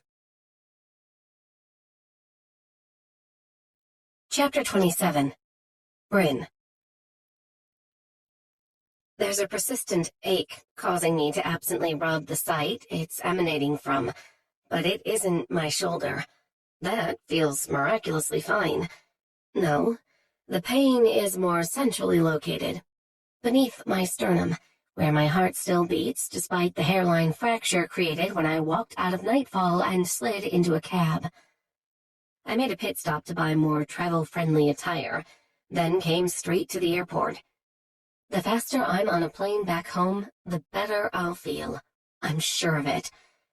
I probably have Stockholm Syndrome or something, that's all. Once I'm back in my own place and surrounded by my own things, I'll find comfort in the simple familiarity of it all. I'm standing in line at the ticket counter, and after 10 minutes, I'm still 5 winding rows back. I didn't expect the airport to be this busy late on a Saturday night. Then again, for a city that thrives at night and sleeps during the day, I suppose it makes sense. "Hello, Bryn." Spinning around, I gape at the giant sporting a man bun and a glare that could kill and probably has. "Connor? How did you—" "Come with me." His massive paw locks around my forearm, and he's dragged me all the way back through the line before I regain my wits and shake loose. "No, Connor, stop. I'm going home, damn it." If it wouldn't cause a scene and likely his arrest, I think he'd throw me over his shoulder and haul me out kicking and screaming. Instead, he growls in frustration and scans the area quickly until he finds whatever he's looking for. I need to talk to you somewhere we can't be overheard. Follow me. Since he isn't manhandling me this time, and up until an hour ago I considered this wolfish male a friend, I follow him over to an alcove for an employees-only door. Look, Connor, I start, trying to get my point across before he has the chance to rip it away with whatever he wants to say. If you think about it, me going home really is what's best for everyone. Caiden doesn't want me around anymore, and by staying here with a target on my back, I'm only putting his life at risk.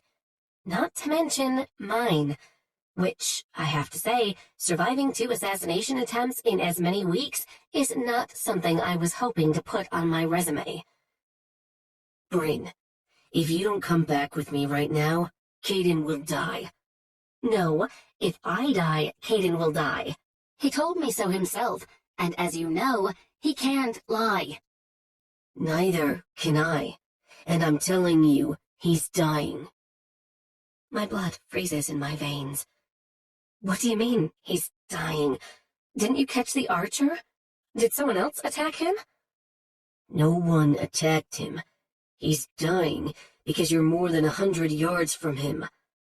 Well, now I know you're lying, because he was a lot farther than that from me when he left my ass back at the manor to go to his party. I turn to walk away, but Connor grabs me by the arm. He had a vial of your blood on him that tricked the curse for a few hours, but that's it. So if I don't get you back to the manor, and fucking fast, I don't know how much longer he has. Pushing the question aside about how or when he would have gotten the vial of my blood, I focus on the dire topic. I hug my arms around my middle and shake my head. No, this has to be one of those fey truths somehow. You're speaking metaphorically or something. He curses and takes out his phone. It rings once before I hear Connell's barked, You find her? Yeah. Show me Caiden. Connor faces his screen to me, and I get a brief view of his brother's face before he angles his phone to show me Caiden slumped in the back seat of the Range Rover. My hands fly to my mouth on a sharp gasp. He's so pale.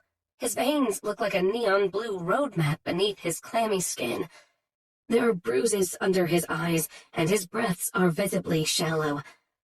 But the most frightening thing I notice is a web of thin black lines snaking up from where his shirt collar has been opened up his neck and threading their way through the scruff on his jaw. Caiden! My voice breaks on his name, along with my heart. His eyes crack open enough to notice the phone being held in front of his face. His expression morphs from one of pain to anger as his gaze focuses past the phone, presumably on his friend holding it. Told you. Don't want. He has to pause to get through a coughing fit that makes me clutch at my own throat as if it'll help him take a full breath. Her here.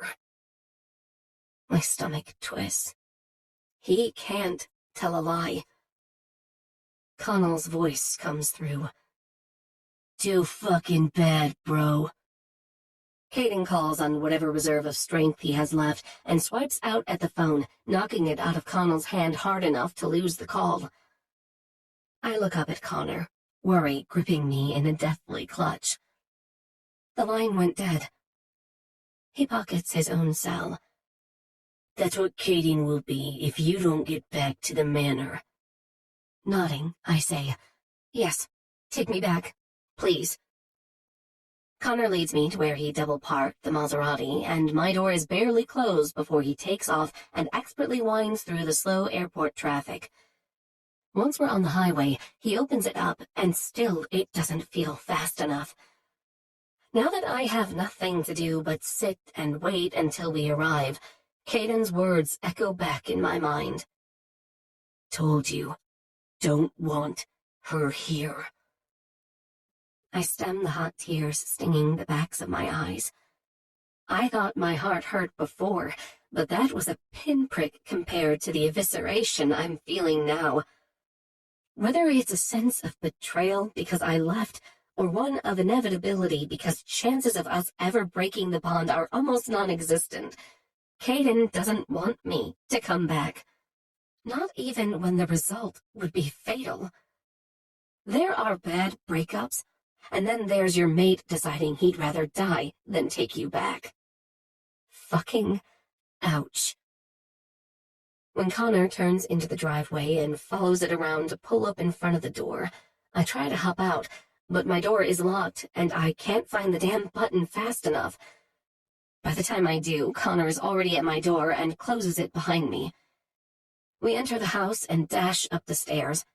I start to go right toward Caiden's room, but he turns left. "This way," he says. I make the correction and realize he's headed to my room. My heart, fractured as it is, does a little leap in my chest. Caiden's in my room. Maybe he changed his mind, or wanted to be near my things and my scent. Connor opens the door for me, and I barge in. "Caiden, I'm here." I stop cold in my tracks, because I might be here, but Caiden is not. "Where is he?" "In his room, where he'll be recovering now that you're back." I step toward the hallway, but he blocks my path. "You, however, will be staying in here." "What are you talking about? Connor, let me out. I need to see him." He narrows golden eyes at me. "You don't, actually. As head of security for the Night Court King, I'm revoking your house privileges. Get comfortable, Bryn, because this room is your new cell." Stepping back, he pulls the door shut, and I hear the deadbolt slide into place. "No!" I lunge at the door and pound my fists on it. "Connor, don't do this. You have to let me see him. I can help him." His reply is muffled through the barrier, but the raw animosity in his voice comes through clear as a bell. "You've done enough." The sound of his boots echoing down the hall is the breeze that finally topples my composure like a house of cards. A guttural sob rips from my chest as I collapse onto the bed and allow myself to openly weep for the first time since being locked in this room 5 long weeks ago. Chapter 28. Caiden. Sitting behind the desk of my home office, I stare into the flames dancing in the fireplace and polish off my glass of Devil's Keep. I've lost count of what number I'm on, but if I have any more, I'll be closing in on blackout drunk. If it will numb me from feeling anything, I'll welcome it this time. Once Connor brought Bryn back to the manor, I healed faster than the first time, but I also declined at a more rapid pace, leading me to believe that the stronger the bond gets, the stronger the reaction to the curse. As soon as I was recovered, I called a meeting with my brothers and the 3 wolves. I chose not to hold their actions against them. Not only are they duty-bound to ensure my safety and my rule, they're my family, and they'd happily sacrifice themselves for me. I knew they wouldn't go along with my decision, which is why I tried to deceive them. I failed, and they acted accordingly. What's done is done, and now I need to figure out where we go from here. We filled my brothers in on everything that happened, leaving out the part about my plan to let the curse run its course. They spared me that backlash at least. Then we discussed options on how to handle Talek at the meeting of the kings. Bryn and I won't be leaving the property before then, preventing the opportunity for another attack. I ordered Connor and Connell to take the archer's body out into the desert and make it look like they simply ripped him to shreds in their wolf forms, instead of capturing and torturing him for information.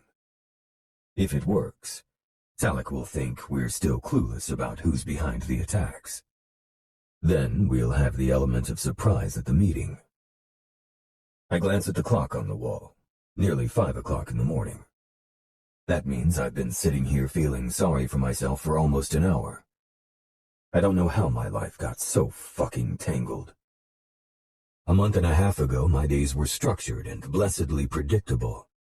During the day, I went to work at nightfall as king of this city, and at night, I carried out my legacy as the Dark King. I had the world by the balls, and no one dared threaten my rule of either empire. Then Bryn showed up at my hotel, and it was all shot to hell in a single evening. Married, mated, and bonded. That's how I awoke the following morning. Not to mention, cursed. Since then, it's been nothing but near-death experiences and the most transcendent sex of my fucking life. There's nothing structured or predictable about my days now, and I've never been more content or felt so right. But that was before I went and fucked everything up beyond repair. Right when I began thinking that regardless of how I got it, I finally had something that was real and could enjoy it without guilt because I didn't intentionally choose a female over my responsibilities as king, I discovered the necklace among Bryn's things. Without any further investigation, I assumed the spell had been long-lasting and wholly responsible for any feelings Bryn and I shared for each other. And it shattered a part of me I didn't know could break. Pulling away from her wasn't easy. If given the choice, I'd rather live in the fantasy world and pretend what we have is real than go back to my bleak existence before she came along. But it was necessary. It still is. I understand now why my father insisted on keeping my mother at a distance. Affection leads to passion, which leads to love, and when fae love, nothing is more sacred than becoming bonded as mates. Anything less would feel unacceptable and lacking. So, as king, allowing yourself to love another means putting yourself above the security of your people. Where my heart and Bryn's best interests are concerned, choosing death over keeping her hostage for the rest of her days was the right thing to do. But it wasn't in the best interest of my people, and I was wrong for that. It doesn't matter that I have 2 brothers who could take my place as ruler. Neither has been groomed for the position as I have, and there's never been a case in any of the courts of Faerie where the eldest of a royal line doesn't remain king until his dying breath. To upset millennia of tradition would put a stain on my family's legacy. I can't do that. Not even for Bryn. I still can't believe she's a fae hybrid. I should tell her about who and what she is. She has a right to know. But what good would it really do for her if Aaron figures out how to break the bond or reverse the curse sometime soon? Aaron said that Bryn is blocking herself from embracing her true nature. Without the bond's influence or memories of her time here, she'll most likely repress her fae qualities again and continue on as a human back in Wisconsin, where she has a good life with cherished memories of her adoptive parents.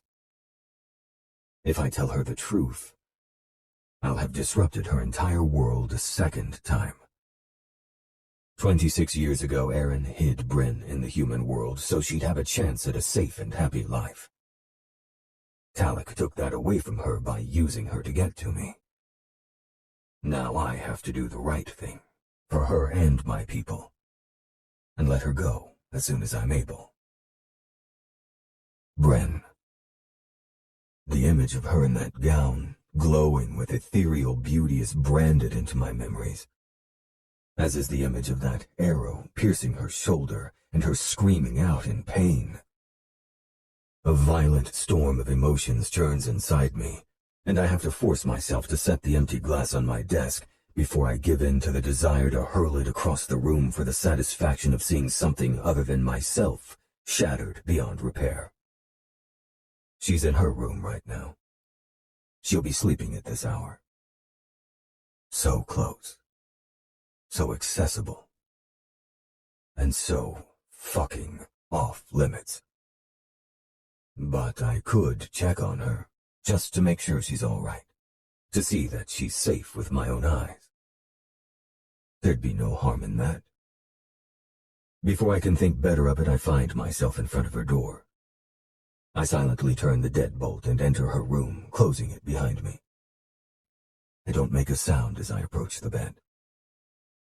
She's curled in on herself and hugging a pillow to her chest like it's her only lifeline. The areas under her eyes are puffy and her cherry-red lips are swollen, as though she cried so long that even sleep isn't helping. She's no less beautiful, though. Quite the opposite. For even steeped in tragedy, my Bryn shines brighter than every female in my past put together. Suddenly she wakes, as though pulled from her dreams almost violently. Her gaze automatically seeks me out as she pushes herself up to a sitting position. Caiden, she whispers. Oh, thank God. She flings herself at me, her arms wrapping so tightly around my neck that I realize the pillow was a substitute for me. Instinctively, I hold her to me and bury my face in her wild hair, drawing her sweet scent deep into my lungs and letting it permeate every cell in my body. I sensed you were here. God, I was so worried, and Connor wouldn't let me see you. Hello, crushing reality. So nice of you to join me. Extracting myself from Bryn's arms, I step away from the bed and fix an emotionless expression on my face. I was on my way to bed and wanted to make sure you were healed and settled in. Good night, Bryn. I start to turn, but she clambers off the bed and stops me with a hand on my arm. I get that you're upset with me for leaving. But how was I supposed to know that you would wither away and die? You never told me about that part of the curse, Caiden. My top lip twists into a sneer. Would it have really made any difference? I let my guard down, literally. You saw your opportunity, and you took it. Her mouth drops open in shock, but as always, she recovers quickly and matches me, ire for ire. You haven't been straight with me since this whole thing began. You cherry-pick what information to give me and what I'm allowed to be a part of, instead of giving me the benefit of the doubt and dealing me in. We should be on the same team. But the great and powerful Dark King doesn't do teams, does he? No, he'd rather be a fucking island unto himself, regardless of the cost. Her eyes land on the ring, still on my finger. Without comment, I slide my hands into my pockets. She scoffs, her disgust plain. It's no wonder you like BDSM so much. If you control everything, you can keep your distance. Can't let anyone get too close, right? God forbid they actually start to care for you. Oh, and by the way, the next time you want a vial of my blood so you can escape my presence, you damn well better ask for it first. Noted. I fix her with a droll look. You finished? With you? Abso-fucking-lutely. This cell is only built for one. She crosses her arms over her chest, then jerks her chin at the door. Get out. Gladly. I fight my instinct to take her in my arms again and kiss her until she's forgiven me for all my transgressions, past and future, and leave her room as she demands. When I flip the lock from the outside, I wait for her rage to boil over, for her to throw something at the door and curse my name. But it never comes. And it's then I realize that I can't feel her energy anymore either. Whether intentionally or subconsciously, Bryn has cut me off. And that's the very least of what I deserve. Chapter 29. Bryn. Why are we hiding behind this rock formation instead of going with everyone else to the meeting of the kings? Glaring at Finian, I don't bother hiding my irritation, just as he doesn't bother hiding his annoyance at my incessant questions. Since returning to the manor with Connor, I've been kept locked up like a treasonous prisoner, only allowed out of my room for a couple of hours each day to stretch my legs or go for a swim. always accompanied by a night watcher, with Caiden nowhere to be found. They treat me more like an outsider now than when I arrived 6 weeks ago, so irritation is just the tip of my current emotional iceberg. Today is September 22nd, and at exactly 8:03 p.m., it will be the fall equinox, which is when Caiden will meet the Day Court King to discuss any business and re-sign the Treaty of Two Courts, reinforcing peace between the light and dark fae. Not that I'll get to witness any of it. After I refused Caiden's extremely ballsy request for more of my blood, he was forced to bring me along to Joshua Tree, but he has me stationed with Finian and Maddox at the farthest location our bond will allow, once again shutting me out of fae business. I thought we'd gotten past all that, especially with the fae qualities I've taken on because of our bond. But that's what I get for thinking it, because none of my questions have been answered. The only things I know are the direction in which it's happening, because I watched Caiden walk off with the Wolf brothers and a small cadre of watchers, and that the next in line to the throne and the senior advisor, Tiernan and Seamus, stay behind in the event of foul play, which I can only assume to be a pre-exile tradition, since the blood curse would void the need for a contingency plan. Finn glances over at Maddox, who's pretending not to listen from several yards away, then answers me in a low voice. I already told you why. No, you said that Caiden told us to stay here, I argue, crossing my arms in defiance. That's repeating a directive, not explaining the reason for which it was given. With the small amount of light provided by the lantern on the ground between us, I can see the hard set of his scruffy jaw as his annoyance grows. The Night King gave us an order. Therefore, we obey it. The reason behind said order is inconsequential. I scoff. Maybe to you, but I'm not much for not questioning obedience, especially from him. Finn arches a dark brow. You sure about that? My cheeks flood with heat at the possibility of Finn knowing intimate details of what I've done with Caiden. Although I know he's not the type to kink and tell, I'm sure his brothers are highly aware of his sexual proclivities. They might even share them. Either way, it wouldn't be a huge leap for Finn to assume I'm submissive to Caiden behind closed doors. And while I'm certainly not embarrassed about it, I'm in a pissy enough mood to retaliate just a little. I am sure that you make a really nice puppet, Finny. Maddox coughs into his fist to try to cover up his chuckle, earning me a death glare from Finn. He only tolerates the childhood nickname from two people, and I'm not either of them. Stepping in close, Finn towers over me and leans down to get in my face. The unmistakable glint of dominance flashes in his golden eyes, and his lips peel back to bare his deadly fangs. That's enough sass out of you, Bryn. Either you sit your ass down and stop asking questions, or I'll bind and gag you myself. Whoa. Guess there's an alpha in baby Verran after all. Fine, I mutter. Releasing a frustrated huff, I plop onto a craggy boulder, still warm from the desert sun, and waft the front of my shirt a few times. If I'm hot in a thin tee, jean shorts, and running shoes, I can't imagine how the rest of our party must feel. Caiden, Finian, and all the Watchers came decked out in traditional dark fae warrior garb, made entirely of thick black leather. Though it must suck to wear in these temps, I'm certainly not complaining from a viewer's standpoint. Sleeveless fitted tunics with a mock collar that opens at the neck and crisscrossed with laces and lace-up leather pants to match.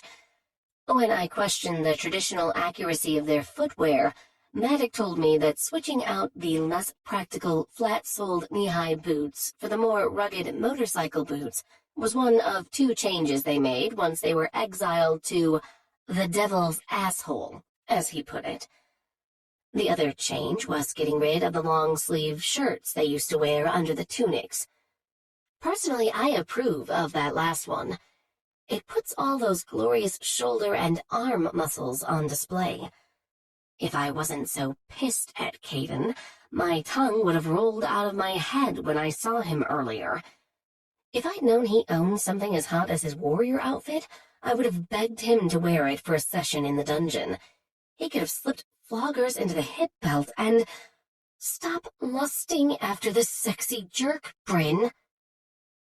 My tendency to still lust after the male causing the cacophony of turbulent emotions surrounding me the past 5 days is infuriating.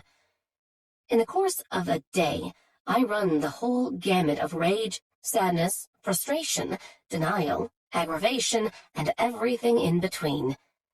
Now, as I sit here on this boulder in the middle of bumfuck nowhere, in the company of 2 surly and non-communicative guards, I can't decide which of those feelings to settle on. The sun set a couple of hours ago, and the moon is the barest sliver in the dark sky. The only light we have are a couple of low-level white LED lanterns that look like flashlights if the plastic casings lit up instead of just the ends. In the distance, the howling cry of a coyote echoes. If we're going to be here a while, can we at least build a fire or something? It's creepy out here. No fire. It's our job to keep you safe, and we will, Finn says stonily. unless you keep talking. Then I'll have Maddock use his coyote telepathy to tell them we brought dinner. My wide eyes snap over to Maddock, who lets a hint of a smirk twist his lips. I'm not a shifter, Bryn. He's fucking with you. I look back, expecting to see Finian chuckling, or at least smiling like I've seen him do with so many others, but his expression is as serious and uninviting as it always is with me. He wants me gone so badly, he probably wishes he could feed me to the coyotes. I would have earned major brownie points in his eyes when I tried to fly home. You know, if it hadn't been for that whole almost killing his brother part of the equation. I need to find a way to break through his hard candy shell and get to the melty chocolate underneath. Maybe Fiona will have some ideas. Careful, Finn. You're dangerously close to making a joke. And you know who people joke around with? That's right, I say as if he'd answered me. They're friends. And once we're friends, there's no going back to Mr. Not Nice Guy. Noted. Noted. Ugh, he sounds just like his brother. With a single word, they effectively end any conversation like they're cutting it off at the knees. I pretend not to be irritated, and both males return to their earlier stoicism, focusing on our surroundings. Maddock stands with his arms crossed, while Finn loosely grips the sword hilts at his hips. Yes, swords. Apparently, traditional garb includes carrying various types of ye-olde weapons on your person. Long swords, short swords, daggers, and other sharp and pointy things. I noticed some watchers prefer to stick with the same kind, and some like to mix and match. Some use scabbards belted around their hips, like Finn, and some use the kind that form an X on their backs, like Maddock. And all of this for a supposedly peaceful, routine meeting. Part of me says it's no different than the Marines carrying swords with their dress blues, a symbolic display of their roots and traditions. But the other part of me says that if that were the case, they wouldn't each be armed to the fangs. Giving in to my insatiable curiosity, I decide to risk being turned into a coyote kebab. I have a question. Finian growls my name in warning. Bryn. I know, no talking. But why? I gasp as 2 figures materialize out of thin air behind Maddock. Dressed in white versions of the leather gear, their pointed ears, fangs, and bright green eyes give them away as Fey warriors of the Day Court. My shocked reaction is enough to put my bodyguards on alert, but I don't find my voice in time to warn Maddock before a blade callously slices through the front of his neck. golden eyes widen as his body drops to the ground. Arterial blood sprays in an arc, painting my clothes and skin in specks of a life ended, a soul dimmed. My vocal cords finally open, and a scream escapes. Spinning to place himself in front of me, Finian draws his swords and sinks into a battle stance, his muscles bunching and vibrating with adrenaline. Maddox's murderer raises his fist in the air. Death to the queen brings death to the king. The strange battle cry is like a starting gun going off, and all three lunge at one another with weapons raised. Opposing swords clang and spark, crashing against one another as Finn works to fight off both assailants, while I remain frozen in place like a macabre tableau of shock and horror. I should be helping him. I need to help him. Why didn't I ask to learn how to fight? My brain doesn't care that there was no reason for me to believe I'd be in this situation. It only wants to admonish my lack of foresight. The more Maddox's blood spills from his body to seep into the desert floor, the more my guilt consumes me. Finn kicks the stockier Fae in the chest so hard it sends him flying backward until he hits the trunk of one of those Dr. Seuss-looking trees, then uses the reprieve to focus his strikes on the other guy. Bryn, get out of here and hide. That snaps me out of my shock. What? No, I'm not leaving you. Slamming his fist into Fae number 2's face hard enough to knock him on his ass, Finn spares a glance back at me. I cringe to see the tip of his ear cut and bleeding, and one of his cheeks slit open with a huge gash. They don't want me, Bryn. They're after you, he says through labored breaths. That's why we're out here. Talek is trying to use you to take Caiden out. Oh, Jesus. My mind reels as all the pieces fall into place. Or maybe they were always there, trying to give me the whole picture, but I kept looking at it upside down, not wanting to see what was right in front of me. That I've been a pawn in a much larger game. One where the objective is to take out the Dark King. The king I fell in love with. The night I married him, I transformed from a mere pawn into a queen, making me the key to his downfall, to his death. All Talek has to do is kill me or keep me away from Caiden far enough and long enough, and it's checkmate. Game over. Bryn! Finian's shout brings me back to the present. The guy he knocked down is already shaking it off and getting to his feet, and the other one is racing toward us again. Finn grabs me by the shoulders and pulls me off to the side. You need to hide. When I'm done here, I'll come find you. How will you know where— Fuck! I look down at where my upper arm is now bleeding slightly from his dagger, which he places firmly in my hand. You're bonded to my brother, he says. I'll recognize the scent of your blood. Now go! He barely has time to turn around and stop the swinging arc of a sword that was aimed at his neck.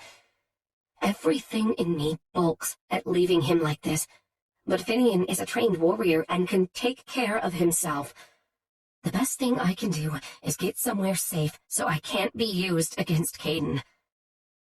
With that, I take off running in the direction of the meeting so I don't accidentally get out of range and inadvertently weaken Caiden.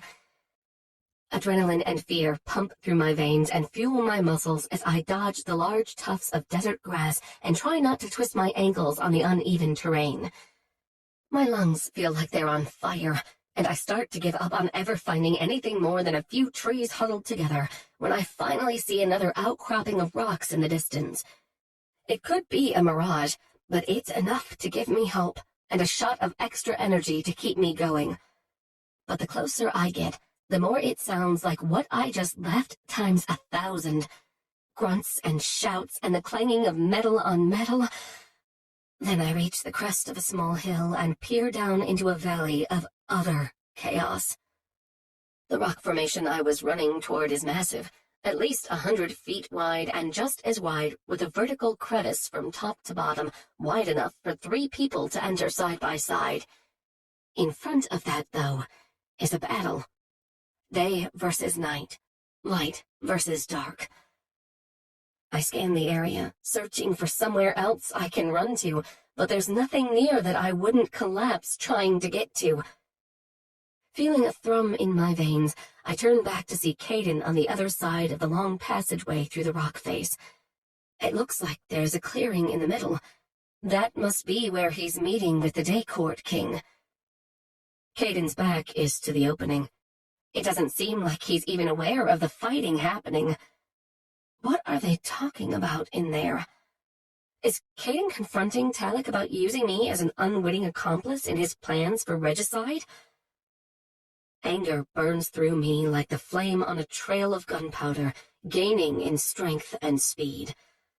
My hand grips the hilt of the dagger so hard it feels like a part of me, and I want nothing more in this moment than to watch its blade sink into Caiden's enemy and free him from the danger my existence now poses. The Dark King might not be able to kill the Light King, but I can. I'm running down the hill before I'm even aware of my decision, but I don't stop. My actions are driven by the single-minded focus of getting to that meeting and plunging the dagger into the fey asshole who set all of this into motion 6 weeks ago. I zig and zag my way through the melee, the warriors from both sides too busy attacking and defending to notice me darting around them. Finally, I reach the mouth of the passage. As soon as I'm inside, the world becomes silent. I grind to a halt and spin around to make sure I didn't enter some kind of time portal. Wow, I mumble in awe as I stare at the battle still happening like it's a silent film. I look up at the expanse of the opening, but don't see anything. The cavern must be spelled to keep the king's meeting private, in turn keeping them from knowing if a battle royale breaks out in the valley. Hearing the deep timbre of Caiden's voice sparks me back into motion, running through the darkened passage to get to him and my target. Anger turns into rage, and rage turns into fury, so that by the time I reach the end and see who I can only assume to be Talek walking casually in the opposite direction, giving me his back as though it were gift-wrapped. Releasing a battle cry of my own, I raise my arm and fly past Caiden, eager to put an end to this nightmare. Bryn, no! Just before I reach Talek, Caiden tackles me, turning in mid-air to take the brunt of the impact as we hit the ground. What are you doing? I almost had him, I shout, scrambling to my feet. You're my mate, Bryn. To the blood curse, you killing him is the same as if I did it myself. Our bond makes us virtually indistinguishable. I gape at him. You've got to be fucking kidding me. Talek chuckles, his patronizing amusement so palpable I practically choke on it. It's a tricky curse Sonya placed on us, to be sure, but I have to admit, I love the challenge of it all. Your bond must be why you were able to get through the protective barrier. It was a spell put in place by a conjurer at the time of the original signing of the Treaty of Two Courts. He states conversationally, as though we're in an academic discussion about Fey history. Only those with royal blood may pass through. But, seeing as you're the first royal mate since our mutual exile, the exact rules where you're concerned are as of yet unknown. Thank you for continuing to be so accommodating, Miss Meara. I couldn't have planned this better if I tried. The sound of metal scraping echoes in the cavern as Talek draws his sword, followed immediately by Caiden doing the same thing as he places his much larger frame in front of mine. Bryn, go back through the passage to Connor and Connell. About that, I say, scanning my surroundings in a desperate attempt to find some way of getting us out of this alive. Talek's forces must have been ordered to attack, because I had to get through the Second Fey War just to get here. Caiden snaps his head to the side to see for himself, an involuntary reaction due to the shock and outrage I can read coming off him in pulsing waves, giving Talik the advantage. Caiden! I push him out of the way of the sword arcing down, realizing too late that of course he isn't aiming for Caiden, he's aiming for me. My legs are swept out from under me by Caiden's foot at the last second, causing me to crash to the ground and the sword tip to miss me by mere inches. Faster than I can blink, Caiden lunges at Talik, and there's a brief scuffle on the ground before they both roll to standing positions and start circling each other with swords at the ready. Talik rakes a gloved hand through his long blonde hair to get it out of his green eyes that shine like twin emeralds. If I'd met him on the street, I would have pegged him for a Hollywood actor or model. He's gorgeous in the way all Fae are, but there's a cruelty lurking behind his classically handsome features that makes him absolutely hideous. I can't tell you how satisfying it is to finally be in this moment after 26 years, he says with a sickening grin, displaying fangs longer than I've seen on Fae before. The sight makes me shudder.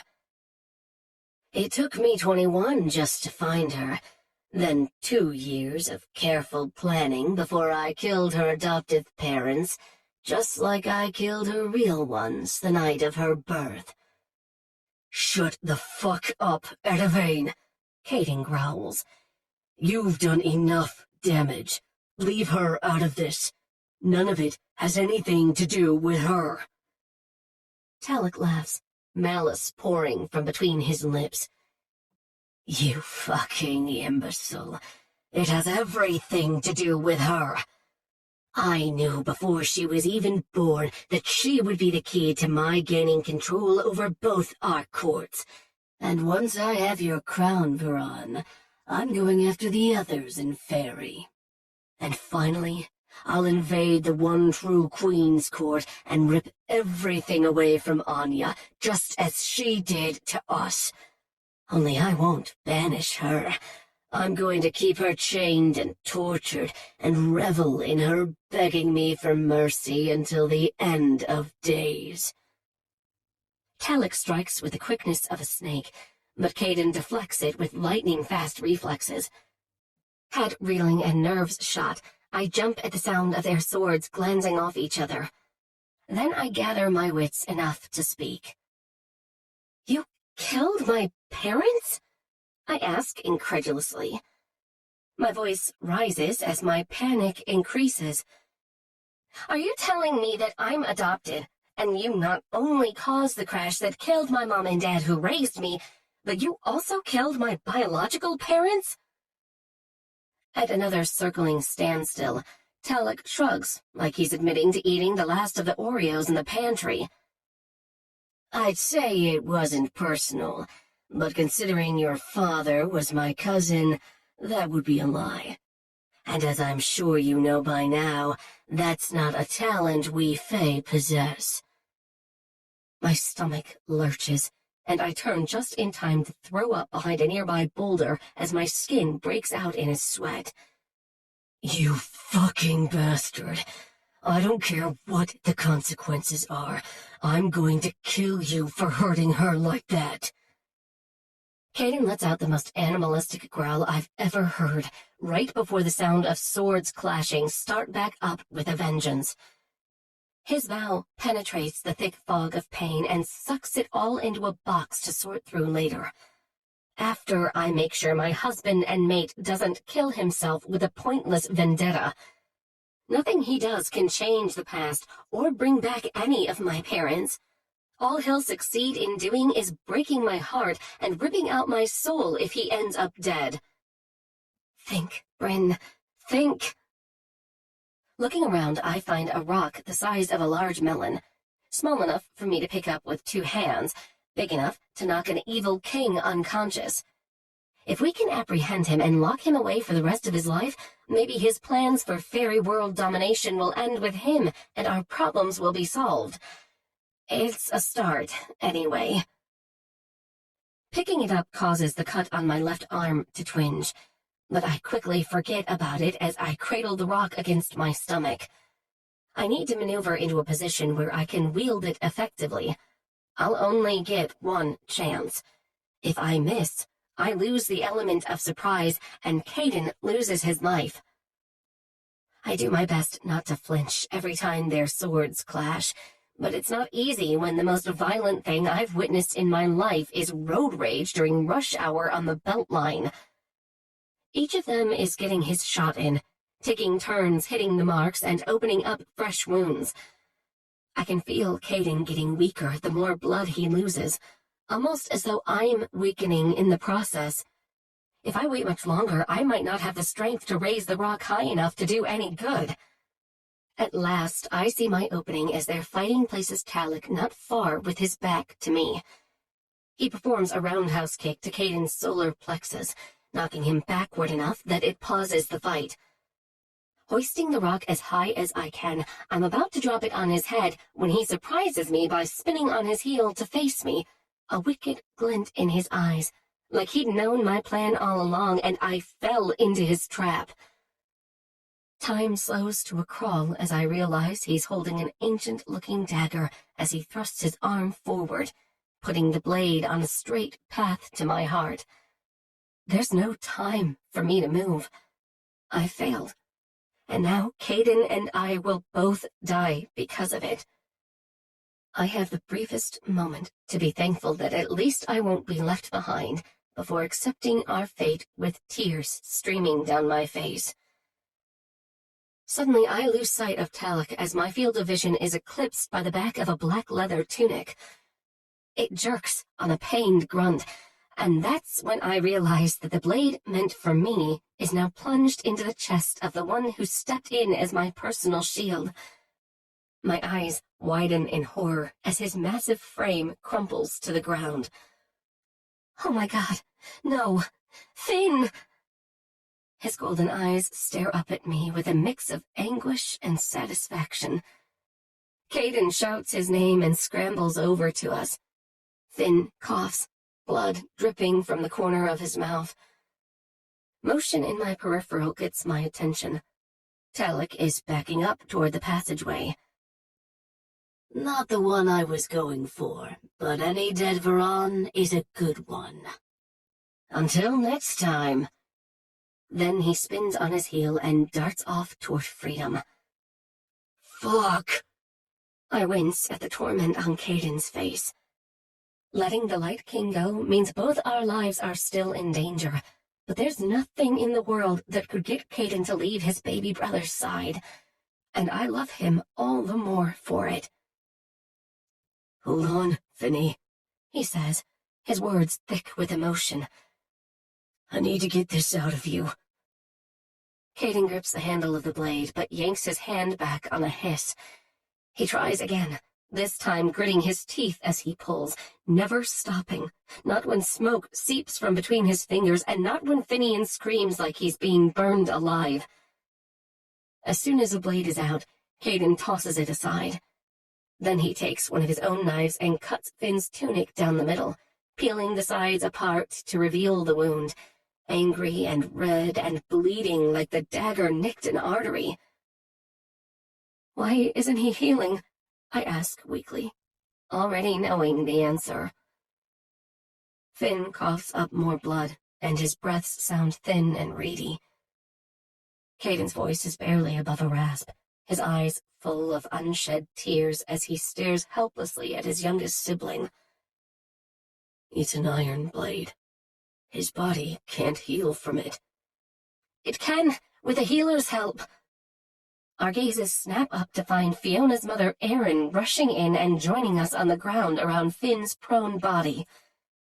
Bryn, you have the power to heal him. You just need to focus and believe in yourself. I frown and shake my head. I don't understand why you would think that. I have some fake qualities because of the bond, but nothing like that. Erin's amber eyes widen with some kind of realization. Then she looks to Caiden. Your Majesty?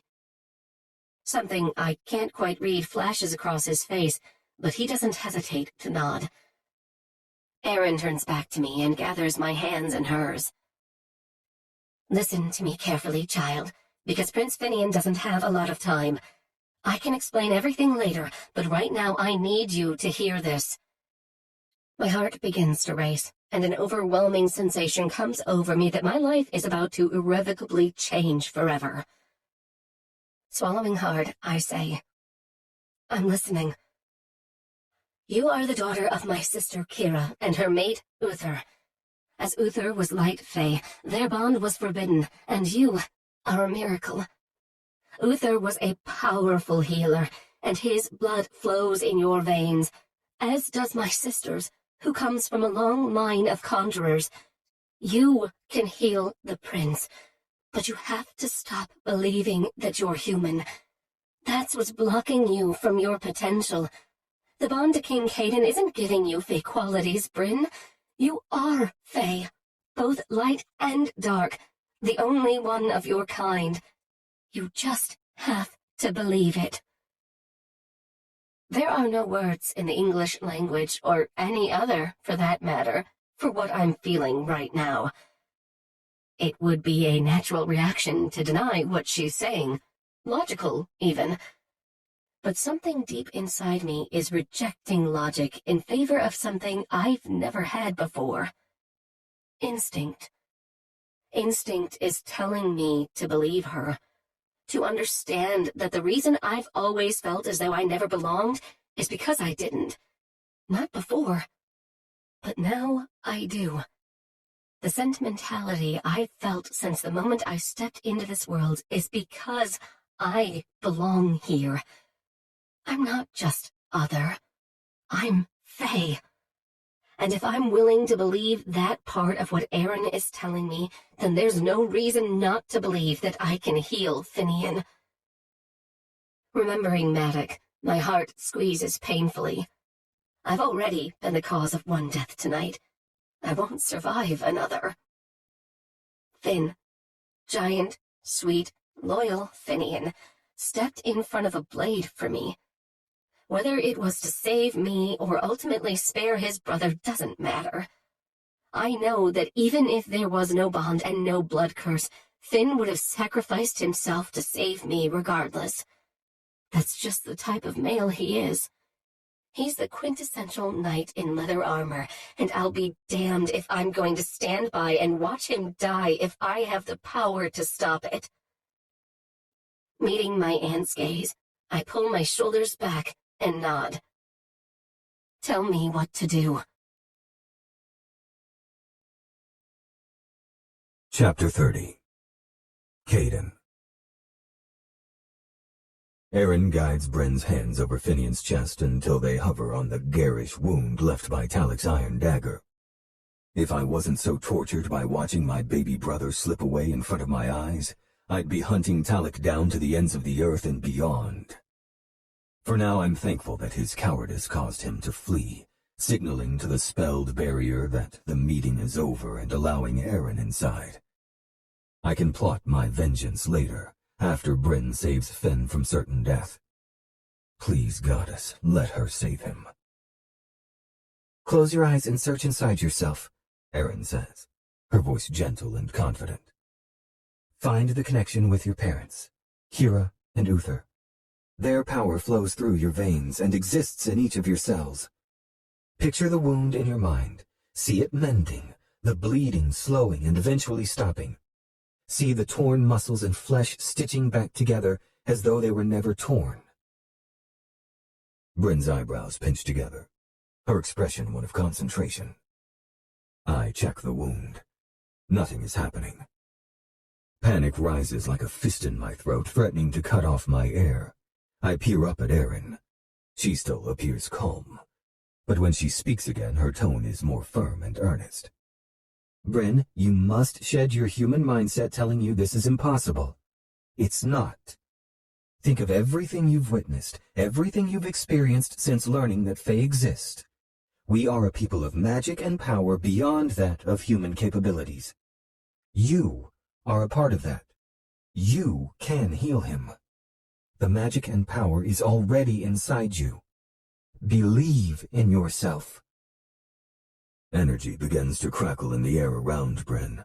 It builds and builds until her silky blonde hair starts to lift as though an updraft is causing it to dance around her head, revealing the tops of her ears as they become pointed. When her lips part on a heady sigh, I glimpse the tips of her fangs elongating in her mouth. Her skin takes on an ethereal radiance like she's being lit from within. I don't know what I expected it to look like when Bryn finally learned she was Fae, but it certainly wasn't this. That's it, Bryn. Yes, Aaron says, drawing my attention to my brother's wound, which is healing like it would as a normal injury. Keep going. Almost there. The huge gash continues to become less severe as Bryn uses her powers. Finn's breathing grows stronger, then normalizes, his chest rising and falling with ease. And as soon as the skin completely closes, I feel as though I can breathe again for the first time too.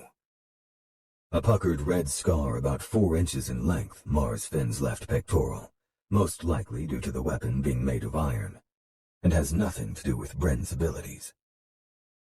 My gods. She did it, I rasp. Finn groans and rubs at the spot like it's sore. I help him sit up, then clasp the back of his neck and press my forehead to his. I'm so overcome with joy and gratitude I'm in danger of bleeding out emotionally and ruining my reputation as a stoic, unfeeling asshole. That's enough, Bryn. You did it. You can pull away from that connection now. The concern in Aaron's voice is more than alarming, especially when I see the energy literally sparking around Bryn like it's about to catch on fire. Finn gives me a look that asks what the hell he missed, but I wave him off to say not now, then start to edge closer to Bryn. I drop my voice an octave, hoping it'll trigger her submission and get her to listen before she escalates anymore. Bryn, I need you to do as Aaron says and pull back from your powers. Can you do that for me, beauty? As soon as I use her nickname, everything intensifies, and her eyes snap open. I hear Finn curse and Aaron draw in a quiet gasp. Her soft hazel irises are now a glowing amalgamation of both her light and dark heritages, green in the center that mixes into the surrounding bright gold. They're beautiful and somewhat terrifying, because while she's staring right at me, it also looks like she's staring right through me. In all my years, I've never been in the presence of so much power. She's like Jean Grey in her phoenix form, and if we can't find a way to contain her, the unstable magic of a hybrid fae that Anya warned of will be the last thing any of us sees right before we turn to ash. Erin closes her eyes and lays a hand on Bryn's shoulder as she whispers an incantation I can't hear, and probably wouldn't understand even if I did. In a matter of seconds, everything Bryn was emitting appears to be drawn back inside.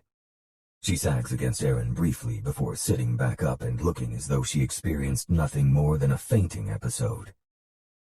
Blinking a few times, she reaches up and presses her fingers to her temples. Thank you, she says to Erin. I wasn't able to pull back. Erin nods. It's okay, child. I suspected you wouldn't be able to.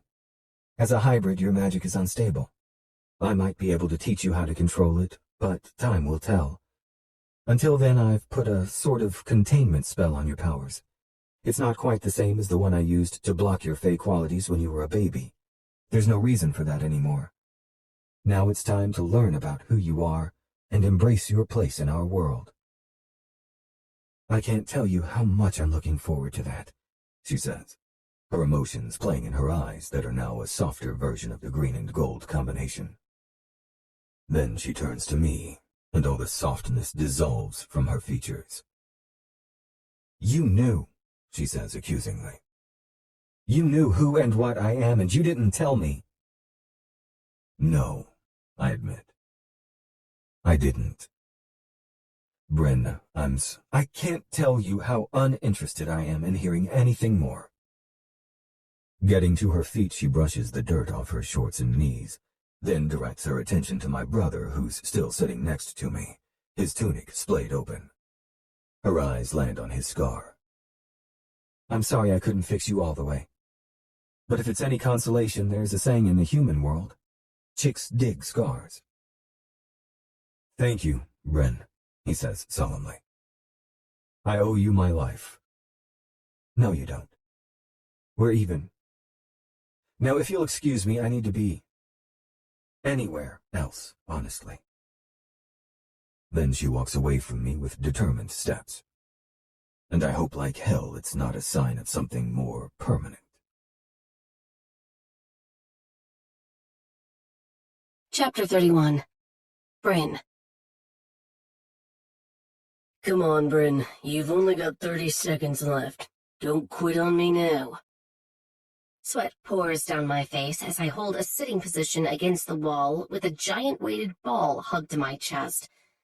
Glaring at Finian, I grunt out, I'm seriously starting to regret saving your life. For the last week, I've been spending a lot of time with Fiona and Aaron. Aaron's been telling me all about my birth parents, Kira and Uther Anwell. They sound like they were amazing people, and their love story, how they fell in love against all the odds, is the most beautiful thing I've ever heard. Erin's also been giving me a crash course in all things Fae 101, and she said she'll start teaching me how to control my powers soon, which I'm equally excited and freaked out about. But when I'm not getting to know my aunt and cousin better, I've been training with Finn. I asked him to teach me how to fight so I can defend myself, since I know he's proficient in multiple fighting styles. He agreed, on the condition I paired it with daily torture sessions. He calls it strength training, in the Manor's home gym. An agreement I now realize I made too hastily. I've always been more of a cardio girl, and even that wasn't regularly. You say that every session. Finn lifts his gaze from the stopwatch in his hand and grins, flashing his fangs and those killer dimples hiding in his facial scruff. It's how I know when to push you even harder. My legs start to shake from muscle fatigue, but I refuse to let them give out on me as I growl through the last few seconds. Time. Take 5 for a water break. With the last drop of my reserved strength, I push to a stand and chest pass the medicine ball with extra oomph in retaliation. It rockets through the air like a cannonball with nearly the same force.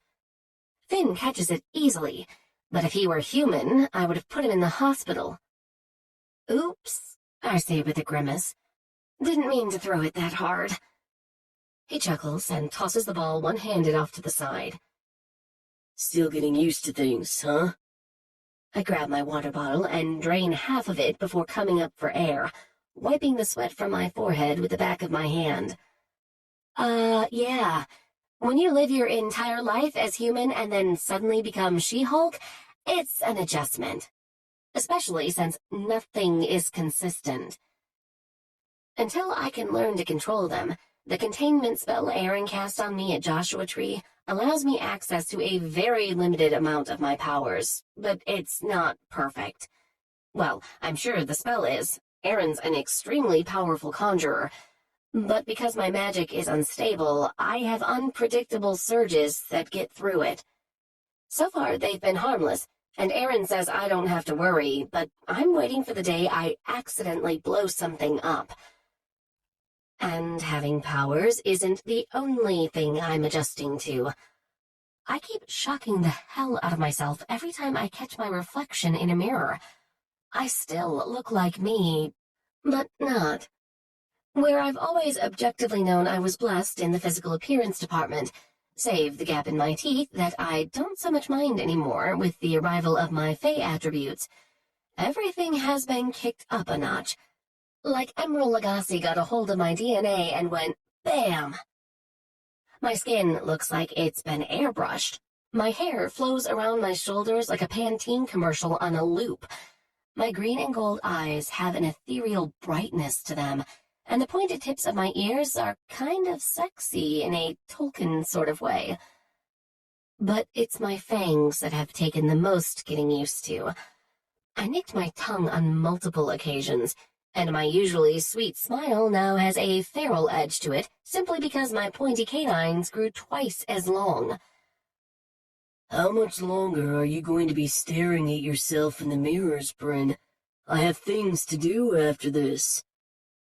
Snapping back into the present, I meet his gaze through the mirror and glare at the boyish smirk that lets him get away with murder. I'm sure of it. I actually love seeing it. I love that Finn no longer avoids me or feels conflicted about my presence now that the immediate threat from Talik is over, or at least on a hiatus. He starts to bring his gallon jug of ice-cold water to his lips. Focusing all my concentration, I try the tiniest bit of magical manipulation. Pour the whole jug of water over your head. I watch in amazement as he bypasses his mouth and turns it upside down over his head. He gasps as the frigid temp first hits him, and his body tenses as he dutifully waits for the entire contents to glug through the opening until it's empty. I cover my mouth with my hands and try to stifle my giggle, but as soon as he turns to me and stares out from the parted sections of wet hair, I lose it. Oh my God, I didn't think it would work, but I'm so glad it did. My giggle turns into total uproarious laughter as he shakes himself like a wet dog, spraying water everywhere. Finn pushes his hair back and grabs his second jug of water over by his gym bag. Dude takes his hydration seriously. I can't wait to hear how Caiden punishes you the first time you try that with him. Alas, it doesn't work on him. I wrinkle my nose in disappointment. Aaron thinks the bond prevents it. He frowns. How do you know it doesn't work on him? I may have tried to make him slap himself in the face. I deadpan. Several times. He rubs one huge hand over his mouth to wipe away his amusement. I'll pay you $100 to do that to Tyr. But I have to be present to witness the look on his face when he hauls off and smacks himself for no damn reason. I laugh again and take advantage of this rare occasion where he's not barking another impossible exercise at me to sit on the floor and rest my back against the mirrored wall. Fiona's going to want to see that too. Hell, if I took an ad out in the Vegas paper, I bet at least half the female population in Vegas would pay me to see that spectacle. It'd definitely be a good side hustle, he says, tossing a bunch of towels over the puddle on the floor. Then he takes a seat on the weight bench across from me, and his expression grows somber. How much longer are you going to freeze Caiden out, Bryn? Dropping my gaze to my lap, I pick at the hem of my tank top. Is indefinitely too long? Come on, you don't want to do that. I know my brother can be a hard-headed asshole, and keeping information about who you are was the last straw for you that day. But he never meant to hurt you. He's just clueless, that's all. I snored. Your brother is the least clueless person I've ever met. I don't mean in general. Bracing his elbows on his knees, he asks, How many romantic relationships have you had? My eyebrows draw together. Several short-term ones that lasted a few months each, and 3 long-term. Exactly. Caiden's had none. 0, Bryn. So while you've had multiple experiences to learn how best to communicate with partners and things you should or shouldn't do, Caiden hasn't. He knows exactly what to do for a kink scene, how to make his partner feel comfortable and safe even while doling out pain and fear, and how to take care of her afterward as she comes out of subspace. But anything beyond that, and he's so far out of his depth, he might as well be where you were with your very first boyfriend. Now add to that trying to navigate an unplanned marriage to a virtual stranger who has the potential to kill him, still trying to run 2 kingdoms, plus discover who was behind his new mate's attempted assassinations, and all of that is happening as he's feeling things for a female he's never felt before. Can you maybe see why he took a few wrong turns along the way? I chew on my lip as I take in his point. I never looked at it that way. Caiden is so confident in everything he does that I never stopped to think he might be floundering when it came to me or the mysteries surrounding me since my arrival. Hello, perspective. And if I'm being honest with myself, I'm already on the verge of breaking down and talking to him. I miss him so fucking much. That doesn't mean that he still didn't hurt me, but it does mean that he probably deserves the benefit of the doubt and at least be given the chance to speak his piece before I condemn us both to a miserable existence of avoiding each other while being forced to be within 100 yards of each other for possibly the rest of our existence. I'll hear him out, but I can't make any promises that what he has to say to me will fix anything. Finian nods. I'm good with that. Just give him a chance. That's all I'm asking. I will. I promise. Pushing to his feet, he holds a hand out to me. Let's seal the deal with some push-ups. I hate you. He grins wolfishly. I know. Chapter 32. Caiden. I've never felt at such a fucking loss on how to fix something before. And as soon as I complete the thought, I berate myself for my own audacity at oversimplifying the situation. You didn't break a vase, you insensitive prick. You broke her, the woman who's more precious to you than the life-giving air you breathe. I drop my head between my shoulders and curl my hands into fists where they're braced against the stone wall of my shower room.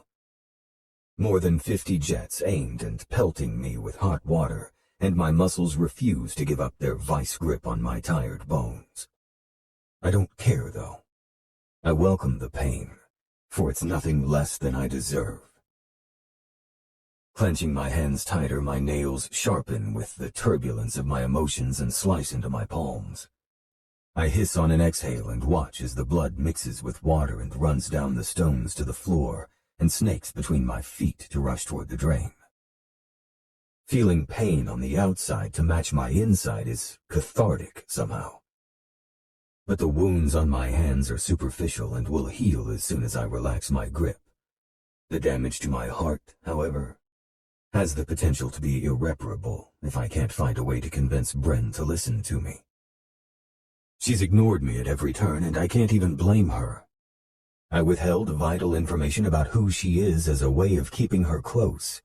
I wasn't yet ready to deal with the repercussions of her knowing the secrets that were rightfully hers to know. And in the end, it's cost me everything. It's cost me her.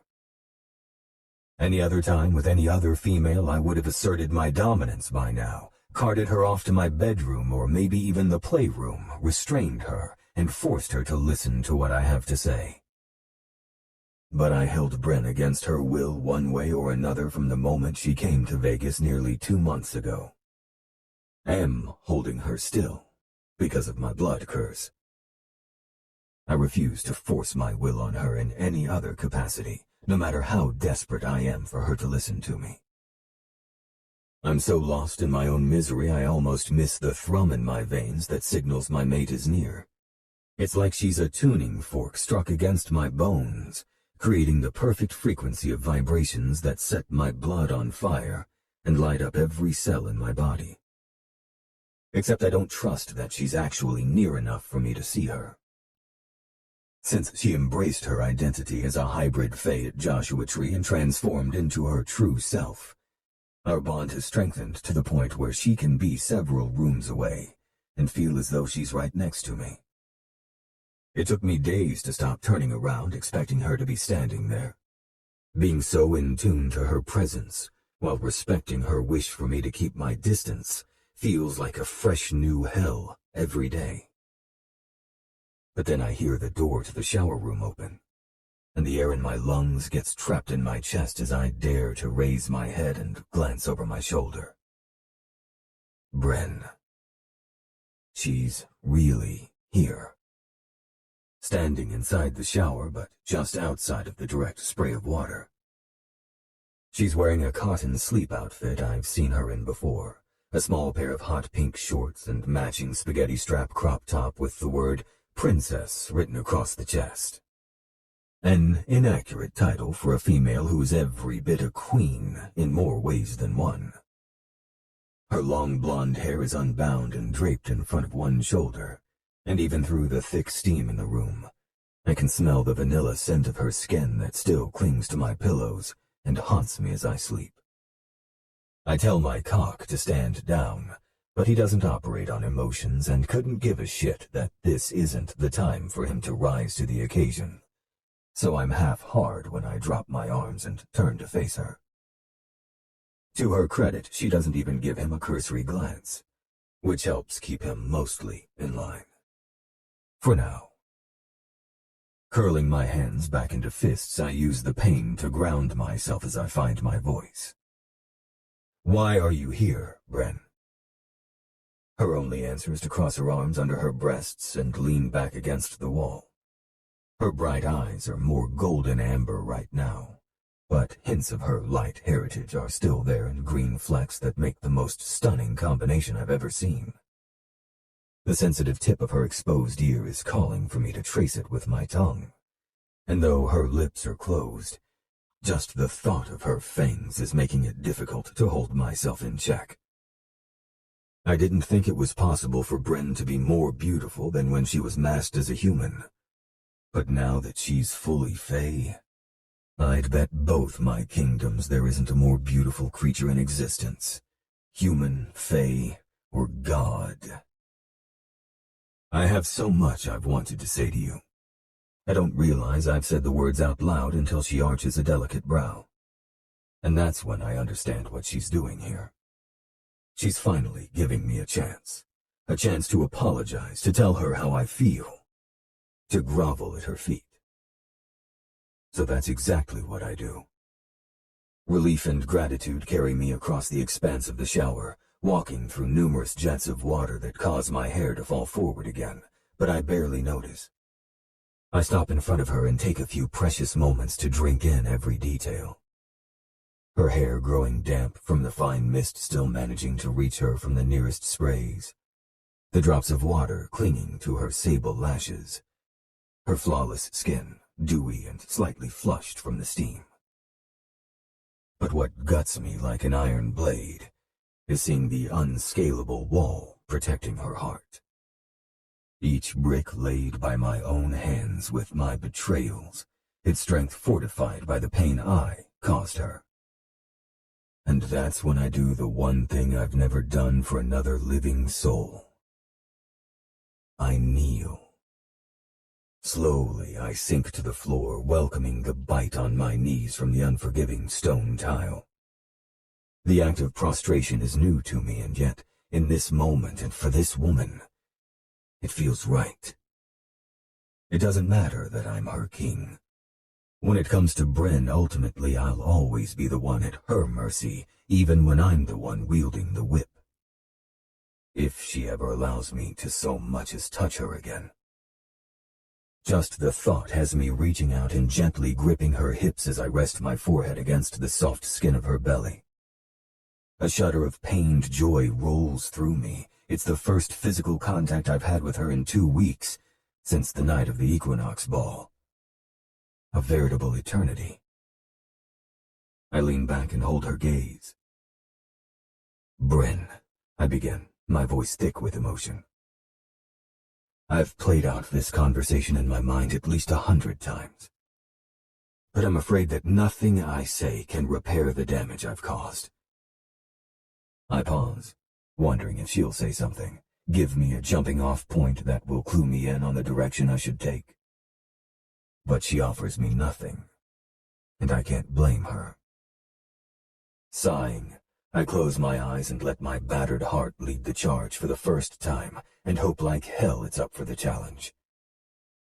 I've always been confident in my ability to excel at everything I do. From being the youngest king to ever rule a Fey court, to growing the Vegas empire through new businesses, to creating a balance of pleasure and pain tailored to fit any sub's needs. But when it came to doing the right thing by you, I didn't. Without breaking contact, I shake my head at my own foolishness and grip her hips tighter. I should have let you in from the very beginning, instead of always holding you at a distance or pushing you away. I told myself it was for the good of my people, that I had to protect our secrets. I told myself it was better for you to have minimal memories that would need erasing when I thought you were human. But they were nothing more than excuses. Logical reasonings I wrapped myself in so I wouldn't have to acknowledge the truth, or the unfamiliar fear that came with it. Delicate fingers slide into my hair, her short nails causing shivers along my scalp in their wake before she tugs down so that my face lifts, and I can meet her golden green gaze. What truth, Caiden? What fear? I swallow thickly, trying unsuccessfully to dislodge the fist in my throat. Her image blurs and ripples before me from the hot prick of tears welling up in my eyes.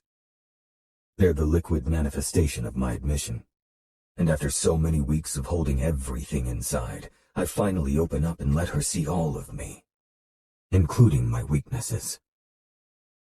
The truth is, Beauty, that I've loved you from the very first. Before the bond, before any spell, it was when I saw you in my lobby. Something inside me shifted, changing me irrevocably and tying my soul to you in a way I couldn't possibly understand in that moment. But with each passing day, each passing minute, my love for you only continued to grow until I felt consumed by you, and never felt happier. Her features soften as she stares down at me. It's enough to give me the barest spark of hope and the courage to keep going. My fear.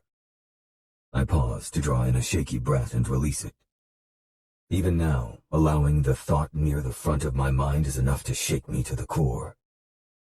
My fear was that you would be taken from me, whether you did the smart thing and left on your own, or an assassination attempt succeeded, taking with you my will to live, with or without a blood curse.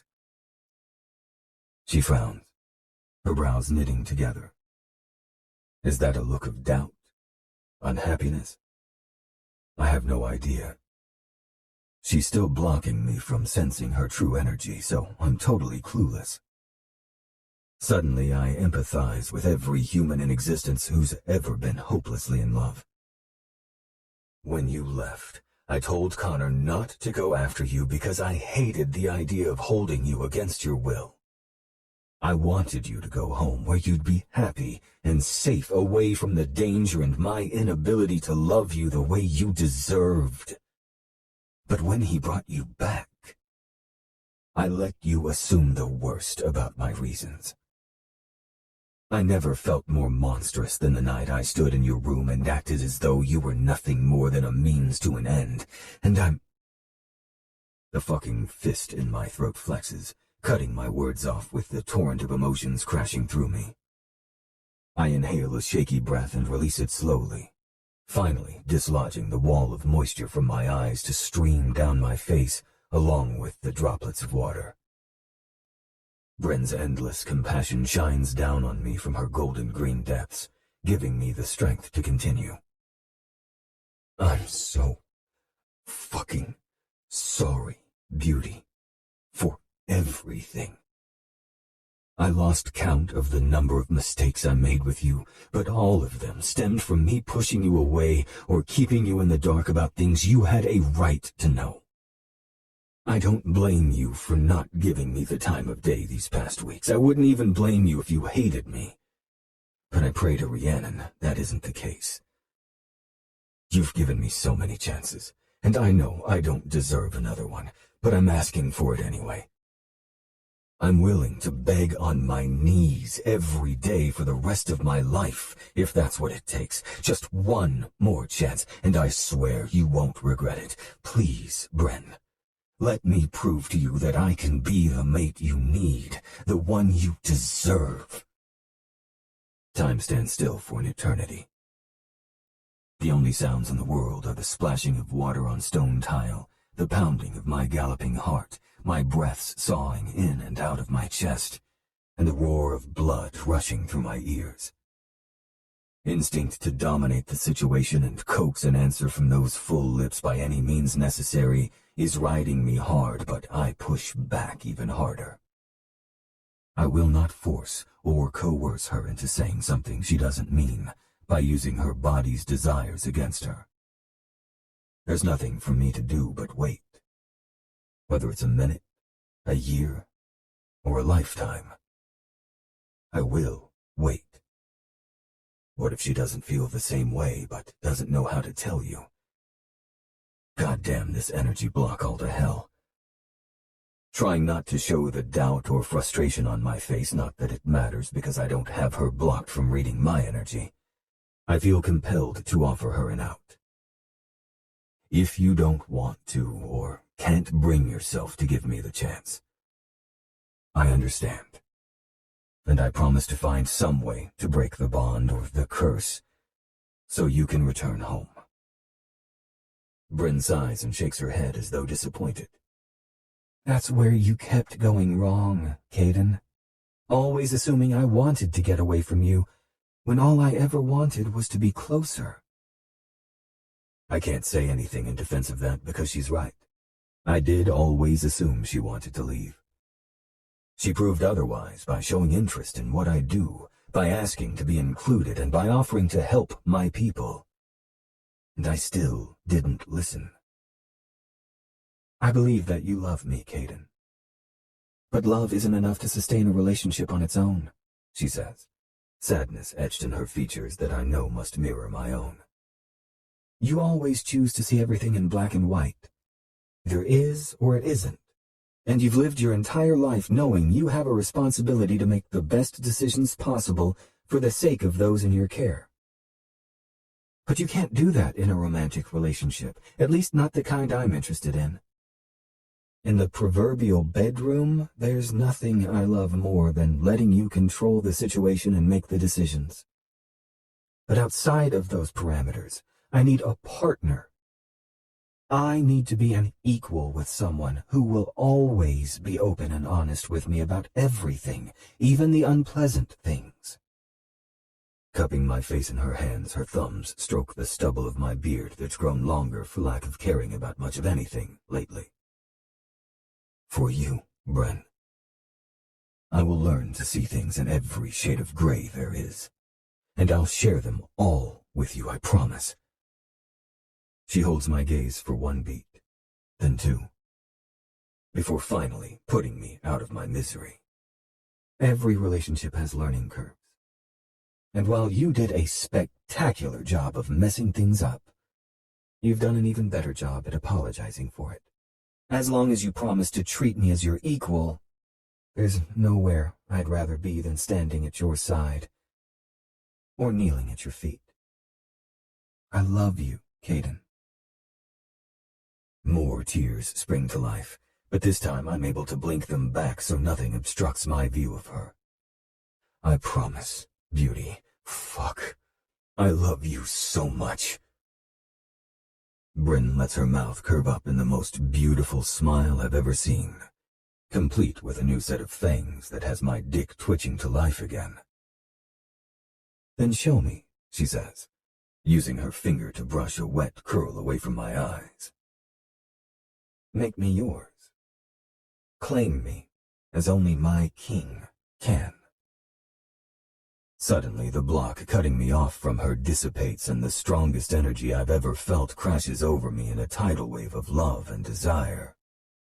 My cock swells and my fangs ache, both parts of my anatomy pulsing with the need to penetrate her flesh and mark her as ours for eternity. I almost surge to my feet to impart my dominance and take her in a frenzy of fevered actions that will blur together until we blow and collapse in sweaty, panting heaps. But I stop myself. That's not what I want to do with Bryn right now. That can be later because thank fuck there will be an eternity of laters. But in this moment, I need to savor every inch and every second. Reaching up, I pull the spaghetti straps down her shoulders, pulling the top along for the ride and baring her breasts. I continue my trek south, snagging the waistband of her shorts on the way until she's able to step out of both articles of clothing, leaving her gloriously naked. I close my eyes and reverently place open-mouthed kisses over the soft skin of her stomach, where I'd rested my head as I groveled and begged for forgiveness. I don't deserve her, not as the male I am now, but I won't squander this chance she's given me to become everything she deserves, and more. Moving lower, I find the center of her with my mouth. Her gasp turns into a moan as I suck on her clit and run circles around it with my tongue. I lift one of her legs and hook it over my shoulder, allowing me to feast between her thighs. Hands fly to my head and fist my hair as she stares down her body at me. My gaze locks onto hers, pride swelling inside me at the ecstasy written on her face. Cheeks flushed, jaw slack, lids at half-mast and pupils blown. I want this look on her every fucking day, the look that says I've pleasured my mate beyond her ability to speak without prompts. The look that says she loves me. Oh, fuck. Caiden. I had no idea how satisfying it would be to hear her use my name instead of the submissive responses I relegated her to in the past.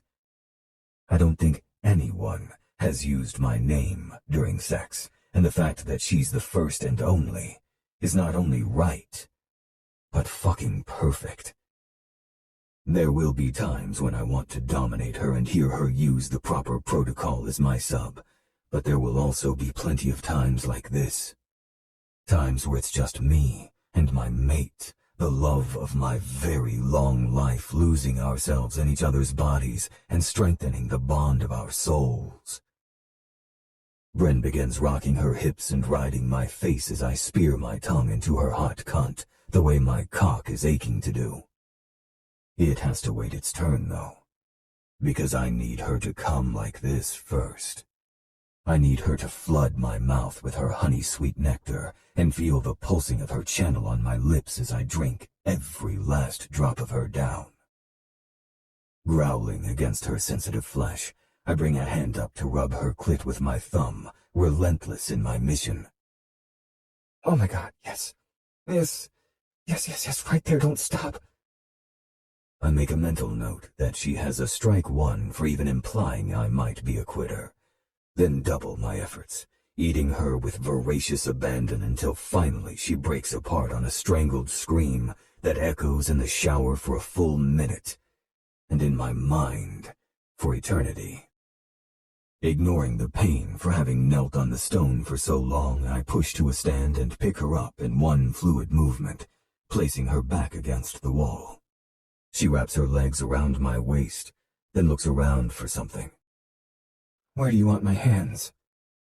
On me, beauty, I rasp. I want them on me. With love shining in her eyes, she frames my face with her hands and squeezes me with her thighs. Take me, Caiden. I'm yours. For now, and always. For now, and always, I repeat. Then I line myself up and thrust home, taking her in multiple positions and locations before finally ending up boneless in my bed. Chapter 33. Bryn. Holding me close, Caiden lightly strokes his fingertips up and down the curve of my spine. How are you doing with this new version of yourself? I've been worried it might be a difficult adjustment. You were? He grunts in confirmation. I hated that my actions prevented me from being there for you. I can't tell you how much it gutted me to know that I failed my mate so miserably. He tips my chin up to meet his gaze. I meant what I said before, Beauty. You won't have to know what it's like ever again. From this moment on, I live to serve you above all else." "You can't say that, Caiden. You're the king. You have a duty to your people above all else, even me." "Our people, Bryn. You are both Dark Fae and my queen, which makes them doubly yours as well." His words permeate my soul and wrap around my heart like a warm blanket. As happy as I was growing up, and as much as I loved my parents, I never quite felt like I fit in with my classmates or coworkers. There was always a sense that I was missing some fundamental part that allowed me to connect with my peers on a deeper level. Now that I know why and have finally found where I do fit in, I have this overwhelming feeling of belonging that sometimes is hard to contain. I've had more than a few private moments this last week where it comes out in the form of happy tears. "I know," I say with a soft smile. "I'm still getting used to the idea of including myself in your world." He arches a brow. "Our world." "Better." Lifting my hand from his chest, he places a kiss into my palm before holding it against the place where his heart is beating strongly. "And to address your concern about me putting you above all else, the way I see it is that anything that does not serve you will not serve them. I believe the saying is, happy true mate, happy dark fae." I smile so big my cheeks hurt. "That's not a thing." "Oh, that's right. It's happy queen, happy peen." Bursting into laughter, my heart soars to see this side of him for the first time since the night we were accidentally married. While incredibly accurate, that doesn't have anything to do with the rest of our people. The arched brow reappears. "It does so. If the king is cranky, it doesn't bode well for anyone. Therefore, I need to make sure you're happy, so that you in turn make me happy, and then I don't get murdery." You mean so you can help make everyone else happy? "That's what I said. No murdering." He deadpans. I lightly smack his chest.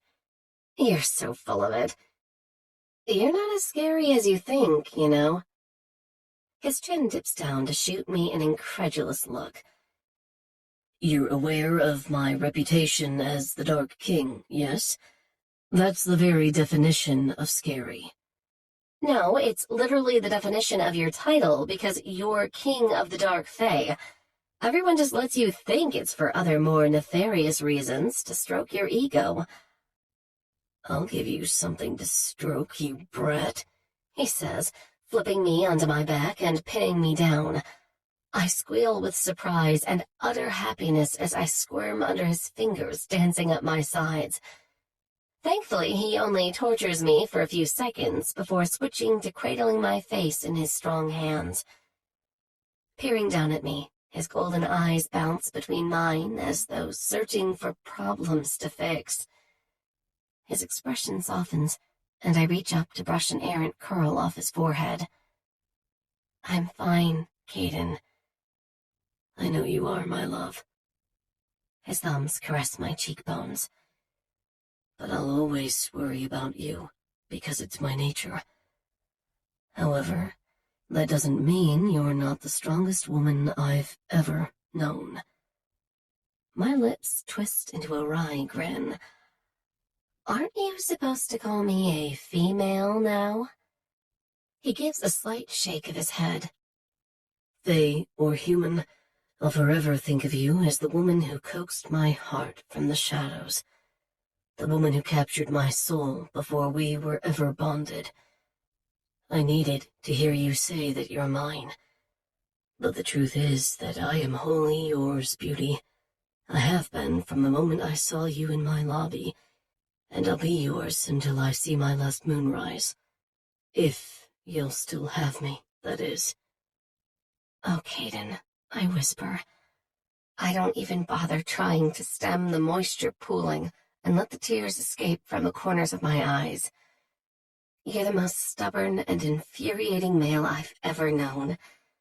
But you're also a loyal friend, generous lover, and a fierce protector. And those are just a few of my favorite qualities of yours.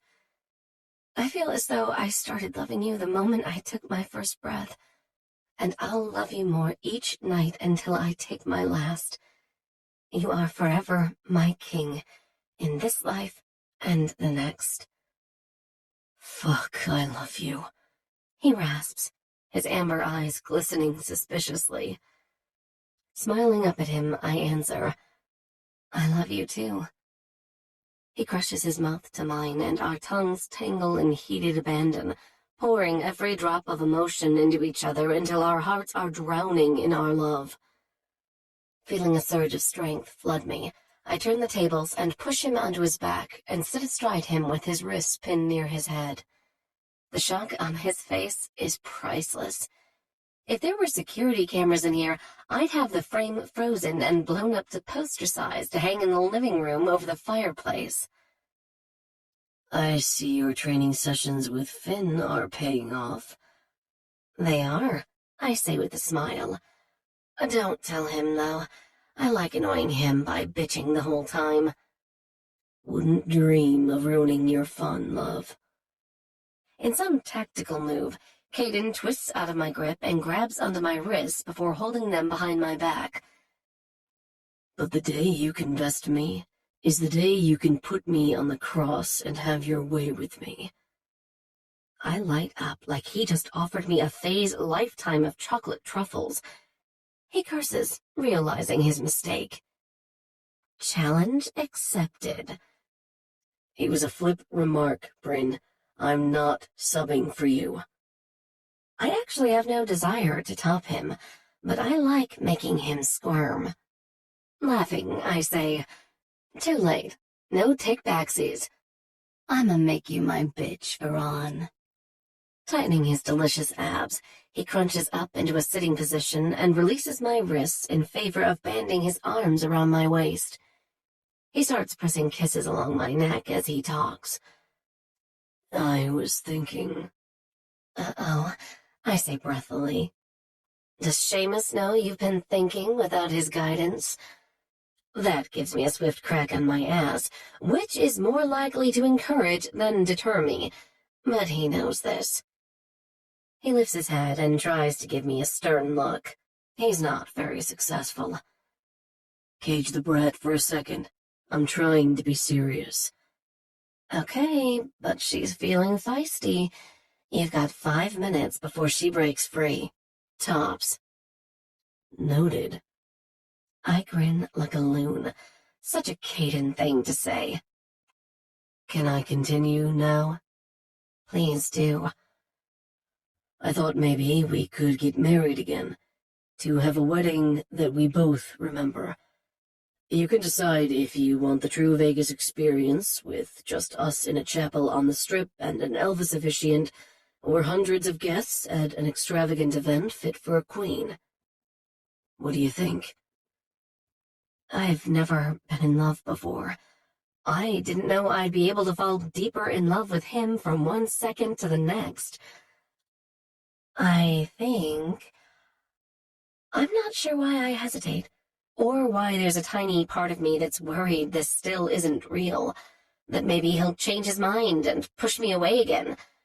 But I shake the fear off and tell it to get lost, because everything I see in his eyes right now says I couldn't get rid of him if I tried. I think that Elvis is more my style, I say with a smile. He grins wide. Yeah? Yeah. I bite my lip, then think of something. Would I leave the chapel as Bryn Meara or Verran? He kisses me sweetly on the forehead and makes me melt. I would love for you to have my name, Beauty, but that's up to you. I'd understand if you want to keep your name to honor your parents. I know how much you love and miss them. He's right. I do, and I always will. but I don't want to honor only my past without also honoring my future. Bryn Meara Verran. I want them both. And so, you shall have them both, along with anything else your heart desires, my queen. I like the sound of that. He chuckles and lays back, pulling me down until I'm draped on top of him. I sigh contentedly and press my face against the scruff of his neck. Now all we have to do is get rid of Talik the Terrible, and life will be perfect. I feel him tense beneath me. I could kick myself for ruining the moment, but it won't do us any good to pretend the threat against my and Caiden's crown is gone. Talik Edivane isn't the type to take defeat lightly. He's only gone as long as it takes him to lick his wounds, regroup, and form another plan of attack. About that, He says, I think I have an idea of how to keep you safe from future threats. I lift my hand to meet his gaze, but he's quick to hold up a hand. I don't want to tell you what it is yet. I need to discuss it with Seamus first. That sounds a lot like keeping me in the dark instead of treating me like your partner, Caiden. That's not it, Bryn. He holds my face and stares into my eyes. If Seamus agrees that it's a viable plan, I'll fill you in on all the details, I swear. I just don't want to get your hopes up unnecessarily. Okay, I say reluctantly. I suppose I could be convinced not to make a stink about it. His luscious lips twist up in one corner. What's it going to cost me? Since you asked, I'd like a library. I'm talking a Beauty and the Beast grand gesture kind of library, with the rolling ladders and window seats and lots of cozy spots to curl up next to gas fireplaces. Black brows shoot up under the curls hanging over his forehead. Is that all? That's all. And what else? Nothing, I say innocently. That's it. He narrows his eyes at me. I know how you make deals, love. Just come out and tell me the rest so we can get to the part where we seal the deal. I also want a cat. A cat? Okay, 2 cats, but that's only so they aren't lonely and have someone to play with them when we're not home. But that's it. Scout's honor. He rolls me to my back and braces himself up on his elbow. You drive a hard bargain, Beauty, but I think that can all be arranged. Really? My face almost breaks, my smile is so big, and I laugh. I didn't expect you to say yes. I think you'll find I'm extremely accommodating when my queen wants something, as long as she's every bit as accommodating when her king wants things from her. Do we have a deal, Beauty? Winding my arms around his neck, I pull him down until my lips graze his as I answer him with my favorite response. Yes, my king. And then we spend the rest of the night sealing the deal, again and again, and again. Chapter 34. Tiernan. Ow! There's a shelf corner in my ass. Sorry, hold on. I grab Fiona's ass with both hands and do a quarter turn so her back is pressed against the door of the storage closet. Better? Much, thanks, She says, attacking my belt buckle. We have to hurry or we'll miss your brother's big announcement. Rucking up the floor-length skirt of her dress, I scowl. I'll thank you not to mention my brother as your... Oh, fuck. Pulling my dick out? She gives me a few skilled strokes as she stares up at me. Oh, what's the matter? Does Prince Tiernan have a complex about how his dick measures up to his big brother the king's royal staff? Fiona laughs, and as always it hits me deep in a spot somewhere behind my sternum. And as always, I ignore the sensation in favor of focusing on the sensations she's creating in my balls. You'll pay for that one. I don't know how or when, but it'll be when you least expect it. Part of me wishes I was referring to the kind of punishment I'd given her 20 years ago, but I locked that part of myself away more than a decade ago. Besides that, what Fiona and I have isn't anything serious. We have a great time hooking up in random semi-public places, like this utility closet inside Nightfall around the corner from the ballroom entrance, and pranking each other during my frequent visits to Midnight Manor where she works for Caiden. Casual, mutual fun. That's what Fee and I have, and we're both completely content with it. Okay, I'm mostly completely content with it. But the part that isn't so small, it's barely worth mentioning, so I won't. You haven't rattled me yet, Tyr, but give it your best shot. I know she's referring to our pranks, but my cock has a brain of its own right now, and it takes her words as a personal challenge. Spinning her around, I press her front to the door, hold her dress up with one hand, and pull her hips out to give me access to her already slick pussy. Fuck, Fee. I love it when you skip the panties. I got tired of you tearing them off. This is easier. Fisting my cock, I rub the head up and down her crease, teasing her as I lean in and speak next to her ear through the curtain of her glossy red hair. I think it's more than that. I think you like being ready for me, Little Red.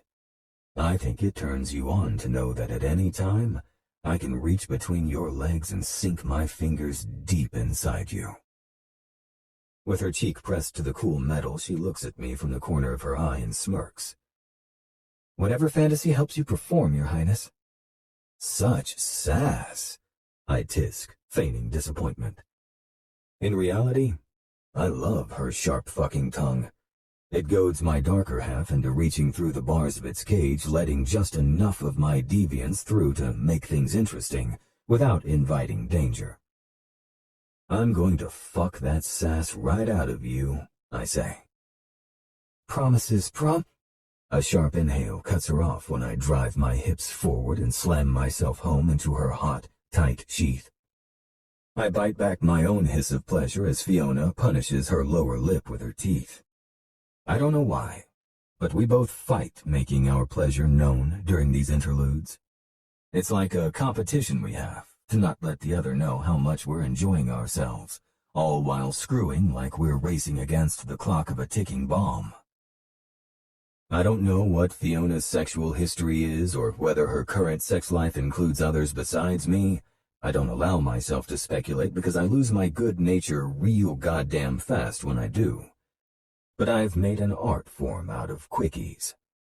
I'd love nothing more than to take my time with a female, or woman. I don't have rules against fucking humans like Caiden did after becoming king. But if I'm not in and out before my brain has a chance to catch up, I start to want things I shouldn't. Things like restraints, ropes, and whips. When the memory tries burrowing out from the depths of my mind, I set a punishing pace to smother it with white-hot pleasure. I stare down and drink in the view of my cock disappearing between her thighs, her perfect pussy lips swallowing me whole. Pistoning my hips harder and faster, the only sounds the wet smacking of our bodies meeting violently again and again as we chase the high and strained silence. My free hand grips the round globe of her ass cheek. The beast inside me craves to do so much more, to mark and claim, to see my handprint blooming in shades of pink and red on her pretty skin. He might be caged, but the motherfucker still has a voice, and his taunts are echoing in the halls of my mind. Mark her. Claim her. Fuck off. Instead of releasing her to answer the temptation of letting my hand fall, I flex my fingers and dig them into her flesh like I'm holding on to my sanity for dear life. Then I change my angle slightly and hear her soft mewl that signifies my victory. She broke first, and now I don't have to hold back anymore. Growling, I increase my efforts to drive us those last few inches over the finish line. Her walls clench around my thick shaft in tight pulses as she comes and drags my own climax from me, along with every drop of my seed. There's no post-coital afterglow, no taking the time to come down together wrapped up in each other's arms. That's not what this has ever been between us. And that's how I want it, despite the incessant dreams I have that say otherwise. Within minutes, we've cleaned ourselves up and righted our clothes. I must have a smug look on my face because she arches a brow as she smooths her hands down her dress and asks, "Pretty pleased with yourself, Your Highness?"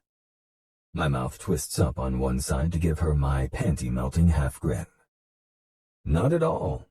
I was just thinking for the millionth time that I'm glad I'm not Caiden. She laughs.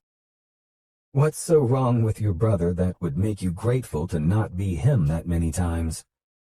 It's not him. It's the job. When we were kids, he was always so accepting of his role as future king, eager, even. I, on the other hand, saw the pressure our father put on him and all the things he had to learn, the responsibilities of it all. I never wanted that. I like the freedom of just being me and doing whatever I want on a whim. Like this, for example.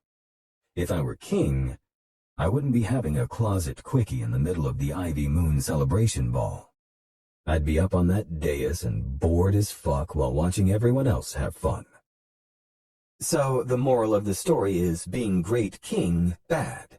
Being rebel prince, good. Being rebel prince, very good, I say, snaking an arm around her waist to pull her in for a brief kiss hot enough to reignite the desire in my balls. We'd better get out there, or we'll miss whatever big announcement Caiden has. Don't you already know what it is? I open the door, check for anyone who might be lurking around with a camera phone, then let us out when the coast is clear. See, I should know. There was a meeting about it this afternoon, but it conflicted with my weekly 4 o'clock, so I skipped it. There's no reason I can't find out at the same time as the rest of our people, right? Whatever, she says as we round the corner and approach the closed doors of the ballroom. I'm just here for the free food. I snort. You're here for the free fuck. Definitely the food. The fuck was just a bonus. I laugh, loving her snark and the way she enjoys putting me in my place. Fiona is a lot of fun to be around, and we get along well. I haven't been seeing any of my other regular hookups lately, making more time for her because I flat out enjoy her company more. Yeah, sure, that's why. Shut up, you sarcastic fuck. When we get to the large double doors, I can hear Caiden already speaking. I mumble a curse, knowing my mom is going to ream me good for this one. Okay, game plan, I say quietly. We're going to sneak in and stick to the walls as we slowly make our way up to the front. Tonight's configuration will be different from that of the EEB. As king and queen. Gods, it's so bizarre to think we have a queen. Caiden and Bryn will be the only ones on the dais. Finny, Mother, Seamus, and I will all have seats off to the side, facing the guests. And the Midnight Manor staff, along with any night watchers not posted elsewhere for security, will all be standing behind us. She gives me a dubious look. Maybe we should just hang out in the back until he's done talking. Everyone's eyes and ears will be glued to my brother, so just don't trip or sneeze and we should be fine. Now, close those luscious lips of yours and follow your rebel prince's lead. She rolls her eyes but doesn't hesitate to do exactly that as I open one of the doors enough for us to slip through. Easing it shut behind us, I resist the temptation to grab her hand as we make our way along the back wall slowly enough not to draw any attention. Meanwhile, I tune in to Caiden. During this past meeting of the kings, the treaty between the night and day courts was broken by the Light King, Edivane. Whispers and murmurs ripple through the crowd, but Caiden holds his hands up, and they instantly settle down. I understand this is upsetting, and while it's definitely a cause for concern, I want to assure you that so far it seems as though Edivane is acting without the support or knowledge of his subjects. We are not going to war with the Day Court. The relief flowing through the room is palpable. Those who were around during the war have no wish to live through it again, and those too young have no desire to know what the elders went through. At the Equinox meeting, Edivane revealed his intentions to take me out by using the blood curse. By now, you all know that he manipulated Bryn and me into a fey marriage ceremony so that if he eliminated her, I would perish by default. Then he planned to overthrow my administration and seize control of the Night Court to reign over both light and dark fey factions. As we reach the corner, I look back at Fiona and she gives me a small smile and nod that she's good. So I keep going, taking us along the sidewall that will bring us out right by where we're supposed to be. Another 60 seconds and we'll be home free. It's no secret that if I should fall, our court will be vulnerable from the vacuum of power created by my death. In addition to that, unless we can find a way to break the royal line's blood curse, my mate, whom I love more than my own life, will always have a target on her back. And I can't stand by and do nothing about that. Caiden pauses to look down at his gorgeous wife standing at his side as he lifts her hand to place a kiss on her knuckles. Brynny smiles up at him with her brilliant green and gold eyes shining like gems illuminated by sunlight. It warms my heart to see them both finally truly happy and free to love each other. Although I don't envy the hardships they're about to face as the first royal pairing since our exile, yet another reason I'm glad as hell to not be the king. I've discussed possible solutions at length with my senior advisor Seamus Wolf. In the end, we both feel there is only one viable action I can take that will ensure the safety of both my mate and the Fae under my protection as king. As my father's best friend and advisor, Seamus has dutifully served this court for centuries. He expertly guided my father during his reign, and has done the same for me these past 17 years, just as he will do for the king who takes my place. Absently, I wonder what sort of youth potion Caiden thinks Seamus is taking in order to be around long enough to advise Caiden's future heir. But then my attention is drawn to finishing the last leg of this plan. Fiona and I have finally reached the front of the room. Quietly, we start crossing the dozen or so feet to where her group is standing behind the 4 chairs with 3 people in them. I won't be able to sit down without making a scene, so I'll stand with Fiona and the Night Watchers like I've been there all along. Easy peasy. As long as this court has a king with an activated blood curse, we will be constantly vulnerable. That is why, as of this night, I will be abdicating my throne. The room draws in a collective gasp as Fiona and I stop dead in our tracks, frozen in shock with only a few feet left to go. The one to replace me will be the next Verran in line for the crown. Prince Tiernan. Hundreds of golden gazes swing in my direction and land on me with the crushing weight of a freight train. Under her breath, Fiona whispers, "What was that you were saying, Your Majesty?" Fuck my life. The end. We hope you have enjoyed this production of The Dark King by Gina L Maxwell, narrated by Avery Reed, a member of SAG-AFTRA, and Aiden Snow. Recorded books are available wherever audiobooks are sold. Thank you for listening to Recorded Books.